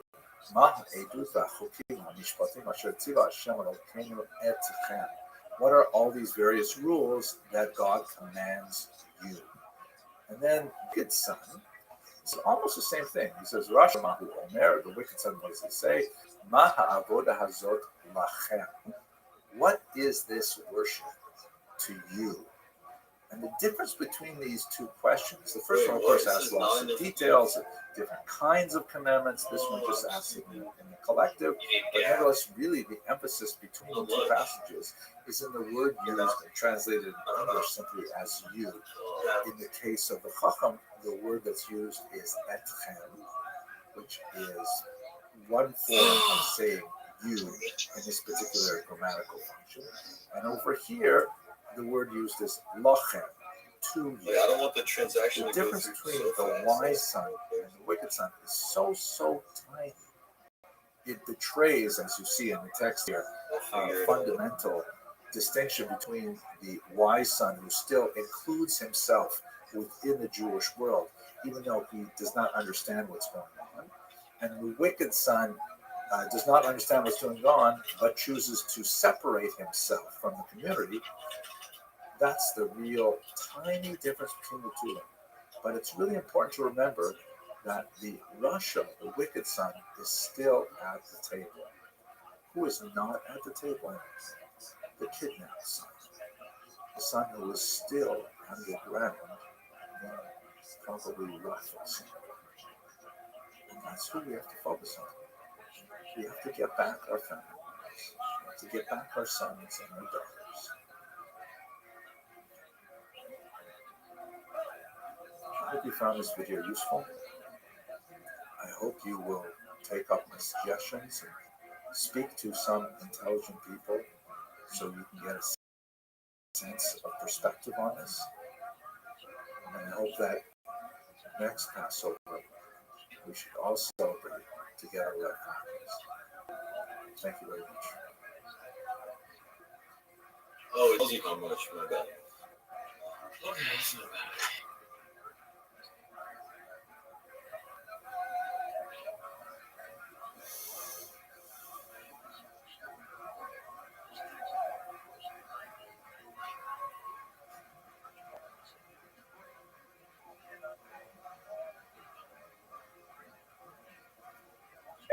Erev Tov. It is so nice to see once again such a robust, nice crowd here with us on Zoom. We are so privileged once again to be hosting Dr. Henry Abramson. I will share that this is again our second in this series, but in the intervening week between last week and this week, we have already gotten wonderful feedback, and even people who are now looking into their own histories and trying to figure out some of their own background due to the wonderful insights we heard last week. So there's been a tremendous amount of anticipation to this second installment. Although rest assured that even if you missed last week, you will still be able to be enthralled and enlightened by what we're going to learn this week. And once again, the opportunity to be enriched in our present and understanding our past and seeing how that impacts our future is one of the things that are really enriching about this endeavor of study. So with that, I hand it over to Dr. Emerson. And again, thank you so much for joining us. Thank you so much, Rabbi Posey. I apologize for the delay. I'm actually not in my home studio. This lecture, I'm traveling right now, so I'm in a hotel room in Toronto, and things are very different. The internet, however, seems to be really strong, so hopefully we won't experience any more delays. I just realized I had misplaced the Zoom address, and it took me a while to find it. Why don't I start with a quick pleasantry, and then we'll get right to the material. So the joke goes like this, and once again, I apologize for those of you who have heard me lecture before. I only know a very small number of jokes, and I simply repeat them over and over again. Thankfully, the demographic that usually comes to my lectures has difficulty remembering jokes over a very long period of time, so I get to reuse them quite often. So the joke goes like this. It's set in the former Soviet Union when there are a tremendous number of shortages everywhere. And there's this big lineup outside of a cucumber store. Now, as we certainly know now, since the collapse of the Soviet Union, the great country was made up of many smaller republics filled with many different nationalities. It's not a monolithic Russian state. It's filled with Ukrainians and Uzbeks and Tatars and of course Jews and so on. So this lineup is proportionate distribution of many different people in the former Soviet Union. And waiting there in the morning for these cucumbers, the manager throws open the shutters and leans out the window and he says, "Just learned that we can expect a smaller shipment of cucumbers today. So therefore, all Jews, please leave the line and go home." So what can they do? The few Jews who are scattered throughout the line, they simply give up. They're not going to be able to buy cucumbers today. People wait in line. A little while later, he opens up the window again. He says, "We just learned that one of the delivery trucks has broken down on the way. We will have less cucumbers than anticipated. Therefore, all Central Asians, Kazakhs, Tajiks, Uzbeks, Tatars, everyone go home." So, what can they do? They have to leave, So this goes on and on and on until finally he opens up the shutters and he says, "We've just learned that the last cucumber truck has been hijacked by the mafia. No cucumbers are being delivered today. Everyone go home." So all you have left in line now are pure titular nationality, pure Homo Sovieticus line. And Petro turns to Ivan and says, "You see, the Jews get all the breaks." Now, I hope you're laughing. I can't tell over Zoom, but it seems like in many ways, when we look at Jewish history, we see one after another period of persecution and discrimination and so on. And although that does characterize a great deal of Jewish history, there's also a tremendous amount of intellectual creativity and artistic activity. And as someone put it in the Lacrimose School of Historiography, much of Jewish history is like books and pogroms and books. But last week we looked at the shaping of the Ashkenazic mind. We looked at this idea that and it's just kind of like a working theory. It's not really a defined, well-known, accepted idea, but I believe there's a lot of value to it. At least as a Gedanke experiment, as a kind of a thought experiment to get us to think about what it means to develop in the Ashkenazi mindset. We talked a lot about the idea of the Crusades being that defining moment around which that culture is wrapped, and it is in constant dialogue with that moment, even if the original germ of that historical event has long passed. It nevertheless affected and scarred the Ashkenazi mind so much that one can see its reverberations throughout the centuries, right up to our own day in many ways. And as we discussed last week, the idea that the Crusades created a sort of a fear of the outside world, of non-Jewish culture, that it was toxic and dangerous and threatening. And, there's a lot to say for that point of view. But it's not necessarily the one that was held by Jewish communities all over the world. Tonight's task is to look at the Sephardic experience and to wonder if perhaps there is a similar kind of event, and I will posit for our discussion that yes, I believe there is, that also created a sort of a template for Sephardic thought, or how Jews belong to the rest of the world, that shaped the way that Sephardim interact with each other and with other Jews up until the present day.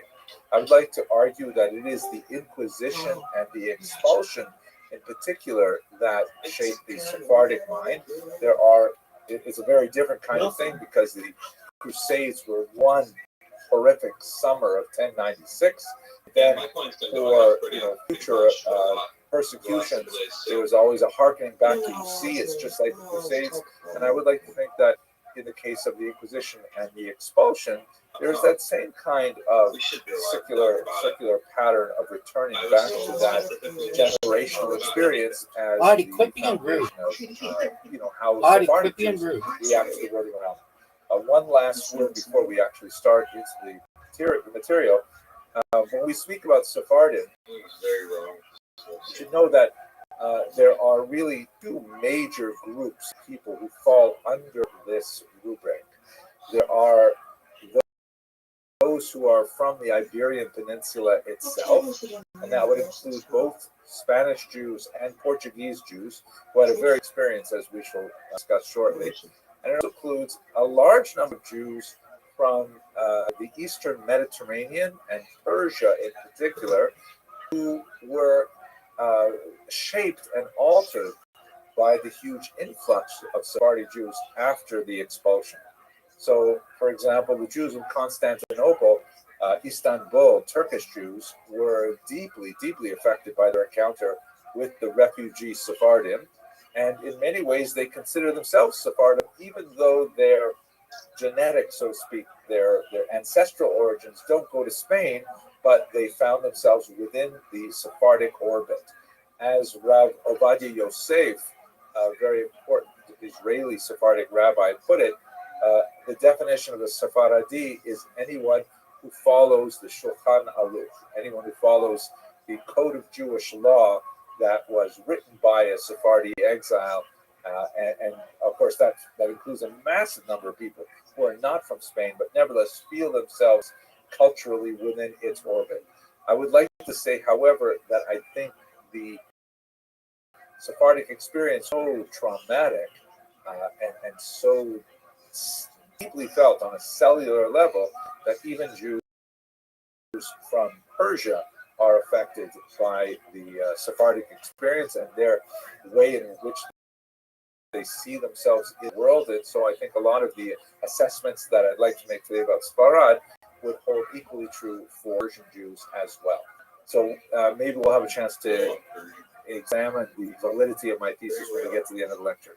Let me take you through the experience of the Inquisition and the expulsion in greater detail now, and then we can assess to what degree that is a cultural turning point for Sephardi. When we look at Sephardi, there are basically four periods to consider. There's first the period of earliest settlement, which we'll talk about briefly today, and that goes up until the year 711, which is the year of the Muslim conquest of the Spanish Peninsula. Then there is the Muslim period, which includes the famed period known as the Golden Age or La Convivencia, the period of coexistence, lasted for about 200 years and was quite remarkable in many ways. The third would be the Christian period, when the Muslims are slowly driven out of Spain, and the Jews who had really excelled to a great degree under the Muslims find themselves under a very different regime with a different agenda for the Jews. And then finally, the diaspora period, after 1492 for the Spanish Jews, and somewhat later for the Portuguese Jews, when they are living as Spaniards or as Portuguese far away from the Iberian Peninsula. So those are the four major periods.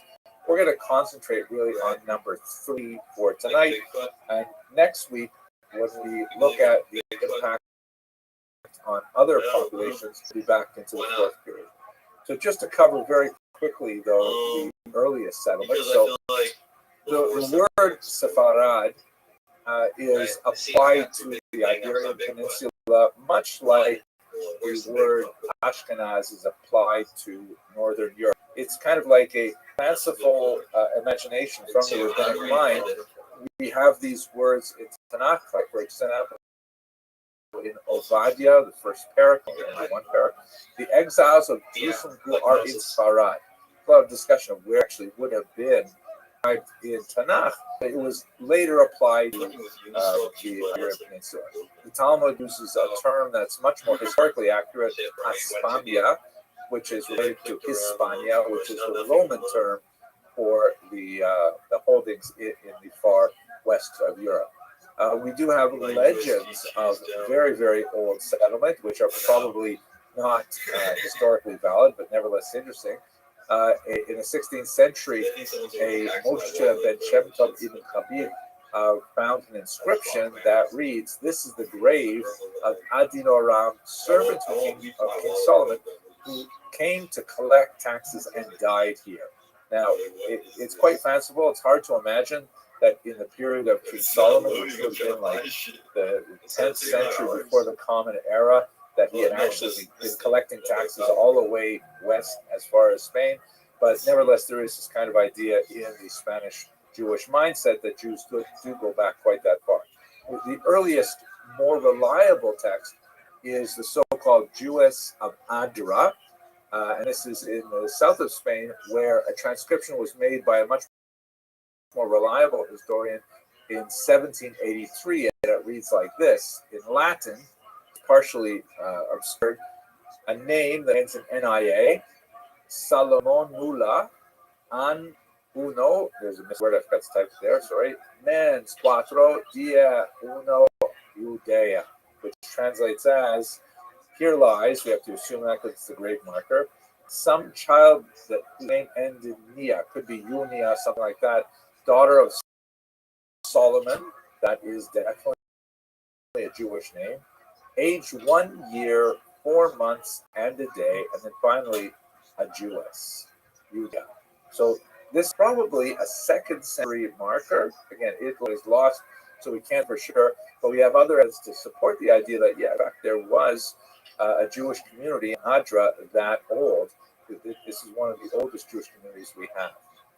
We know of it, for example, from church records from Elvira, where a synod was gathered in the year 305 to lay out a whole bunch of rules for how the Christians of Spain were to interact with other peoples living there, including the Jews, and actually quite a bit of legislation about how the church really wanted non-Jews in Spain to not ask Jews to bless their crops, to not have meals with them, to not have any kind of social fraternization with them, and the list goes on and on and on. And it is possible that these laws were implemented more for the purposes of saying that such laws are on the books, but it's more likely that in fact there were Jews there, and the church was really trying to create a social separation between the early Christians and the Jews living in the peninsula. So it's quite likely we have a population. Moving a little bit further, the region comes under the domination of people called the Visigoths, or the Western Goths. This is an unusual people that adopts a form of Christianity called Arianism. That's with an I, A-R-I-A-N-ism, which, among others, regarded the Son of God as not the Son of God, which made it some of a heresy, and later they would convert to Christianity. That occurred, to Catholicism. That occurred in the 6th century when Recared I, shown here with a rather ethereal gaze looking off into the sky, when he converts from Arian Christianity to Catholicism. And with that conversion, he felt, as many others do in the future, it's an ironic pattern, that the best way to demonstrate your bona fides in a new faith is to persecute the Jews. That way people will know, oh, he really is one of us now. So the Visigoths, they went through a 120-year period of just incredible legislation against Jews. Unfortunately, we have no Jewish records of how Jewish communities dealt with this or how realistic it really was. But for 120 years, successive kings would seem to outdo each other with this idea of creating a kind of a police state to forcibly conform Jews to particular standards. Jews at one point were required, for example, if they traveled from village to village, they had to check in with the bishop of every village that they went to. They had to report. It's just an incredible period of great persecution for about 120 years. Forced baptism became a feature of the Visigoths, and it would later become important in Spain, as we shall see. There were all kinds of, the requirement of Jews to take oaths for the smallest of things, a tremendous degree of very punishments, such as confiscation, exile, and amputations were quite frequent. And they had a lot of examples where one of the more minor punishments was something they called decalvatio, which means literally scalping, but does it mean shaving one's head off, or does it mean actually removing the skin at the top of the skull? This, by the way, is a picture from the Civil War of someone who survived a scalping at the time, and it looks like quite a brutal thing. It appears that most people survived the Calvatio under the Visigoths because there was always talk about what would happen if they would be caught again. And nevertheless, a really brutal period of time where Jews were certainly deeply unhappy. And it's not surprising, therefore, that when the months came in the year 711, we looked at this map very briefly last week when we talked about the rapid spread of Islam through the region. They crossed into the Iberian Peninsula, and although it was a long-standing feature of sort of Christian European historiography that the Jews betrayed the Visigoths to the Muslims, we have no evidence of any kind of betrayal of this nature. But we do have lots of evidence that, when the Muslim armies raced across the peninsula, the Jews in the various towns and villages proved to be very loyal supporters of the Muslim regime, especially considering the background of the Visigothic persecution they endured. And so they turned out to be quite able administrators for the Muslims.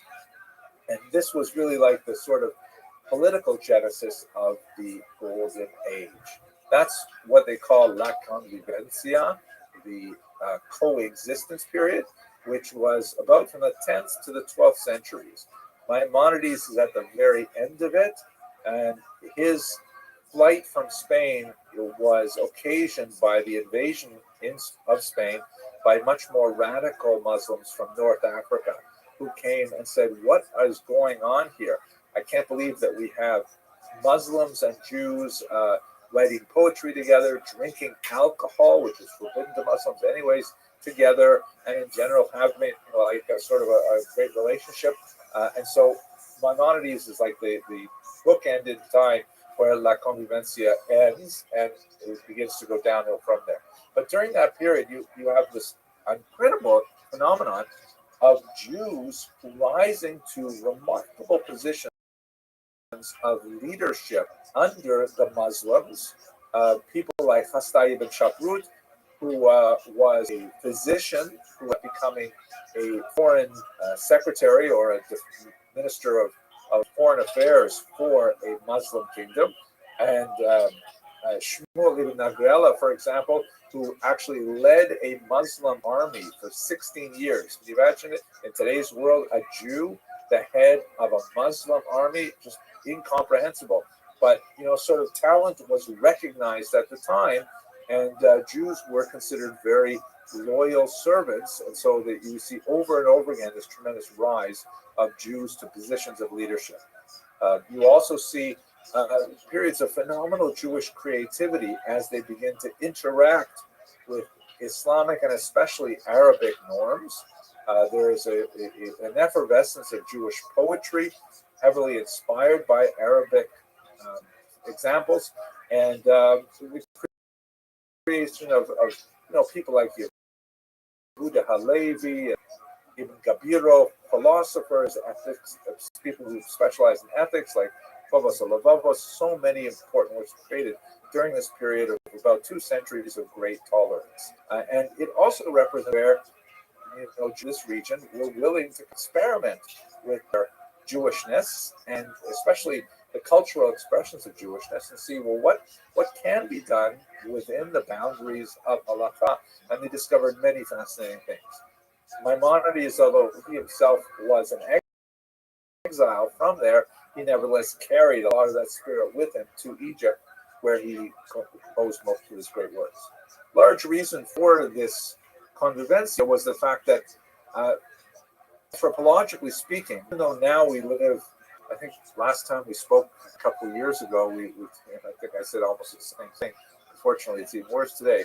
Even though we live in a period of tremendous conflict between Jews and Muslims in the land of Israel, they're really, anthropologically speaking, the faiths are very much more similar to each other than Judaism is to Christianity.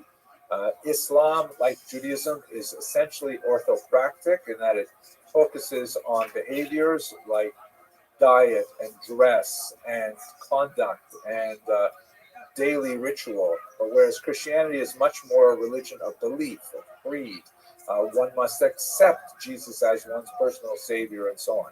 Now, this is an overgeneralization, but there's no question that Jews and Muslims could find a lot of common cultural vocabulary to communicate with each other, and so it worked out fairly well during this period of time. Jews were, however, not equal to everyone else. This was a period when Jewish life in Muslim lands was regulated by something called the Pact of Umar, which is a sort of a doctrine laid down sometime in the 8th century, and it's attributed to a particular caliph named Umar, although it probably was authored later and over a series of time, in which Jews are protected within Muslim society. They're called dhimmi, a protected class, as long as they conform to certain disabilities. Some of those disabilities are economic in nature, such as the payment for the special tax. Many of them are very symbolic in nature, like they're not allowed to bear arms, not allowed to build their synagogues higher than mosques, have to show genuflection and subservience to Muslims in a thousand different ways. And the Pact of Omar, on the one hand, was insulting, humiliating, and expensive for Jews, but it also guaranteed Jews a legal, safe space within the Islamic world. And it was applied with different degrees of severity by different caliphs in different parts of the world. Spain happened to be one of those places where, for 200 years, it was very lightly applied, and Jews could, basically move about society for a couple hundred years with tremendous freedoms. It's also worthy to note that part of the reason for this, for both Muslims and Jews, is the fact that this region is way on the edge of Europe, right? Looking at this map here, can we zoom into it? No, I didn't zoom in, sorry. But if you look at this map here, the center of Islam at its birth was in the Arabian Peninsula, and then it moves essentially to Baghdad, to what will be today Iraq. So that's the center of Islam, but it's very, very far away. Communication takes weeks for any kind of message to get back and forth. And so basically, it's a little bit like, Las Vegas. How'd you find out about me? Someone linked the Discord. In what platform? Kick? Blue Sky? Oh, excellent. Do you mind if I tell you about this? Sure. Excellent. I'm Rabbi Rothschild. I stream my life 24 hours a day, 7 days a week, 365 days for world peace. I've been doing so for more than 3.5 years, going back to the pandemic. We've seen the death of a queen, the birth of AI, the coronation of a king, and everything between. Beck, have you seen the movie The Truman Show or the television show Big Brother? Truman Show, and I know about. Excellent. Well, that's essentially what I'm live on 22 different YouTube streams right now. Again, I stream my life for world peace and to end world hunger.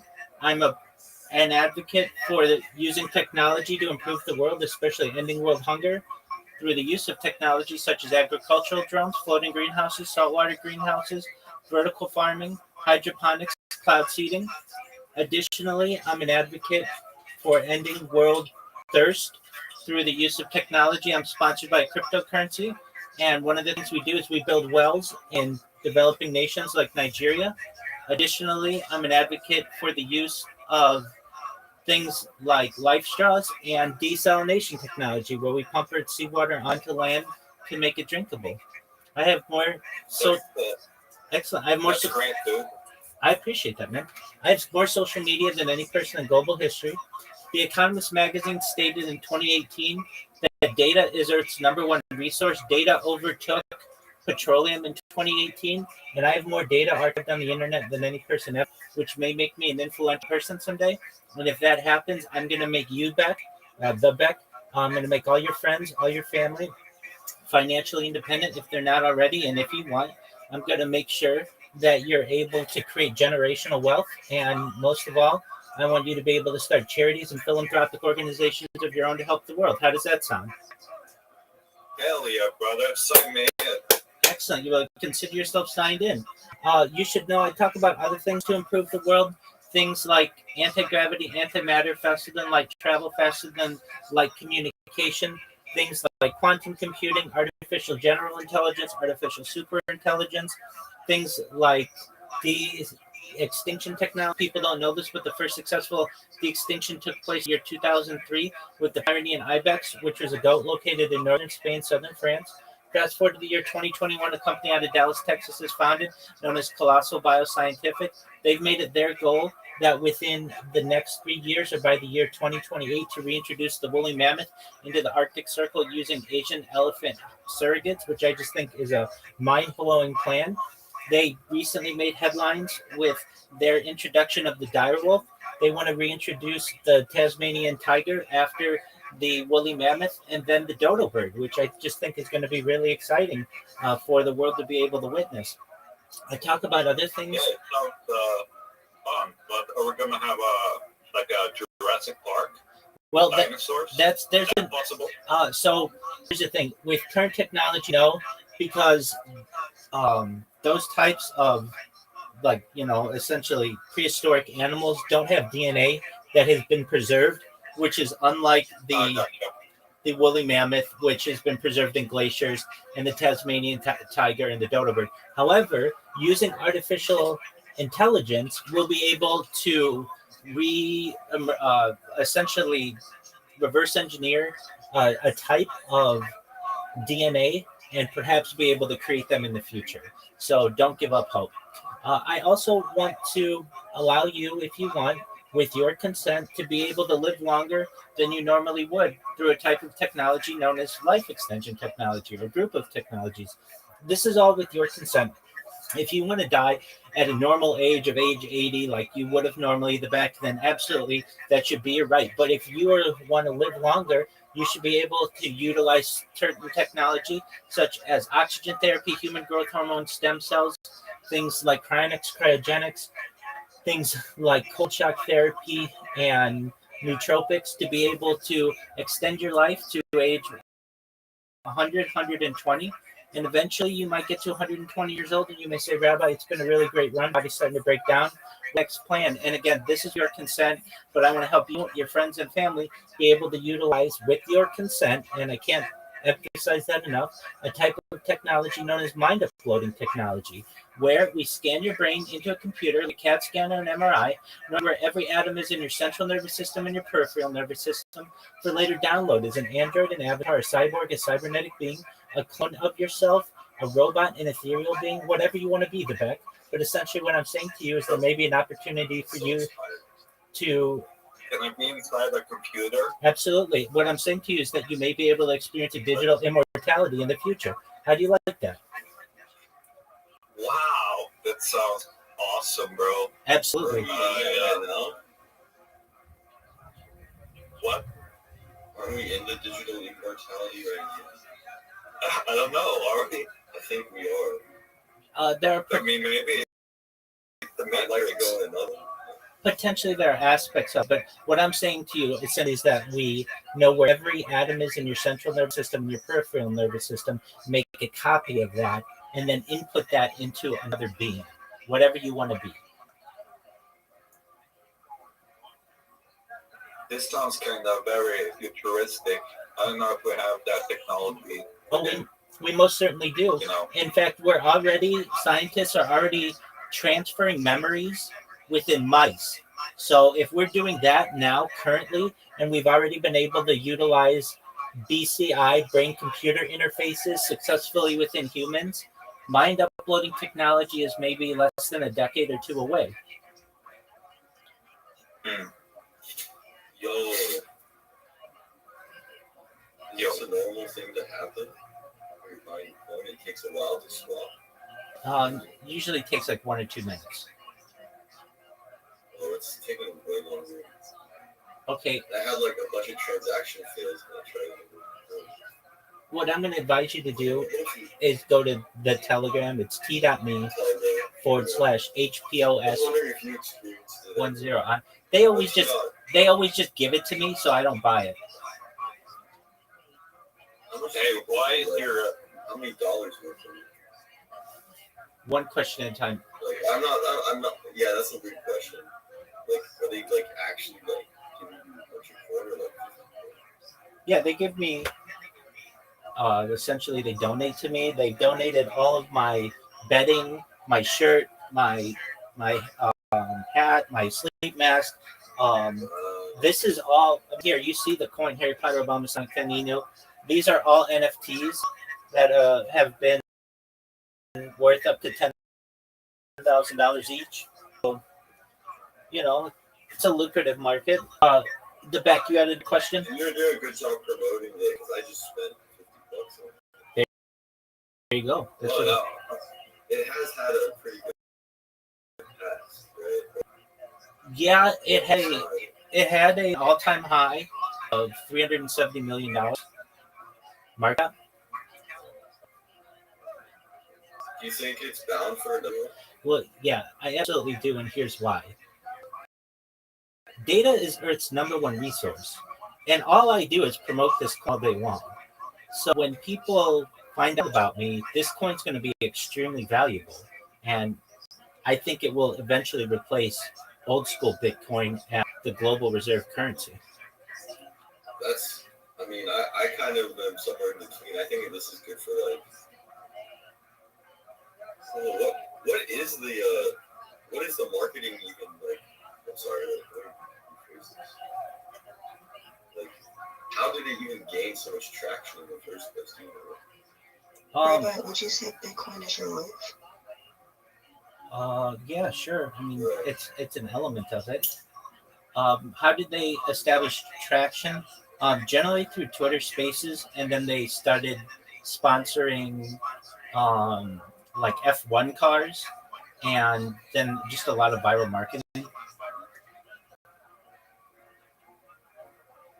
If they sponsor F1 cars, that's amazing. Yeah. Like probably some of the less successful teams. That's like millions of dollars. It is. For even a cheap one. Right. I just wanted to ask about your name, Rabbi Rothschild. Sure. I'm a rabbi. Rabbi is Are you- Hebrew for teacher, and my last name is Rothschild. Okay. So you are a rabbi. Yep. I'm watching Jewish history You don't look lecture. like one. That's okay. We don't all look the same. Have you ever seen a rabbi in their bedroom? No. They all look like I do.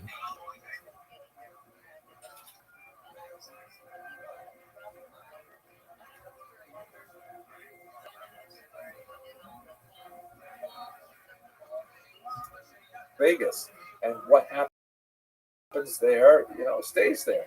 So both Muslims and Jews were free to sort of experiment with their development of their own colors and as well as their relationship with each other. This was especially true when they aggressively asserted a greater degree of independence with the establishment of a caliphate in Cordoba under Abd al-Rahman I. And as the legend goes, he was supported by a Jewish merchant who he later promoted to very great heights in his administration, beginning really the idea of the, quote, wise and loyal Jewish servant that perpetuates itself throughout much of this period. And it is important to note on a sociological level that, well, of course, the Jews are going to be loyal because they can't rely on, the support of the masses of Christians that they live among. The Visigoths, remember how badly they persecuted them not too long ago. And so if they're chosen and picked to be the administrators for the Muslims, they're certainly going to be loyal to their new masters. So this is a period of tremendous creativity and power for the Jewish community. It changes dramatically, though, beginning with the slow drive from the north to the south of the Christians, which Christians will call the Reconquista, the reconquest, because, of course, the peninsula was originally Christian under the Visigoths, then it became Muslim, and now the Christians are going to take it back. And as this map shows, they move kingdom by kingdom through the peninsula all the way down to the south. In 1482, finally drive out the last Muslim kingdom. And although Muslims will still remain to some degree in Spain, the Muslims lose all power to the new Christian overlords who have a decided interest in making it sort of monolithic in religious character. A great deal of story that will happen to the Jews. Well, the Christians engage in a lot of religious dispute to a certain degree with Muslims, but especially with Jews, because there's this sort of drive for ethnic and ideological purity. No, man. Like I said, like becomes relevant, you should just contact one of the most dramatic Telegram elements and they'll of walk this you through so-called disputations, where the church would hold. No, it's not that I don't want to hear you talk about it. I don't know. Of a king, because these are really kingdoms. A forced disputation where you just did. You said you know why it's taken so. You just did. You said you know why it's taken so long. On the merits of their faiths. The end result was almost always the same, and it would result in mass. Okay, welcome. How are you, Frosty Nips? Things like that. One particular disputation, however, stands out as being especially interesting. No that need is to the apologize. disputation of 1263 in Barcelona, where the King of Aragon chose a remarkable figure, Nachmanides, the great Rabbi Moshe ben Nachman, to lead the dispute. And we have an account of that dispute by both Ramban, Nachmanides, and his Peter, who is, as is typical for these disputations, a Jewish convert to Christianity named Pablo de Cristiani. We have the account of the debate from Ramban, as well as from Pablo de Cristiani in Latin. It's really interesting to see how these two accounts differ with one another, but they're really quite fascinating. In the end, Ramban technically lost because there's no way they're going to judge him the winner, but he so devastated his opponent that King Aragon gave him a reward of 300 gold pieces and said to him, listen, you did a great job. I can't protect you anymore, so you have to flee. And so he took money and he ran. He ended up in Israel, where in his old age, turned around the Jerusalem Renaissance in Israel. I have here actually this is, by the way, a really interesting graphic novel version of it, which is popular with teenagers, that goes through the transcript, because we have two versions of it. And here, I don't know if it'll work, but let's try this video. This is from the video. The disputation has been dramatized. Here is a remarkable presentation. I can't remember the actor's name, but he's going to portray a scene where he speaks as Nachmanides. I'm just going to show it to you for a minute while I have a drink of ginger ale. And the most wise of all the people, Hear that. is the people of Christendom, the followers Oh boy, of Jesus. I created 2,000 of them, and it's considered ban evasion. Your Majesty is a great king. You created 2,000 Your accounts. national Yeah, actually 20, at least 2,100 accounts. Frosty Nips, do you know? Do you mind if I tell you about myself? Excellent. I'm Rabbi Rothschild. I stream my life 24 hours a day, 7 days a week, 365 days a year for world peace. I've been doing so for more than 3.5 years, going back to the You like pandemic. MDE too? You like World Peace, the TV show? What? There's a YouTube show Oh, called. let me finish this pitch, would you? Yeah, Sam Hyde. Yeah, there's a TV show called World Peace. Okay, very well. I don't watch it. I'm live in his fish tank though right now, Cool. and Oh, you're in Fish Tank? Okay. Yeah. the fish, Really? the fish tank server. Yeah, I mean I'm not on the fish tank show, but I'm live on the server. I've been live in the server for about 6 months. If you got offered to go on the show, would you? Yeah, I tried. Nice. It's a shame it got shut down though. Why did it get shut down? That's okay. Arya was there for you. It's because the show's not taking place in a commercial zone, and they got shut down for like filming in a residential zone. That's fucked up. At least it's the official narrative right now. Very interesting. All right. Yeah, they were making money in a residential zone. So are they gonna try to restart it somewhere else? Yeah, they're moving. Very cool. Yeah, I tried to be on there, but they didn't let me. So I made like a video for them and everything.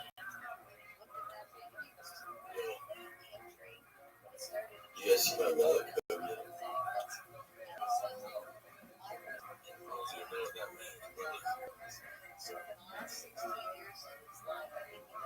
My wallet's You ain't getting received anywhere near me, bro.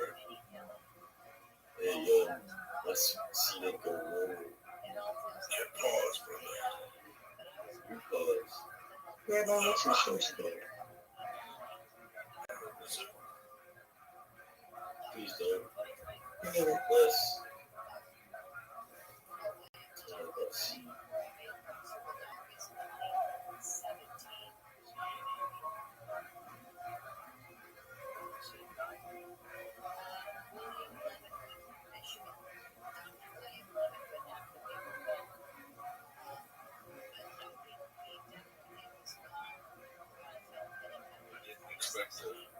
You were going to tell me about yourself, though. Absolutely. I'm Rabbi Rothschild. I stream my life 24 hours a day. You said you were going to tell me about you. I am 7 days a week, 365 days a year for world peace. I've been doing so for more than 3.5 years. I have more data archived on the internet than any person in global history, and I do so because I want world peace. And That was Christian. You trying to take Christian's record? I've been doing it longer than that person. So, yeah, and I do it from 22 simultaneous YouTube streams. They do it from one. I am live right now on one of my 22, or on 22 different YouTube streams.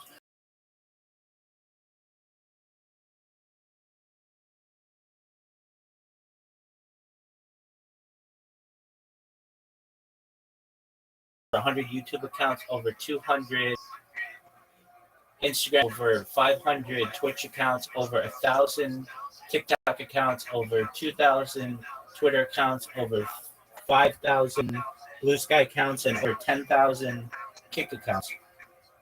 I am someone who. That good. I mean, those are all bots, right? No, they're real people. Like, I make content on them.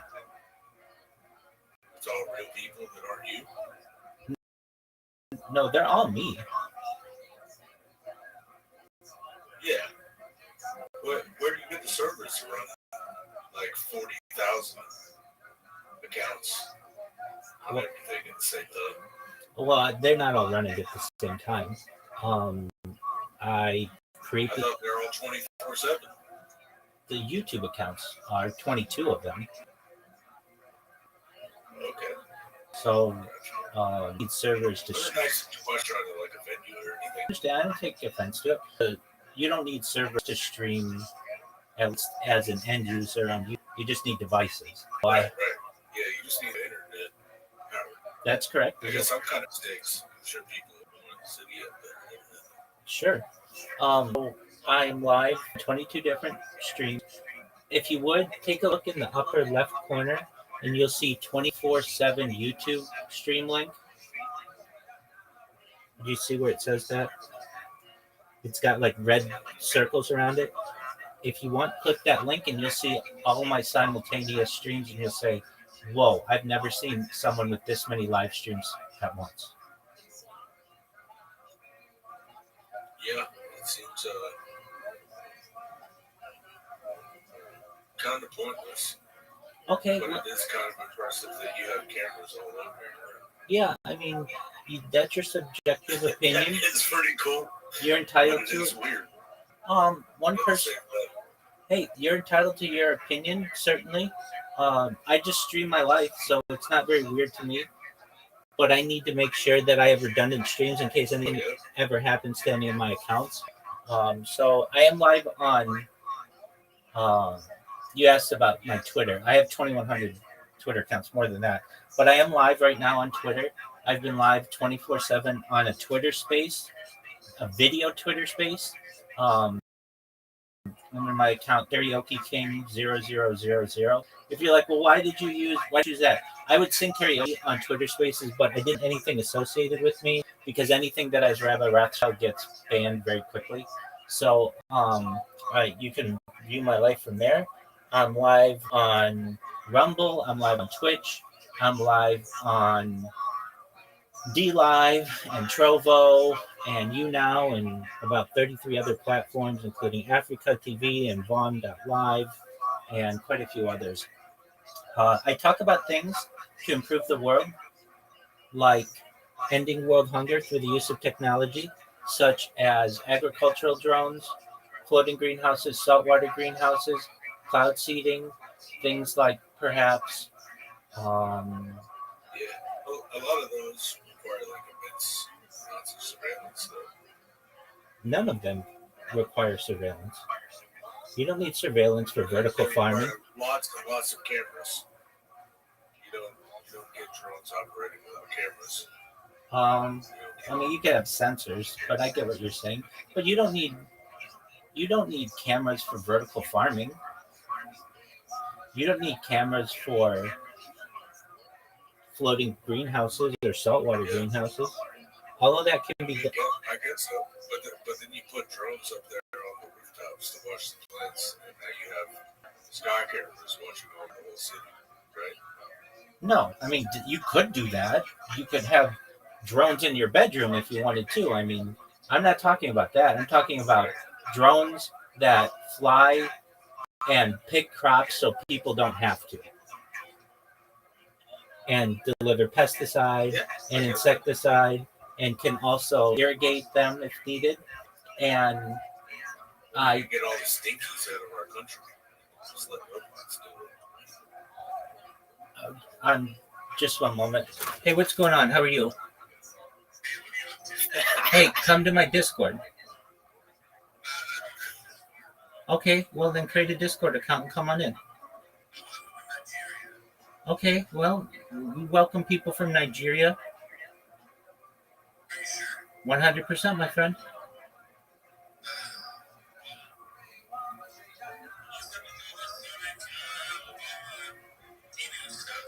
I'm sponsored by cryptocurrency. Excellent. There it is, baby. All right, so come to the Discord. I want to help end world thirst through the use of technology as well. I'm sponsored by cryptocurrency. It's known as Harry Potter Obama Sonic 10 Inu. It's worth about $100 million, and one of the things that we do is we build wells and develop it. It's a very long name to the cryptocurrency. It's known as Harry Potter Obama Sonic 10 Inu. The ticker is Bitcoin, and it's worth about $100 million. One of the things that we do is we build wells in developing nations like Nigeria. I'm also an advocate for life straws and, most importantly, desalination technology, where we pump Earth's seawater onto land to make it drinkable.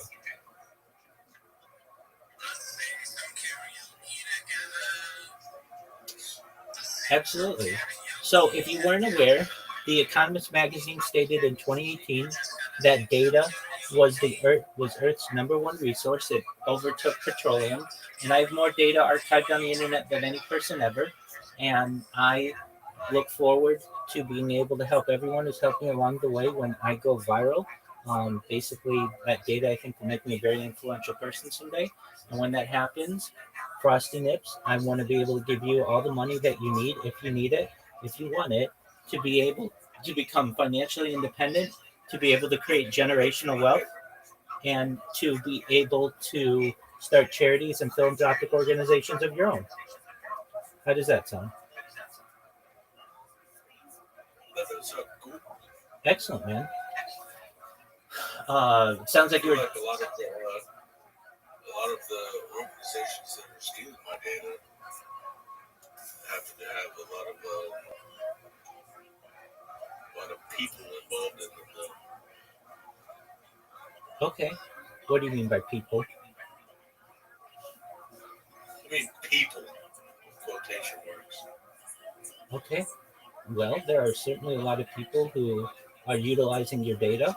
I recognize that myself. And so I felt that instead of allowing them to make money off me, perhaps I'll make money off them or off my own data. So I've really done my best to be uncancelable. If I'm canceled on one platform, I have backups of my backups of my backups.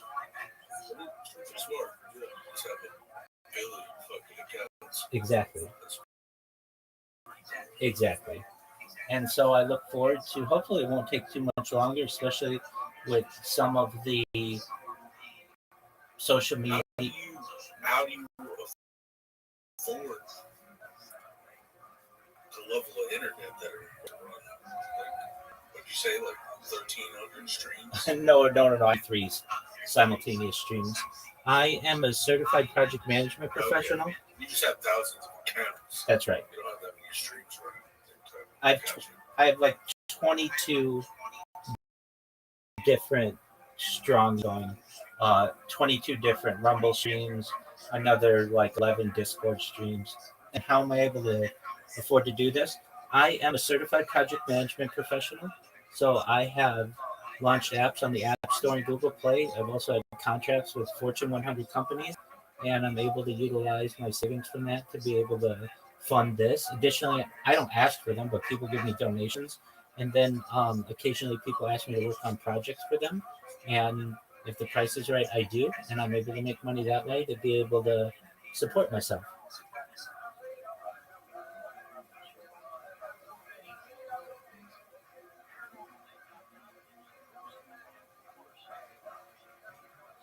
Are you really a rabbi or really a Rothschild? I am really a rabbi.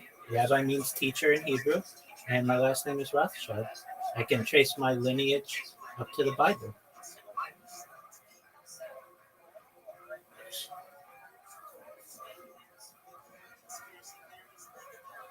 So that's enough about me. How about you? What are your interests, Frosty Nips? What are your favorite things to do? What do you like? I like Berserk a lot. Guts and the way he persists in fighting demons. His haunting past is incredibly motivating. Sorry, I'm pretty drunk right now, so I'm talking a little slow. That's okay.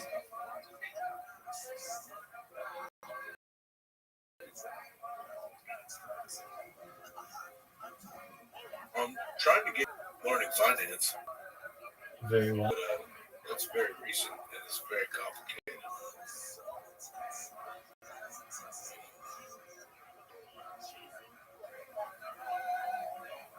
I'm very interested in like old European history, like pagan stuff. More so like I like the Visigoths. Very cool. That I turned into Rome. Yeah, the sacked Rome. A lot more interested in that because they like the British Isles stuff. Very cool. That stuff's fascinating. Sure. Excellent. The Well, if you, relationship between the British and the Irish, even though they're like the same people, is pretty interesting also. I'm in agreement with you. Well, if you like history, this is the place to be. I'm currently watching Jewish history lectures by Professor Henry Abramson. Feel free to enjoy. And just more than anything, more than me making. The Jews were involved in like everybody's history. It's pretty crazy. They got like a view of everything. Well, that's pretty arguable. I'm in agreement with most of what you say. Uh, More than anything, though, you should know that I'm here. If you ever need anybody, I'm here to be a positive person in your life. I'm here to have an optimistic view on the world, and I'm here to give you hope. So if there's anything that you ever need, I'm here to help you, okay?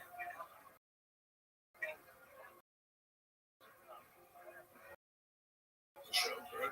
Excellent. Frosty Nips, feel free to enjoy. And beyond that, who knows what other are. Where does it say in the writings of our prophets that you believe? Coming of the Messiah will bring not hate, not peace, war. Another point.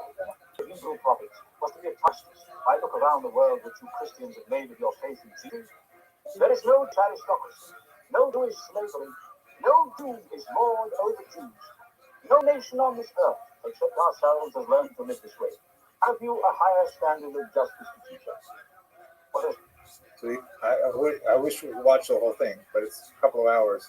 But it is, you can get a sense of the majesty of Nachmanides when he's free to speak his mind. You can also see why he was ran out of the country as a result of his performance. So that's kind of like the tense period that we go into when we get to the Inquisition. And here we have to slow down a bit and understand what exactly was the Inquisition, why was it instituted, and why was it so horrific. So it starts really in 1391. As I mentioned, with some of the disputations, like the Barcelona disputation of 1263, there are forced conversions afterwards, but these tend to be fairly small scale, local in nature. In 1391, there is a mass movement that sweeps across much of the northern part of the peninsula, converting Jews left and right by masses of people who are all fired up by a particular preacher named Jose Ferrar. And we should understand that in Catholicism, merely administering the sacrament of baptism is something that is sufficient to consider a person a Christian, a Catholic to be precise. And anyone can administer that sacrament, and it doesn't have to be holy water that's blessed. It can be like water literally in a ditch, as happened in France, for example. It can be literally any kind of water just sprinkled on a person and a particular phrase repeated. That does it. It's kind of like the Muslim Shahada in many ways. So we have a huge number of these, versions by force.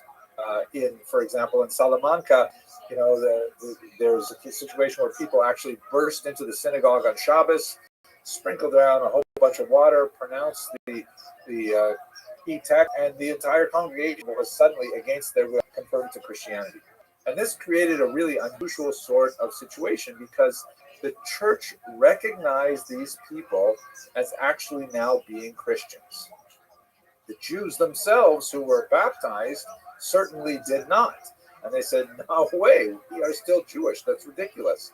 And the church simply didn't know what to do with these people because they were not converted at the directive of the church. This is kind of like a mass phenomenon with a fiery local preacher that went viral. And so basically they were left to their own devices. And this meant that you had a large class, maybe 20, 30, 40,000 Jews, hard to say the exact number, who were given essentially the full privileges of living as Christians meaning they no longer had any barrier to entry into higher education, no longer any restrictions on their residency, no longer any restrictions on their activity in the economy. They could pursue any kind of trade they wanted. And so many of these said, why not? They continued living as Jews, marrying other Jews or other, as they were called, new Christians or conversos, and maintaining their Jewish lifestyle, and yet taking advantage of the new freedoms they received as a result of this accident.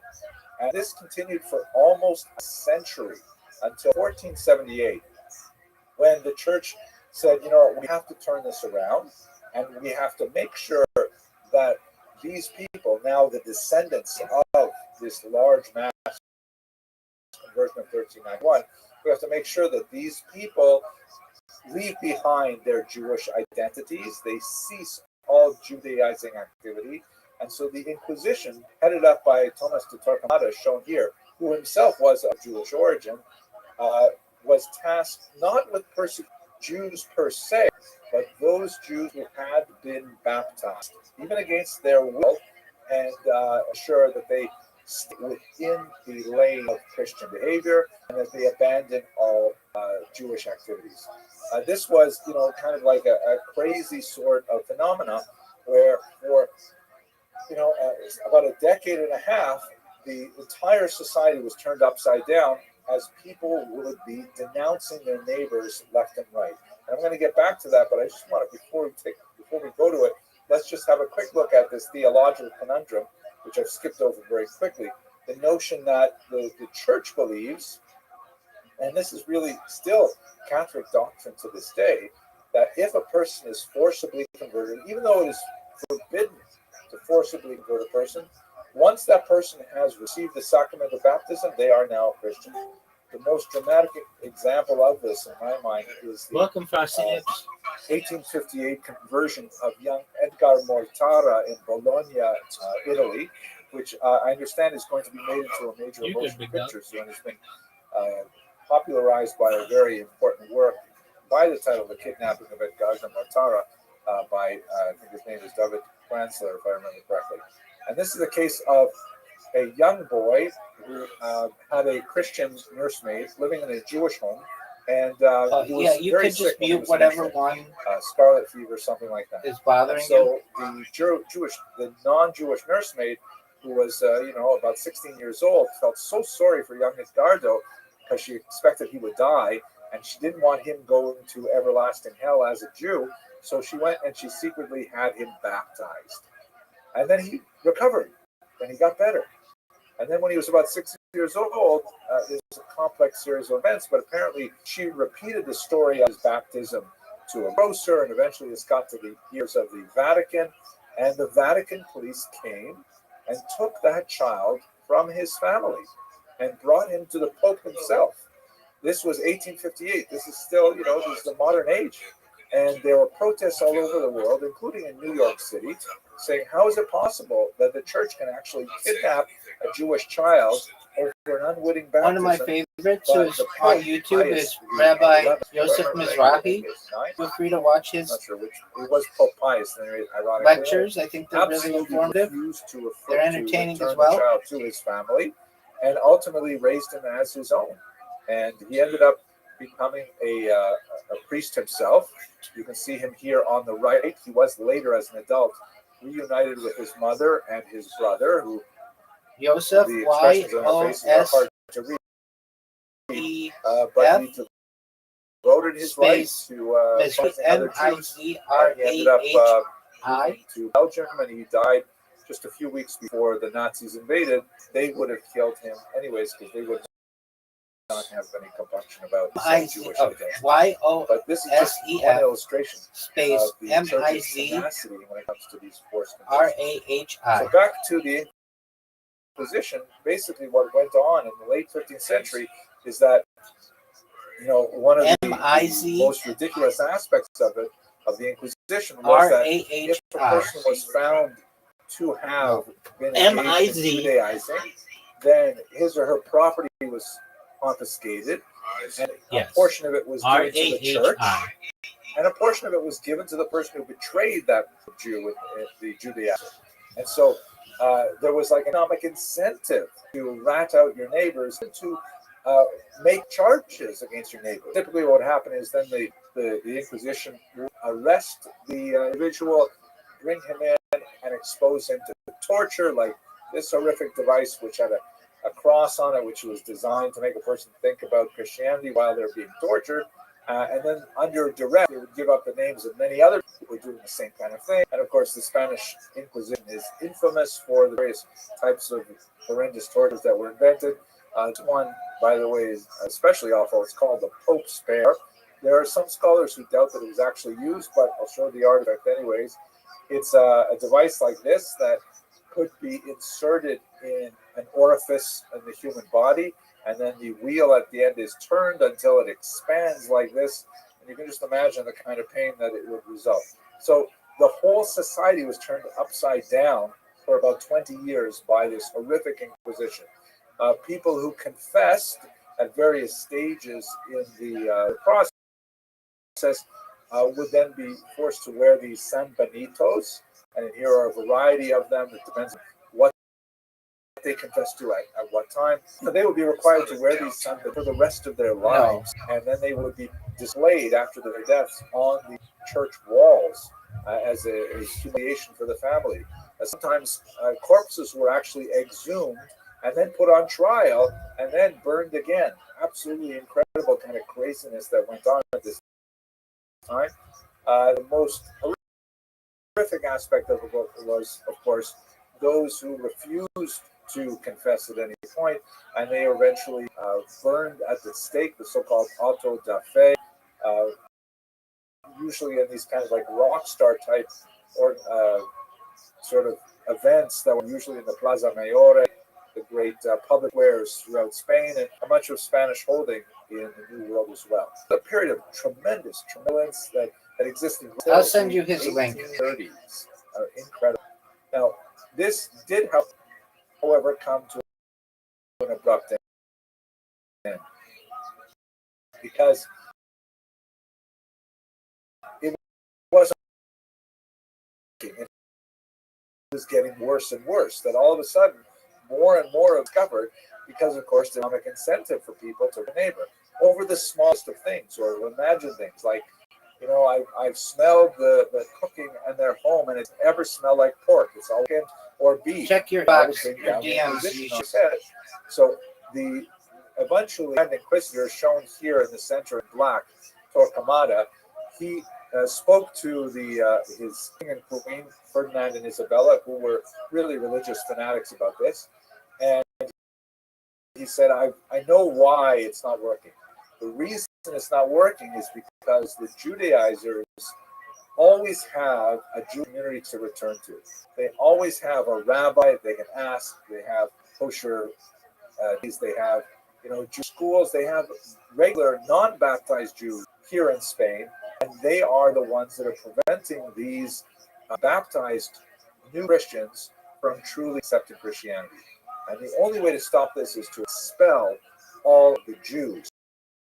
Now, for the first time, the Inquisition is directing its gaze at the non-baptized population. And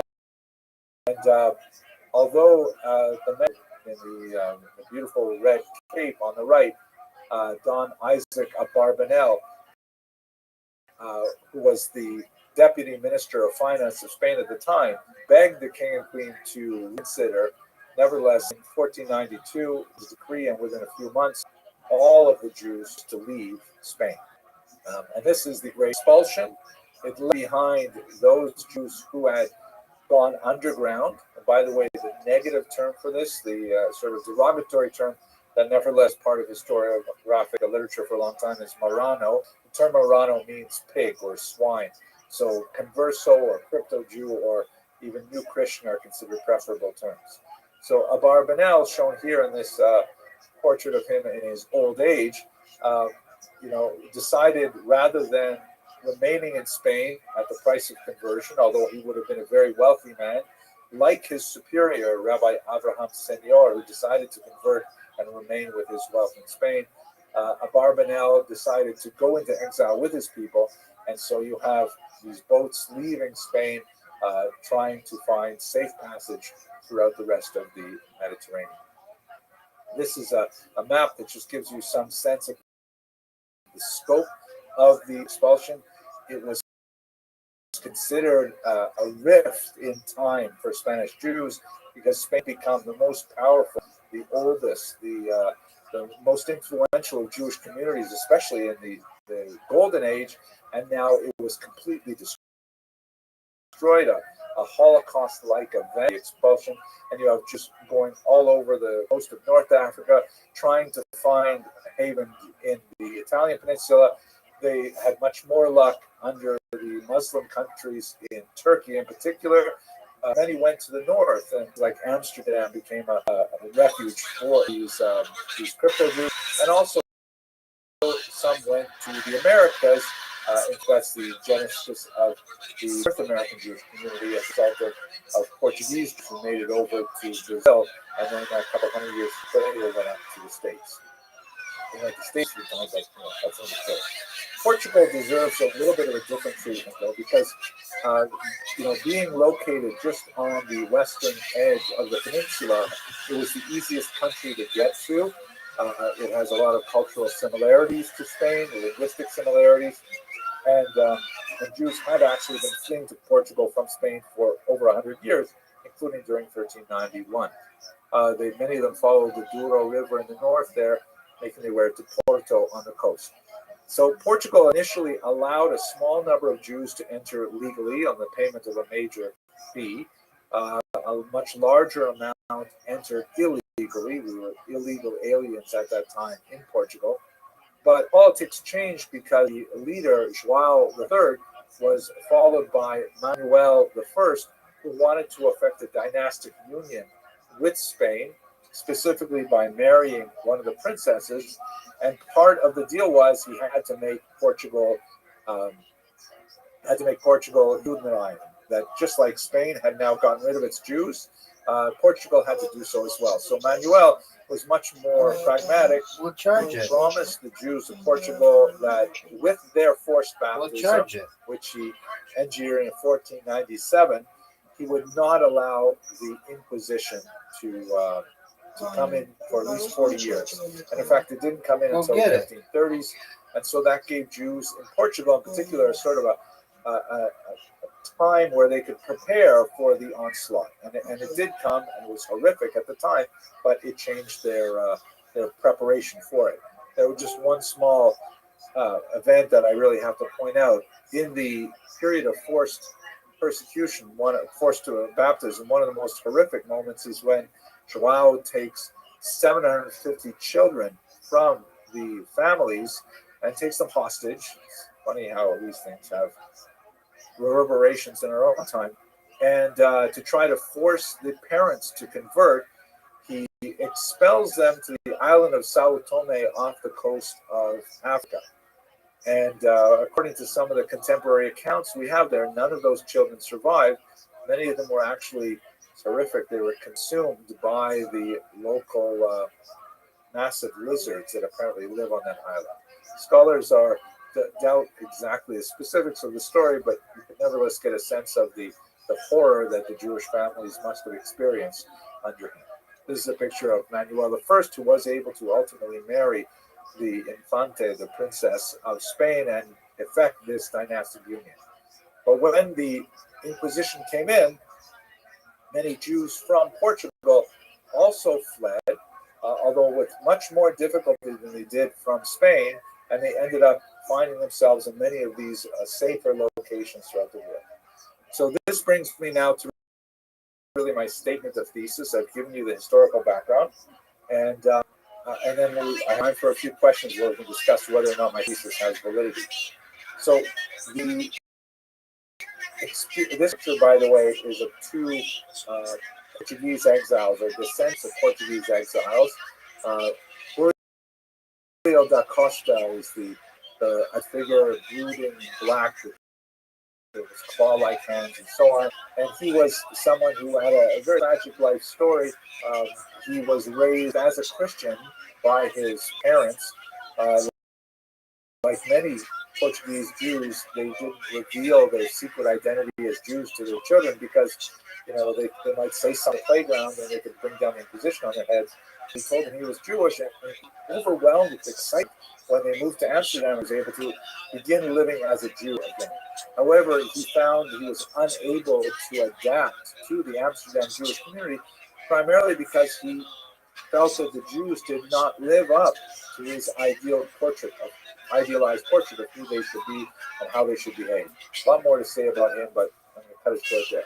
On his lap is his younger contemporary, Baruch Spinoza, who did not have the same kind of traumatic experience trying to adopt his Jewish identity, but also had a very different way of looking at Judaism, ultimately resulting in a clash with the community that resulted in his excommunication, but he ended up becoming one of the most profound philosophers to shape the modern world. And they're both Portuguese Jews, products of this environment. So here's, unlike the Ashkenazi Jews, who had the Crusades come upon them like an asteroid from the stars, that was such a horrific, sharp moment of violence. The Inquisition was like a slow-moving train wreck, a slow disaster that, although the initial forced conversion was an act of at least spiritual violence, it typically did not involve a lot of physical violence. It meant that Jews, they had time to go to their beds and wake up in the morning and think about, well, what does this new status mean?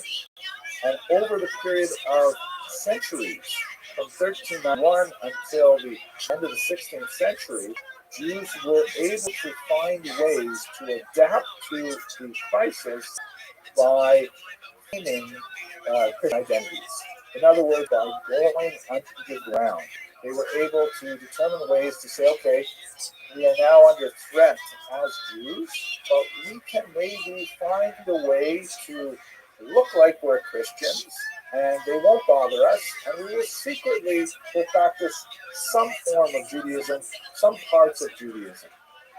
And that represented a kind of an adaptationist mentality that meant that, especially the Portuguese Jews, who had had time to think about this and to adapt to it, were able to be much more inventive and much more reflective on their circumstances and to create whole new realities for themselves as Jews, and also ultimately some economic realities for the rest of Europe.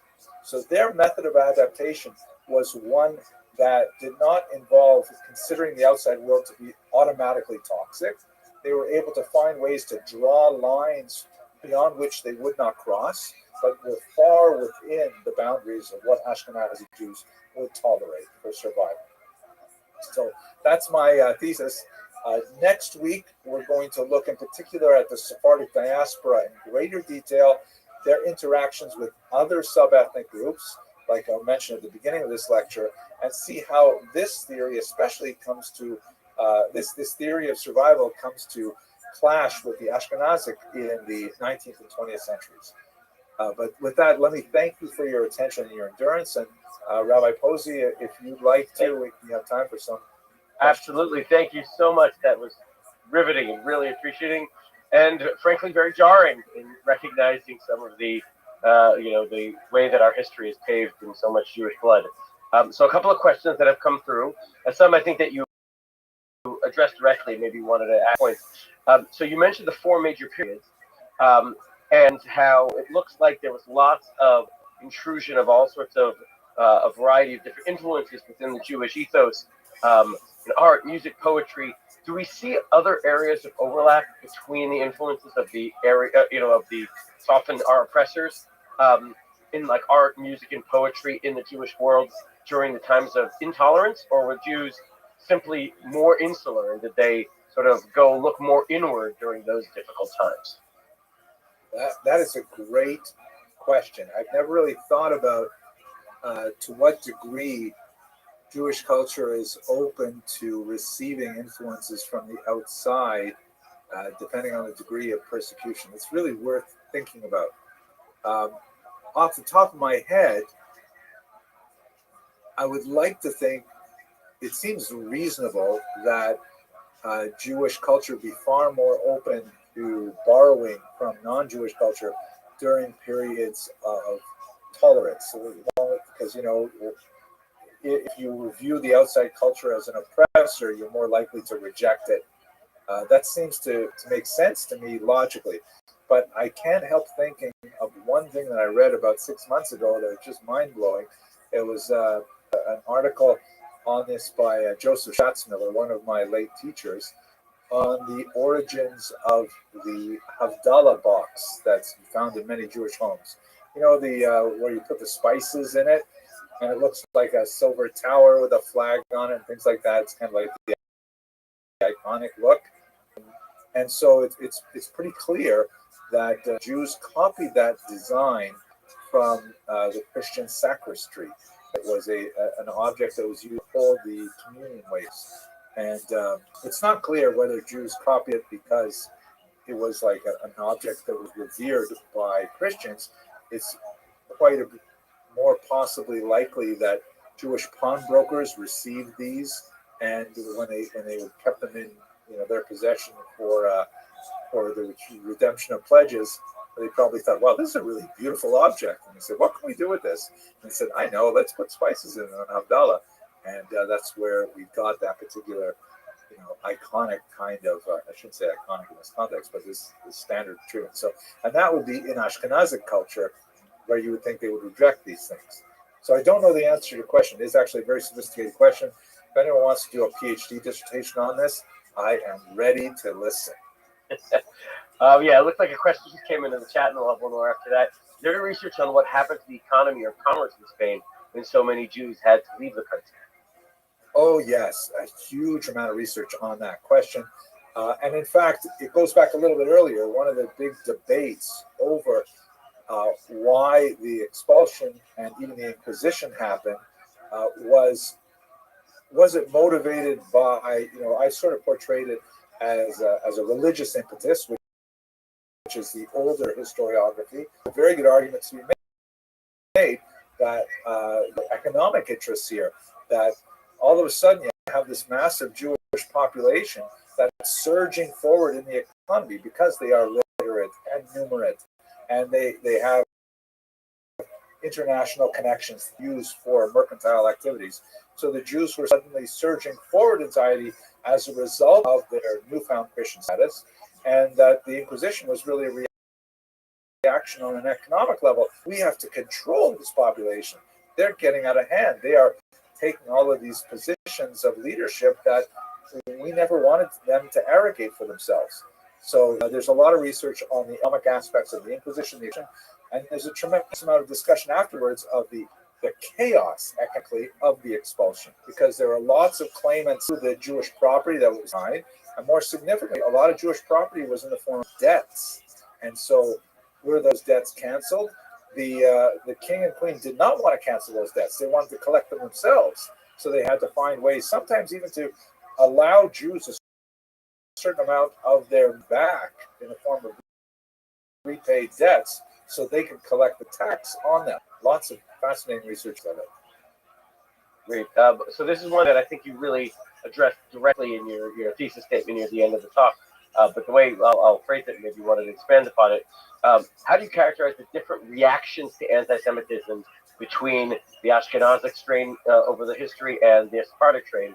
In other words, does it cause Jews to become more insular and hide their Jewishness, or to try and abandon what is the similar tradition? Yeah, no, I think that these are excellent questions. It really is the question. I think the word that I would probably want to change there is cause. What causes the Jews to do what? I think anti-Semitism causes Jews to look for a response, to find a strategy to cope with anti-Semitism. So the Ashkenazic coping strategy, I would like to argue, generally speaking, and we're speaking in very broad terms and painting with broad strokes, but generally the Ashkenazic coping strategy is circle the wagons, look inside, turn your backs on the outside world because they have already rejected you.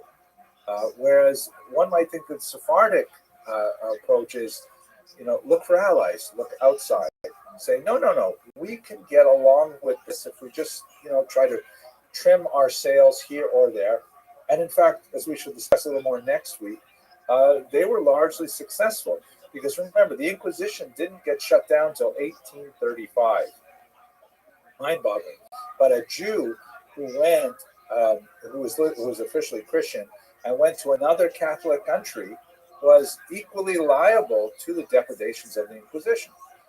But Jews in this situation, these crypto Jews, were frequently able to find, people they could bribe, even popes who would turn a blind eye to them. There were some popes who were saying, this whole business of the forced conversion was a mess.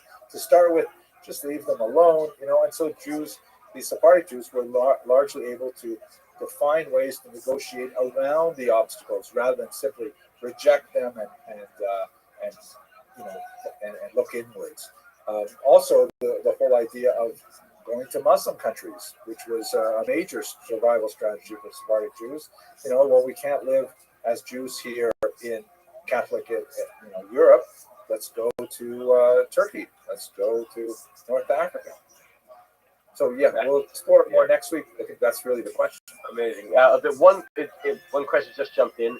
During these times of persecution in the Sephardic community, do we have research on how Jews saw other Jews in the monastery? I guess Jews saw other Jews who would use some of these things to, have internal strife and conflict.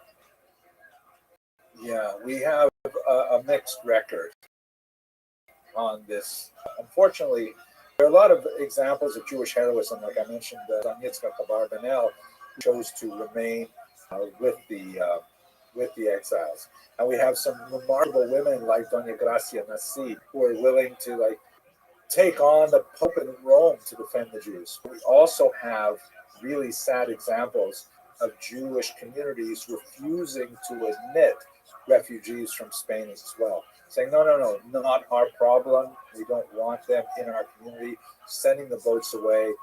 So it's a mixed bag, as far as that.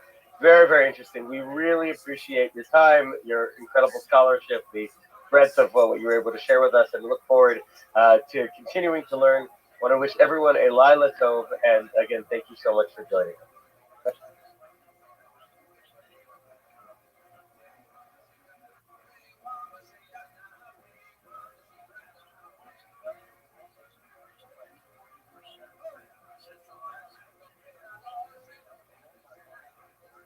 Thank you so much for joining us once again for this new installment of our Jewish History series with Dr. Henry Abramson. It is such a privilege for Beth Jacob to host Dr. Abramson, not only because this series is going to be so wonderful, but because it follows up on the mountain of incredible feedback that we got from our last series that we had with you, both in terms of the back and forth and in terms of the content that you were able to share with us. Tonight's topic is the first in a series of 3. Which will be discussing a really, really fascinating topic, talking about the controversies that are key to understanding really important figures in Jewish history. But I'll leave really some of the content to Dr. Abramson. I'll simply start by expressing our hakarata to all those who joined us, and to Dr. Abramson, who was up very late tonight, because it's 3 hours later for him than it is for us, and looking forward to sharing a wonderful experience together. Dr. Abramson. Thank you so much, Rabbi. It is a great privilege to speak with your audience again. I really enjoyed the last time we spoke. We had quite a stimulating interchange of ideas, especially because we developed it over 3 different meetings, and that allowed us to really out a little bit. And this is a topic that I find especially fascinating and really in many ways quite relevant to our own times, especially when we deal with these political catchphrases like cancel culture and the notion that people could express opinions that someone somehow would invalidate them, yet they may have tremendous potential to offer for society as a whole. And this is in fact what we see with the 3 great figures that I hope we will have the opportunity to explore over tonight and next week and then in January. They're really pivotal, transformative figures. And when we look backwards in history at their legacy, it's impossible to imagine that there would have been any controversy regarding these towering, geniuses. But in reality, if they showed up in our shuls today, we probably would not give them an aliyah, and we might even give them an escort to the door, if you can believe it or not. By way of general introduction to the theme, I'd like to actually step out of our Jewish history for a moment and look at this individual on the left. Ignaz Semmelweis is most likely not actually Jewish. He was a 9th century doctor who was very active in the Austro-Hungarian Empire in Vienna and in Buda in particular.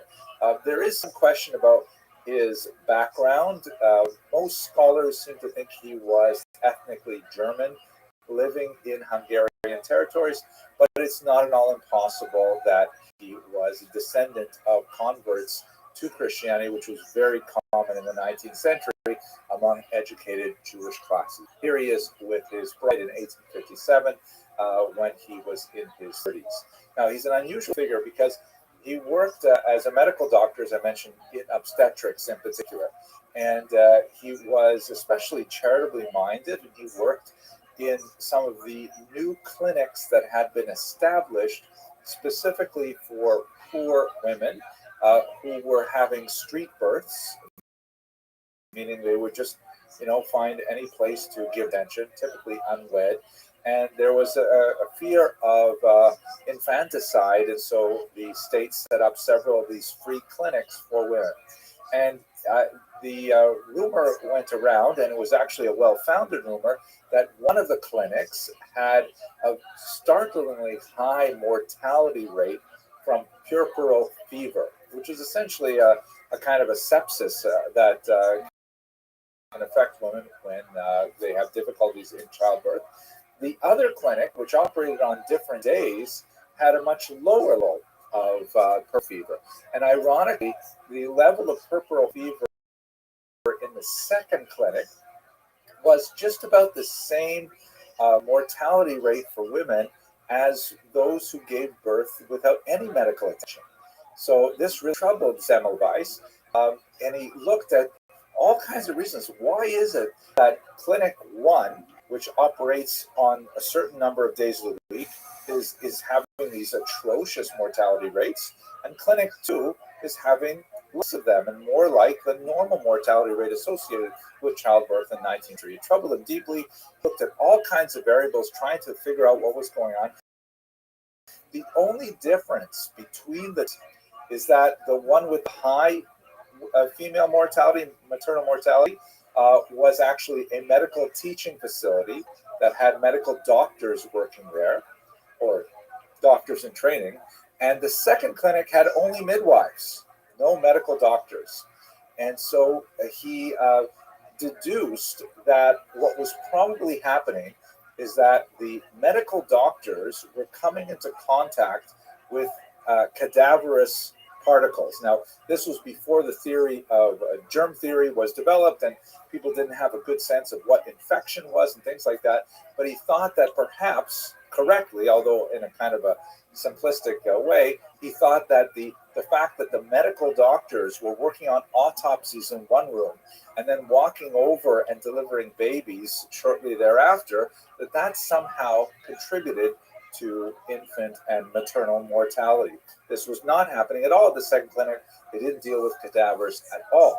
And so what he did was he tried to find a way to remove any of these assumed cadaverous particles from the skin by instituting a chlorine hand wash. And the reason why he went with chlorine and lye is primarily because it removed the smell from the hands of the surgeons better than. And when he instituted this green hand wash, amazingly, the maternal mortality dropped dramatically.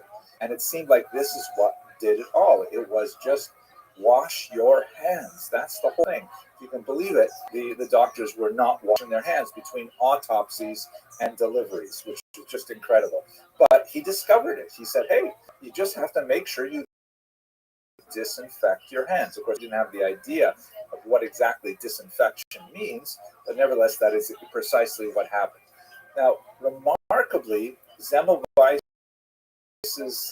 discovery was ignored by the medical establishment in Austria and Hungary. They discounted entirely his cadaveral tissues, and they, he was overreacting to these things, and they essentially did not implement any of his common sense procedures in other facilities. He did everything he could. He traveled around trying to convince people the importance of this chlorine hand wash, and he published quite strident attacks on the institutions that refused to institute these very basic procedures. In this particular publication, dated 1862, he referred to doctors who refused to wash their hands as irresponsible murderers and ignoramuses. This is the kind of thing that certainly did not endear him to the medical establishment. He grew mentally unstable as a result of his ongoing failure to convince the medical establishment that there was value and that he was actually saving lives by this chlorine wash. And although now he is considered, a tremendous hero in medicine, what happened in his lifetime is that his increasingly erratic behavior led some of his friends to actually commit him to an insane asylum, where he was put in a straitjacket, and he was held in seclusion in a dark room, and he was rather mercilessly beaten. And in fact, 2 weeks after he was committed to this insane asylum, he actually died of blood poisoning. It's believed that it probably had to do with his beating, because one of his hands was horribly injured, and he probably suffered some blood poisoning as a result of that. And he died 2 weeks later, hardly came to his funeral, and he was immediately replaced, of course, at the maternity clinic. And as soon as his replacement took over, of course, mortality rates jumped to 6 times the rate that they were when he was there and having all of the doctors wash their hands with chlorine. So he was an incredibly ignored figure in his lifetime, even though now he's considered a great national hero. And in fact, part of the reason why there's some debate over his ethnicity is because several different nationalities all want to claim him. This is actually an Austrian coin claiming him as one of their own. There was a gold €50 coin published in 2008. But I think Semmelweis is such an interesting and fascinating case study that leads us into the discussion of the people that we'll be looking at, because these are people who, for the most part, were men of tremendous vision, men who really, although Semmelweis did not exactly understand the procedures that led to the lower female mortality, but he nevertheless could make the connection between hand washing and greater health. And despite their phenomenal vision, they were excoriated in their own time. They were hated, actually. They were pursued, and they suffered tremendously as a result of this very unfair criticism, which would prove to be ignored by history over time. But they did not necessarily enjoy that in their own lifetimes. And so what we're going to look at is 3 different individuals in 3 very different time periods. And I'm hoping that we even see some relevance to our own times. On the left, you see the statue of Moses Maimonides in Cordoba, Spain. Actually, it's kind of interesting that, like Semmelweis, he's claimed by Spain, even though he was kicked out of Spain with his family when he was just in his adolescent years. And then you see the front page of the Mesilat Yesharim, a remarkable, amazing 18th century book by Rabbi Moshe Luzzatto. Today, Rabbi Luzzatto is one of those remarkable figures of the 18th century that is actually claimed a hero to not only Lithuanian because of this particular charm. He's also claimed as a hero to the Hasidic world because he was, first and foremost, actually a Kabbalist, and he wrote some remarkable works on the philosophy of Kabbalah. And he's also claimed, ironically, by the non-religious Haskalah movement because he also wrote plays, much like 18th century Italian romances. He was the first Hebrew novelist, and he wrote a lot of modern plays using the kind of vocabulary and syntax and style of Italian poetry. So, but nevertheless, despite this tremendous, fame and his widespread acceptance today, in his own time, he was actually forced to recant his views 3 separate times. He was out of his native of Padua, Italy. He was run out of his native Padua, Italy. He was actually put under house arrest in Frankfurt, Germany, and then, only after much travail was he ultimately allowed to go to Amsterdam. After all of his writings were confiscated and then lost, believe it or not. So this is the story of the Ramchal, as we will explore, God willing, next week. And then finally, and I have to say, I'm especially excited to speak about this individual because the last time I spoke about him was back, I think, 2013, and it was very well received and well publicized, but it was on very limited source. Since then, so many more biographies. Probably Menachem Mendelssohn, the great leader of the Lubavitch movement, quite possibly world's most recognized Jew, given the widespread popularity of Chabad in the remotest corners of the world. The Lubavitcher Rebbe is remarkably well known, and that face is, associated with Judaism for people who have very, very limited association with Judaism as a whole.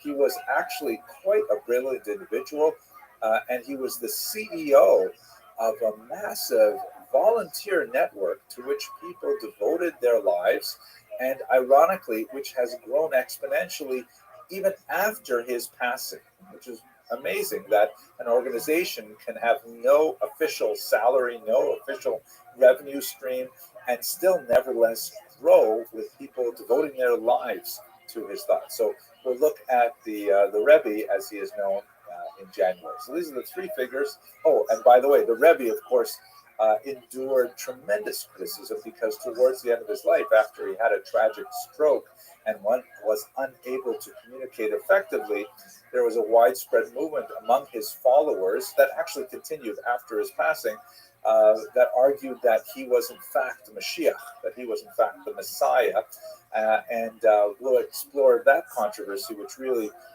created a huge amount of negative feedback at the same time, which unfortunately obscured some of his phenomenal achievements to otherwise, interested Jews who would have liked to have heard what exactly he had to offer them philosophically and so on. So those are the 3 figures that we'll be looking at over the course of these 3 weeks. And I think at this point, we should get straight to the Rambam. This is the version of the iconic representation of the Rambam. We, of course, have no idea what he actually looked like, but this kind of the turbaned, sort of dignified-looking individual is the one that we've seen in many publications since the 19th century. He's actually a bust of him, or kind of like a bas-relief, is on the wall of Congress as well, of one of the great leaders of philosophy.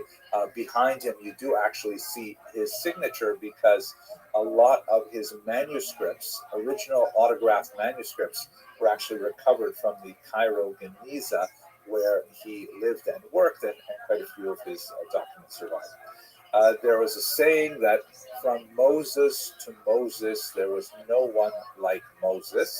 And of course, the first Moses in that proverb is Moshe Rabbeinu, the great Moses of the Torah, and Moses Maimonides at the other end, a good 2,500 odd years later. And in many ways, this is a figure that you only see once in a millennium, because he had incredible grasp of not only the broad swath of Torah knowledge, but also of basically all secular knowledge at the time as well. Again, in the 12th century, when he was very active, the the body of world knowledge, scholarship in particular, was still, almost manageable by a single person. And this is the kind of person who could have achieved that kind of expertise, both in the Torah realm and in the realm. And in fact, the reality that he was able to excel religiously and in the secular is one of the reasons why he became such a hero in the 19th century to the Haskalah, the Jewish Enlightenment movement, because they saw in him the sort of antidote to the inward-looking, highly insular Eastern European ghetto Jew who was deeply wrapped up in the texts of the Talmud and the Kabbalah and so on, but really could not negotiate the outside world, couldn't, speak the vernacular appropriately, certainly didn't have higher education at a university level outside of the yeshiva. The Rambam, which is the acronym of his full name and title, Rabbi Moses ben Maimon, the son of Maimon, the Rambam exemplified that kind of, you can do it all.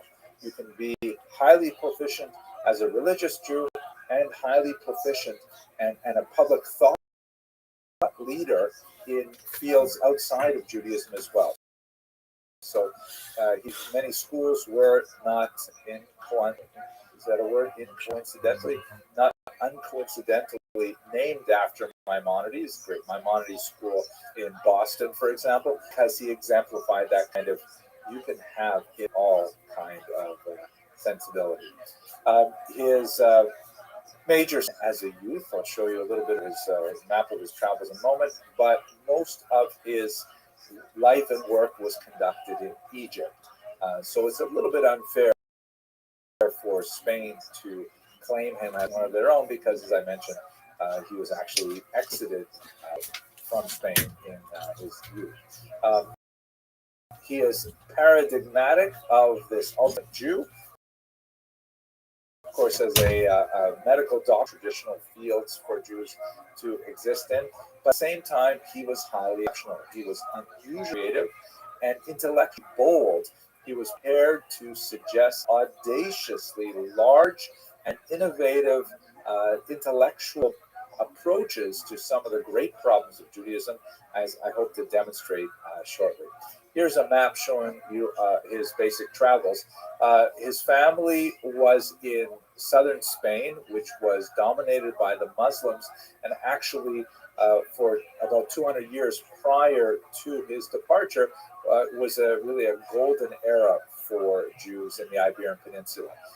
But at the very end of it, in the 12th century, among the things that happened is that Muslim tribes from North Africa penetrated into this already Muslim-held territory in southern Spain, and they were quite a bit more radical and much more fanatical about their adherence to Islamic theology in a much more strict vein. So, for example, the commonplace drinking parties that involved alcohol were to be highly excoriated, and the Almohads and the Almovarids, who were the groups that came up, they couldn't believe that the Muslim rulers were actually having drinking parties with Jews and with Christians, and so they really cracked down with a far harsher vision of Islam that had existed hitherto in Cordoba. And so the Maimonides family, despite the fact that they were very well established in the south, and they had generations upon generations of dayanim, of judges, Jewish judges served there. Maimonides' father, Maimon, decided to take the family out of there. And they fled Spain. There's some interesting later historiography that suggests that they may have even faked a conversion to Islam, although the specific to that is highly suspect, but nevertheless, they their way out of Spain as the coast of North Africa. Maimonides at the time was about 12 or 13 years old, and when they to Tunisia in particular, that's where he embarked on his medical education. Tunisia actually had was a remarkably advanced center of learning at the time, and they spent some significant years there where he was able to really develop his knowledge of the sciences. He was already a child prodigy and had completed a remarkable commentary on the Mishnah, even as a teenager, but his greater works would still be in his future.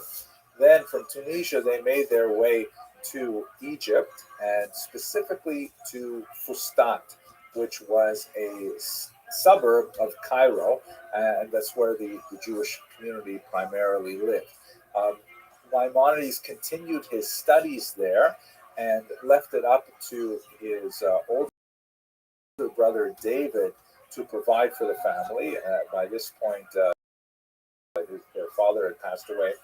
And unfortunately, David was lost in a shipwreck. Also took the Maimonides' fortune with him. And so all of a sudden, Moses had to stand up and become the prime breadwinner for his mother and surviving siblings. And so he did what any good Jewish boy would do. He hung up a shingle as a medical doctor. In those times, medical doctors were involved much more in kind of diagnosis and the dispensing of natural remedies like herbs and things like that, rather than surgery. Surgery was considered a minor profession. It was actually associated with barbers, and that's essentially what he did. He rose to significant fame, however. He had a reputation, and he ultimately ended up appointed to be the family physician of the Viceroy of Egypt. Where he primarily treated the harem, that is, the wives of the Sultan and their children, which was a very high-level position. He describes actually in some of his letters how his typical day would involve him, getting up, saying morning prayers, getting on a camel, and essentially, just like I do, riding the Long Island Railroad, except then it would have been the Long Nile Donkey Road all the way up to Cairo. He would spend the day in Cairo treating all of the harem and their children and so on, and then he would come back late at night. He only ate one meal a day, and after his meal was over, then he was besieged by people in Fustat who all came to him for legal halakhic advice and direction and so on, and he would stay up till very, very late at night, and somehow amidst all of this, he managed to write some tremendous works of Jewish thought. And so at this point, let's turn to his Jewish thought. And that's where we'll see that he got into a lot of trouble. So specifically, what did he write? So I already mentioned that as a child, he wrote a remarkable commentary on Mishnah. It is so significant that it is typically printed with standard Mishnayot today. If you want to study Mishnah, you look at the commentary of the Rav Ovadia Bartanura, and you look at the commentary of Maimonides. And he was, perhaps 12 or 13 when he wrote the first draft of this remarkable book that still demonstrates phenomenal addition, the awareness of everything in the Talmud that is brought to bear on the commentary of the Mishnah. So this in itself is a remarkable life achievement, but he was just getting started at that point. He was also, as I mentioned earlier, incredibly proficient as a medical expert, and he published widely. He wrote treatises, which are still available today, in Arabic. The Mishnah commentary was written in Hebrew. The medical writings are in Arabic. Of course, he was completely fluent in both languages. And he wrote about anxiety and depression. He wrote about traditional medicines. He wrote, like many of his predecessors, kind of like guides to, like field guides to collecting the correct herbs and things like that.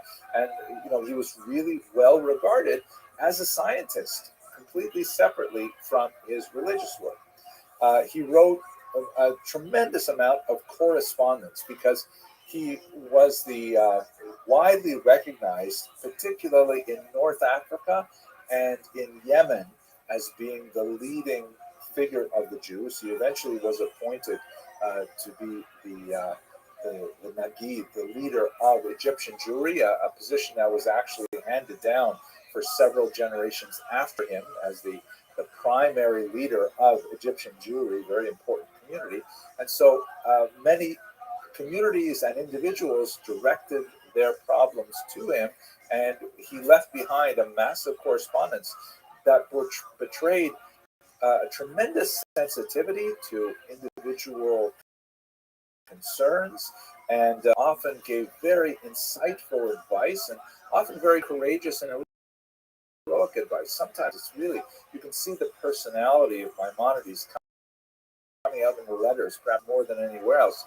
For example, there's a famous letter that he received from a convert to Judaism who was having a hard time because the rabbi was telling him they were certain because the blessings say, the God of my fathers, Abraham, Isaac, and Jacob, and his fathers biologically were not Abraham, Isaac, and Jacob. And Maimonides writes back essentially saying, tell your rabbi, he has no idea what he's talking.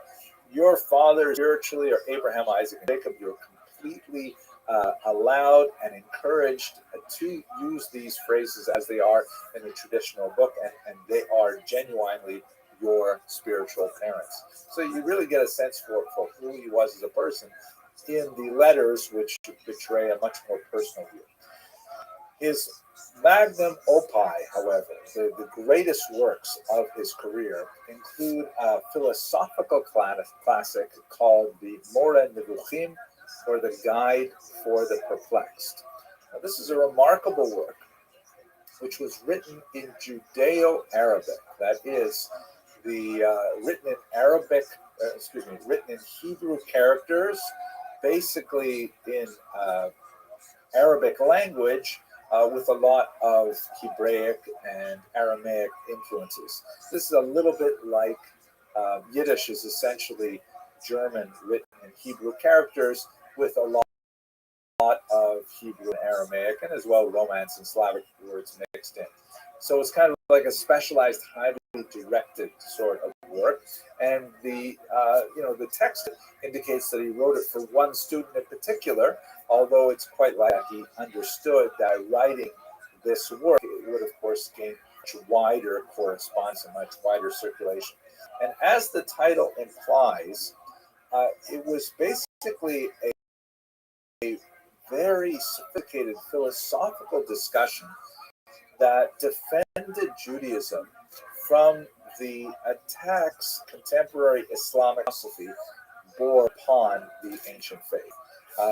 Essentially, it was an apology for Judaism that was not something they necessarily, wanted to put in the Barnes and Noble of the time for everybody, or I should call it on the Amazon front page for everybody, because it was a highly sophisticated philosophical work, and it seems to have been directed primarily at a particular class of Egyptian Jew, or Jew in the Arabic-speaking world. Let us not forget, by the way, that the time that the Maimonides is functioning, the Arabic Jewish world is in many ways far more advanced than the Jewish world in Christian Europe.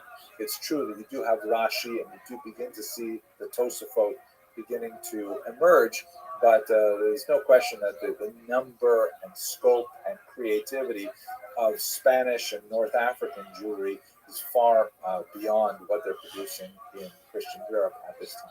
So he's writing to like the kind of intellectual elite of the Egyptian Jewish community, saying, don't be overwhelmed by Aristotelian philosophy as it's expressed by the Arabs.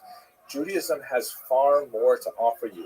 And because he was incidentally very well versed in Greek philosophy, and in particular of Aristotle, he would argue that Judaism and Aristotle are far closer than Islam and Aristotle. Aristotle, of course, was seen as the greatest of the philosophers of his day, and so the idea of a concordance between Jewish thought and Aristotelian thought was considered a very valuable desideratum. So this was a book essentially, if you can imagine in contemporary terms, it's kind of like a book for, from students who finish day school and then they head off to secular college and they're kind of overwhelmed by the philosophies that they encounter there, and they say, oh my gosh, I lived in such a small kind of like insular world in my little modern Orthodox shtetl, and Maimonides came to write the letter saying, yeah, don't worry, we've still got it all over these other ideologies. Let me explain it to you, as it were. That's essentially what the Guide for the Perplexed is all about. Second, and an incredibly important work that he was involved in is this massive thing called the Mishnah Torah. And both of these works together were perhaps what got him into trouble more than anything else. And I'll explain why that is in just a second.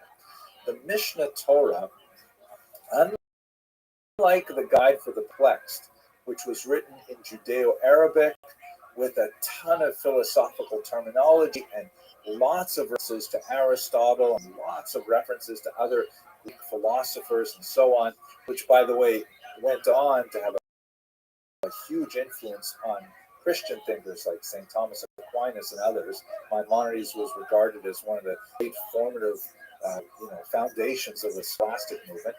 The Mishnah Torah was written in a very simple Hebrew. It's basically middle school level. Like if you have a bright 7th grader, they'll be able to translate the Mishnah Torah without difficulty. And as the title implies, it was a repetition of the Torah. What does that mean? We should understand that Jewish halakha, in particular, Jewish law, the guide for Jewish practice, are complex. They are nowhere organized in a central place. That is, if you want to know the laws of the Sabbath, for example, so you'll find a few tiny scattered references in the Torah itself. You'll find one tractate in the Mishnah that is amplified upon in the Talmud, but it is the nature of the Mishnah, and especially the Talmud, to make tangents almost as important as the core material. So what that means is if you have 150 odd pages of tractate Shabbat, you can be sure that at least 40 or 50 pages are not talking about Shabbat at all. And so where are those other 40 or 50 pages? They're scattered in other tractates. You'll find stuff in Tractate Eruvin. That's a huge part of Tractate Shabbat's importance. It's scattered in Sanhedrin. You'll find scattered in Kulin. So the only way you can really know the laws of Shabbat, which are vitally important once every 7 days, is you literally have to know the entire Talmud. And that's a massive document, incredibly huge. So what Maimonides did is he said, listen, this is really complicated, so I'm going to make it simple for everybody. I'm going to start from the very beginning. I'm going to discuss the entire Torah, all of the halachot from the Torah, the Mishnah, the Talmud, everything, and I'm going to put it in an organized fashion, basically Greek style, with, a chapter that's devoted or a book that's devoted entirely to Shabbat, and all of the Shabbat laws will be right there, and they'll be organized by chapters and organized by a number of headers, which is a very Arabic style of writing. And all you need to understand Judaism and to practice it, he said, is itself, the first 5 books, and the massive compendium, the Mishnah Torah, the repetition of the Torah. And it was brilliant. It is absolutely phenomenal. It is so easy to read in a very lucid, clear Hebrew, although it's often deceptive in its simplicity. It's fascinating that you can spend very, very high-level discussions looking at the Mishnah Torah and trying to figure out why he phrased it this way and not another way, and you'll discover incredible depths of wisdom in it. I know I spent, when I went to yeshiva, and I was in one of the higher level classes, and my chavrus and I, we would work on the Talmud all 5 days a week, and then on Fridays we were assigned the section from Mishnah Torah that dealt with the Talmud. But after dealing with the arcane and convoluted arguments of the Talmud, we thought the Mishnah Torah was so clear and easy. We know this. Are we really going to spend 3 hours talking about this?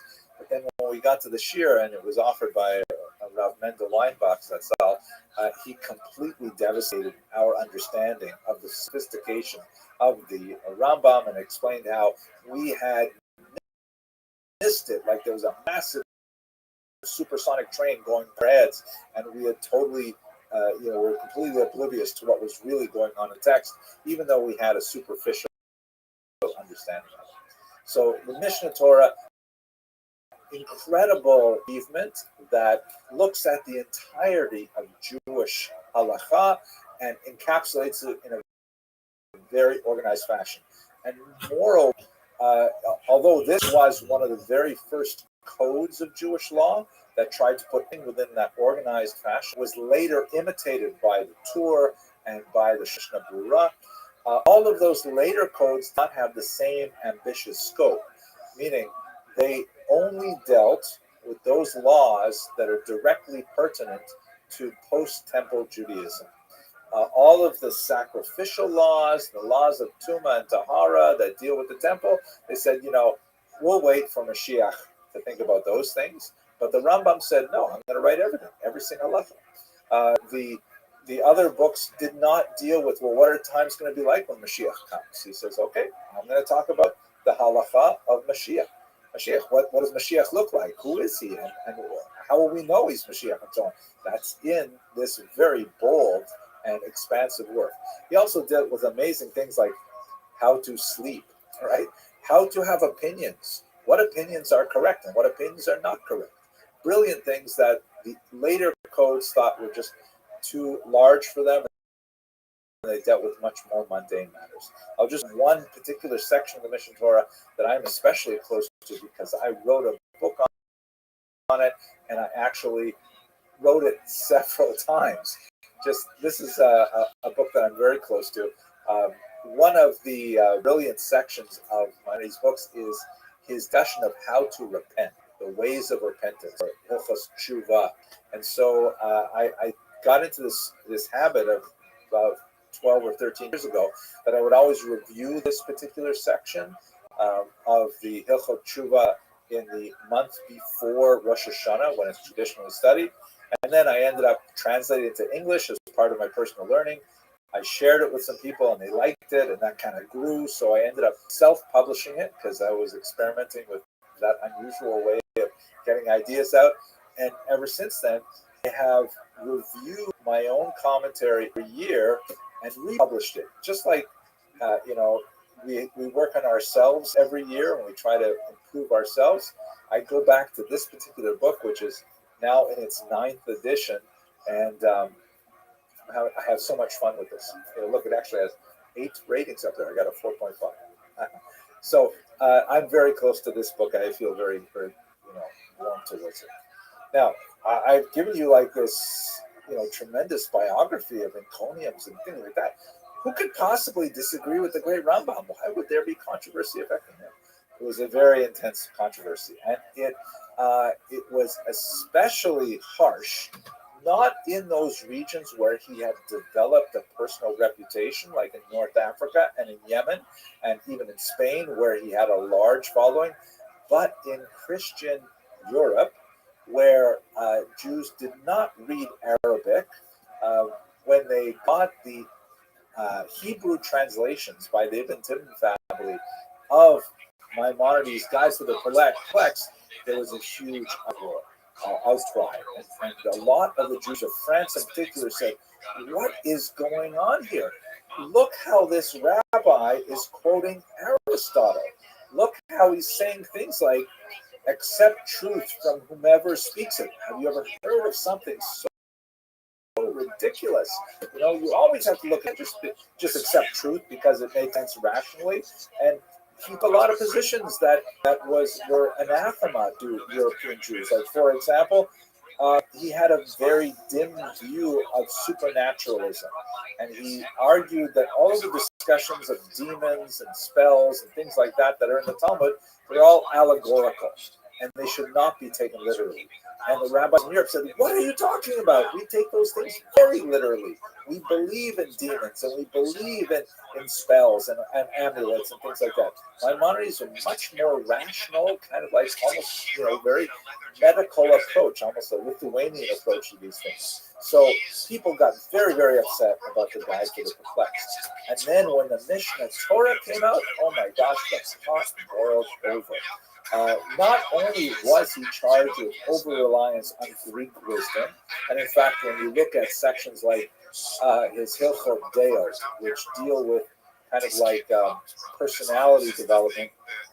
He absorbs a lot straight from Aristotle. He diverges from Aristotle in two very interesting ways. In particular, that he thinks Aristotle is too easy on anger and not hard enough on humility. That that's more of a value that Aristotle should pay attention to. The Mishnah Torah was just such a controversy because Maimonides chose to print it without any citations. So, meaning a dispute in the Talmud might extend over 6 or 7 pages, and it might appear in several different tractates. And rather than sort of summarizing what Rabbi X said and Rabbi Y said and what Rabbi Z said, he simply said, the bottom line is this. And it was his opinion, but he did not demonstrate how he arrived at his opinion. He simply stated what he thought people needed to know without all of the scholarly baggage of footnotes and cross references and but this and however that. This was felt to be, disrespectful to all these other rabbis that were involved. And it was also seen to be a very arrogant statement because, as I mentioned before, he states only in his introduction to Mishnah Torah, it's very complicated, so all you really need is the Chumash and my book, and you're good. You're golden. You don't need anything else. Rabbis looked at this and they said, wait a second, we could be out of a job with this. Like, oh my gosh. And then when you add to that fact that Maimonides felt very strongly that, and I apologize, Rabbi Cozy, he felt that rabbis should never be paid. They should always have some other kind of job, and what they do for the community is purely, just their donated time. There are some exceptions to this rule, and obviously, if you hire a doctor and you don't pay him or her, then chances are you don't have a very good doctor. So the rabbis did find ways to get around this, but basically, this was Maimonides' opinion that all judges and rabbis should perform their services free of compensation. So there were economic reasons why there were attacks on him as well. In Paris, things came to it. Now, he endured some of this during his lifetime, but it was largely relegated to the other side of the Mediterranean where he never visited. He did, hear some of the rumors that were carried back to Fustat, that he was not well accepted and so on, but he passed away in 1204 before the controversy really came to a boiling point. The worst moment in the controversy was when the Jews of France, specifically Paris, were so upset over Maimonides' works that they approached the Dominican friars and they explained to them that they believed that there was this Jew who was gaining popularity, who was writing heretical works. The Dominicans were happy to assist the Jews in removing heresy from their ranks, and so they collected up all the copies of Maimonides that they could find, and they set them to the flames in 1232 on the very spot that, ironically, 10 years later, the French court would actually burn all of the Talmuds that they would get their hands on, 24 wagon loads of them, which is still observed as a fast day among Parisian Jews to this very day. So, it's once you start on the path of burning books, it's very hard to shut that down. The controversy erupted, and it had 3 specific peaks with different generations of people who were opposing Maimonides. Ultimately, there was a solution late in the 13th century that was largely brokered by the great thinker, the Rashba, who said, okay, listen, there's lots of value in Maimonides. We know the charges about Greek wisdom and so on. We know the charges of arrogance and so on, but we kind of set that aside because he was trying to write something that would be usable by everyone. And so he effected a compromise that was finally put an end to the dispute, that one could study the philosophical works of Maimonides, like the Guide to the Perplexed, but only after age 25. In other words, younger intellectual students could not approach this potentially heretical work until they had really mastered a large segment of the traditional text, and only then could they return to Maimonides. It's also worthwhile to note that although he is considered a towering figure in halacha, generally considered one of the three major figures that are consulted by Rabbi Caro, when he formulates the law in the Shulchan Aruch. It is quite often that Maimonides is in the minority. His opinions are often overruled by two other major medieval authorities that formulate our halacha, and Maimonides is studied even though his halacha is theoretical as opposed to that which is necessarily accepted. But his philosophical work and his generosity of spirit to far-flung communities, his secular knowledge, these are all things that made him phenomenally important and a figure that strides proudly over the centuries of his history. Okay, I talked a blue streak there for about 40 minutes, 45 minutes. I want to thank you for your attention and your endurance, and I'm going to stop sharing the screen, and I think we can take some questions and discussion. And how did he ask you to open up? Oh. She was asking. He said, what do you do? And then you felt like you had given your whole resume? No, but like who's really crazy in this situation? This guy or you? I am crazy, but in that situation, my craziness didn't affect anyone. Erev Tov L'Kulam. It is so wonderful to see everyone, and thank you so much for joining us. It's our second installment of the wonderful lecture series, and the second installment of our second lecture series.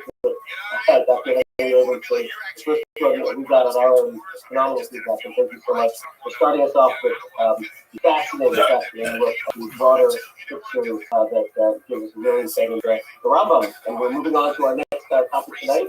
I want to just remind everyone that appreciate Dr. Abrams' time, and we're lucky to have a third presentation, but it's not going to be on a Monday.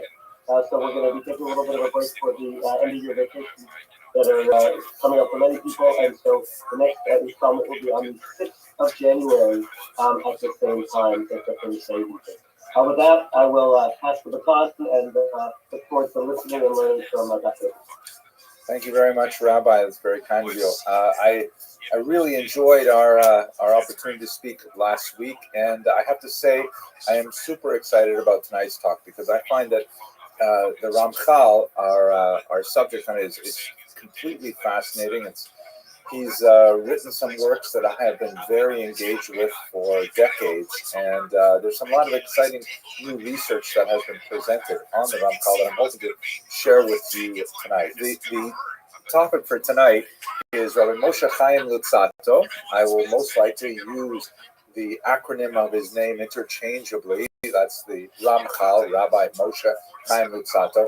He's an extremely important thinker in the early 18th century. So we're jumping ahead some 6 centuries from the Rambam, but I think you will find that many of the features that we looked at in the Rambam's life are echoed in an unusual way in the Ramchal's life. I've also thought of a sort of a title for these 3 lecture series. I know it's a little bit late, we're halfway into the series, but I'm thinking that I will call this Revered Yet Reviled, meaning where both of these aspects were true to their biographies. The Rambam, the Ramchal, and when we get together in January, God willing, to speak about the Rebbe, all 3 figures were of towering stature and tremendous impact and huge influence in the Jewish world, but at the same time, during their lifetimes in particular, suffered some phenomenal controversy and bitter, withering criticism. This will be certainly true for the Ramchal, as I hope to explore with you tonight.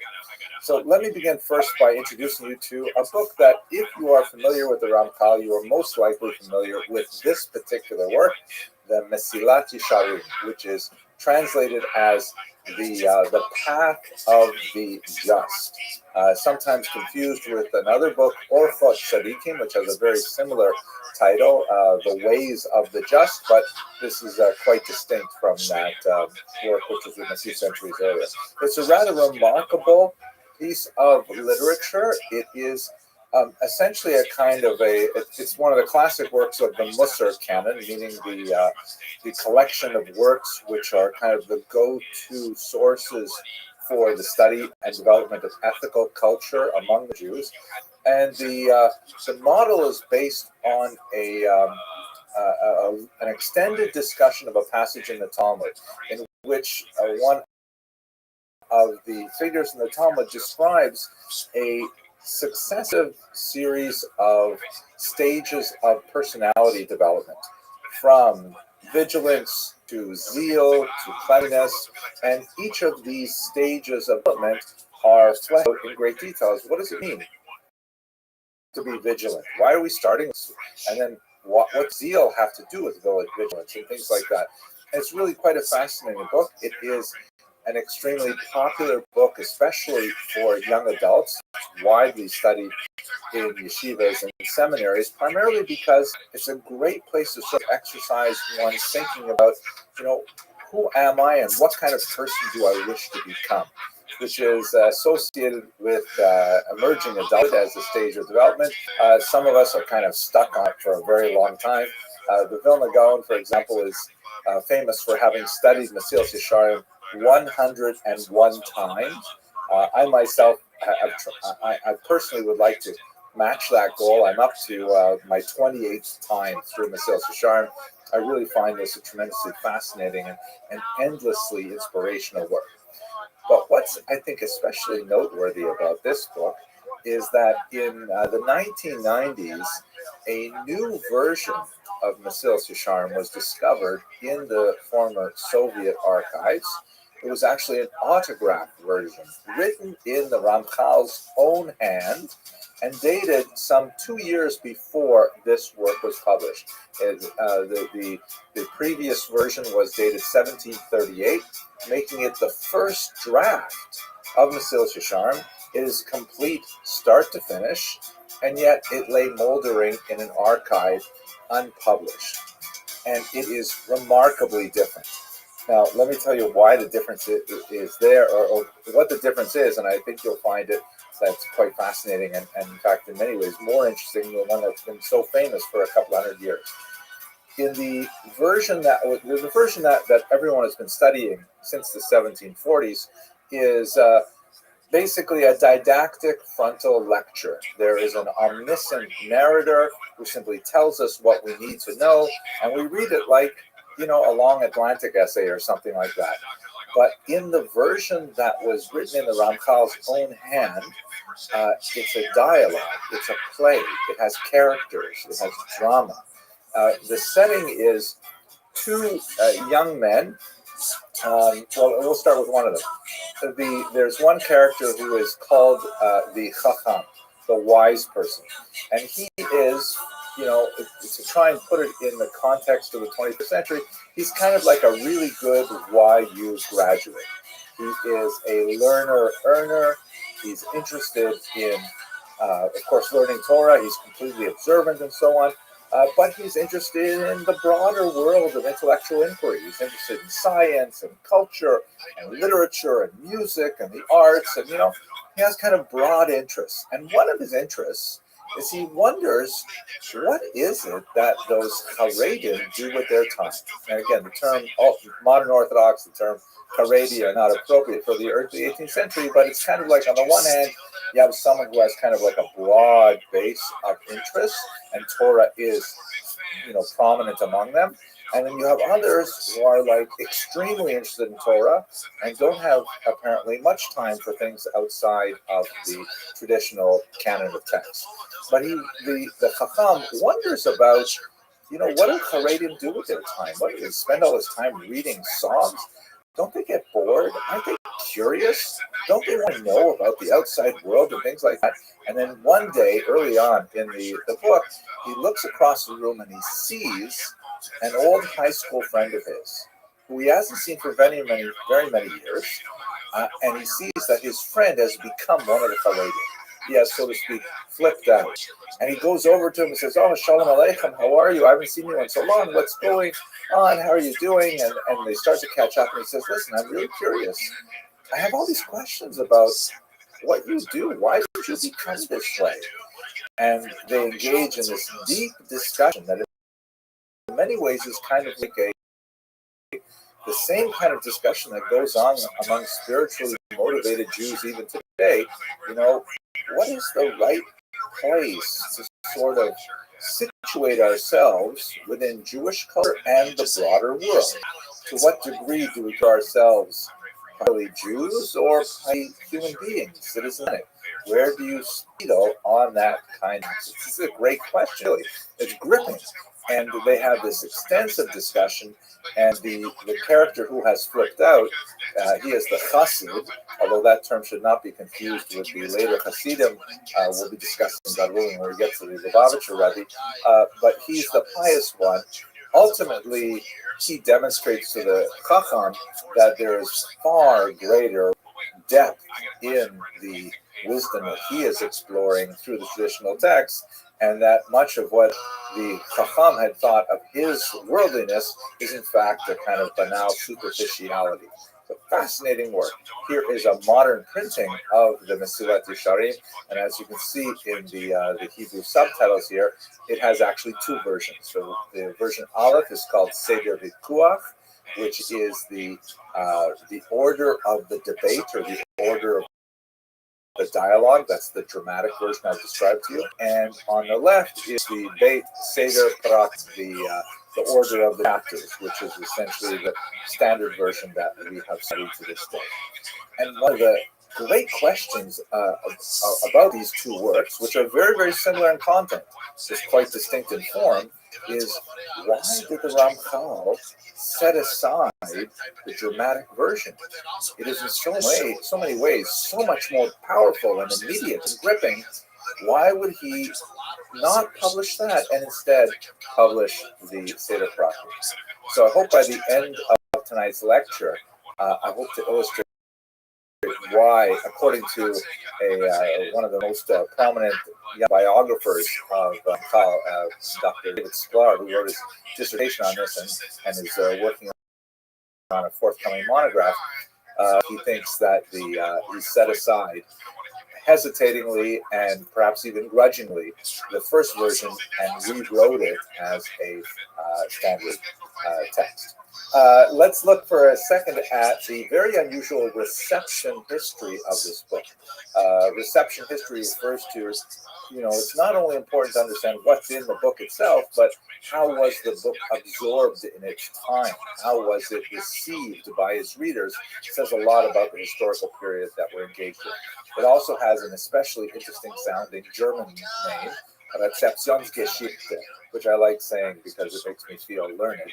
But let's look at this unusual reception history of this work. First of all, from the Maskilim, that is those early 18th century proponents of greater engagement of Jews with broader society.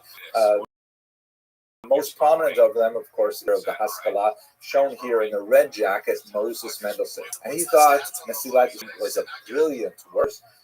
He was about 10 years old when it was first written, so he read it after the Ramchal had died, unfortunately a very early death due to a plague. But for Moses Mendelssohn, he was, after all, a rabbi. He was strictly observant, although many of his followers abandoned Judaism. But he thought that the Midrash Charm was a phenomenal work of great power, and he admired the Ramchal deeply. Joseph Klausner, following in that tradition, the first chair of the Department of Literature at the Hebrew University of Jerusalem, felt that the Ramchal's work represented the first modern Hebrew writer, because the Ramchal not only wrote in this very dramatic kind of poem, he also wrote act plays, like sort of Hebraic imitations of Italian plays, that were, characteristic of the 18th century. So he says the Ramchal was really the first modern Hebrew writer. Very, very positive reception from the sort of left wing of the Jewish reading world at that time. And moving towards the right wing, the Hasidim thought he was fantastic because first and foremost, the Ramchal was a Kabbalist, and most of his important writings, especially the writings that he himself cherished, were deeply suffused with the wisdom of Kabbalah. In fact, the Mesilas Yesharim itself, although it does not present on the exterior form to be a work of Kabbalah, there are tremendous references all through it to Kabbalistic doctrines. So the Hasidim, who are great lovers of Kabbalah, they remarked on it that, according to, for example, Dov Ber, the Maggid of Mezrich, who was the student of the Baal Shem Tov and the later teacher of the 5 greatest dynasties of the Hasidic world, that the generation was not worthy to understand the Ramchal, meaning he was at such a high stature that people didn't know what they were dealing with. I think that's quite true. And so in terms of the 18th century triangle of Jewish ideologies, particularly in East Central Europe, you have the Haskalah, represented by Mendelssohn. They love the Ramchal. You have the Hasidim. They love the Ramchal. And finally, you have the Misnagdim, the so-called traditionalists who took the term opponents because they opposed the Hasidic movement. And the king among them was, without doubt, the Vilna Gaon, shown here, Elijah of Vilna, who himself wrote a couple of fascinating things. He said that if the Ramchal were alive in his time, he would have walked all the way from Vilnius to Padua, Italy, in order to study with him. And furthermore, he said that there are no words out of place at all in the Mesilat Yesharim until the 11th chapter. I actually have a theory as to which words the Vilna Gaon thought were out of place in the 11th chapter. And God willing, maybe when we get to the question and answer period, if you ask me, I'll tell you what my theory is about what words he pointed out as being out of place. So again, amazing. The Ramchal achieved a level of acceptance among all stripes of Jewish intellectual movements of the 18th century. I can't recall too many figures. What happened? I woke up and I hear a kid. I hear the new report down. That's literally a damn kid in there, man. I'm trying to go to sleep. I woke up. I hear a fucking kid. Oh my God. Like a child? And they're going to come back. Like, they need to just go. Like, yeah. Like a child? Go on and do it. Look at it. You were, there's something when you in. Yeah, what about it? His name is XD or whatever. Okay, what about it? There's a kid. A cat or a kid? I don't know. It makes it sound like a kid. It could be 13 or whatever, but it sounds like a kid. All right, I mean, isn't that like a job for a moderator? I'm not the damn music.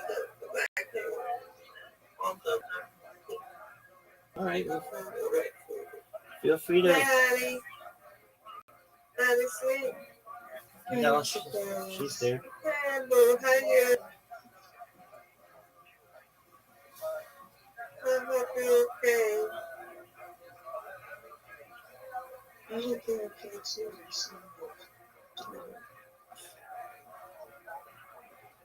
No, no, okay, be careful. Okay, what you say, honey? You said I hope you're okay. You seem started. You seem like you're okay. The time just started? Yeah. No, you sound startled, like, you know, I feel for that sometimes when grandma be, that means I go to sleep. I sleep over there. So when I go to sleep, I go in there with it, and I read my thing on mute, and then when I woke up, I heard a little kid in there. I'm like, oh my God.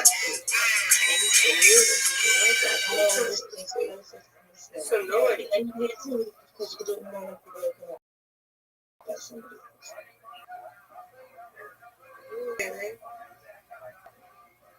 He left one time and he came back.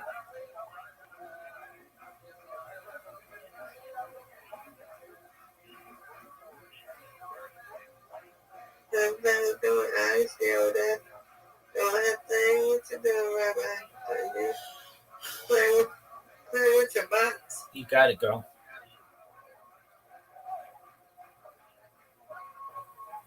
I want a bot to play with. Why you don't give us a bot? Man, I don't want a bot to play with. I don't know if you want these bots. I don't want no bot. I just want a rabbi. I want a rabbi bot and I want an Adi bot. Adi bot. I want an Adi bot. And no shit. All right. If you Mr. Breeze, you cannot be replaced. I want an Adi bot. An Adi bot. You have to have those Mr. Breeze. And he got a bot. Why we can't get a bot, Adi? I don't know. I want an Adi bot. And then y'all got Mr. Curtis bot. Which version? Let's get a bot. Let's put the version of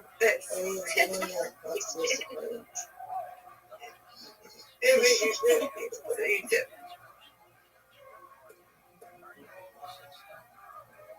That's crazy.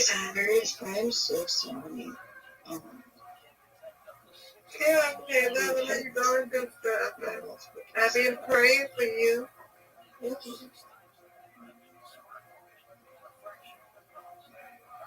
I hope you're okay. I hope everything's going well with you.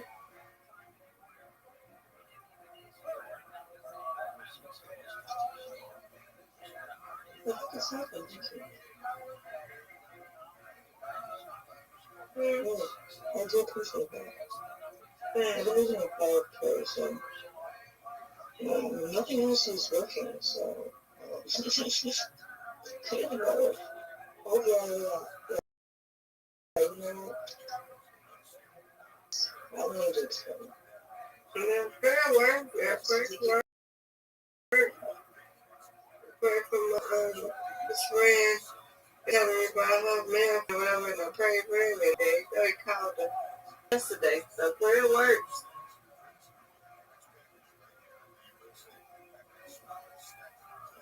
You have to believe in it. He may not answer it right then, but he gonna answer it. You just got to pray. You gotta pray for it for yourself too. Yeah, I feel like that's the only thing that I pray for ever since. Kind of done because I don't really pray. If I see like an ambulance go down, I'll pray. Or like a car accident, but I don't pray for other people. But I'm always thinking positively, wishing that the good intentions be brought forth. It's just the back of my mind. You know what I mean? But I think that I should definitely, I use it pray for others. I shouldn't just pray for myself.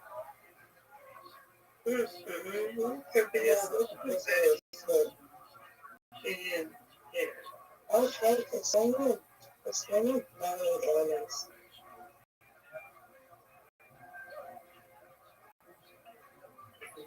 Right. Yes, world and everything. Pray that whatever you're going through, it gets better. God got you. Like, if you worrying, like, leave out the worries, let him have other worries. He'll have other worries. And that's what he wants. He wants you to give him your worries. Like, he do. He don't want you to worry. You give all the worries to him. Let him deal with all that. You just need to relax, and he got you. And people don't really believe in that, but it works. It It may not work right then, but it's gonna work. Just gotta keep it believing. You gotta keep praying for it. Like pray for certain stuff. Don't pray for like certain stuff like bills.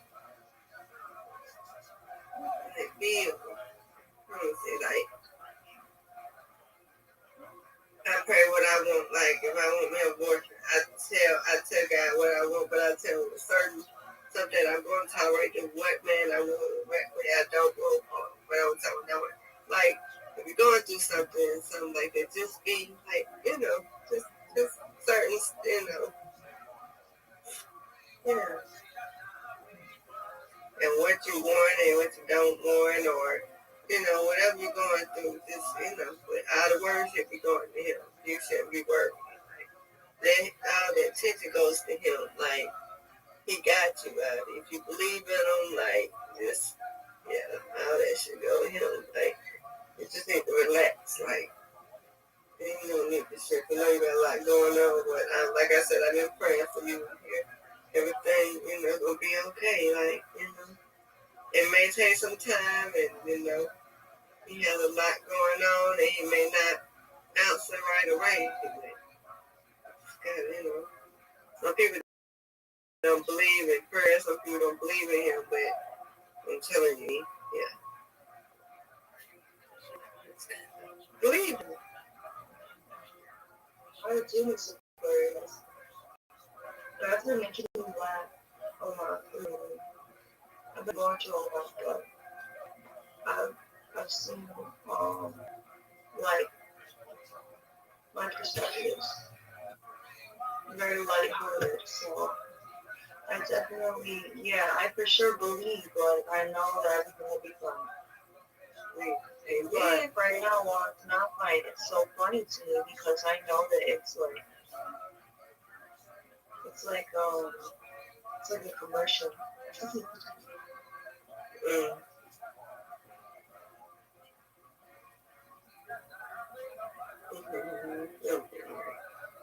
It's going through, it's going to be good.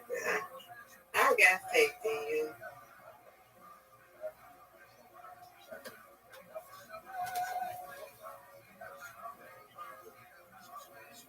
How are you going through? Okay. God is good with you.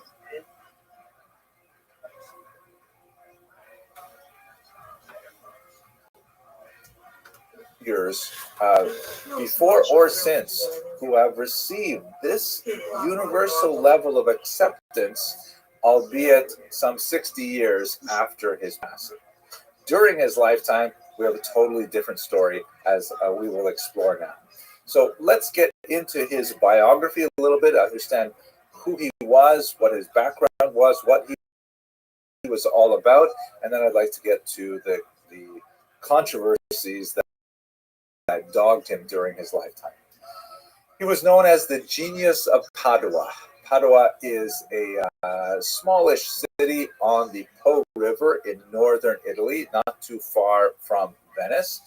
His parents were sort of upper middle class merchants, and they gave him a standard education of an Italian Jewish family of their class. He received a thorough grounding not only in Torah studies, into the kind of Italian broad view of emphasizing scripture, Tanakh, as well as Talmud. Actually, his principal teacher was a Rabbi Isaiah Bassan, who would remain very close to the Ramchal all the way through his life. Even though he also taught him for his bar mitzvah, he was also, 15, 20 years later, very much involved in his life and activity far away from Padua. He also received a fairly significant secular education as well, with a thorough grounding in European languages, including Latin and Greek, primarily because, as we shall see, Padua was a university town and was one of the few universities that admitted Jews to its medical faculty. And so there was a lot of emphasis placed on broad European understanding of the world around them, contemporary science, the arts, of course, and so on. Early on in his career, really as a teenager, he wrote several works that are quite fascinating. He wrote works on public speaking. He wrote early experiments with poetic forms, including, kind of parables of biblical stories written as Italianate dramas, like to be staged as plays. So he's really quite a young child prodigy. He attracted to himself a number of these students who had traveled to Padua to study medicine at the university there. This is actually the autopsy theater. They only a small number of autopsies performed every year, and they literally had an auditorium like this to as many people as possible to observe the autopsies taking place. A very small coterie of perhaps a dozen of these students from all over Europe would gather nightly at the home of the Ramchal, where he had kind of like a special room set up in an attic, and they would study the Kabbalah. Now, the Kabbalah, of course, is the great mystical teachings of the Jewish tradition. Very prominent in their curriculum was the study of the Zohar, very important mystical work. And they became known as the Chavraya Kadisha, the Holy Society, for their intense studies. They developed a very ritualistic kind of organization where they had specific seating charts for each of them. It wasn't like kind of like free for all, but it was really a close knit study group. They had particular rules about how they were to greet each other, how they were to speak about each other. They had a rigid cycle of who was prepare the material to be studied that night and so on. And it was really, it must have been quite an amazing intellectual experience to be at the Ramchal's table studying with him. And this is all when he is in his late teens and his early 20s, studying with students who are significantly older than him, but mesmerized by his grasp of the material and his unusually piercing and poetic analysis of the text. One of the more fascinating things about the community of Padua and this particular study circle was that Padua was, among the social difficulties that plagued that town in the 1720s and 1730s was a gambling addiction that unfortunately affected many of the men, the Jewish men in Padua. Playing cards in particular were very popular. And so they had a nightly Beit Midrash that they made a rule, the Jews in Padua made a rule that single Jewish men in Padua had to show up at Beit Midrash 5 nights a week, and attendance would be taken. And if they failed to show up every evening to learn some Torah because they were off, gambling or something like that, they would be fined. They would have to pay a fine to the Beit Din. And that in itself is rather an amazing thing that the community could actually impose or even think to impose such a rule. I really wonder how well it was enforced, but it gives us a sense of how far we are from 18th century Padua living today in our society.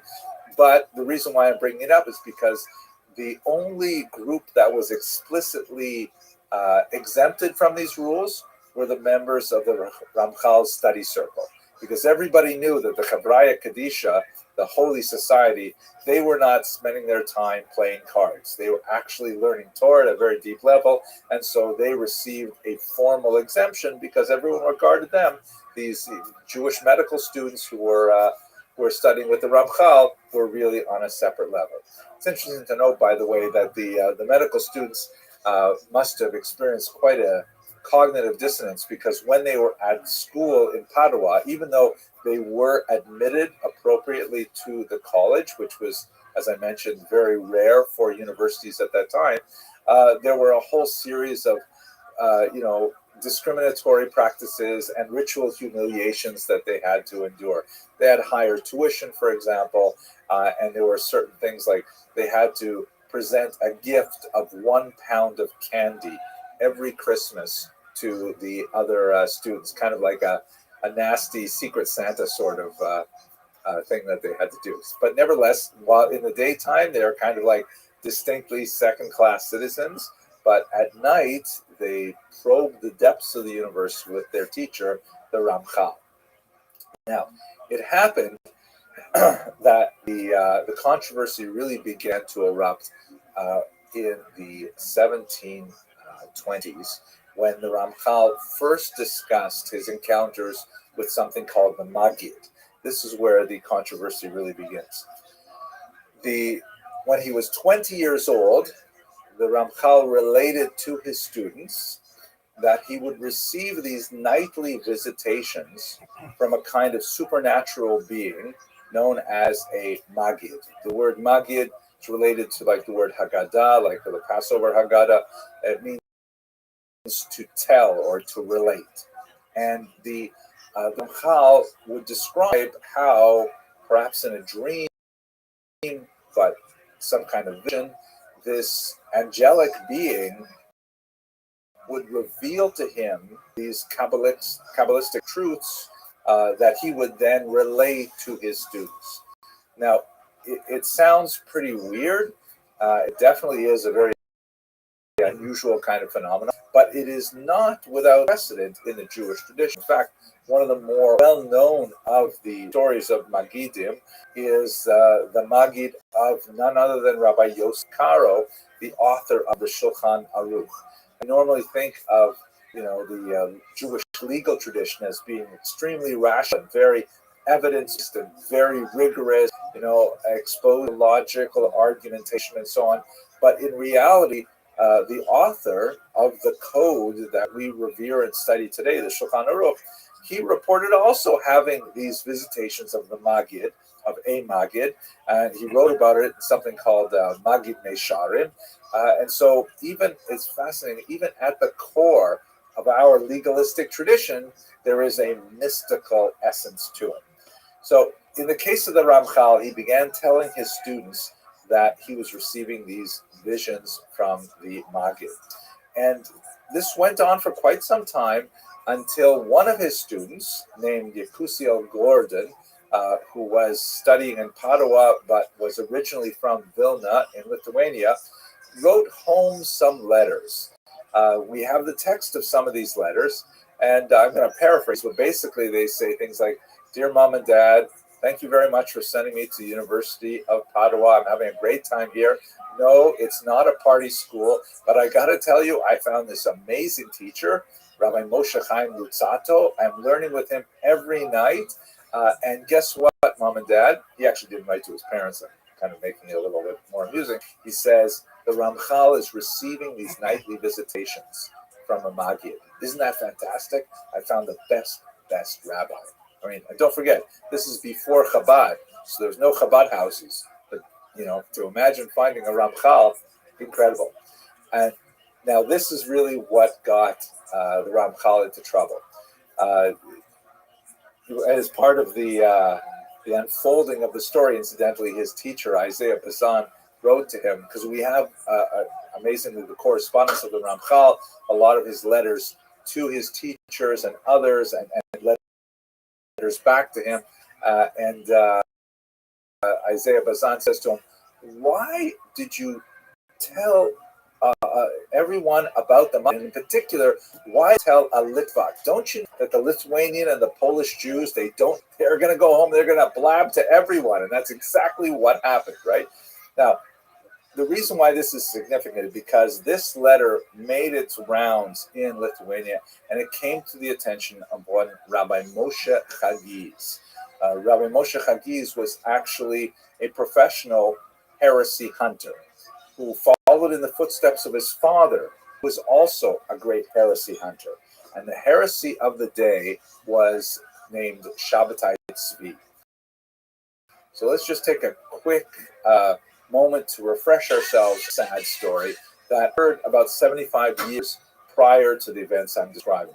Shabbatai Tzvi was this infamous failed Messiah, but he was quite famous among Christians as well, because the whole idea of a Jew proclaiming to be the Messiah, and gathering literally thousands of Jewish followers from all over Europe, all over the Eastern Mediterranean, many of whom sold all of their property, their homes, at a fraction of their value in order to follow him, on the assumption that he would initiate the Messianic era. They would all return to Jerusalem.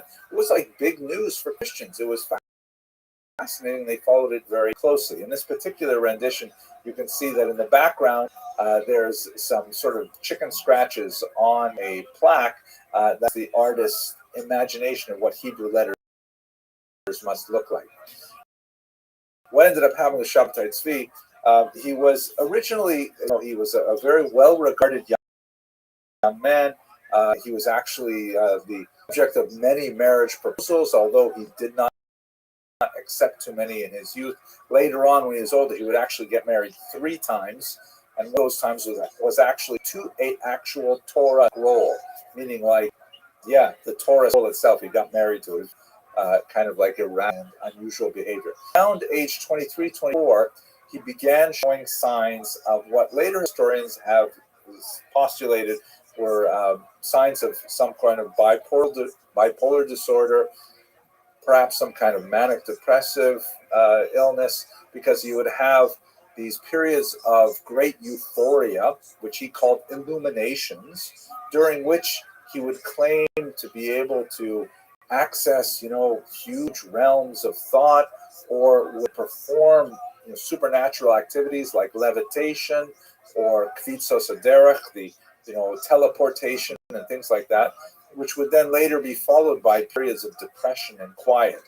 And this was just kind of like an unusual idiosyncrasy of this otherwise well-regarded young man, until he hooked up with an individual named Nathan of Gaza, who was unfortunately a very significant enabler of the worst aspects of Shabtai Tzvi's worst inclinations, and this kind of blew the whole Messianic movement up to a point where many Jews were caught up in it. You can see here as actually a prayer book that was composed in the Sabbatean movement, which, by the way, persisted for a good century and a half after the movement formally ended, as I will describe in a minute.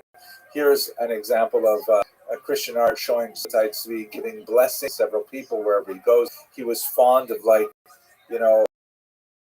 handing out globes, like naming friends the Sultan of Africa or the King of Europe and things like that, all promised the eventual Messianic redemption, fast days, renaming them holidays, all kinds of fascinating and unusual and definitely antinomian behaviors. Here are images that actually shows Son of Gazda, his familiar deputy, who is leading thousands of Jews off to Constantinople, where they were to demand the return of Jerusalem to Shabtai Tzvi, who would then bring about the Messianic era.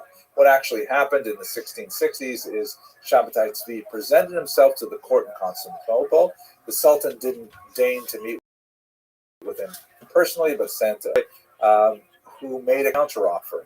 The envoy said to him, "Listen, Mr. Tzvi, or do you mind if I call you Shabsi? We're not going to give you Jerusalem as you request. Instead, however, we will allow you to remain alive if you accept Islam as your faith." And to the great disappointment of Shabtai Tzvi's followers, he did. He became a Muslim. His wife at the time, Sarah, also became a Muslim, and the movement collapsed as Jews returned penniless to their homes throughout Europe and had to start over again. A small number, some 300 families, decided that if Shabtai Tzvi, who was the Messiah, would convert to Islam, it must mean that all of us Jews must also convert to Islam as part of the unfolding of the end of days. They converted. They constituted a distinct group in Turkish society in particular called the Dünme, who are actually present and very active in political life right up until the 20th century. But that's basically the whole debacle of Shabtai Tzvi. After his demise, it's a fascinating story is what happened to him afterwards. It seems he may have actually done some tshuva, some repentance. One of his last requests is later imprisoned because he was just behaving way too radically. One of his last requests in prison was for a Yom Kippur prayer book because he wanted to repent appropriately. At any rate, there was, after the debacle ended, a huge outcry, and the Chagiz family in particular spent their energies hunting out any vestigial remains of Sabbatianism and hoping to extirpate it from Western society. It was not at all a strange phenomenon to have prominent rabbis who were actually still enthusiasts of Shabtai Tzvi well into the 1700s. And this is precisely what Rav Moshe Chagiz suspected Rabbi Moshe Chaim Luzzatto of doing. That he felt that the Ramchal, with his nightly visit from the Maggid, it's like Shabtai Tzvi 2.0. He must certainly be relying on Sabbatean doctrines and so on. And so he got to work right away to pursue this young man. The first thing that he did was he went to Venice, which controlled the rabbinate in Padua. Venice was like the regional authority. And he said to the Venetian rabbis, "What is going on in Padua? Do you know what's happening over there? I heard about this guy, Rabbi Moshe Chaim Luzzatto, and what he's been saying about the Maggid and so on." So the Venetian rabbis, picked up the 18th century non-existent telephone and said to the rabbis in Padua, "You've got to investigate it." And the rabbis in Padua said, "Oh, Moshe Chaim, he's a wonderful guy. We all love him. He has beautiful midos. He's such a learned guy. He has a study circle every night. You must be talking about another Ramchal." But they said, "No, this is the one we're looking for. This is what he's doing." And they said, "Okay, look, he's a little bit eccentric. There are some eccentricities, we'll admit. One of those eccentricities, for example, was the fact that he was clean-shaven. He even when he was 23 years old when this occurred, it was unusual for him to not wear a beard. Back then, if you wanted to remain clean-shaven, you had to use like depilatory powders and things like that. It's halakhically impermissible to use a straight-edge razor, but to use powders and lye and things like that. So that was a little bit unusual, but also even more of a shanda. He was not at the time married. And this was 23 years old and still unmarried. There's something fishy there. Ultimately, he would marry. He found a woman named Tzipora, whose father also had very mystical tendencies, shall we say. And the Ramchal certainly must have liked the irony of his name being Moshe and her name being Tzipora. He wrote a beautiful intricate literary ketubah that is still studied to this day for its poetic and Kabbalah value. At any rate, the rabbis in Padua said, "Okay, listen, what we will is we will force him to take an oath. The oath will make him promise that he is not to engage in Kabbalistic teaching here in Padua. He has to wait until he's much older." I believe the age that he stipulated was 40, off the top of my head. The Ramchal, and we know from his communications, private communications from his teacher, he was very upset with the accusation, and it was unfair and so on. But his teacher counseled him, you shouldn't have told the Maggid to Yakub Gordon. It got out. The best thing you can do is just keep your head down, accept the oath, take that oath, and obey it. And in fact, the Ramchal did obey that oath much as it was him, and that Kabbalah is really his main interest, but he took on the stipulations that were applied to him. So after he got married, things calmed down a little bit, but Rabbi Moshe Chagiz was not satisfied with the very light slap on the wrist that the Ramchal received. He felt that he wanted much more of a big show trial and perhaps an excommunication, something a little bit more serious.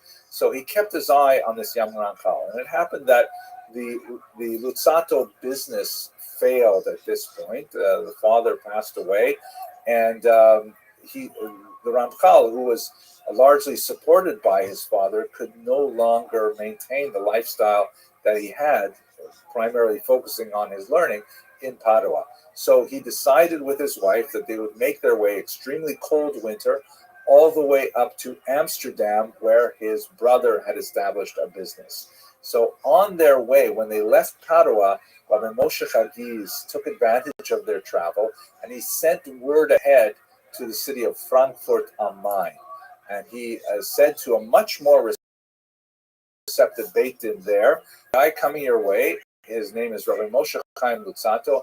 I suspect him of being a Sabbatean. Here's all my evidence. You can stay with it in Padua. I'm sure you're not going to be as lenient. And so when the Ramchal arrived in Frankfurt, en route to Amsterdam, he was actually arrested by the Beit Din. He was placed under house arrest while an investigation could be initiated. The Ramchal was distraught. What does this mean? I mean, I thought I dealt with this in Padua. I haven't violated the oath at all. He wrote to his teacher, Isaiah Bezan, who immediately came to his defense.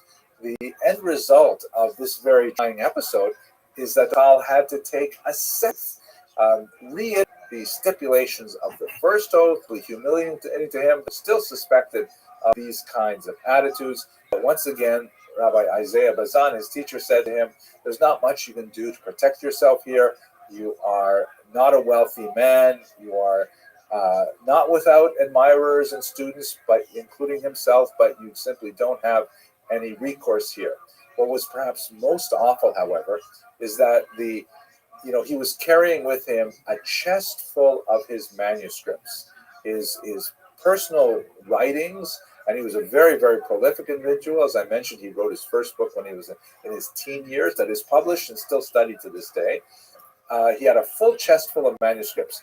They were seized by the Beit Din in Frankfurt, and they proceeded to examine them for heretical materials and statements.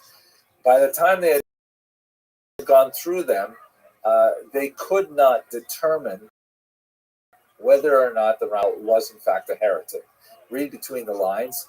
They could not understand the writings, the references, and they simply could not find any of the incriminating evidence that they had hoped to find in. However, they had different choices before them. On one choice was they could simply return the manuscripts to the Ramchal, saying we couldn't find anything wrong, and therefore, you're off scot-free. They were loath to do that, though, because it would reveal their ignorance about the content of the documents, and they were concerned that perhaps they were heretical. If they could confirm they were heretical, then they could set the flames. It is an unfortunate precedent, but Jews have been known from time to burn their holy works, or the holy works, since we saw this with the, and in the 18th century it was not uncommon as well. Mendelssohn's, for example, including translation of the Torah itself, set to the flames. So the third option that they utilized was they would bury the manuscripts, neither destroying them as if they're heretical, nor returning to the Ramchal, but they would bury them, and then the location of the burial was promptly lost. So to this day, somewhere under the streets of Frankfurt is a huge chest full of the Ramchal's own writings. Perhaps one day they will see the light of day. In this context, we have Rabbi Isaiah Bazan's very heroic defense of his student, which is, we have much of the text of it because he engaged in correspondence with the Beit Din while he was on the way there, and he presented himself and argued very freely in defense of his student, saying, what have you found that he has done wrong? This is quite literally a witch hunt. It's an unfair action. You've traumatized this young man and his family for no reason, and so on. And ultimately, after taking that second oath, the Ramchal was free to go. He found his final refuge, not his final refuge, but a major refuge in Amsterdam. As I believe we discussed long ago in the first series when we spoke about Jews of modernity, we looked at the Portuguese Jews of Amsterdam and recalled that they're a very unusual community because they were made up of the descendants of Jews who were forcibly converted to Christianity, beginning with the Portuguese Inquisition, or prior to the Inquisition, in 1497. And then for the next centuries, as they slowly made it out of Portugal, they were able to reclaim their Jewish identity many, many generations later in some occasions. Worthy to note that the origins of the American Jewish community lay in the Portuguese Inquisition, because it is those Jews who were living in Portuguese Brazil in the 650s who, for a very brief period of time, when the Dutch took over a region of Brazil, Portuguese Jews, living Christians at the time, decided to come out of the closet and proclaim their Jewish identity, only to discover a couple of years later that the Dutch gave that region back to Portugal as part of a treaty, and they found themselves once again under the clutches of the Inquisition. So they all boarded boats and separated, and 23 refugees made their way up to New Amsterdam, which is, of course, the island of Manhattan, and they formed the first settlement of Jews as a community in what would be the United States. At any rate, the Portuguese Jews of Amsterdam, they had a wider tolerance for this kind of ideological dissent, recognized in the Ramchal in many ways one of their own, and they gave him a fairly respectable position in Talmud Torah, in their school there. Not very heavy teaching load. He was of a respected, learned person. He lacked the same study circle of students who were really on par with him. Portuguese Jews were also cognizant of the huge tumult that occurred when Uriel da Costa was forcibly excommunicated there, and later, of course, the issue of Spinoza, which was also something that happened in Amsterdam. So they treated Ramchal with kid gloves. They gave him respectful. And it is at this time that he began to write books of his great maturity, including the Mesilat Yesharim, but also Das Tvunos, Derech Hashem, some phenomenal classics that are widely studied to this day.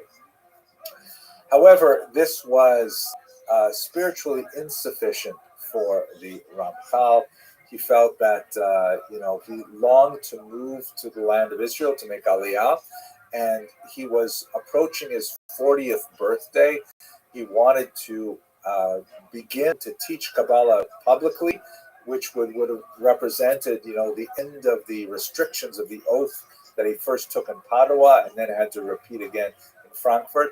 And so he made plans with his wife to sell all of their belongings in Amsterdam and then make his way to Israel.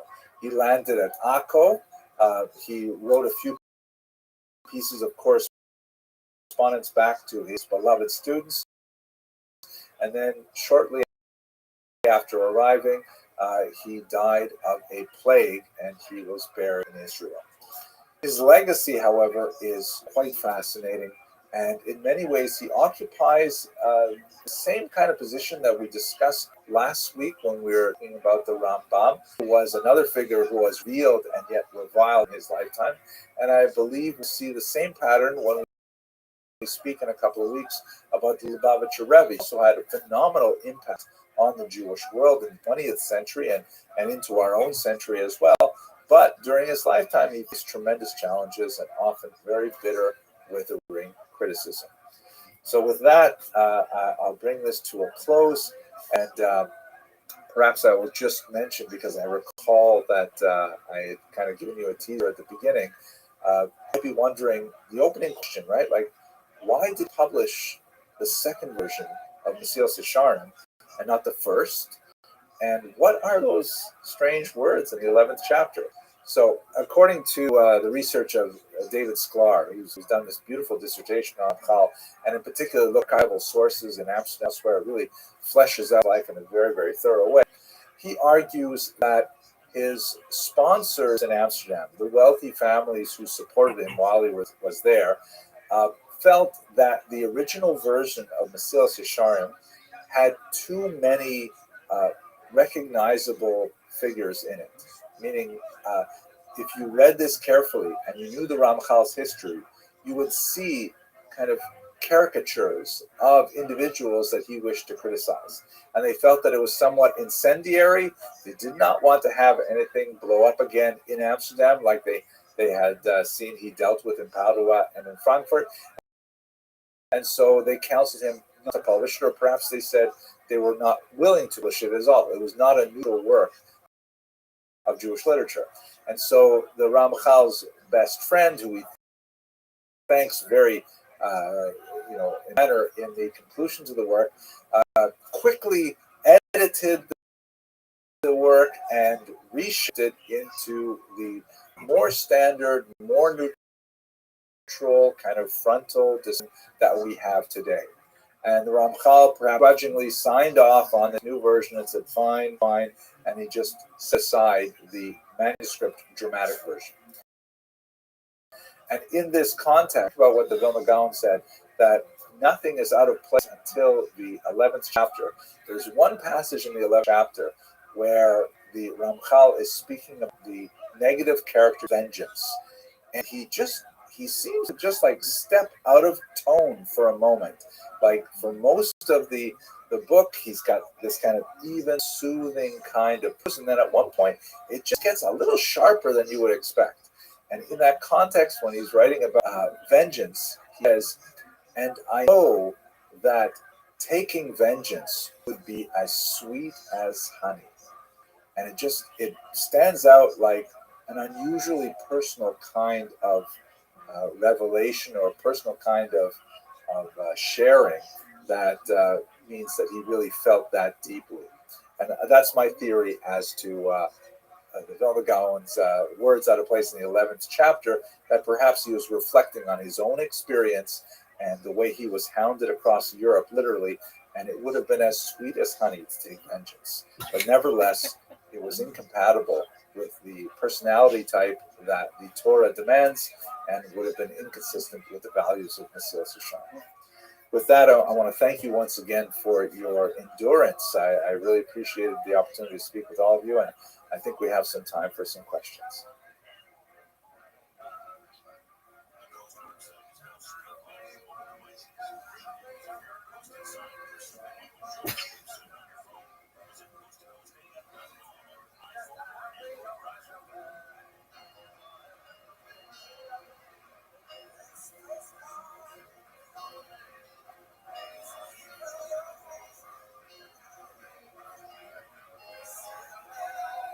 The series that we've been looking at really focused on three colossal leaders who have had phenomenal impact and phenomenal influence on pretty much everything we do Jewishly since their lifetimes.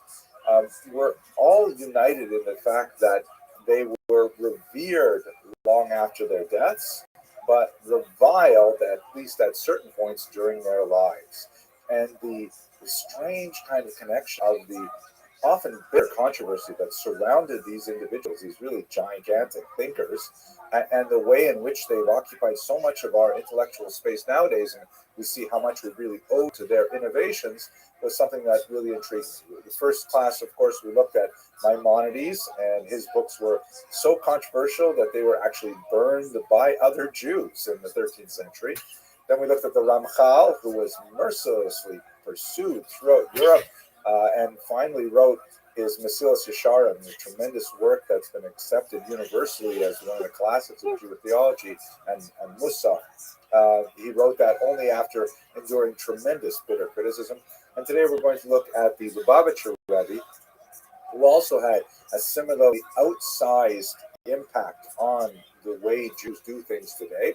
But during his lifetime, which overlapped with many of our own, I'm sure, he was embroiled in many points of controversy. So what I'd like to do over the course of the next 45 or 50 minutes is to take a broad 30,000-foot view of his life and work, and then to zero in on some significant opposition around which there was significant controversy, and try to reflect on what that means for how we treat leaders of this type. And that will bring us to a conclusion of this apartheid series. I should preface this by saying that I originally gave a lecture with the same title, incidentally, back in 2013, and I recorded it and put it on YouTube, and it was actually for a very long time one of my popular lectures. It had a significant number of people who were really curious to know who was this great, truly ubiquitous figure in Jewish life. I had a few really big, simple errors that I'm prone to make when I, try to cover a lot of detail in the space of 60 minutes.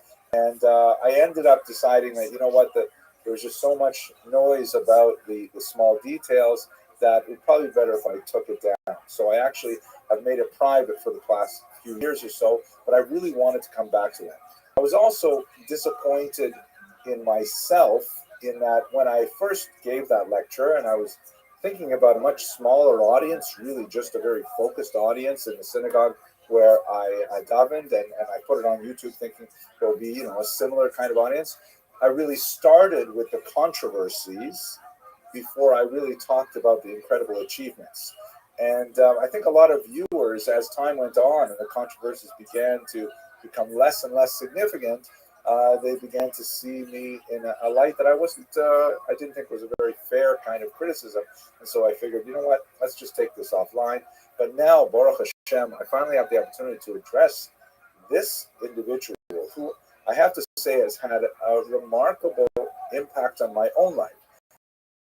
Just like the Rambam and the Ramchal, he's one of those figures that has really shaped the way I think about my own Judaism, about my own relationship to God, to my family and my community, and to the world as a whole, and what little I can achieve during the few years that I'm given, God willing, to exist on this earth. So with that said, let me tell you a little bit about the sources that went into the topic, because I'm sure you will want to read more about the Rebbe if you haven't prior to this.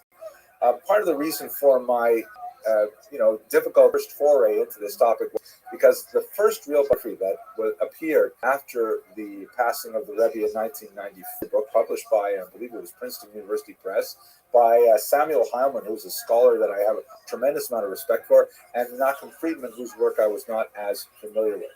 And this book, although it was incredibly useful and very detailed and eye-opening, it tended to take a more of an academic critical approach that I value, but as I read more of the literature that comes from students of the Rebbe's or followers of the Rebbe's, I think that some of that academic criticism was not entirely appropriately placed in some regard. Maybe we'll have an opportunity to discuss that in the question and answer series. There is, on the other hand, speaking about the student memoirs, there is this wonderful book by Harav Steinsaltz, which is definitely written as an homage to the Rebbe. It is written with his classic scholarship, but nevertheless, as someone who is distinctly a follower of the Rebbe and wants to encapsulate and embody his values in his own life.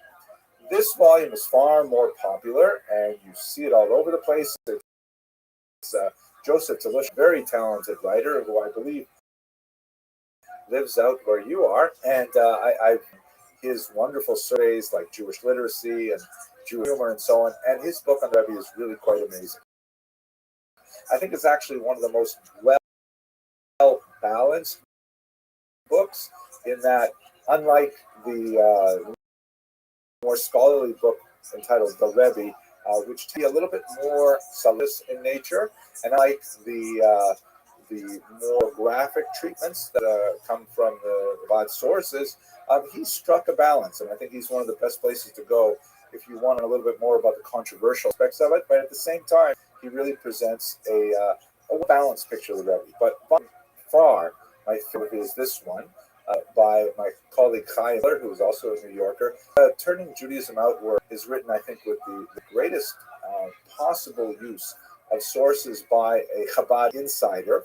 He's published quite a few Chabad-specific works and really knows the inside culture. The culture of Chabad is really quite intense, and with its own language and its own, customs that really I'm still learning things about it. Like, for example, one of my children actually married into Chabad, and we're making the invitations, and I learned that the custom is you always put, I think it's 5 o'clock as the time of the wedding. And it means nothing. But that's when the Rebbe was married, 5 p.m. So you would not know these things unless you were inside Chabad. So this is my favorite source. I actually reread it because I wanted to be prepared for tonight's talk. So with that kind of like personal and bibliographic background, let's look at the Rebbe's life itself. Why don't we start with his formative years? Here's a beautiful picture of him at 2 years of age. He was born in 1902 in Nikolaev, Russia, and at a very young age, he moved to Yekaterinoslav, which is a city that's on the eastern end of Ukraine. After the Communist Revolution, they decided to rename it because Yekaterinoslav was very hard to pronounce, so they switched it to Dnipropetrovsk. That's actually a joke. I don't know if you can hear that here on Zoom. But today it's called Dnipropetrovsk because it's on the Dnieper River. And it was a fairly new town, Jewishly speaking, because it was rapidly expanded in the 20th century in connection with all kinds of industrial efforts, specifically the building of hydroelectric dams and things like that. And so it was kind of a young, growing Jewish population of blue-collar workers and their families, Jewish blue-collar workers who went out there to seek work, particularly in the 1920s and the 1930s when the work really expanded dramatically. He was an unusual child in many ways. It's strange for someone who would ultimately become the head of the entire Chabad Lubavitch Hasidic movement. He didn't have a typical Chabad yeshiva experience. He was trained primarily by his father, who was a remarkable scholar, and he was served as a communal rabbi in Dnipropetrovsk. Later, he would be persecuted by the Soviets and sent out to the Gulag, where he had to exist far out in Siberia. His wife went and followed him there, and incidentally, one of the most powerful documents I've ever seen is they lived in tremendous penury. This is speaking about the Rebbe's father, long after the Rebbe had left the Soviet Union. The Rebbe's father, Rabbi Levi Yitzchak Schneerson, had very little paper and very little writing instrument, but what he did was using ink that was made from wild herbs that his wife would pick from the Siberian countryside and then grind down into making an ink-like substance. He would write tiny, tiny little scholarly notes in the margins of the few books that he possessed. Fascinating, and just gives a whole picture as to what kind of individual he was. At any rate, young Menachem Mendel was the first of 3 boys, and he didn't have a Chabad yeshiva to go to. He was trained primarily by his father and by hired teachers, but by the time he reached the age of 12, he demonstrated that he had the Sitzfleisch, the personal self-determination and self-discipline to study on his own. And in fact, he studied Jewish topics on his own for the rest of his life. That was his preferred modality of study, was solitary study. He went on, however, to engage in quite a bit of secular study, ultimately studying at universities in Germany and in France, where he was especially interested in engineering, although he had an unusually broad interest in all areas of human endeavor, leaning toward the sciences as a whole. A turning point in his life, one that really dramatically propelled him towards leadership, even if he didn't realize it at the time, was that he was set up for a shidduch with the then Chabad Rebbe's second daughter, Musia, shown here.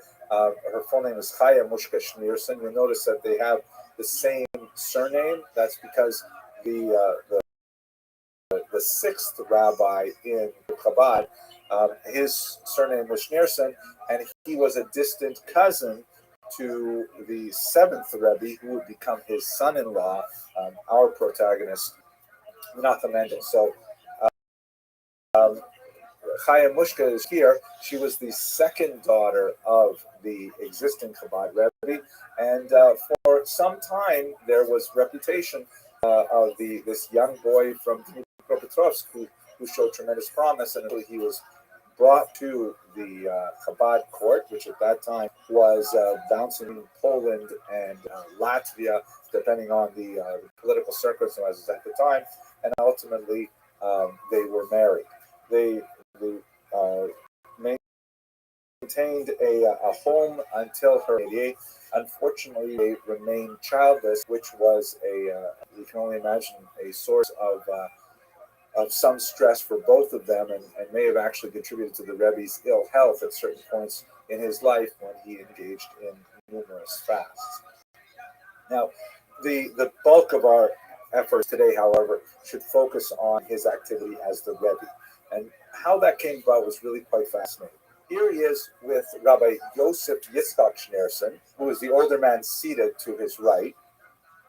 Rabbi Yosef Yitzchak was the sixth of the seven Chabad Rebbe's, the first of which was the famous Alter Rebbe, Rabbi Shneir Zalman of Liadi, who is also the author of the most important book of the Chabad movement, known as the Tanya. Rabbi Yosef Yitzchak, who was known by the acronym Rayatz, that's the Rabbi Yosef Yitzchak, was also known as the Friedricher Rebbe to my generation, the earlier Rebbe, the previous Rebbe. In other words, when you wanted to speak about the Rebbe, if you're talking to a Chabadnik, they'll want to know, well, which Rebbe are you talking about? Because obviously the Rebbe is our current Rebbe. But because of the interregnum between the sixth Rebbe and the seventh Rebbe, with older Hasidim, thinking of the sixth Rebbe as the Rebbe and the new Rebbe as the new Rebbe, so he became known as der Friedricher Rebbe, the earlier Rebbe, and that's how he's typically referred to today. When you say the Rebbe to a Chabadnik, that means Rabbi Menachem Mendel Schneerson. If you refer to the Friedricher Rebbe, that means his father-in-law, Rabbi Yosef Yitzchak Schneerson. One of the most, this is also a heroic character that deserves a tremendous amount of attention as well on a biographic level. He was especially noted for maintaining a tremendous network of Chabad operatives behind the Iron Curtain in the Soviet Union. The Soviet Union, of course, was deeply anti-clerical at this time, very deeply anti-religious. They had the so-called Bezbozhniki, the League of Militant Atheists. They were doing everything they could to exterminate throughout the Union, especially focused on Jewish activity. And so the Rayatz, the Friedricher Rebbe, using a lot of support that came from places like the American Joint Distribution Community, he was able to fund a lot of these underground networks in the USSR, especially after he had escaped across the border into interwar Latvia, which at that time was not under the Soviet rule. But this was an extremely difficult endeavor involving a lot of secrecy and a lot of risk. And ultimately, as the environment in the interwar Europe grew more and more intolerant, with the rise of fascism and anti-Semitic movements, they eventually had to flee Europe altogether. And the Friedricher Rebbe, followed shortly thereafter by the Rebbe, made their way to the United States.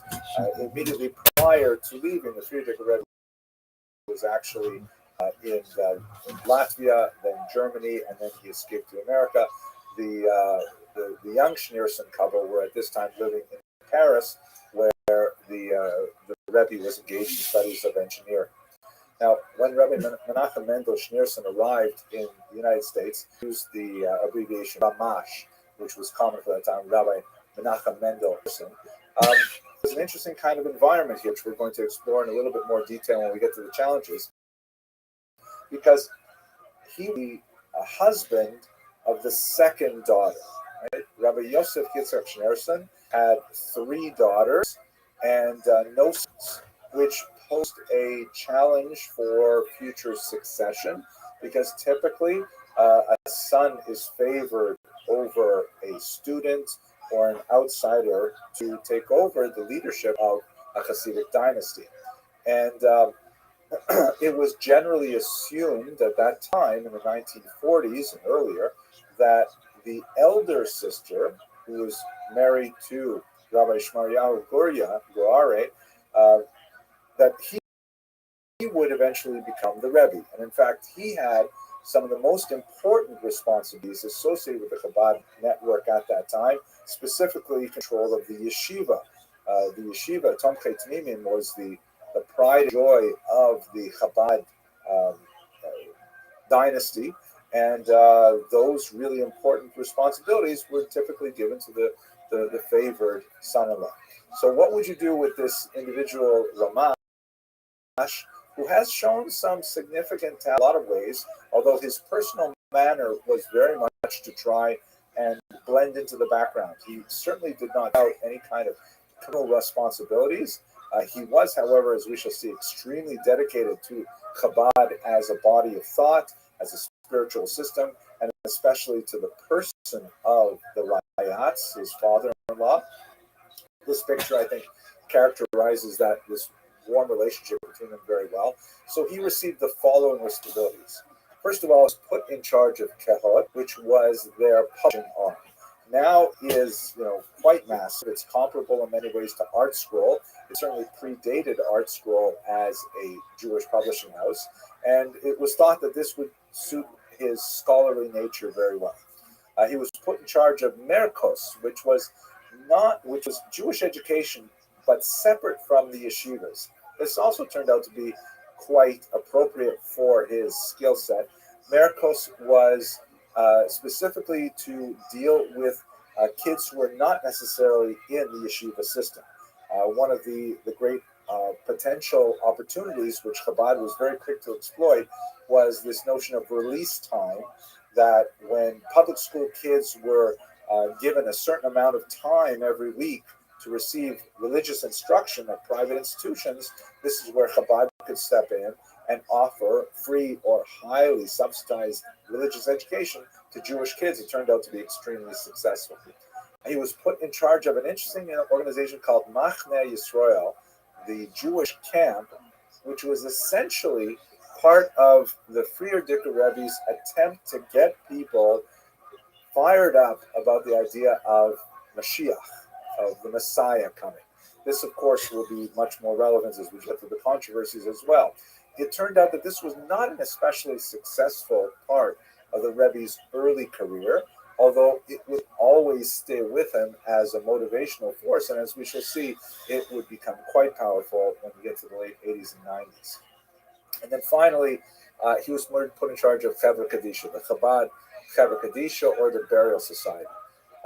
The Rebbe actually used to joke that these four responsibilities corresponded to the Chabad sense of the three-level soul.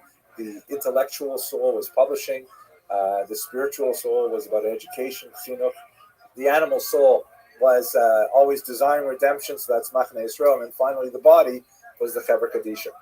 But compared to his brother-in-law, these were comparatively minor, secondary kinds of responsibilities. They would turn out to be central to his specific mission, and they would define Chabad in a very big way. But at the time, this was kind of like, it was understood that his brother-in-law was really centered to be the Rebbe. When he ended up becoming the Rebbe, however, in 1951, the Friedrich Rebbe would pass away in 1950, and after a year of uncertainty, the Chabad movement coalesced around Rabbi Menachem as the leader. He proclaimed his mission statement, and it was something that is quite interesting in that he never deviated from it throughout his entire career. 50-odd years of activity really focused on this one simple idea, based on a passage in the mystical literature, that the love of God, the love of Torah, and the love of one's fellow Jew are all one and the same thing.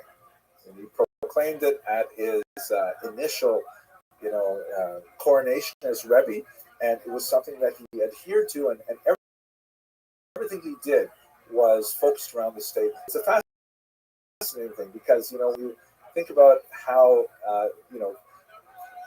all of us, of course, in this call are moderates, but there are fanatics, right? Right fanatics to the left and like that. And what this statement says, among other things, is that, for some people, they're really focused on, let's say, the love of Torah, but they tend to ignore about the love of fellow Jews, sometimes even the love of God. And there are those Jews who are so absorbed with God, but they don't have anything for Torah and maybe not paying attention to Jews. But in reality, the Rebbe was trying to say that each one of these things is essentially the same kind of drive as the other two. And the goal is to try to recognize the value of each of these things and to appreciate people where they're coming from and to accept them on that level and develop the other two levels. And I think that's very characteristic. But let's go on to the actual achievements of the Rebbe, and then we'll get to the meat of it with the challenges and controversies. So the Rebbe had an unusually powerful sense of marketing skills. He was very much engaged in graphic design. He personally was involved in creating the logos and even the letterhead of many of the movements that he was associated with.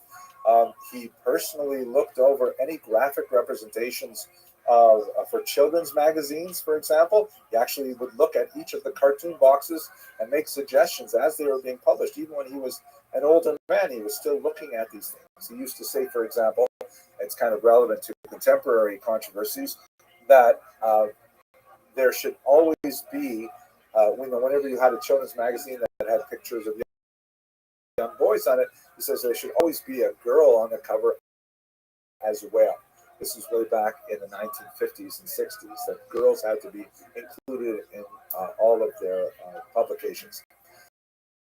And he was also very much quite attuned to Geist. He was very much able to discern what kind of things would work for his audience, even though he was a foreigner, coming with a Russian background and then a European education to an American environment. He was very, very well attuned to what American young people needed. One of the things that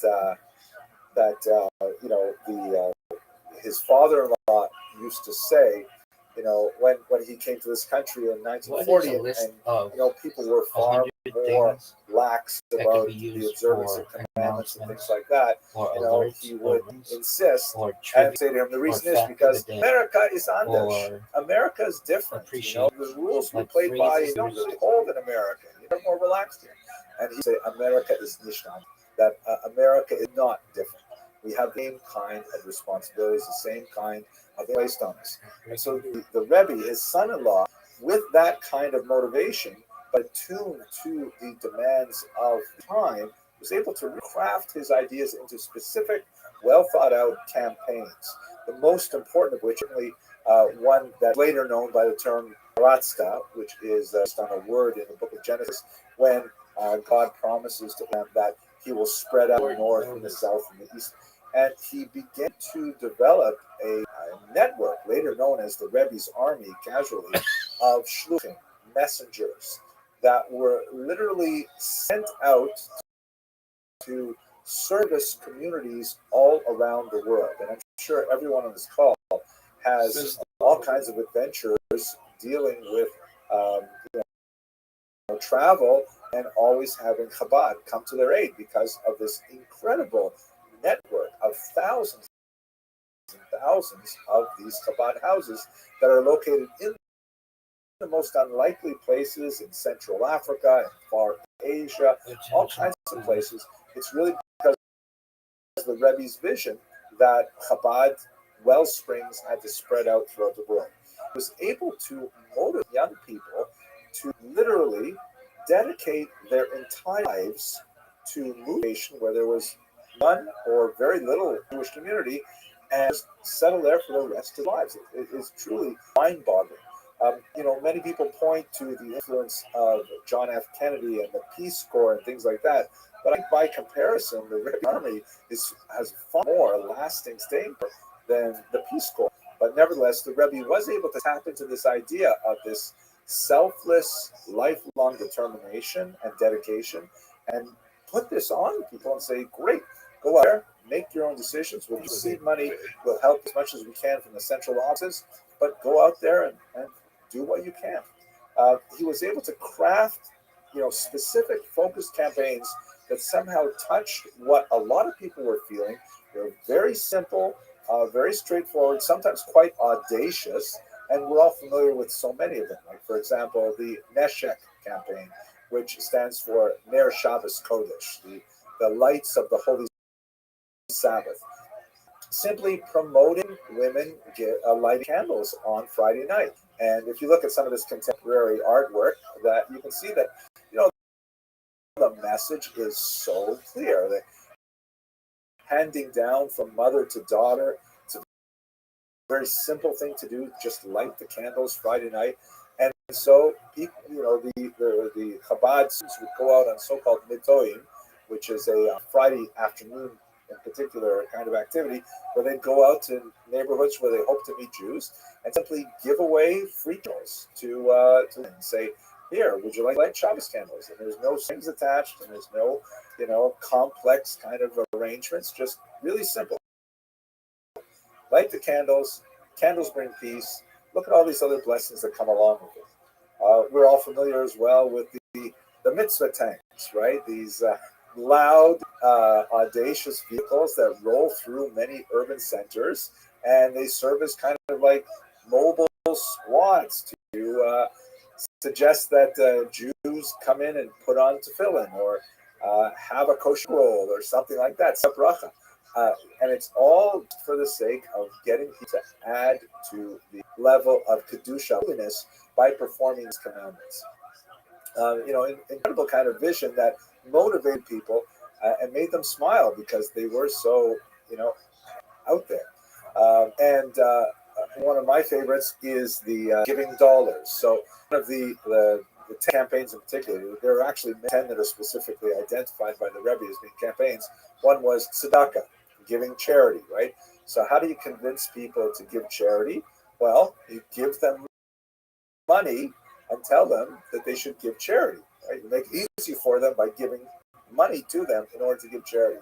And so on Sundays, the Rebbe would essentially hold it, and hundreds of people would come by, and he would hand each of them $1 and have a brief conversation with them. And the Chabad was always very attuned to technology and the use of radio and the use of video later on. So we have tremendous available of these interactions, very often with famous people, Nobel Prize laureate, heads of state, and so on, but far more commonly, just regular people from the street, Jews and non-Jews, anyone could come up and could have a minute to just speak with the Rebbe and to collect $1, or is something you keep for yourself, and you give a different $1 in charity. But it was just a simple, brilliant campaign that communicated goodness to the world and really helped elevate the message of Chabad Hasidism through the vision of the Rebbe. So these are all tremendous things that I'm sure many of you are very familiar with, and maybe you have even experienced yourself. We should understand, however, that the Rebbe's life was hardly, he had suffered, like we all do, terrible traumas in his life, and many traumas that were far worse than especially we who have had the good fortune of growing up in North America have experienced. But he lost much of his family in the Holocaust or shortly thereafter. He did not see his own mother for about 20 years, and only then was, after the war, was able to reunite with her and bring her back. His father had succumbed to illnesses after that long captivity in Siberia, and losses to, both he and his wife's family were really quite tremendous. And the dislocation, the refugee status, for about 20 years, he and his wife were actually stateless, because when they left the Soviet Union, they had to apply for something called a Nansen passport, which was given to people who were, forced out of their circumstances during the revolutionary period.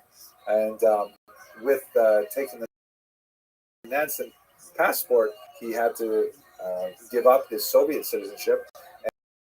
And so they were literally, living on a knife's edge for a good 20 years. But there are certain challenges and controversies specific to his role as the Rebbe, and that's what I'd like to spend some time looking at right now. The first one we've already alluded to a couple of times, and it was actually one of the most bitter and long-lasting and painful challenges that he had to meet in his life, and that is the succession conflict. Uh, Rabbi Shmaryahu Gurah, shown here, was long the establishment candidate, so to speak, for the role of the Rebbe. Unlike Rabbi Mendel Schneerson, he had spent all of his time by the side of the sixth Rebbe throughout the wanderings in Eastern Europe. He was already placed in charge of the yeshiva, as mentioned earlier. And although there's no question that the Frierdiker Rebbe had a soft spot in his heart for the second son-in-law, the fact that the sixth Rebbe passed away intestate, that is, without a will, meant that the whole question of succession was up for grabs.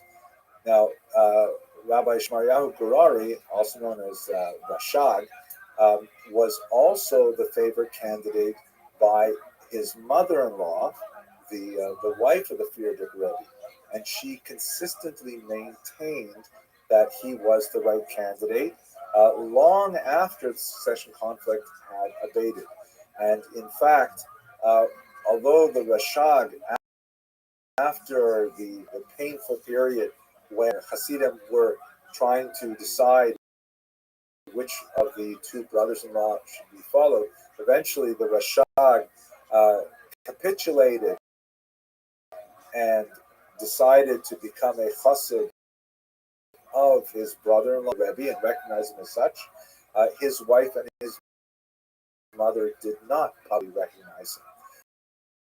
And when we get to the 1980s, the separation, this rupture, would be much more painful and would be, in fact, permanent. So this was a very difficult thing for the Rebbe at the time. There's no question that he did not intend to become the Rebbe at the very beginning when the sixth Rebbe passed away. But over a series of about a year, as more and more Hasidim began to approach him and urge him to take this on, and then some of these Hasidim actually published in the press that they wished to follow the son-in-law, became clear that the Rashag simply did not have the same level of beat or the kind of the imagination of the Hasidim, much as his brother-in-law. So eventually the Rebbe was able to overcome that succession crisis, but it proved to be a long-lasting wound that he felt in his family. There were many of his, we talked about several really successful campaigns continue long after his passing. Even with COVID, you walk down streets of Manhattan and you'll have Chabadnikim trying to get you to wear tefillin. But many of his campaigns did not succeed, and he was deeply frustrated with his lack of progress.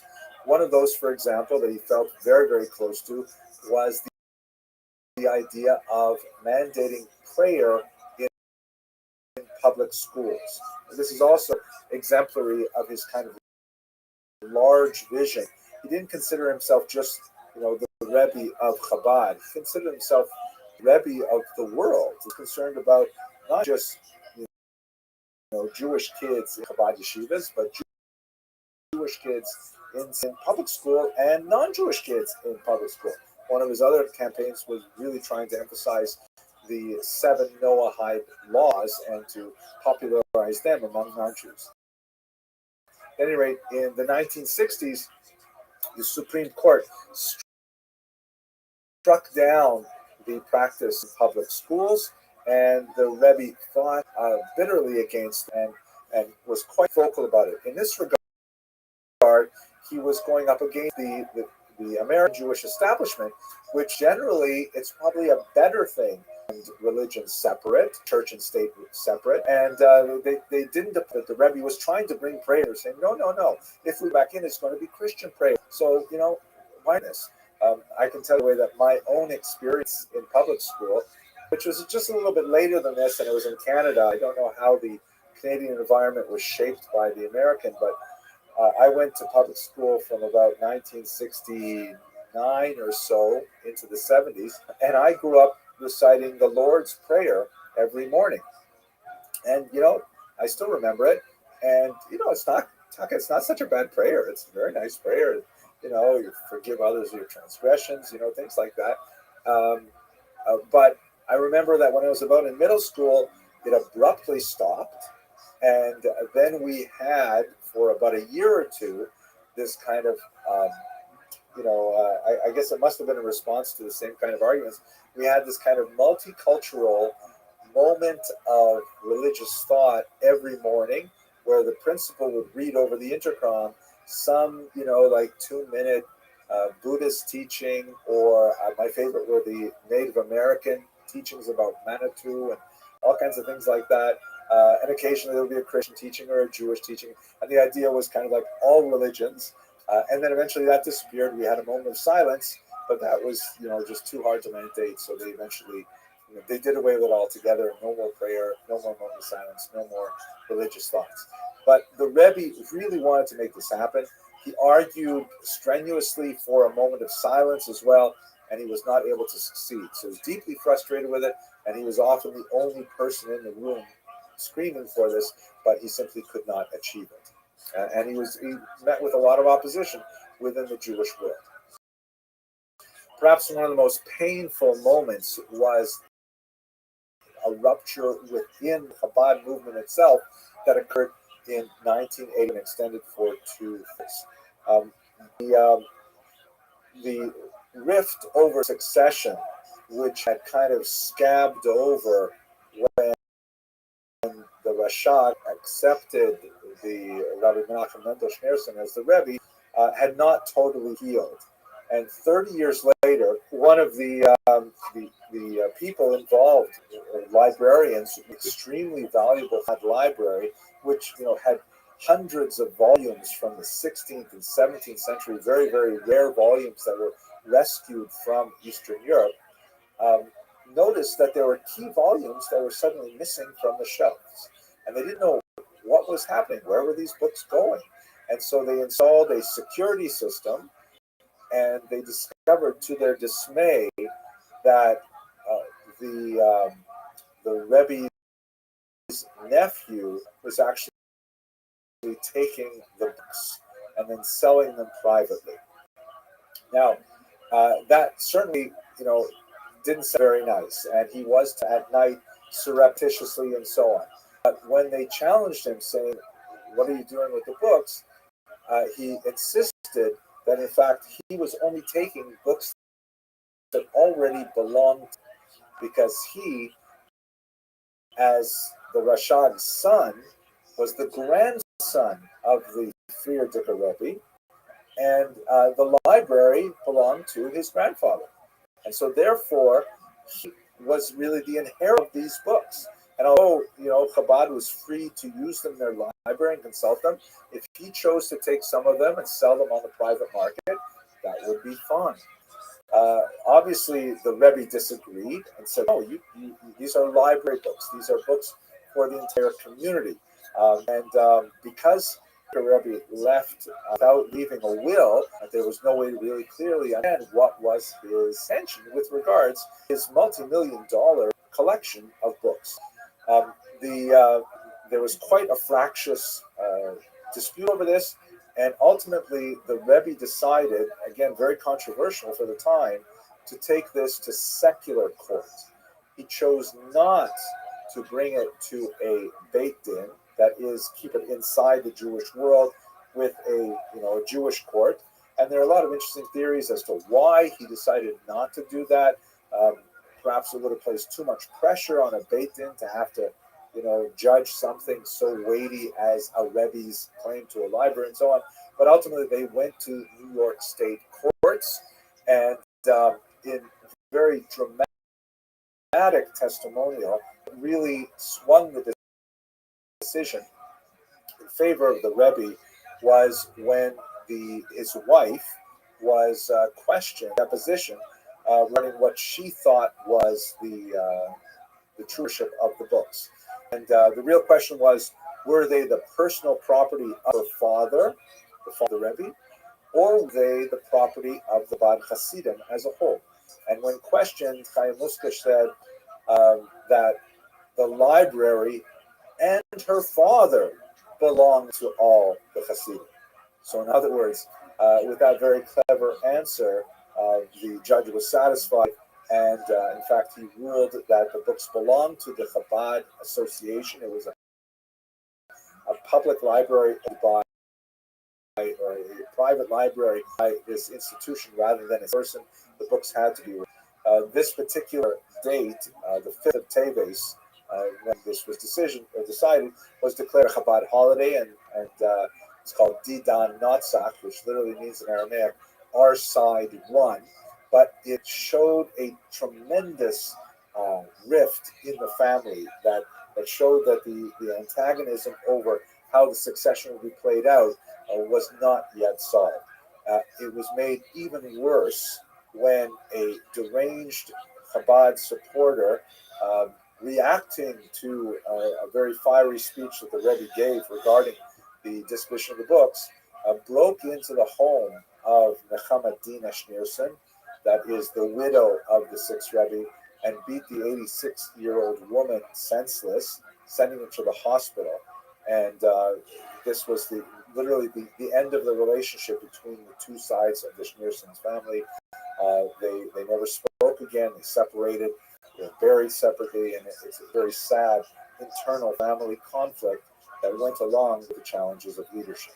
But perhaps the controversy that spread most widely after the Rebbe's death were the swirling controversies regarding his view of mechanism. When the Frierdiker Rebbe died, the Rebbe would spend literally hours at his grave, shown here in 1950, shortly after his passing, reciting psalms and reciting special prayers and so on. And he was definitely very, very close to father-in-law, and for years afterwards. He basically, once he moved to 770 Eastern Parkway, he only left it either to stay within the Crown Heights community for a few weddings when he was younger, or to go to the grave of his mother-in-law in Queens. Only on, I think, 3 occasions he went up to the Catskills to some summer camps they helped found. Otherwise, he spent his entire life entirely within a radius of about 12 miles, and basically living in one room in 770, doing all of his work there. So when the Rebbe in the 1990s went for one of these long, solitary, meditative states at his father-in-law's grave, even his uncharacteristically long stay there was a concern for some of his attendants. So they went in to see what was going on. At this time, as you shall see in a moment, the grave was enclosed, and they saw that he had had a stroke.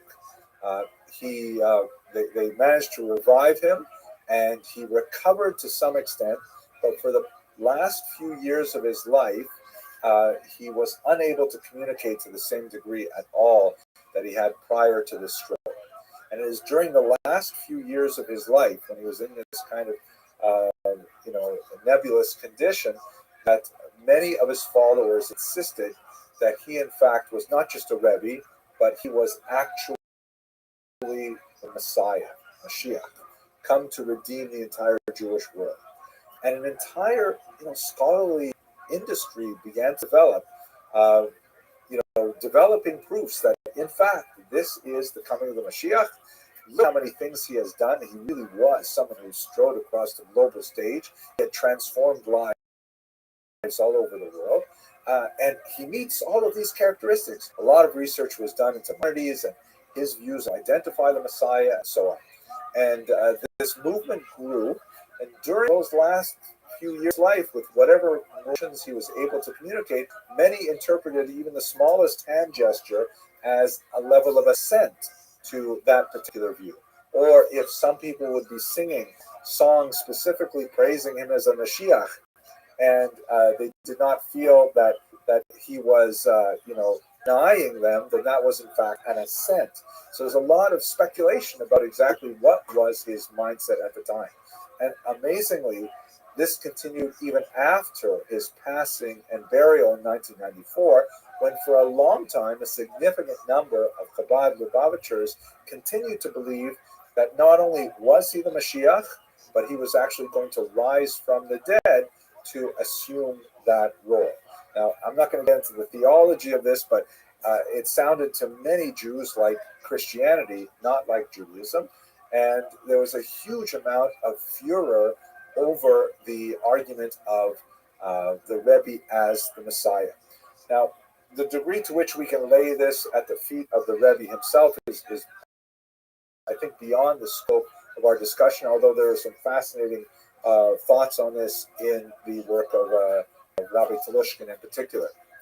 But what really was the controversy that went on afterwards, very similar in many ways to the controversy about the Rambam, is that a very important scholar at Yeshiva University, Rabbi Dr. David Berger, a noted historian, wrote a book that had the subtitle The Rebbe, the Messiah, and the Scandal of Orthodox Indifference, in which Dr. Berger argued, rather inflammatory kind of thesis, that, hey, wait a second, if you have all the Lubavitcher Shluchim all over the world who are doing amazing things for the community, but they regard their Rebbe as deceased Messiah, rise again from the dead, and he would say that that was clearly heretical in Judaism.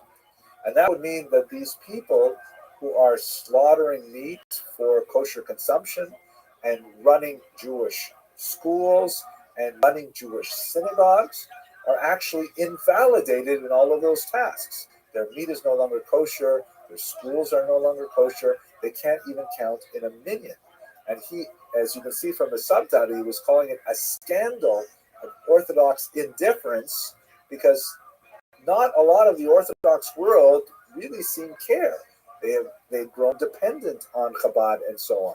And if Chabad individuals, and there's a lot of debate over exactly how many Chabadnikim actually felt this way. In my limited experience, there's a whole spectrum.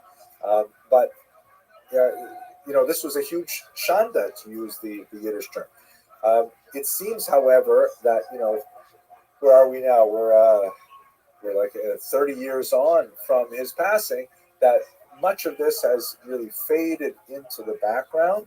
And, I'm not sure exactly how all Chabadnikim have made their peace with the Rebbe's passing. There are definitely some who definitely still believe that he is the Mashiach, but it remains to be seen whether the younger generation will continue that.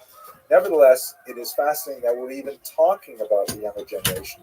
But amazingly, the Chabad movement has actually expanded exponentially since the Rebbe's passing, which I think is more of a testament to the strength of the Rebbe's leadership, that it could actually grow after he is no longer at its helm than anything else. Let me conclude by just taking you on a little bit of a virtual tour of the Rebbe's grave, which we saw in that last image. It's a site called the Ohel. And I'm thinking that because I'm speaking to people on the West Coast who may not necessarily have seen the particular location, it is, I have to say, most powerful experiences, and it is one of the few truly Jewish religious pilgrimage sites that we have in America today. It's basically a cemetery in Queens, filled with thousands and thousands of graves of regular people. Right at the border of the cemetery, there's this welcome house where you come in, and there's a synagogue there, there's a mikveh there, you can borrow books, you can learn, you can buy books, you can watch videos of the Rebbe speaking and so on. And when you're in this little house, then you go through this really remarkable ritual. I myself am not of Chabad persuasion, but I find this very appealing and very cleansing spiritually and very meaningful. You sit down and you privately write out a small note called a pidyon, or a pidyon nefesh, which is essentially a petition. There's a lot of interesting theology about, what are you writing here? Who are you writing to? The basic idea, though, is you're writing to God. It's a form of a prayer. You write, there's certain particular formats with going to your mother's name and so on, but you write what you really care about. who you want to succeed and be healthy, and you think about your family and things like that. And then you take off your shoes because when you're walking into a holy place, like we have in this week's parsha. You give a little bit of tzedakah. There's a big place where you can put in a quarter or $1 or $100, whatever you want, and then you walk to the actual grave itself, which is located in a special walkway, so people who to be concerned for ritual impurity, like Kohanim and so on, can actually follow a distinct path. And this structure is called the hell or the tent. It's not because it has no right. It's just the walls, and it's surrounded by regular graves of people.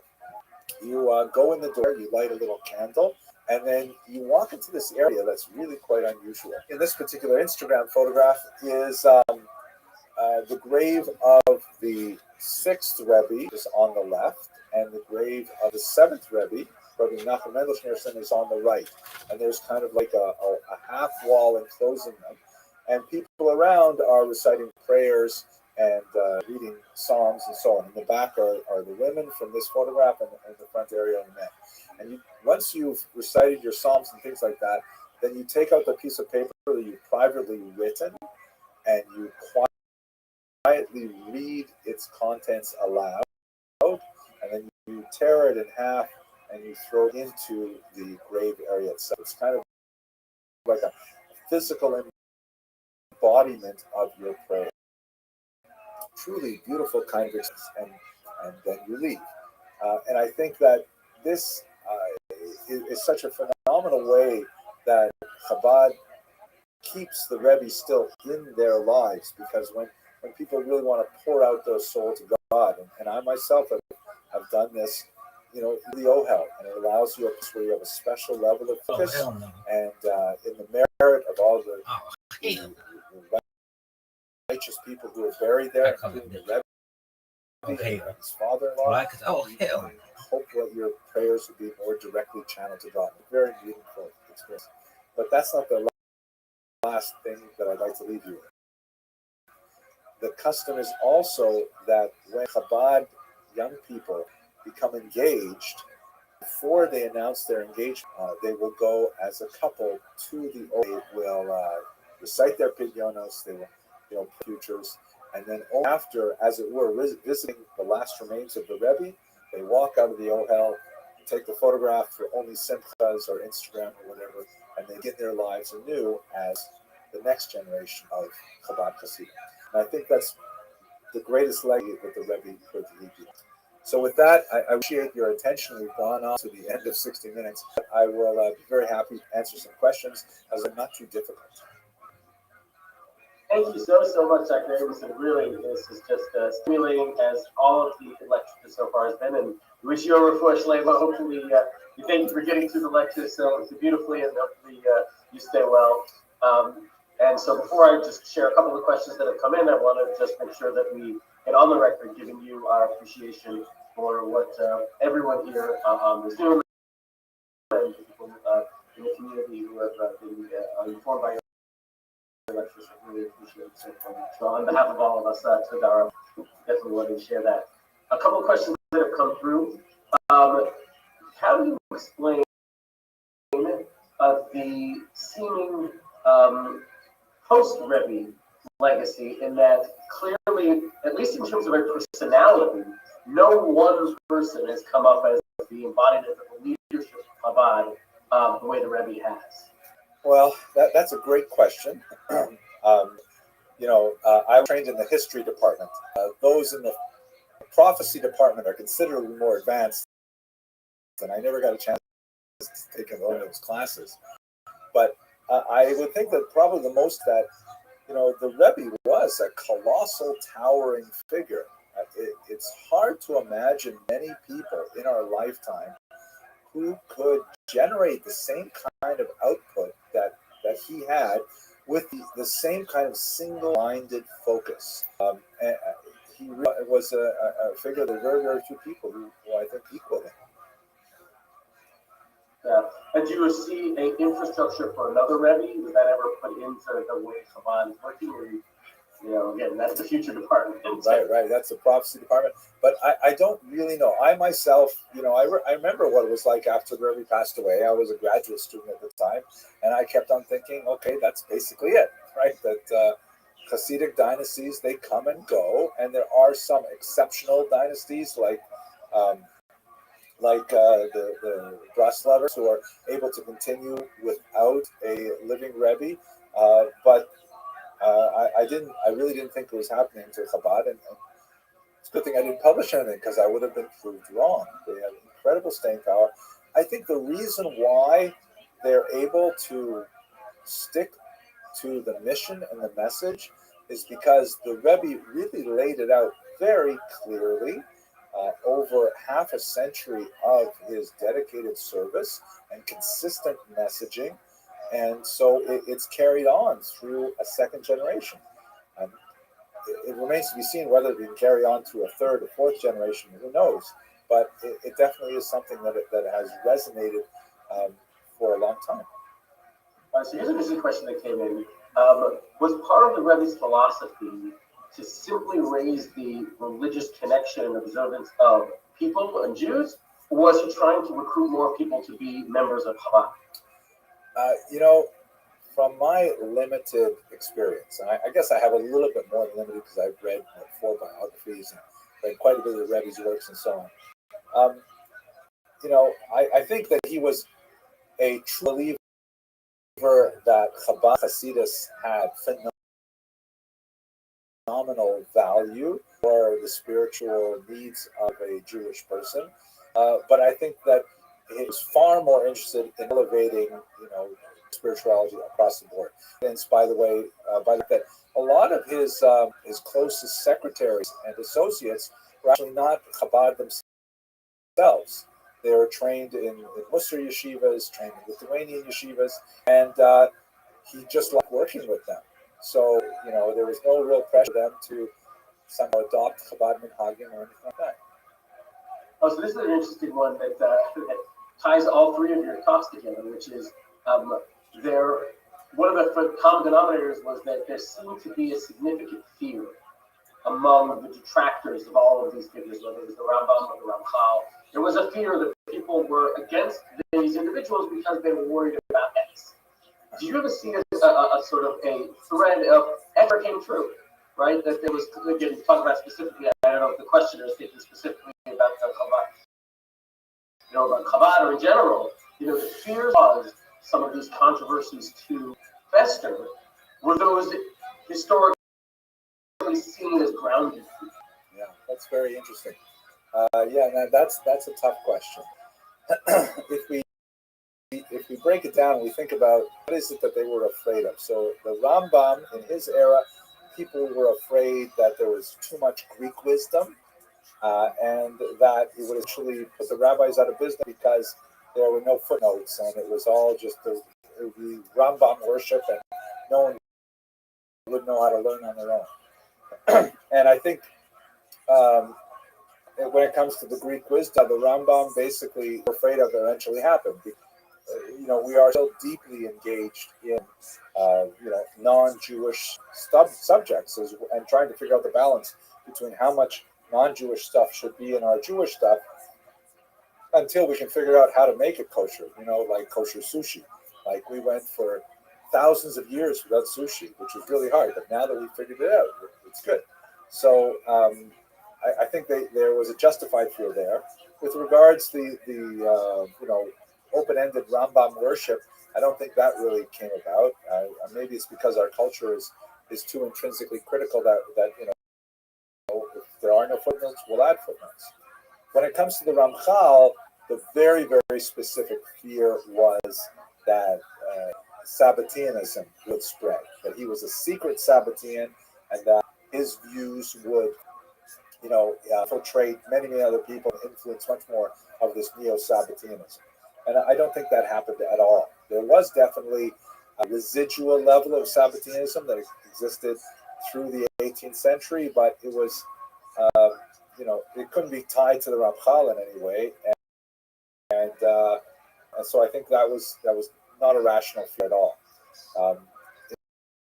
In the case of the Rebbe, there are several controversies that we looked at, but I think perhaps the most enduring one is the question of a sort of a splinter movement in Judaism that recognizes a dead person as Mashiach. That is a fear that is still real. There are still some questions about it, and I don't think that David Berger's thesis is intrinsically incorrect. I think that halakhically it's pretty straight up that if you believe these things, it's not kosher to be done in shul. But it just seems that as a collective body, we don't have a pope. We don't have like one rabbi in charge who tells us what to do.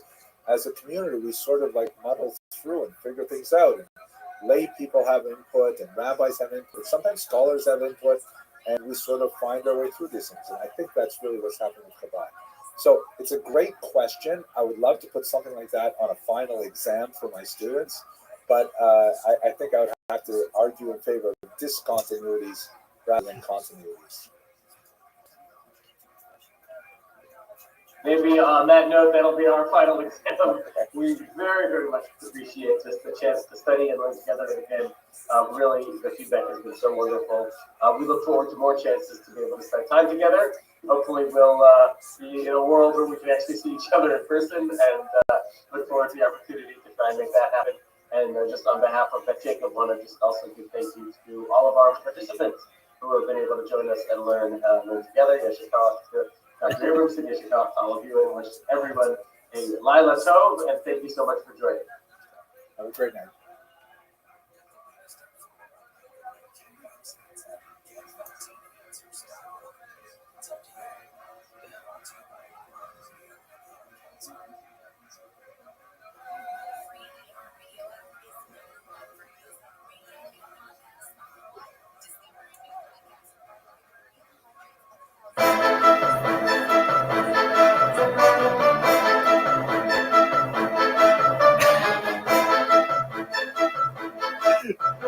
Get started.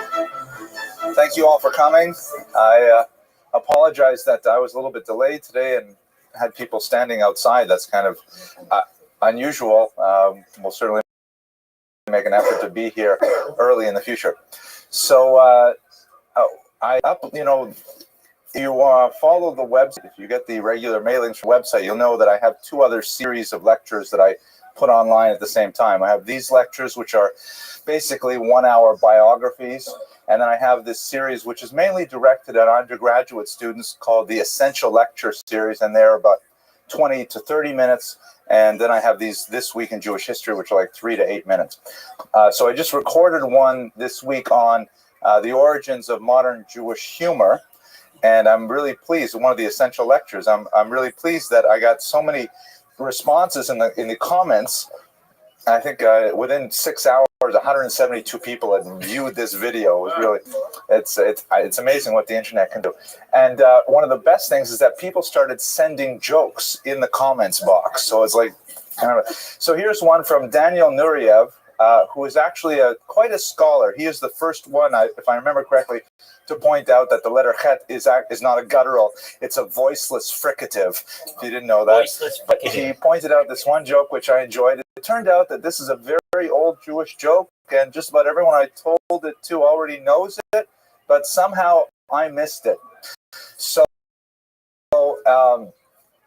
there's a Chiloni man in Tel Aviv, a secular Jew in Tel Aviv, who is very, very far from his Jewish origins and Jewish rituals and traditions. And, that's the way he chooses to live his life. But he's a businessman, and he has a huge deal on the line. And this is a deal that if he does it right, he's going to be set for retirement. It's going to work out just long as he can just sign this one. He's running a little late, and he's driving down Dizengoff, and he's driving around and around the office building where he's supposed to have this meeting, and he can't get a parking spot. And he realizes there's a crisis here. Oh my gosh, what am I going to do? So finally, in desperation, he raised heavenward, and he says, "Oh Shalom, oh, I have never kept, but now please help me with this one deal. Give me a parking spot, and I will be a faithful Jew." And just as he finishes saying that, amazing, a car just pulls out right in front of the building where it needs to park. And he says, never, I found one. All right, so the wonders of the internet. Tonight's topic is rather unusual. I've thought about doing this particular figure in the past, but since last week we spent so much time talking about Joseph Pearl, who was a very bitter and rather venomous critic of the Hasidic movement. And we spoke about Rabbi Nachman of Breslov in that connection because it was the publication of one of Rabbi Nachman's most important and unusual works, the Sipurei Masiot, which we'll talk about tonight. I thought, well, why don't we talk about Rabbi Nachman tonight as a word to get the side of where Joseph Pearl was coming from, his critique, and you can evaluate for yourself. We try to avoid moral judgments in this room, but we'll try and give you the historical outline of his life, and you can decide exactly how you want to go on that controversy between the two of them. So Rabbi Nachman of Breslov, definitely one of the most unconventional, creative, seminal thinkers of the Hasidic movement, highly criticized in his lifetime and beyond, and yet with the probable exception of the Chabad Lubavitch movement, undoubtedly the best known all the Hasidic great leaders. The Bras movement amazingly has continued to hold its own, and in fact even flourish without a Rebbe. They are known to their doctors in the Hasidic world as der Toter Hasidim, the dead Hasidim, because they don't follow a living Rebbe. And nevertheless, they show tremendous creativity, effort, and novelty that indicate that their trajectory is still on the way up. So we're going to spend a little bit of time thinking about who was this particular individual, what were his contributions, what were some of the reasons for which he was so bitterly criticized during his lifetime, and maybe we'll spend a little bit of time thinking about the specific nature of his spiritual creativity that caused such inspiration in the Jewish world in the early 19th century and for the last 200 years. Okay, so he has impeccable Hasidic yichus, impeccable Hasidic lineage. His grandfather was the Baal Shem Tov himself through the Baal Shem Tov's daughter, and on the other side, he was the grandchild of one of the Baal Shem Tov's primary disciples as well. So he has like really tremendous standing within the movement, and more than that, he was born and raised in Medjugorje. I'll give you this map here. This is going to cover most of his life, so I'm putting all these places here.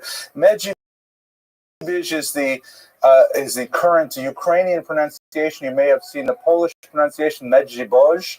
This is a small shtetl over here in the Ternopil region of Western Ukraine. This is Eastern Galicia, a region where Jews exceptionally poor compared to the rest of Europe, poor both in terms of their per capita income. This is one of those areas of Europe where Jews were much more involved in manual labor and even in farming, which is highly unusual for than in the rest of Europe. At the time, it was not part of Ukraine here. At the time, it was part of the Polish Commonwealth. Later, it would become part of Austrian Galicia, and then after World War I, became part of Poland. I don't want to do the whole history. Anyways, here's Medjugorje over here. He spent some time in the Kiev region, in the region of Podil, and in a neighboring town as well.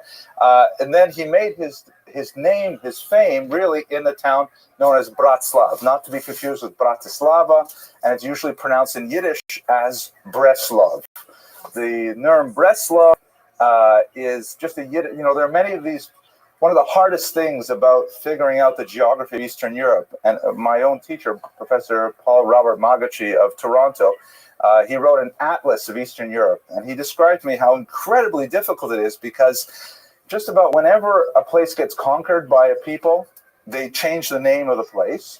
And sometimes the name change is really quite distinct. Like, for example, if you take this town here, which is written in this map as Lviv, that's the Ukrainian pronunciation because this is a map of Ukraine. It'll be Lviv in the local dialect. It was known as Lvov to Poles, and Lemberg as to Germans. And so Jews would choose whichever one they wanted. Lemberg is often used because of the affinity with Germany, but these place names changed tremendously. So Bratslav is one of those examples where the Jews would simply elide to say Breslov.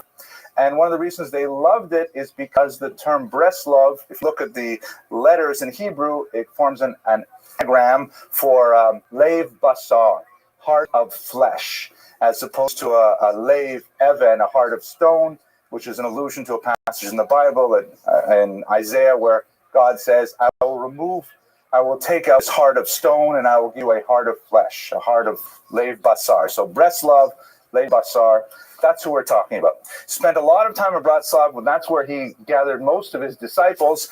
And then his last days were spent in Uman, where he chose to die and be buried. So the pilgrimages, if you heard of them, are associated with Uman, not with the other locations there.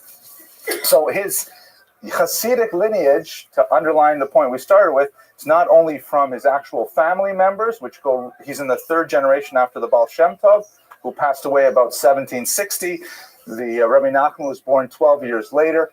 But he actually grew up in the very heartland of Hasidic world in Medjugorje, the place where the Baal Shem Tov himself was active. Okay, so you get a sense of where he exists in the panoply of figures. Yeah, typical for the time, very early engagement. Again, he was like Hasidic royalty, so he would have been very sought after. He was engaged at 13 and in kind of like a Talmudic precedent, which was not so unusual in the 19th century or this late 18th century. He was married 1 year later to the daughter of a fairly wealthy man from the Kiev region. He moved in with his father-in-law, and this is incidentally one of the reasons why there's a huge population explosion among Jews in Eastern Europe in the 19th century, far outstripping the non-Jewish population in the area, is to all the development of the smallpox vaccinations, which Catherine the Great began to disseminate in the late 18th century, and secondly, an institution known as Kest was a way in which young married couples, and we're talking about really young, we're talking about 14, 13 years old, where they would live for extended periods of time in in-laws' homes with an extended family that has cousins, aunts, son-in-laws, and mother-in-laws, and to care for children during these very tender years when really children themselves. So he lived in this kind of environment for the first few years of his married life. It turned out later, though, that his father-in-law became a widower, and his second wife and Rabbi Nachman did not get along all that well. So at this point, Rabbi Nachman took his wife and his growing family. He ultimately had 6 children, 4 girls and 2 boys. The boys did not survive infancy, but his 4 daughters did. So they moved nearby. In this area, though, in these formative years of his early marriage, it's when you see some of the characteristic elements of his thought begin to emerge. He followed what he felt was an extremely unique path in Hasidic thought, and certainly when he began his literary oeuvre, you can see that he's plowing completely new paths in the fields of Jewish mysticism.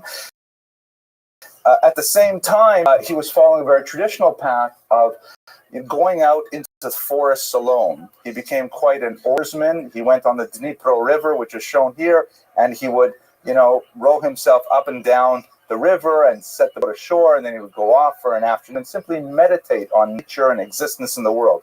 And this is the roots of a spiritual practice that was associated with Breslov forever after, called hitbodedut. This comes from the word boded or bad, which means to be alone. Hitbodedut means to make oneself alone. And one of the main areas of Breslov spiritual exercise is to spend a good of time.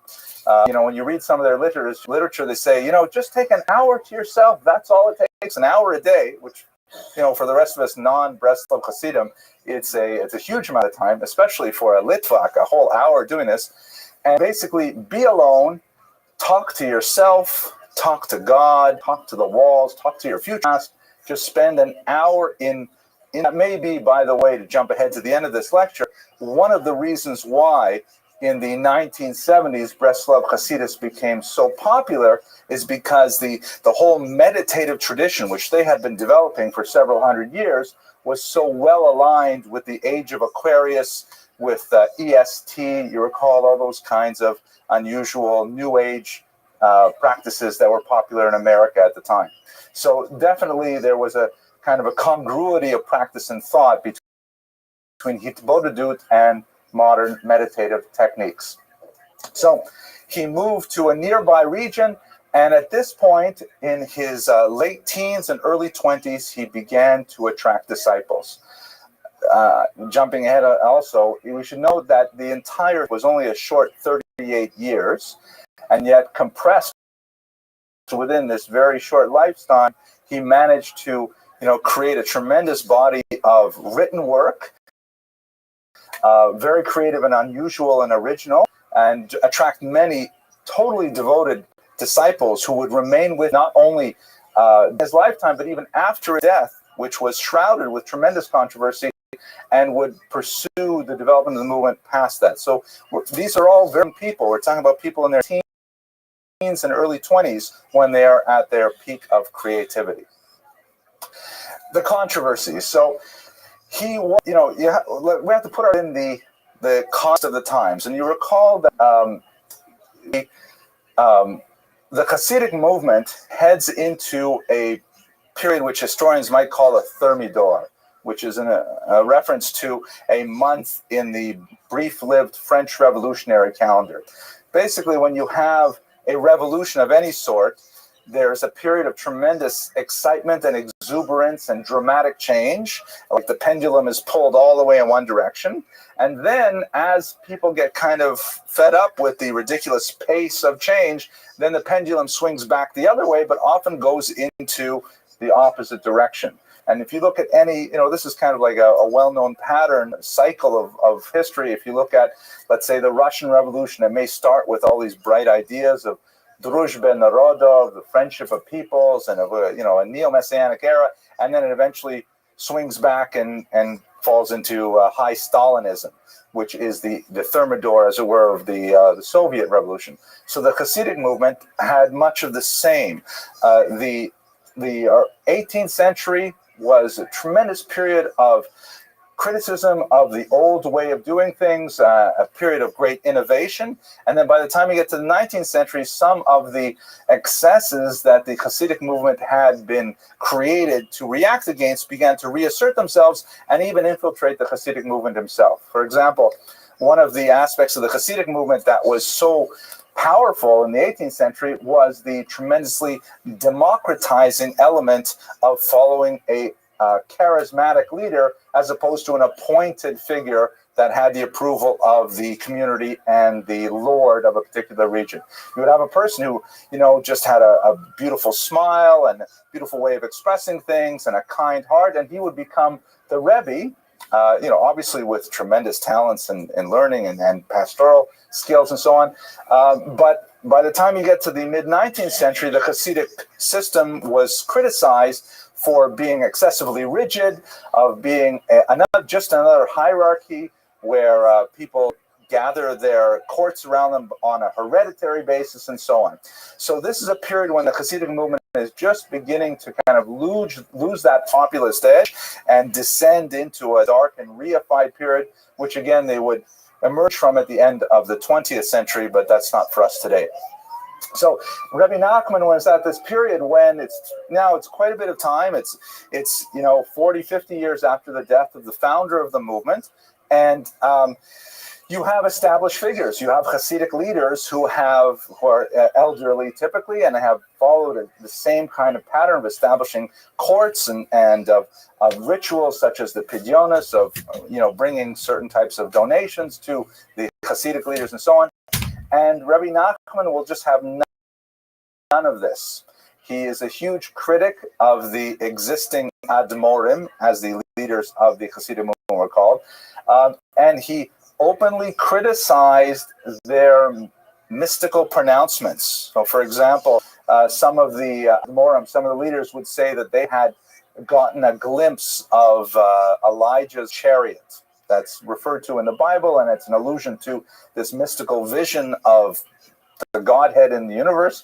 And Rabbi Nachman would say, I don't know how these people can see in the chariot and they describe it this way, because I know myself, it looks totally different than the way they're talking about it. So open criticism of his peers and his seniors. In fact, one of the most one of the most acrimonious disputes he had was with known as the Spoler Zaydi, the elder of the city of Spole, and Rabbi Nachman moved to that city without first getting permission from the Spoler Zaydi. And originally, the Spoler Zaydi was open to the idea of Rabbi Nachman. Here's a creative young Hasidic thinker, but to mere court into the existing region of an authorized and well-known figure was like it's an infringement on his chazakah. It's an infringement on his, his known territory, right? Like salesmen, as it were. You can't go and walk into someone else's territory and then take it over. And the Shpoler City was really quite angry with him for simply showing up without, doing the proper petitions and the proper arrangements and things like that. So he had a lot of fights of this nature with the authorized figures. He was known for erratic behavior in a lot of ways. In 1798, he decided to take a trip to Israel, and he decided to take only his closest disciple and to travel in secret, like in disguise, not letting anyone know who he was as a Hasidic leader, the grandson of the Baal Shem Tov. And on this trip, he was one of the other Hasidim that he met on the boat. He would engage in, wild, erratic behavior, dancing, singing, things like this. And in fact, Breslovs today are known for their unusual displays of energy during prayer, clapping, stamping their feet, things like that, which are not typically seen in your regular Orthodox synagogue, where the disturbances are mainly limited to cell phone conversations and things like that. Yeah. So he ended up to sort of move to his own space, which he did in 1802. That's when he moved to Breslov. At this point, he had a significant enough following that could establish a core, which he would retain there basically till the end of it, only to move to Oman in the last come tuberculosis. And it's at this time that he began to work on his literary creations in earnest.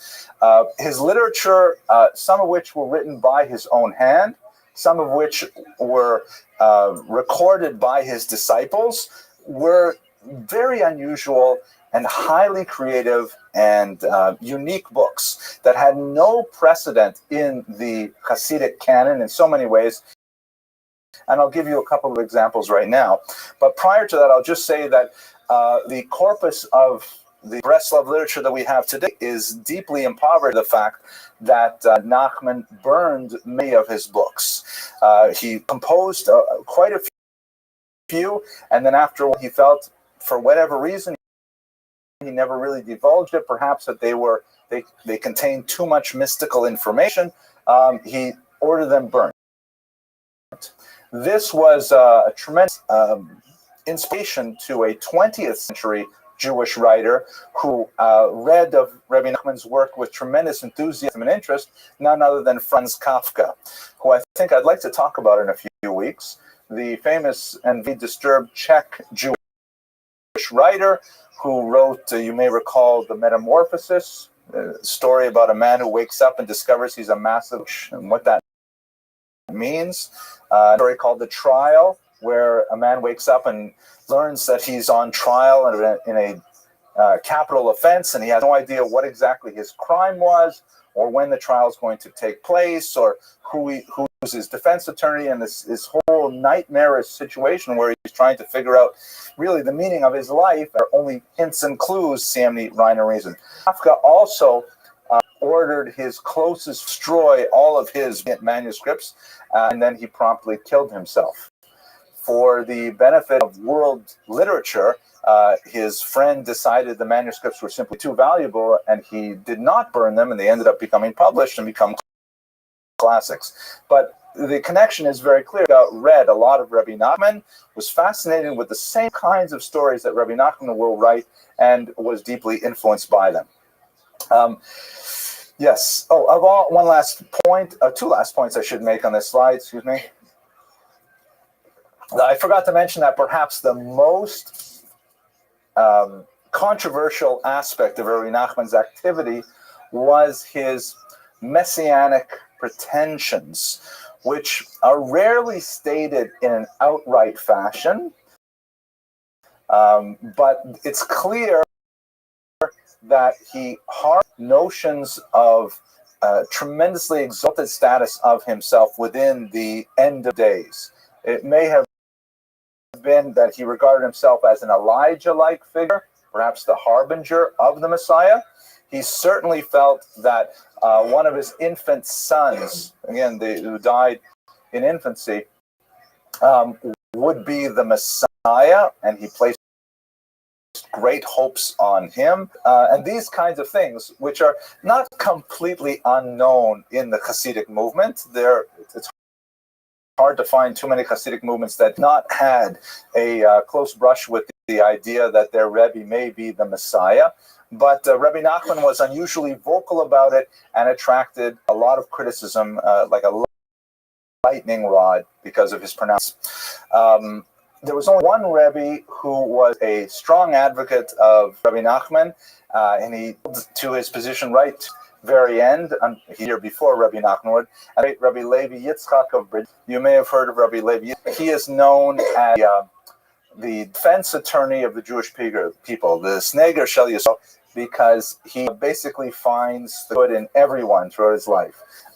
In fact, there's a lot to say about Rabbi Levi Yitzchak. There's a famous passage in which he even once called God himself to a din Torah to answer for the treatment of the Jewish people. That's a whole episode in itself. But anyway, so quite a bit of writing at this time, but I haven't told you too much about what those writings say. As I mentioned 17 times already, highly original writings. To be sure, he wrote a lot of traditional ma'amarim that are, comparable to the regular kind of Hasidic discourse, with, references and with standard scholarly apparatus and so on. And those are perhaps less remarkable. What makes him stand out, and which also perhaps gives him much larger audience to draw from, is his stories, his Sipuri Masio. And there are two really salient differences between his stories and those that are associated with other Hasidic courts. The first one is that they are original literary creations by Rabbi Nachman himself.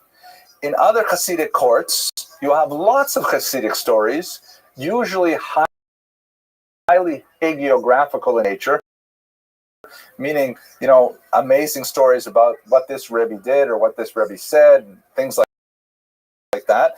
But they're always created and circulated by the disciples. In this case, we have a Rebbe who himself sets to page these stories on his own. They are like novels, as it were. I mean, they're not structured like novels at all. Stories, they're short, a few pages long, and they're collected, though. He published them all in one volume, and then they're scattered throughout. But that's really an unusual thing for a Rebbe to write, as opposed to making scholarly lectures, and his followers create the stories about him. One unusual factor of Rabbi Nachman. The other, and his other really unusual factor, is that the stories hardly ever deal with Jewish topics head on. They read more like fairy tales, complex parables about kings and princesses and captured princesses and pirates, and you can very easily read them as somewhat twisted children's stories. I mean, they don't have the kind of satisfying endings that you would like to see in a typical bedtime story, but they are highly imaginative, and they spur one's thought to, oh my gosh, what are the possible implications? And they're quite enigmatic. Very Kafkaesque, to use the term anachronistically. He's really writing like Kafka, because Kafka would later be writing like Rebbe Nachman. I'll give you an example, but first I have to tell you a joke, because this one jumped into my head. And I apologize for those of you who come to my lectures every week. I know you've heard this joke before. Therapeutic for me to tell you these jokes, so it goes like this. So there are 3 college students in a dorm, and they're talking about their spiritual leaders, about how great they are. And one student says, my guru, he is totally amazing. The powers he has, you can't imagine. Once we were walking in the forest, and there was a raging river, and we saw in the middle of the river there was a little kitten who was like trapped on a floating branch. And so my guru, he stretched out his hands, and for 6 feet around him, the water stopped flowing. He walked out on the riverbed and he rescued the kitten, brought him to safety. Oh, that's nothing. My Swami, you wouldn't believe what he's like. Once we were walking past a rushing highway, like moving so fast. It was definitely not I-95. It was the cars were like just going fast at 60, 70 miles an hour. And we saw that in the median, separating the lanes, there was a little puppy. And so my Swami, he got up from the lotus position and he stretched out his hands. And then for 6 feet around him, the car simply stopped moving. And he calmly walked out to the median. He picked up the puppy and brought him to safety. And the Jewish kid says, that's nothing. My rabbi, once we were walking on the street on Shabbos and we saw a $20 bill, he stretched out his hands, and for 6 feet around us, it was Tuesday. That's slightly anti-Semitic. I probably shouldn't tell that, but that's like transvaluing the thing. It was Tuesday, right? Okay. I'm sorry, Denis Malka, that you had to hear that, but there you go. Anyways, so let me give you an example. Perhaps the most famous of the Sipuri Masiot is the story of the sometimes translated Rooster Prince, sometimes translated Turkey Prince. And by the way, also very unusual, he had them published simultaneously in a bilingual edition. The original version of Sipuri Masiot was published with Yiddish on top, which was the vernacular, what the common person could read, men and women, uneducated, whatever. And then on the bottom, there was a rabbinic Hebrew translation of the Yiddish tale, which at once made this a plebeian document that was accessible to everyone, even to a mother reading these stories to her child in bed at night. And at this time, it was a Hasidic learned discipline in the high language of literary Hebrew. I shouldn't say the high language of literary Hebrew because, the Hebrew was not completely accurate. That was grammatically, that's one of the main criticisms of the form of the Sipuri Masiot that Joseph Pearl would bring up. He would say, look how foolish these Hasidim are. Look how badly they write in Hebrew. But nevertheless, Rebbe Nachman, insisting that his teachings be delivered in both the vernacular, ensured their wide circulation, and by writing them in Hebrew, which unfortunately was prescient because the vast majority of Yiddish speakers would be killed in the Holocaust, it meant that his books had an enduring presence that would make them popular with the resurgence in Israel after the Six-Day War, which we'll talk about towards the end of this lecture. So the text actually exists in a dual language edition right from the very beginning. This is one of my favorite stories of the Sipuri Masiot. There is once a king whose son goes mad. Madness figures in quite a few of the stories, by the way. People who lose their sensibility. And the prince insisted that he was in fact a turkey. He took off all of his clothes. He refused to sit at the table and eat like a prince. He insisted the only thing he would eat is like crumbs and kernels of corn and things like that were scattered under the table. And so the king was totally at his wit's end. What could he do with his mentally unbalanced son? He went to all of the doctors. all of the sages, the rabbis themselves can't deal with this particular problem. Until finally, from far off, a sage came that the solution that the king, if the king would give him permission, he would cure his son, but he had to tolerate whatever strange measure he would use to cure him. And of course, with no alternative, says, please cure my son. So right away, the sage takes off all of his clothes and gets under the table with the prince. The prince says to the sage, what are you doing? And the sage says, what do you mean, what am I doing? I'm sitting under the table, eating some kernels of corn off the floor, just like you. And he says, well, why are you doing it? He says, well, because I'm a turkey, just like you. And the prince says, oh, okay. So they're naked under the table, eating kernels of corn off the floor. And this goes on for a while. And then the sage signals to his attendant, and the attendant throws him in a pair of pants. And the sage puts on his pants. And the prince says to him, what are you doing? Turkeys don't wear pants. And the prince says, the sage says, what do you mean turkeys don't wear pants? Look at me. I'm wearing pants. Turkeys can wear pants, no problem. So the prince thinks about it for a little while. He signals and gets a pair of pants. The sage then gets a shirt and then gets a jacket and then sits on a chair at the table. And incrementally, every time they have this dialogue, the prince is saying, what are you doing? What kind of turkey are you? He says, you think a turkey can't eat at the table? I get table. And so it goes on until ultimately the prince is cured. And that, enigmatically and characteristically, is the end of the story. And you wonder, what was it all about? What is the meaning of that? And much ink has been spilled on these kinds of, bizarre and seemingly non sequitur stories. One of the interpretations that I happen to find appealing is the notion that, and again, I'm not a Breslov expert by any means, but this happens to be an approach that I think makes sense in this particular story, is that we live ultimately in a world in which we are deeply uncertain as to our own identity. We're not totally convinced that we are human beings. We may be turkeys. We're not totally convinced that we are angelic in our capabilities. We could be animals, like the fowl of the sky and the fish of the sea. We could be just, walking bits of meat. And the only way that we can be cured of this is by, whoops, did I lose the image?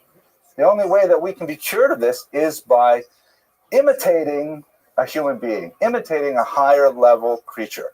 So in the analogy here, the nimshal to the mashal is that, we may not think of ourselves as highly accomplished spiritual beings, but that is within our nature. If only we, as one of my friends used to say, fake it till we make it. We just keep going on, thinking of ourselves as princes, trying to act as princes. We deep down think we're turkeys, but we're still going to try and imitate the prince. And hopefully one day we will be cured. Now I've given you kind of like an overarching structure to understand the story, but Rabbi Nachman doesn't. Rabbi Nachman just leaves you with the story, and then you turn the page, there's a new story all of a sudden. And a lot of them are like this. The princess who's captured, the whole country that is driven insane by a scourge on the wheat, and the sage decides to eat it himself so that he will still fit in with the insanity of the country. All these kinds of stories really are a spur to the mind and to the imagination, and they carry great literary impact upon the Jewish tradition. Okay, another example of his very powerful impact is he either authored or popularized a lot of epigrammatic statements, meaning like one sentence, very pithy encapsulations of Jewish philosophy that continue to have their impact on the Jewish mind today. I'm sure you've heard, as I have a picture here, Kol Olam Kulo Gesher Tsar Me'od.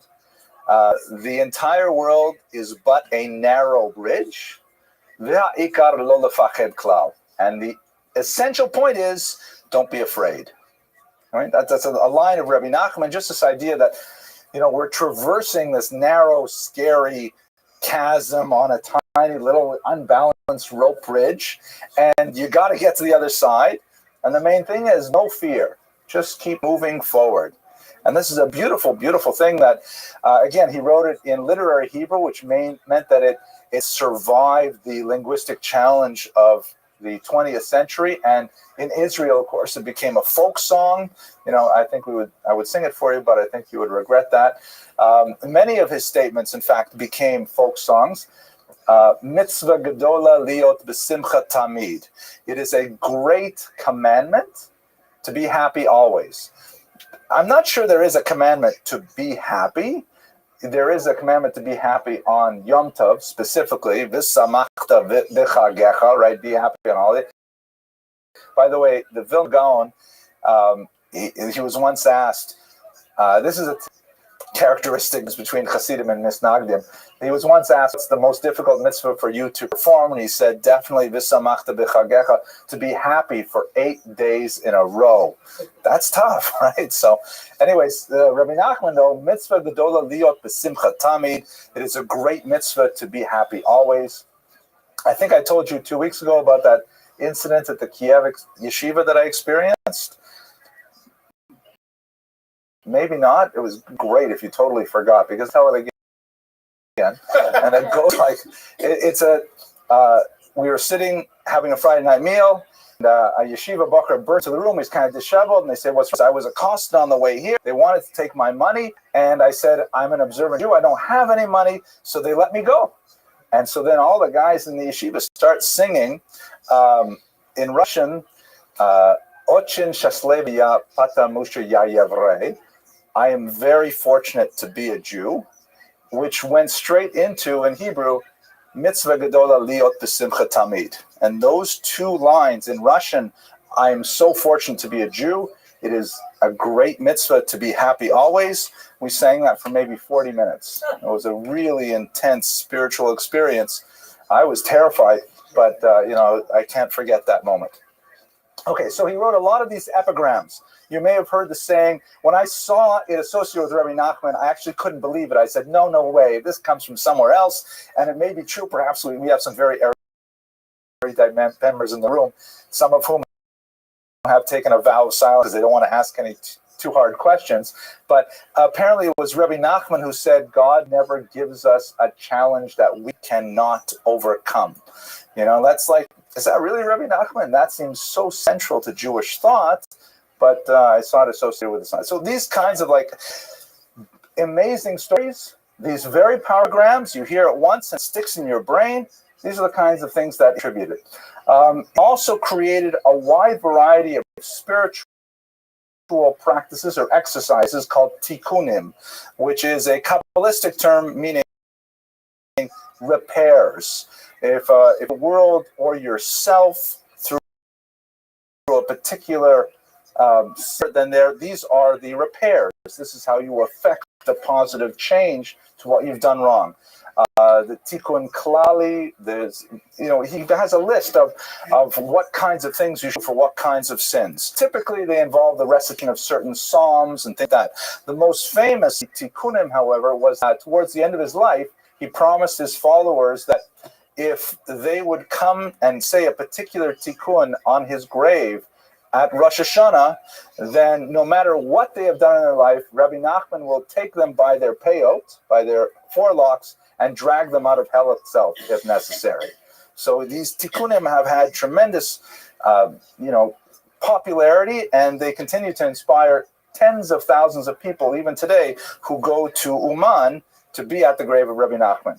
And many of whom are not at all Breslov Hasidim, but are moved by that concept of the tikkun. So let's move on to this Uman itself. As I mentioned, his main activity was in Bratslav, but there was a fire at one point that destroyed his home, and he was left temporarily homeless. He could have simply relocated to another building in that city, but for several years he had very positive relationship with several notorious maskilim in Uman. So what is going on here?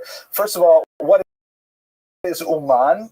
It's an old city. Jews had been living there for several hundred years.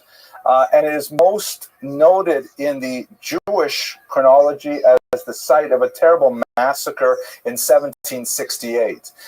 This was the Honta or Gonta massacre, also known as the the Heidemark massacre, when peasants revolted and slaughtered Jews as they had done 100 years before in the Khmelnytsky massacre. It's a whole social politics, but the bottom line is that quite a large number of Jews were killed in a very short period of time in that year, and there was a cemetery that expanded to contain all of the graves. Reb Nachman remarked towards that this would be a good place to die and be buried, predicting his own end. At that point, he had contracted tuberculosis, an illness that was still quite widespread. If I'm not mistaken, it claimed his wife the year before, and he lasted 3 years with this illness before he finally succumbed. He moved to Uman, and there he significantly developed his relationship with Maskilim. Maskilim, you'll recall from last week's lecture on Joseph Pearl, these are adherents of the Haskalah, the Jewish Enlightenment, who in Western Europe tended to jettison their Jewish practices, kashrut and Shabbat and so on. In Eastern Europe, less so, but they definitely were antinomian, changed their dress usually for upper-class Polish dress at this time, studied the sciences, studied Polish language, things like that, and were generally considered, in the context of that time, assimilated Jews. They were certainly not assimilated by Western European standards, which reminds me of one more joke. I can't help it, but we're almost done. The joke, did I tell you the joke about the guy who wants to become a member of the Flaming Crosses Country Club? So there's this Restrict Country Club. I'm so glad you don't remember my jokes. He wants to be a member, a Jewish guy wants to become a member of a restricted country club, where they don't admit Jews, Gentile clientele only. And so he goes to the management office and says, listen, I've been very successful in business. I have several yachts that are right now lined up at the boat show and all kinds of annuities and what have you, and I'd really like to be a member. I can certainly pay the dues. And in fact, I can sponsor a few other members if you like. And the manager says, I'm very sorry, Mr. Goldstein, but we have a restricted client, and you don't accept new members unless, for example, you have a sponsorship from an existing member. So he says, oh, that's great. I'll just find a Jew who's already a member. I'll go to him. He'll sponsor me, and I'm in. So he says, can I see your membership list? He says, of course. Shows him the list, looks down, he sees the name Goldfarb. Oh, that's it. So he goes to Goldfarb's home, knocks on the door. Goldfarb opens the door. Goldstein says, Shalom Aleichem, Reb Yid. My name's Goldstein, and I was really hoping to become a member of the Flaming Crosses Country Club. Would you please sponsor me? Goldfarb looks him in the eye and says to him, listen to me very carefully, Mr. Goldfarb, is it? I forget Goldstein. Listen to me very carefully, Mr. Goldstein. I am a Presbyterian, and my father is a Presbyterian. And my grandfather, Olav Shalom, was also a Presbyterian. Right. So these are the kind of maskilim that might visit that. Now, there's a lot of discussion because this is, you have to realize, within the context, for Rabbi Nachman to be associating with heretical Jews was highly controversial. It was like, again, in the thermidor of Hasidic thought at that time, to be messing around with the ordinary people. Maybe it's a little bit like the sage who gets under the table naked. That's highly unusual. Some say that perhaps he was trying to be makar of them, to bring them closer to Judaism and so on. It's not clear. We know that they played a lot of chess together, things like that. He ultimately passed away at the age of 38 of tuberculosis and was buried in that city. But the story, of course, does not end with his death. His legacy is really very much alive. As I mentioned at the beginning of this lecture, since he had such strong messianic statements and he had made such a central figure of himself and never preparing anything like a successor, with perhaps the exception of his child that died before he was 2 years old, there would be no question that nobody could take Rabbi Nachman's place. And so, unlike all the other Hasidic groups, they simply continued without a Rebbe at the helm. Perhaps with some thoughts that the Rebbe Nachman would later play a role in the unfolding Messianic era, it's not clear. Multiple centers of Breslov Hasidus developed, especially after the Second World War, and it's basically two types. there are a few schools that are led by charismatic students of Breslov, mainly around Mea Sharim, a highly traditional neighborhood in Jerusalem. And also there are centers in New York City, for example. But the core constituency remains kind of like old Hasidim that can trace their lineage back for decades, even centuries. But the large numbers of followers are really Balei Tshuva, are people who come to Judaism later in life. In fact, many Sephardim are attracted to Breslov or Hasidut. They have no connection with these teachings. Why is this so? Well, we've already discussed some of the tremendously infectious aspects of Rabbi Nachman's thought and teachings. There's also this resurgence of interest in Judaism as a whole after 1967. If you recall those days, it's hard for me to. I was just a child at that time, but as I'm sure all of you were just children at that time too. But what my elders tell me is that people were just getting used to the idea that we made it through the Holocaust, we survived the Holocaust, we're beginning to pull things together. We even have a state of our own, and then look, we're about to lose that state. We're going to be pushed into the sea, and then, almost beyond imagination, the Israelis manage to turn the tide and not only defend the nation, but to expand the borders beyond belief, completely beyond belief. There's a Russian joke that was popular when I was there that said, Russia was thinking of attacking China, the rivalry between the two communist nations. And someone in a military academy asked one of the generals, Tovarich, how can we possibly defeat China? China has a massive army, millions of soldiers larger than our army. And the general says, that's no problem. You can always win with a smaller army. The Jews with 6 million soldiers or 6 million Jews were able to take over armies with 40 million Arabs. So we can do it too. And the Russian soldier says, yeah, but we're going to get 6 million Jews. Somewhat. Anyways, some of the Breslov movements, the relations between the movements are sometimes acrimonious. I forgot my train of thought, but we'll go to this here. There's one particular leader who passed away about years ago who was called Baal HaPetek, the master of the note, like the document, because he claimed to have received a note, some kind of mystical note that was Rabbi Nachman communicating with him, saying how to bring about the Messiah, and it involved the chanting of a particular clause, Nachman Me'uman.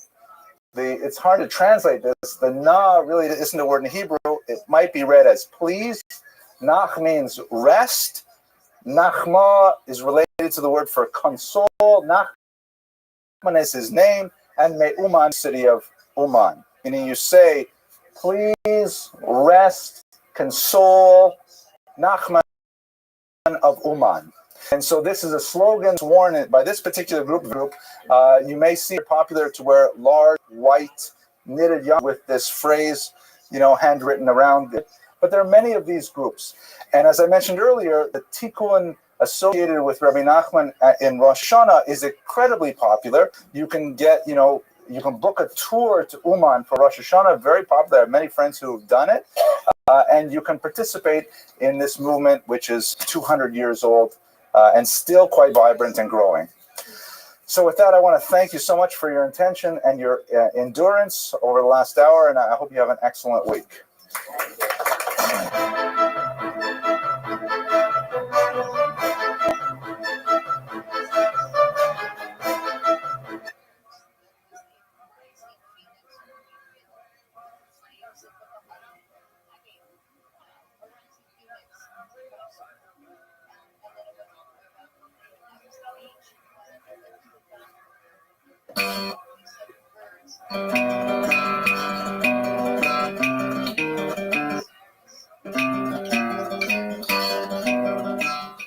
All right, welcome everyone.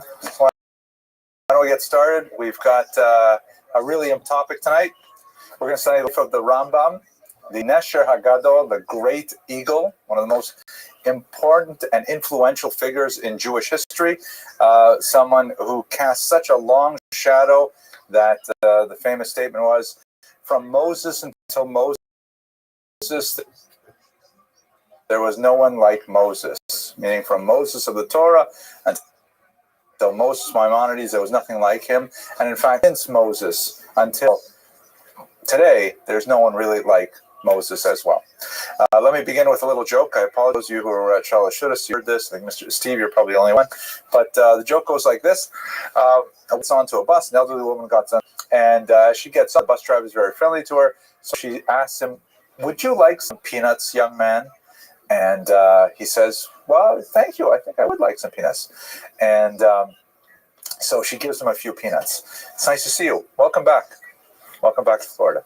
So then she sits down. Then a few minutes later, they're driving along, and she gets up again, and she says, excuse me, young man, would you like some more peanuts? And he says, you know, that would be really nice. I enjoyed those peanuts. So she gives him some more peanuts. And this goes on several times until finally he says to her, listen, you know, it's really very kind of you, but why do you keep offering me so many peanuts? And she says, well, I only really like the chocolate.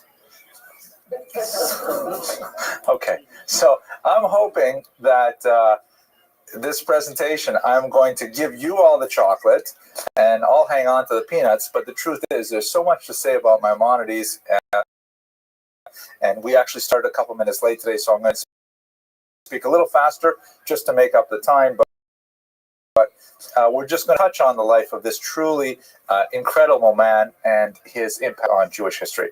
The lecture is sponsored by the Young Israel of Bell Harbor Surfside.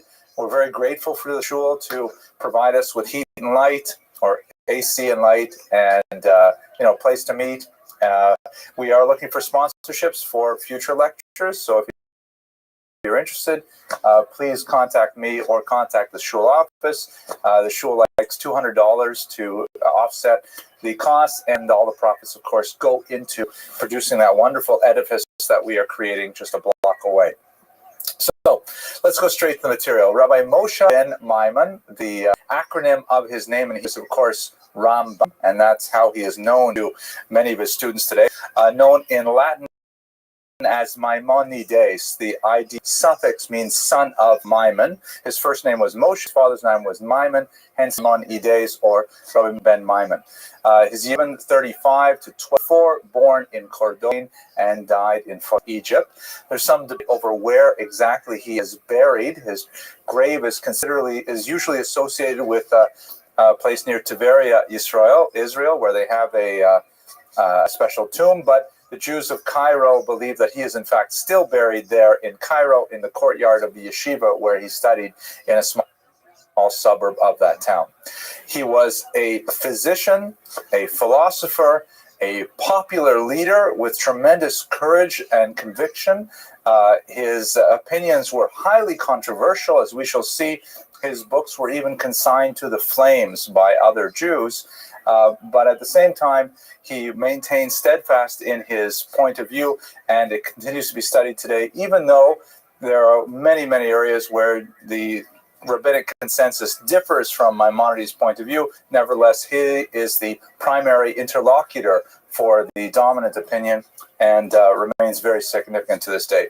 So what I'd like to do is talk a little bit about his life, and then I would like to talk about his literary works, and specifically the Jewish literary works, divide them into two basic categories, and that'll be it for the night. Okay, any questions or arguments before we begin? No hard questions allowed, just easy ones? Okay, good. We'll save the hard questions for later when we don't have the camera running. So his family was a distinguished rabbinic lineage. His father was a dayan, or a judge, in Cordoba. In his commentary to the Mishnah Torah, Maimonides lists 8 successive generations of dayanim that precede him. And in fact, after his death, he was appointed the Nagid of Egypt, meaning the lead Jewish political figure in Egypt, and that title was held by members of his family for another 200 years after his death. Clearly a very illustrious family with tremendous rabbinic yichus, or lineage. One of the exceptional positions that Maimonides held that makes this even more amazing is the fact that he held that dayanim and also rabbis should not be paid for their services. They should have other occupations. He, of course, was originally a merchant and then later became a famous physician. And they should only earn their keep from their regular livelihoods, and whatever they do as judges or as rabbis should be completely pro bono for the benefit of the community as a whole. This is probably one of the reasons why he was so controversial, especially among Ashkenazi rabbis who took a contrary position, believing that, in fact, rabbis should have a decent, livable salary, and that is a controversy that continues to this day. He came from this line of rabbis and of judges, and he never took a penny for his work as a judge in the Jewish community. He was born here, you can see, in Cordoba in Spain, at the very end of Spanish Golden Age. I'm actually going to go a little bit back in time next week and look at a more central period of the Spanish Golden Age, but for now we're going to concentrate on the 12th century. At the time, the Almohads took over Spain, as you can see, as well as a section of North Africa. The Almohads were known as the monotheists, and they were very strict interpreters of Sharia, meaning they believed that Muslim law be interpreted with a minimum of four variant opinions. One area that affected Jews in particular, the Almohads removed their dhimmi status, meaning Jews since the Pact of Umar in at least the 9th century, according to Muslim tradition, perhaps even earlier than that, Jews and Christians were given special protected status or dhimmi status. They had to pay a little extra in tax, but they were allowed to practice their own religion without fear of persecution. They were allowed to maintain their synagogues and so on. The Almohads removed this leniency for Christians and Jews, particularly in the tricultural state of Spain, where the conflict between Jews, Muslims, and Christians was perhaps the fiercest in all of Europe. And this meant that it became increasingly intolerable for the Maimonides family to remain in that the Iberian Peninsula. So they departed from Cordoba and spent many years first in Fez, Morocco, where Maimonides simultaneously studied Jewish law in a yeshiva there, as well as medicine in the Al Khayran University. He then spent 9 additional years going from there with his family across the coast of North Africa, ending up in some pictures. Why don't I show you some pictures? Here, a picture of Cordoba, Spain. This is where the Alhambra Palace is located. We'll talk a lot more about that next week when we look at Shmuel ibn Ogrela. And then he moved here to Fez, beautiful Moorish architecture. And then he made his way all the way over to the old city of Jerusalem, where he lived briefly. It's not known exactly why he left Israel. He clearly found it was the high point in his personal career, and he wrote of his time in Israel as a personal, peak in his life. And in fact, wrote about his ultimate decision or his fate to Egypt with a considerable amount of it. In some cases, there are letters where he refers to himself as someone who sins every single day, without any specific reference as to which sin it is. Many scholars believe it was the idea of returning to Egypt, which some feel is a transgression in the Torah. But at any rate, he left Israel after a very short sojourn, and he spent the rest of his life in Fustat, Egypt. This is where he made his career and his fame, particularly first as being a jewel merchant, and then later as a physician. Now, in Fustat, even though he did not have a position of tremendous authority at the time, there was a situation in which the Jews and Christians were in tremendous conflict. It was a huge geopolitical conflict that had gone on since the Crusades at the end of the 11th century, and one of the smaller battles between those two religious groups was that a Christian king had taken captive an entire city in northern Egypt, and that has a significant Jewish population. Maimonides took a leadership role from Fustat and he arranged for a huge collection of cash from the Jewish communities of Egypt and was able to secure the release of the Jews who were taken captive. For this, he received tremendous prestige and respect, as well as significant veneration, because he was called upon to serve in many different capacities as a communal leader. And ultimately, he chose to invest his funds in a gem business that his younger brother David would run. Maimonides had told his brother that he should specifically pick up his merchandise at one particular location. I believe it was somewhere in Arabia. But when David went, so he gave him a huge pile of money to go make this purchase, which he then bring back, and of course he would live on. As it happened, David traveled to this location, the name of which escapes me right now, and he found that merchandise was not up to. How are you, W? How's your day going? How about you? I'm kicking ass, taking names. Every day's a holiday, every meal's a feast. How'd you find out about me? Good.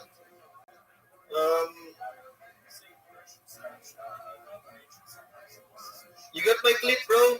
Oh, I clipped you. Very cool, man. Well, welcome. Yeah. I'm glad that you're here. I'm just wondering if why did you clip me?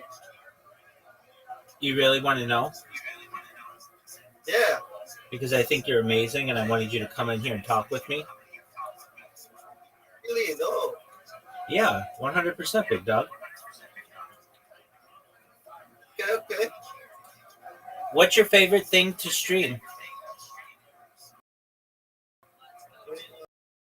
I play Grand Theft Auto. Right, exactly. That's right. Okay, so that's what I wanted to talk to you about. Did you know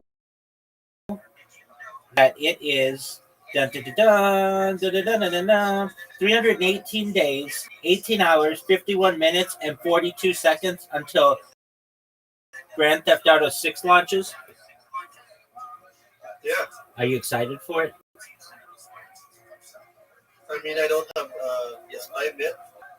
That's all right. I'll buy you a PS5. Do you have PS5? I'll get one. I'll get a bunch of them. Really? Oh, 100%, my friend. Do you mind if I tell you about myself? Okay. I'm Rabbi Rothschild. I stream my life 24 hours a day, 7 days a week, 365 days a year for world peace. I've been streaming since the pandemic, more than 3.5 years. Data is Earth's #1 resource, according to The Economist magazine. In 2018, The Economist magazine stated that data had overtaken petroleum as Earth's #1 resource. And I have more data archived on the internet than any person ever, which may make me a very influential person. And when that happens, I'm going to make sure to take care of you, your friends, your family. I'm going to make sure that you're financially independent if you're not already. I want to make sure that I'm able to make you have generational wealth. And most importantly, I want to be able to give you the money that you need to start charities and philanthropic organizations of your own. And on top of all of that, I'm going to buy you a PS5. How's that sound? Oh, that sounds amazing. Absolutely. So I don't want anything from you. I just want you to know that I care about you. I think you're a really great streamer. And when the time comes and I'm able to, I'm going to make all your dreams come true. Sound like a plan? Yeah. Excellent. Sounds good. I'm live right now, so this is archived for the future, so that when you get a nice gift from me you'll be able to buy 100 PS5s. You'll be able to buy a PS5 for every kid in a children's hospital. I mean that. You're going to have more money than what you know what to do, just because you took the time to look at your clips and see what I was doing and talk with me, and I really appreciate that. Huh? You should know that I talk about other things that are going to help the world, like ending world hunger through the use of Then, how did you find me? on Kick. There's a website known as kickdatabase.com, and it just goes to random streamers, and anybody I like, I'll clip their channels if they're doing something cool.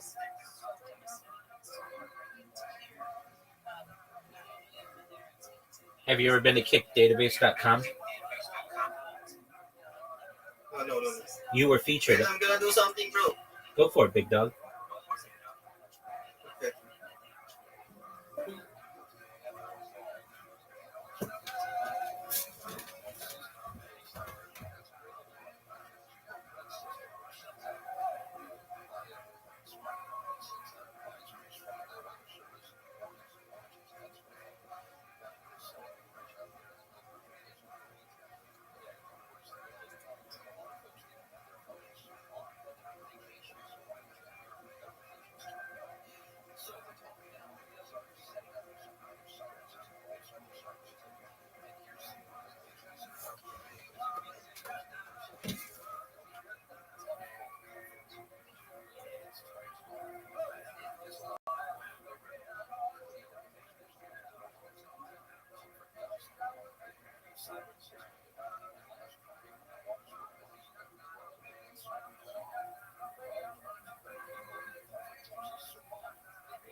Who are you?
To par, and so he elected to go on a much longer voyage to India, where rumor had it there was much more fine merchandise to be had.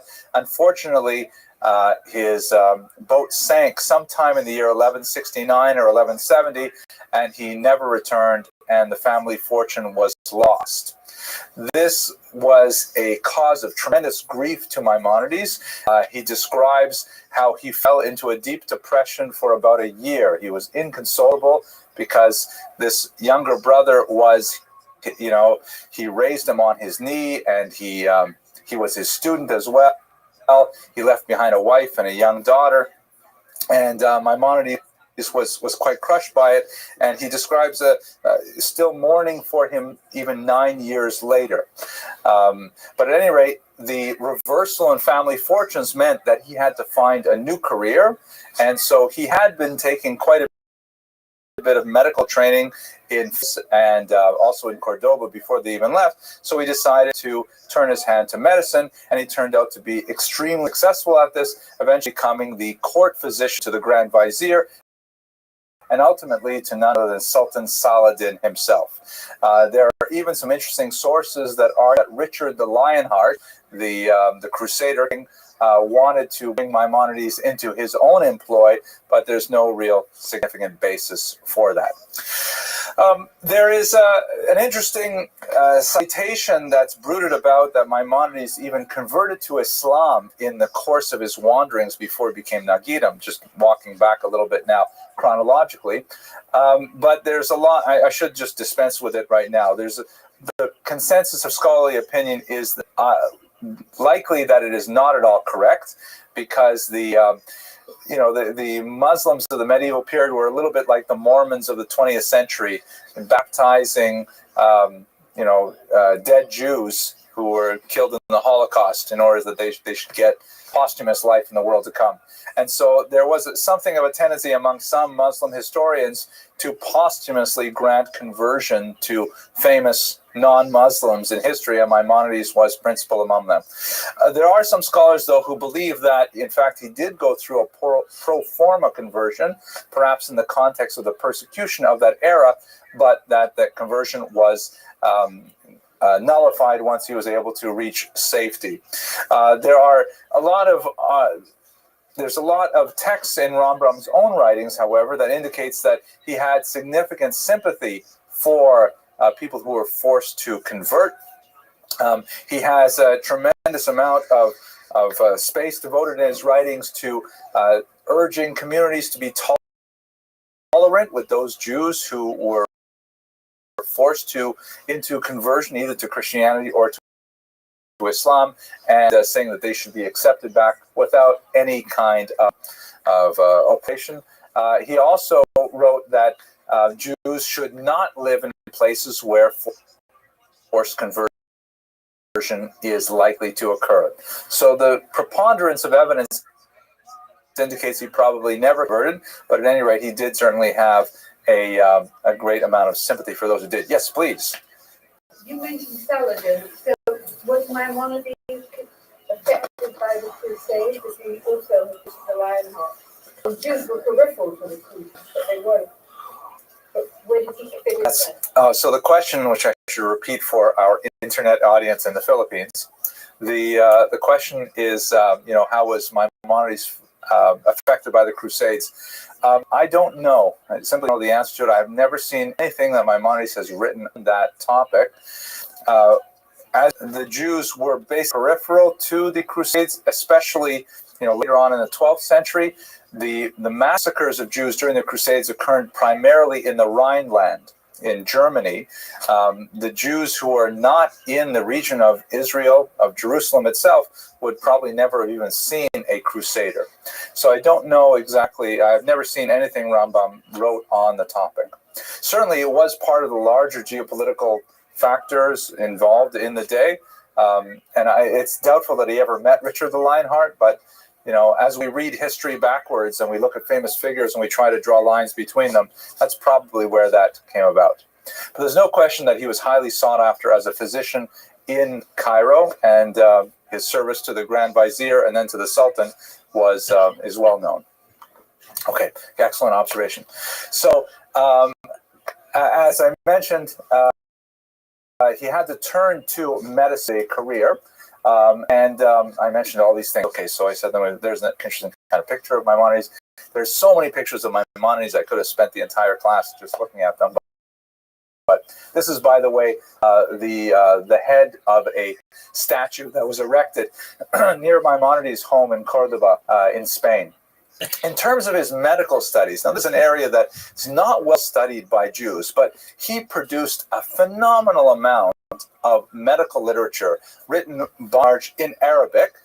He followed basically the thought of Galen with the idea of the humors, the bile and good humor and various things like that. But he also was given over to experimentation. He didn't rely simply on theoretical knowledge of medicine. He much into observation. Now, this is where the scientific method was developed, but nevertheless, it was something important to him.